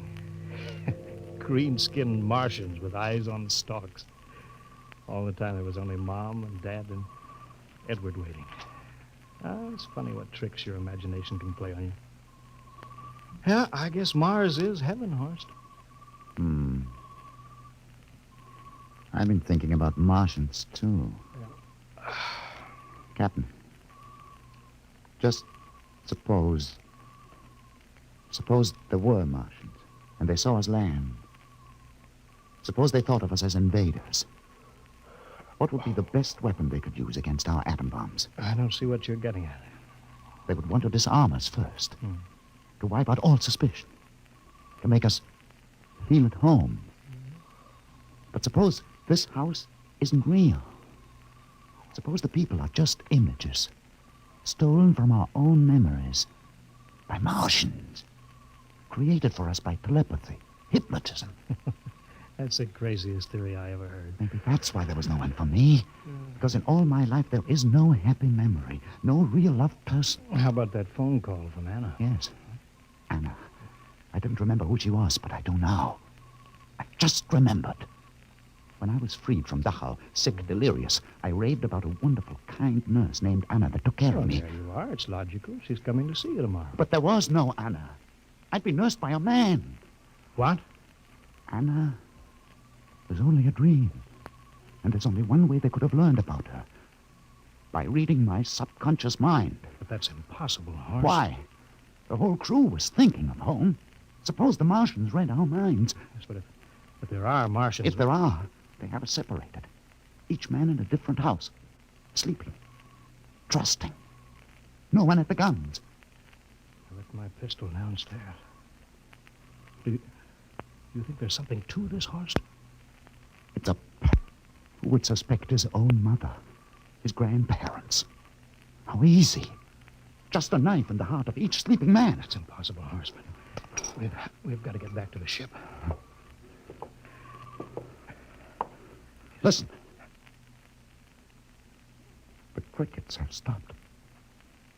Come on. We don't know when they change back to. Whatever they really are.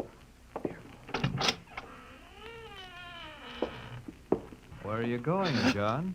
Ed, well, we wanted to drink of water. That's all, Ed. You're not thirsty, John. You don't want to drink. You don't want Look out! to drink. His face, it's changing! And his hands, he's a Martian! Run, Horse! Run! Get away, John. You can't get away. This way, Horse! Horse, where are you?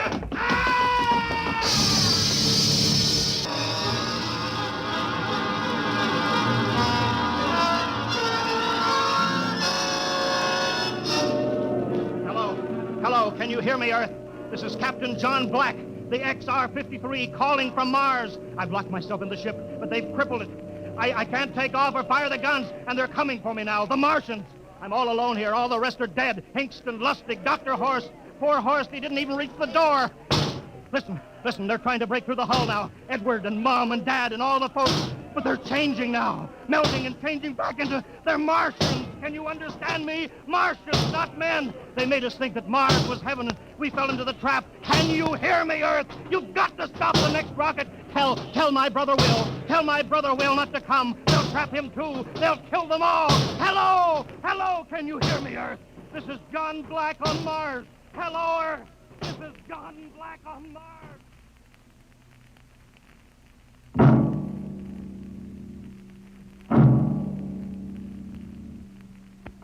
Tonight, Dimension X has presented and transcribed the Ray Bradbury story, Mars is Heaven, adapted for radio by Ernest Kenoy. Featured players were Wendell Holmes as Captain Black and Peter Capell as Dr. Horst. Your narrator, Norman Rose. Music by Albert Berman, engineer Bill Chambers. Dimension X is produced by Van Woodward and directed by Edward King. Robert Warren speaking. In a moment, we'll tell you about next week's show. And now, here is your Wheaties man, Frank Martin. Folks, tonight we have a special guest for you. Here he is, Joel McRae. Hello, Frank Martin.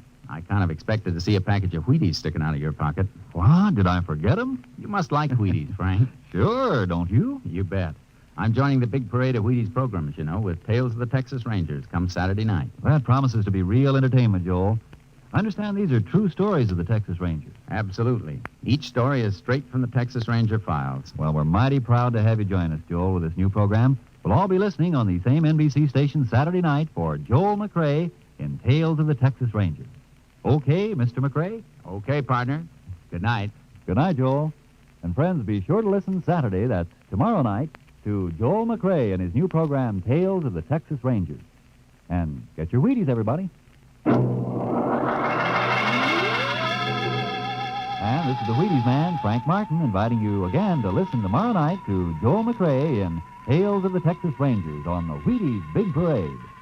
See you then. Next week, the story of the strangest case ever recorded in the files of the Bureau of Missing Persons. The case of the Man in the Moon. You'll hear the whole story next week when we venture once more into the unknown world of Dimension X.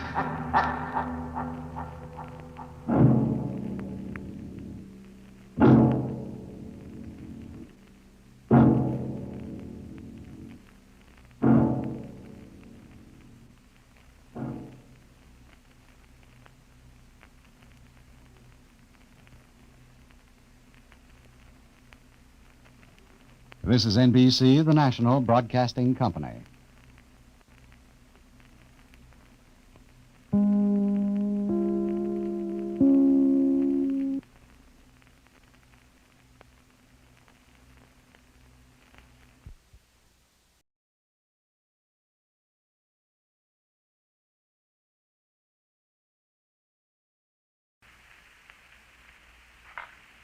Adventures in Time and Space, told in future tense. Dimension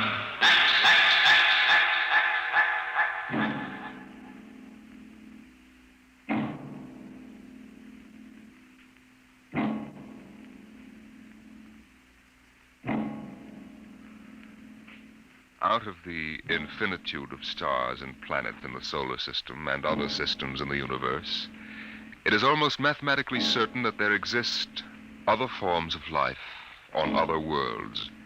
Someday, in the future, in 1,000 years, or in the next 10 minutes, daring travelers through space will make contact with the inhabitants of another world.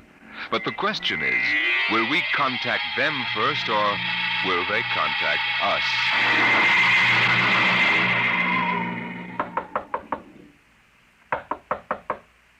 Come in. This is Broderick's private detective agency. Check. My name is Graffius of Springfield. I would like to see Mr. Broderick. Check. What is it, Dolan? There's a guy outside. What kind of a guy? Oh, a great big guy with a big shining head and thick glasses like the bottoms of Coca-Cola bottles. And he looks like a professor or something. What I mean is, does he look like a client or a bill collector? He didn't say. Okay, Iron Man. Send him in. Check. Mr. Graffius, Mr. Broderick will see you. Thank you. Mr. Broderick? In the flesh. Okay, Iron Man. Step outside. Check. If you need me, I'll be outside. You'll have to excuse Mr. Dolan. He's a very useful man if you happen to want a house moved or somebody's head unscrewed from their shoulders. His reflexes aren't too good. He's what you might call underorganized. I suspected as much. All right, Mr. Graffius. Let's get down to business. Precisely. I would like your assistance in helping me locate something here in New York City. Just what are you trying to locate, Mr. Graffius? The Martian Embassy. Would you say that again very slowly? I came to New York to locate the Martian Embassy. Martian?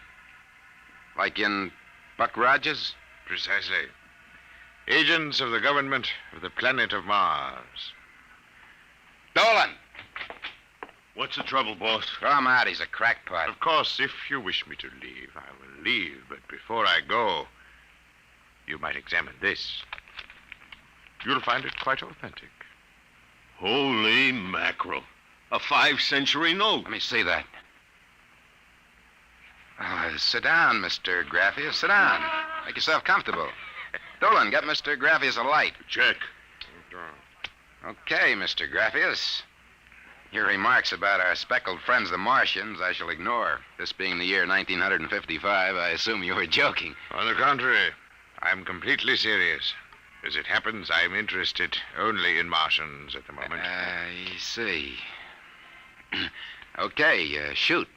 It occurred to me in the course of my studies that we Earth people cannot possibly be the only intelligent form of life in the universe.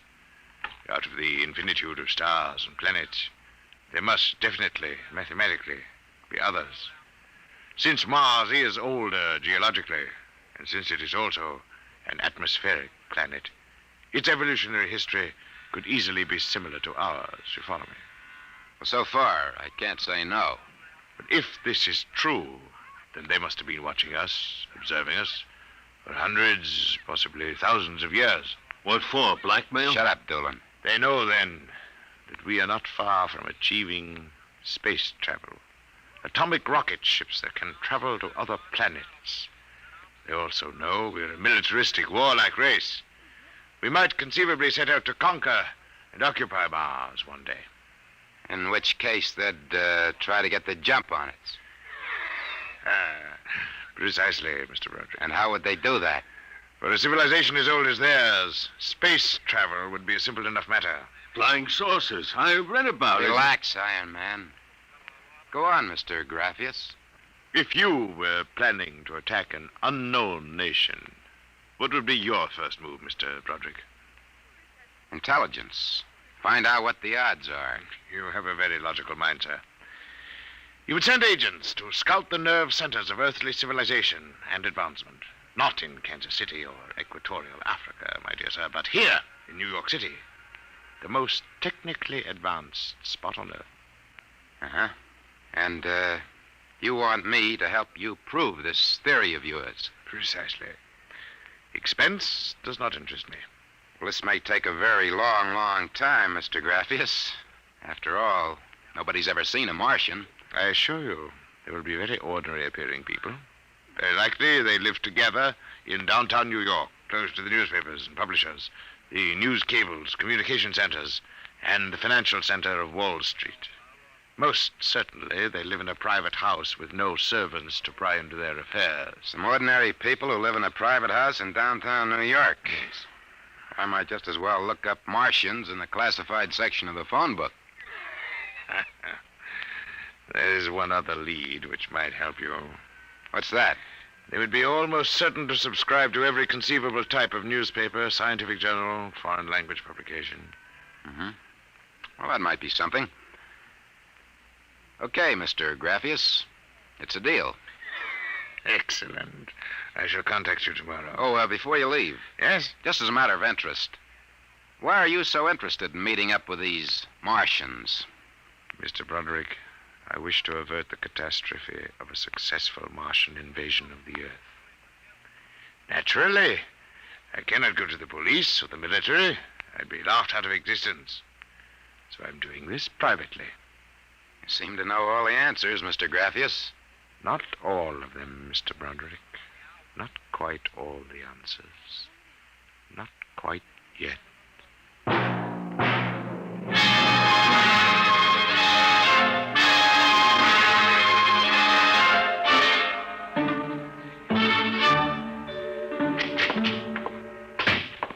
Boss, here's a private address. Takes everything from Pick magazine to the Manchester Guardian. Listen to this. Pick, Look, Scientific America, the Daily News, the Daily Worker, the Police Gazette, the Journal of Engineering, Scientific Quarterly, American Psychiatric Journal. Let me see that. Oh, Dolan. Dolan, sometimes I wonder. What's the address on this? 9 West 124th Street. Which happens to be the Harlem branch of the Public Library. Oh. Now listen, Noodle Brain. Check all the renting agents. Find out every private house in downtown New York. And then cross-check with the magazine subscription departments of the scientific magazines. You got that? Check. I wonder. Boss, what's the sense of all this? We know there ain't no Martian embassy in New York. This crackpot is paying us $100 a day, and we gotta keep him happy. You understand? Yeah. Also, I've got a hunch that Mr. Graphius isn't looking for any Martian embassies. He's looking for something quite different. I'll start making with a telephone.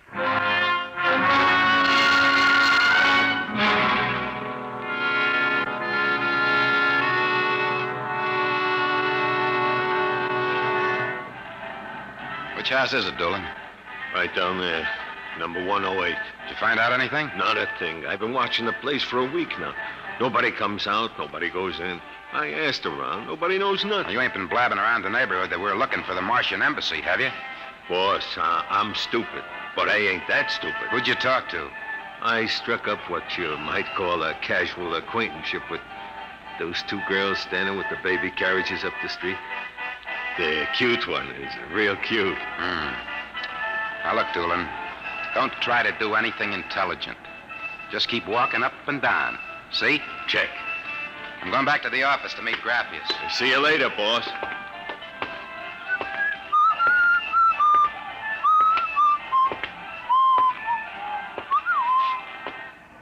Hiya, beautiful. Hiya, Flatfoot. How did you know I was a detective? Your socks are bagging at the arches.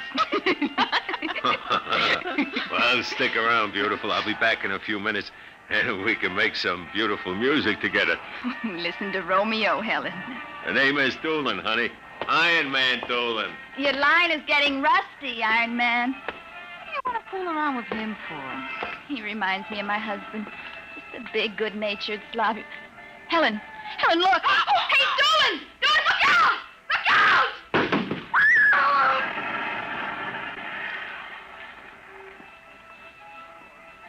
Helen?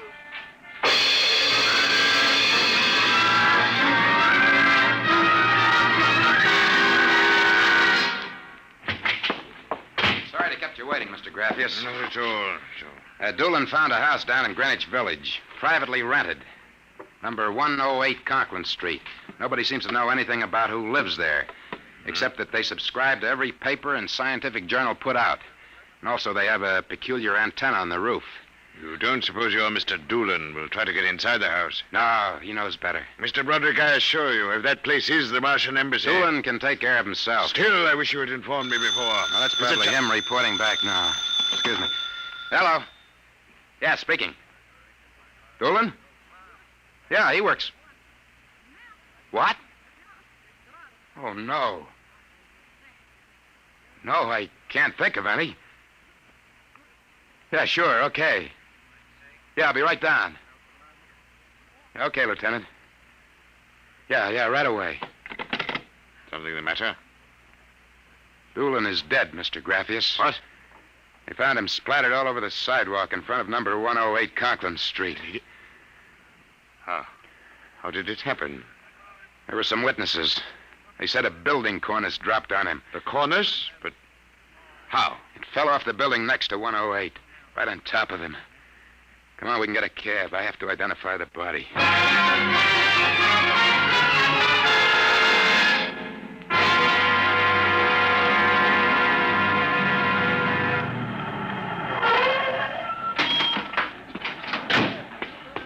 Lieutenant, I'm Broderick. Oh, there's your boy, Broderick. Not very pretty. Oh, Mother in heaven. That's a 1,000-pound hunk of concrete.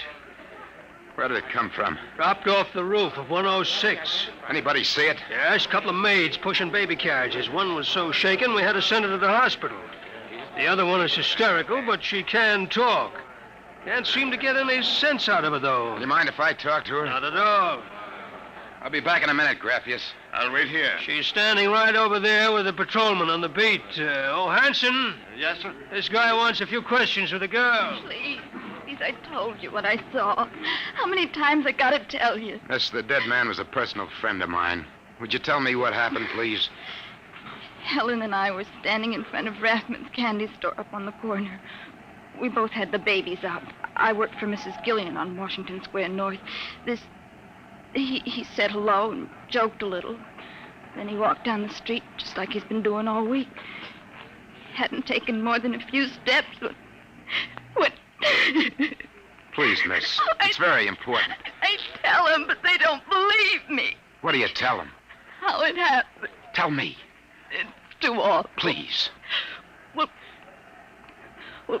first he washed, And then the stone fell on him. What do you mean, he's squashed? They don't believe me, but Helen saw it, too. She saw what? First, he squashed. Then it fell on him. He was mashed flat before it even hit him. Now, look. That's the story, Broderick. Please let me alone. Let me go home. I told you what I saw. Now let me alone. Let me alone. Did you learn anything, Mr. Broderick? Huh? I don't know. I don't know what to make of it. It's crazy. Mr. Broderick, if I may make a suggestion at this point, perhaps it would be better if we dropped the entire matter. What's eating you? First you come at me with a chain of nonsense that you're staking real cash on, and now when we hit solid trail, you want to call off the dogs. Well, maybe you operate that way, but Broderick doesn't. May I ask, then, what do you intend doing? As soon as the cops clear out and this place quiets down, I'm going to pay a personal call on the Martian embassy.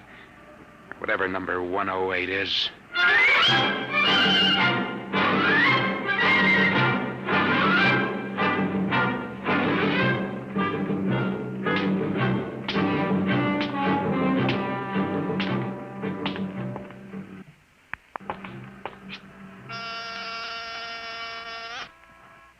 Whatever you are, open that door. Got 2 heads or 10 fingers. I'll drill you like a platoon of rookies. Yes? Oh, Well, young man, excuse me, ma'am. Is the lady of the house at home? I'm the lady of the house. Well, my name is Broderick. I represent the Manhattan Child Adoption Center. We're soliciting funds and clothing for stranded and unadopted children. I wondered if... Oh, won't you come inside? Well, we don't usually... Oh, nonsense. I'm old enough to be your grandmother. Besides, my son, Lauren, is working at home. Your son? He's a bibliographer. He writes summaries of articles and books from scientific journals and publications for libraries and universities. I see. Well, sit down, Mr. Broderick. We get so few calls, and I do like to visit. Oh, thank you. Now, what was it you wanted to talk to us about? Oh, well, I wondered if you or your son... There's nobody else living here. No, just Lauren and I. I'll have to ask him about the contribution, but I'm sure he'd like to. Good. Thank you very much. I'll send a representative to collect. Oh, please stay a moment. I was just about to have tea. Let me pour you a cup. Well, no, thanks, really. No, young man, I insist. Well, thank you. I was getting awfully tired of having tea by myself every afternoon. You know, I'm not very much of a tea drinker, but this seems to have a strange taste. It's my own recipe. The secret is in the brewing. It's sweet. Yet almost metallic. It takes a few sips to get used to, like olives. Uh-huh. Well, I think I'd better be running along. Oh, but you haven't finished your tea, Mr. Broderick. I better be going. I'm late. Oh, you're not being very polite. Do finish your tea. No, really, I feel funny. Oh, I'll call Lauren. No, I'm leaving. I feel kind of dizzy. Oh, I'm sure Lauren can help you. I'll call him. Oh, no, don't bother. But I must. Besides, you aren't well. Gee. Lauren! Gotta get out. Lauren, hurry. Got it out of my way. No, you must stay. You drugged my tea. Let go of my arm. Lauren! Let go. Gotta get out of here. What heaven? The other one, that Broderick, he was here. I drugged his tea. He got away. Fool, idiot. Go after him. Use the pressure ray. Risk another murder on our doorstep. Are you insane? But he suspects. We'll have to take our chances. We'll have to think of some other way. How did they find us? I don't know how, but I'm certain someone else sent them. Who? I don't know. I'm afraid to let myself think. It might be them.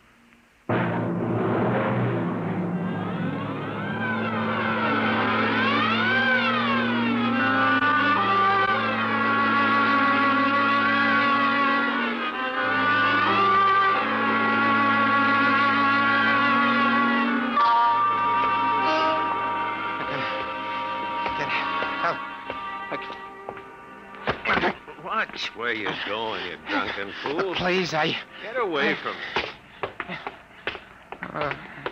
Stay away from me. Look out. Miss, please. Let go of me. Help. Please. Help, officer. You don't understand. What's the trouble here? This drunkard is insulting people. I saw him come out of that house there. 108? That's the one. He bumped into a gentleman, and then he pulled at my arm. All right, miss. I'll take care of it. Come along, mister. I'm going to give you a break and take you back to the wife and kids. No, you can't. I'm sick. Sick, is it? What's the matter? Drugged. They drugged me. Who drugged you? Number 108. Martians. Who? Martians. Number 108. It's a Martian embassy. Well, I've seen them with pink elephants, rabbits, and mice, but you're the first one who's got marsh. That's true, I tell you. Uh-huh. Come along. Now, listen. Don't take me back there. They'll Come kill on. me. Look, I gotta make you understand. Here, I'll help you up the steps. Please, my name is Broderick. I'm a private dick. We'll find out about this. Here, don't try any tricks. Officer, please listen. I'll give you anything. I'll give you $1,000. Please listen. For God's sake, listen. Listen. Yes, officer. Why, Broderick. You know this lush, Granny? Why, that's my son, Broderick. No. Martian. He's in pretty bad shape. You better get him to bed. Oh, dear. He was doing so well at the Alcoholic Society. He must have gotten off again. Looks like he's ready to pass out. Lauren! What is it, Mother? Oh. Your brother, Broderick, has been drinking again. Look out, he's passed out. I'll take care of him, officer. We've handled this sort of thing before. Can you manage okay? We'll be fine, thank you. You've been very kind, officer. Nothing at all, Granny. I know how it is with these alkies. Well, I'll be seeing you.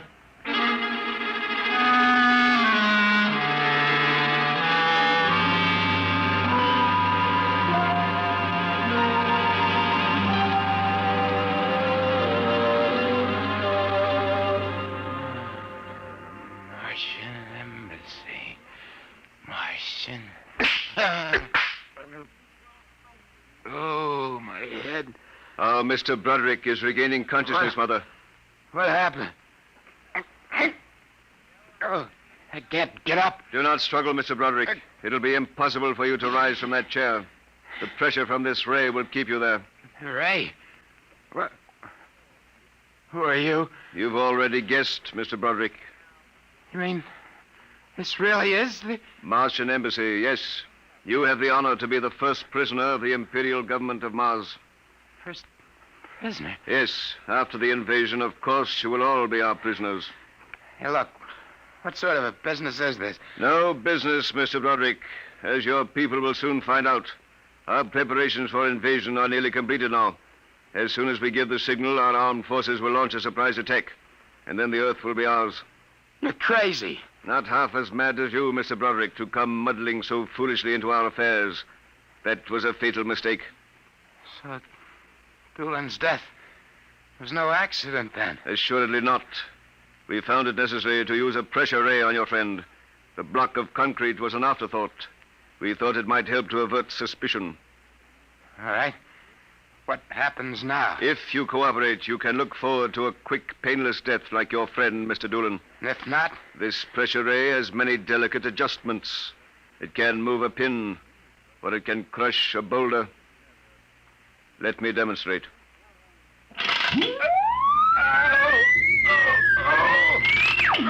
You see, Mr. Broderick, as if an invisible vice were crushing you.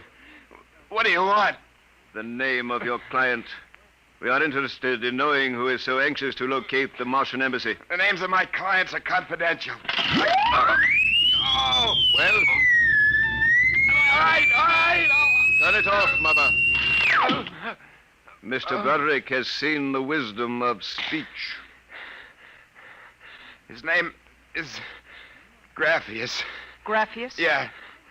An unusual name for an Earthman. Describe him. Well, I don't know if I really can. Mother. Describe him. He's tall.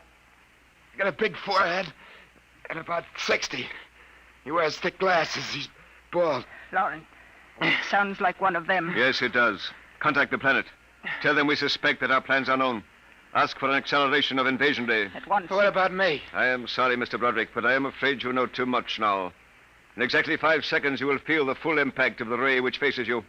I would suggest that you relax and meet your fate calmly. Now, wait a minute. You will feel no pain, just a wall of force engulfing Oh, you. listen, 5. No, you can't do this. 4. It isn't human. I know, but we are not human. 3. Yeah, but... 2. No! 1. Mother in heaven. Now.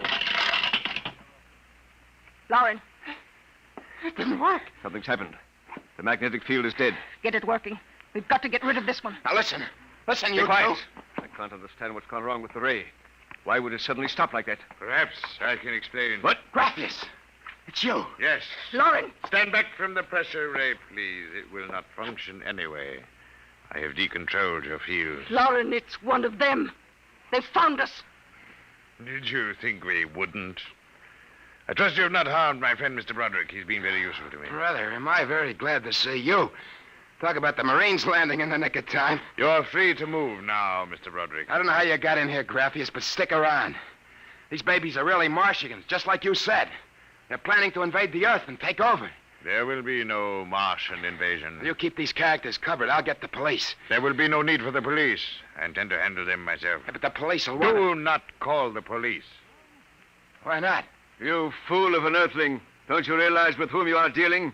The invasion of Earth by Mars will be like child's play compared... Lauren! Holy mackerel. They just flattened out. Like your friend, Mr. Doolan. I detest the use of violence where the intellect can rule. But unfortunately, the Martians are a threat to us. It must be destroyed. I believe you now. Another 5 seconds, they'd have finished me. I'm glad you didn't waste any time. There is little time to waste. The Martian invasion was to have taken place next week. Yeah, Hey, they never said that. How do you know? You would not comprehend. Wait a minute. There are some things here I do understand. A second ago, that pressure ray didn't work. Now you're using it like it was a toy. How did you get in here, anyway? Who are you? Another one of those Martians? No, Mr. Broderick. I happen to be a Venusian. What? A representative of the planet Venus. Venus? That's impossible. Not at all. The Martians are really an inferior race. We Venusians are much farther advanced. As much as we are over you, Mr. Broderick. The Martians would simply have conquered and enslaved your people. We Venusians felt compelled to exterminate you completely. That's impossible. Oh, no. Now that we have disposed of the Martian threat, what is there to stop us? Our invasion begins tomorrow at noon. By nightfall, the Earth will be ours. Brother in heaven. Either I'm completely cuckoo or... Oh, well, this is really on the level. You needn't edge toward the door, Mr. Broderick. You're thinking of running for help, aren't you now? I can read your thoughts quite clearly. Suppose you're going to knock me off like our Martian friends. On the contrary. Go ahead. Leave? Why not? Why don't you try it, Mr. Broderick? Because the minute I turn my back, you're going to let me have it. Suppose you try it and see. I've no interest in stopping you. Go ahead. All right, Buster, you asked for it. It will do you no good. No good! You'll see! You let me go. Here, where do you think you're running to? Hey, officer, listen to me. Oh, it's you, the one with the marsh. Yeah, that's right. Now, listen. That story is true. They're inside that house, inside number 108. He killed them. Who killed him? Graphius. He's the leader of the Venusian invasion. Venusian invasion? That's right. Tomorrow at noon, they're going to take over the Earth. Now, listen. Go in that house. Martians, now Venusians, eh? Okay, that's enough for me. Come along. Good. We haven't got much time. Now, hey, wait. Where you taking me? Bellevue Psychiatric Ward, my friend. Come on. Bellevue, no! Now, come along. No! Why don't you listen to me? Why are you such a fool? Let go of me! Here, loony as a bedbug. Come on! I tell you, there's going to be an invasion! The Venusians are going to invade us, don't you understand? You gotta believe me! You gotta believe me! All right. I believe you. Oh, why don't they listen? Why don't they believe me?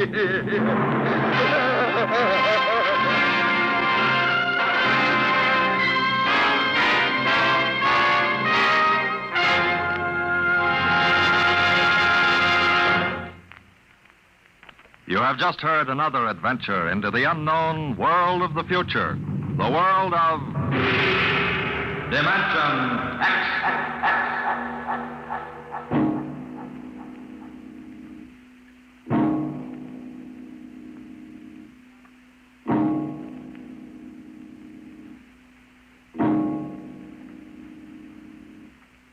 Next week, the story of Riesling, the strange blind singer of the spaceways. He traveled the space lines from Mars to Venus to the moons of Jupiter. No captain could refuse to carry Riesling and his battered guitar. He sang of all the wonders of the galaxy, but his greatest song was of the sight he would never see, the green hills of Earth.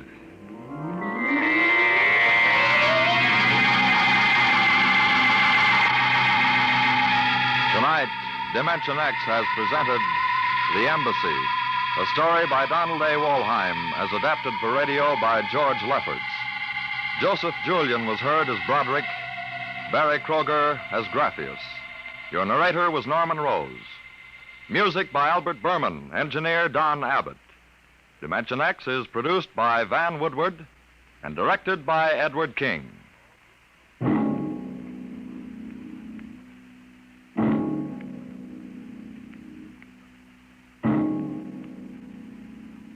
Tomorrow, hear High Adventure. Now it's Truth or Consequences on NBC.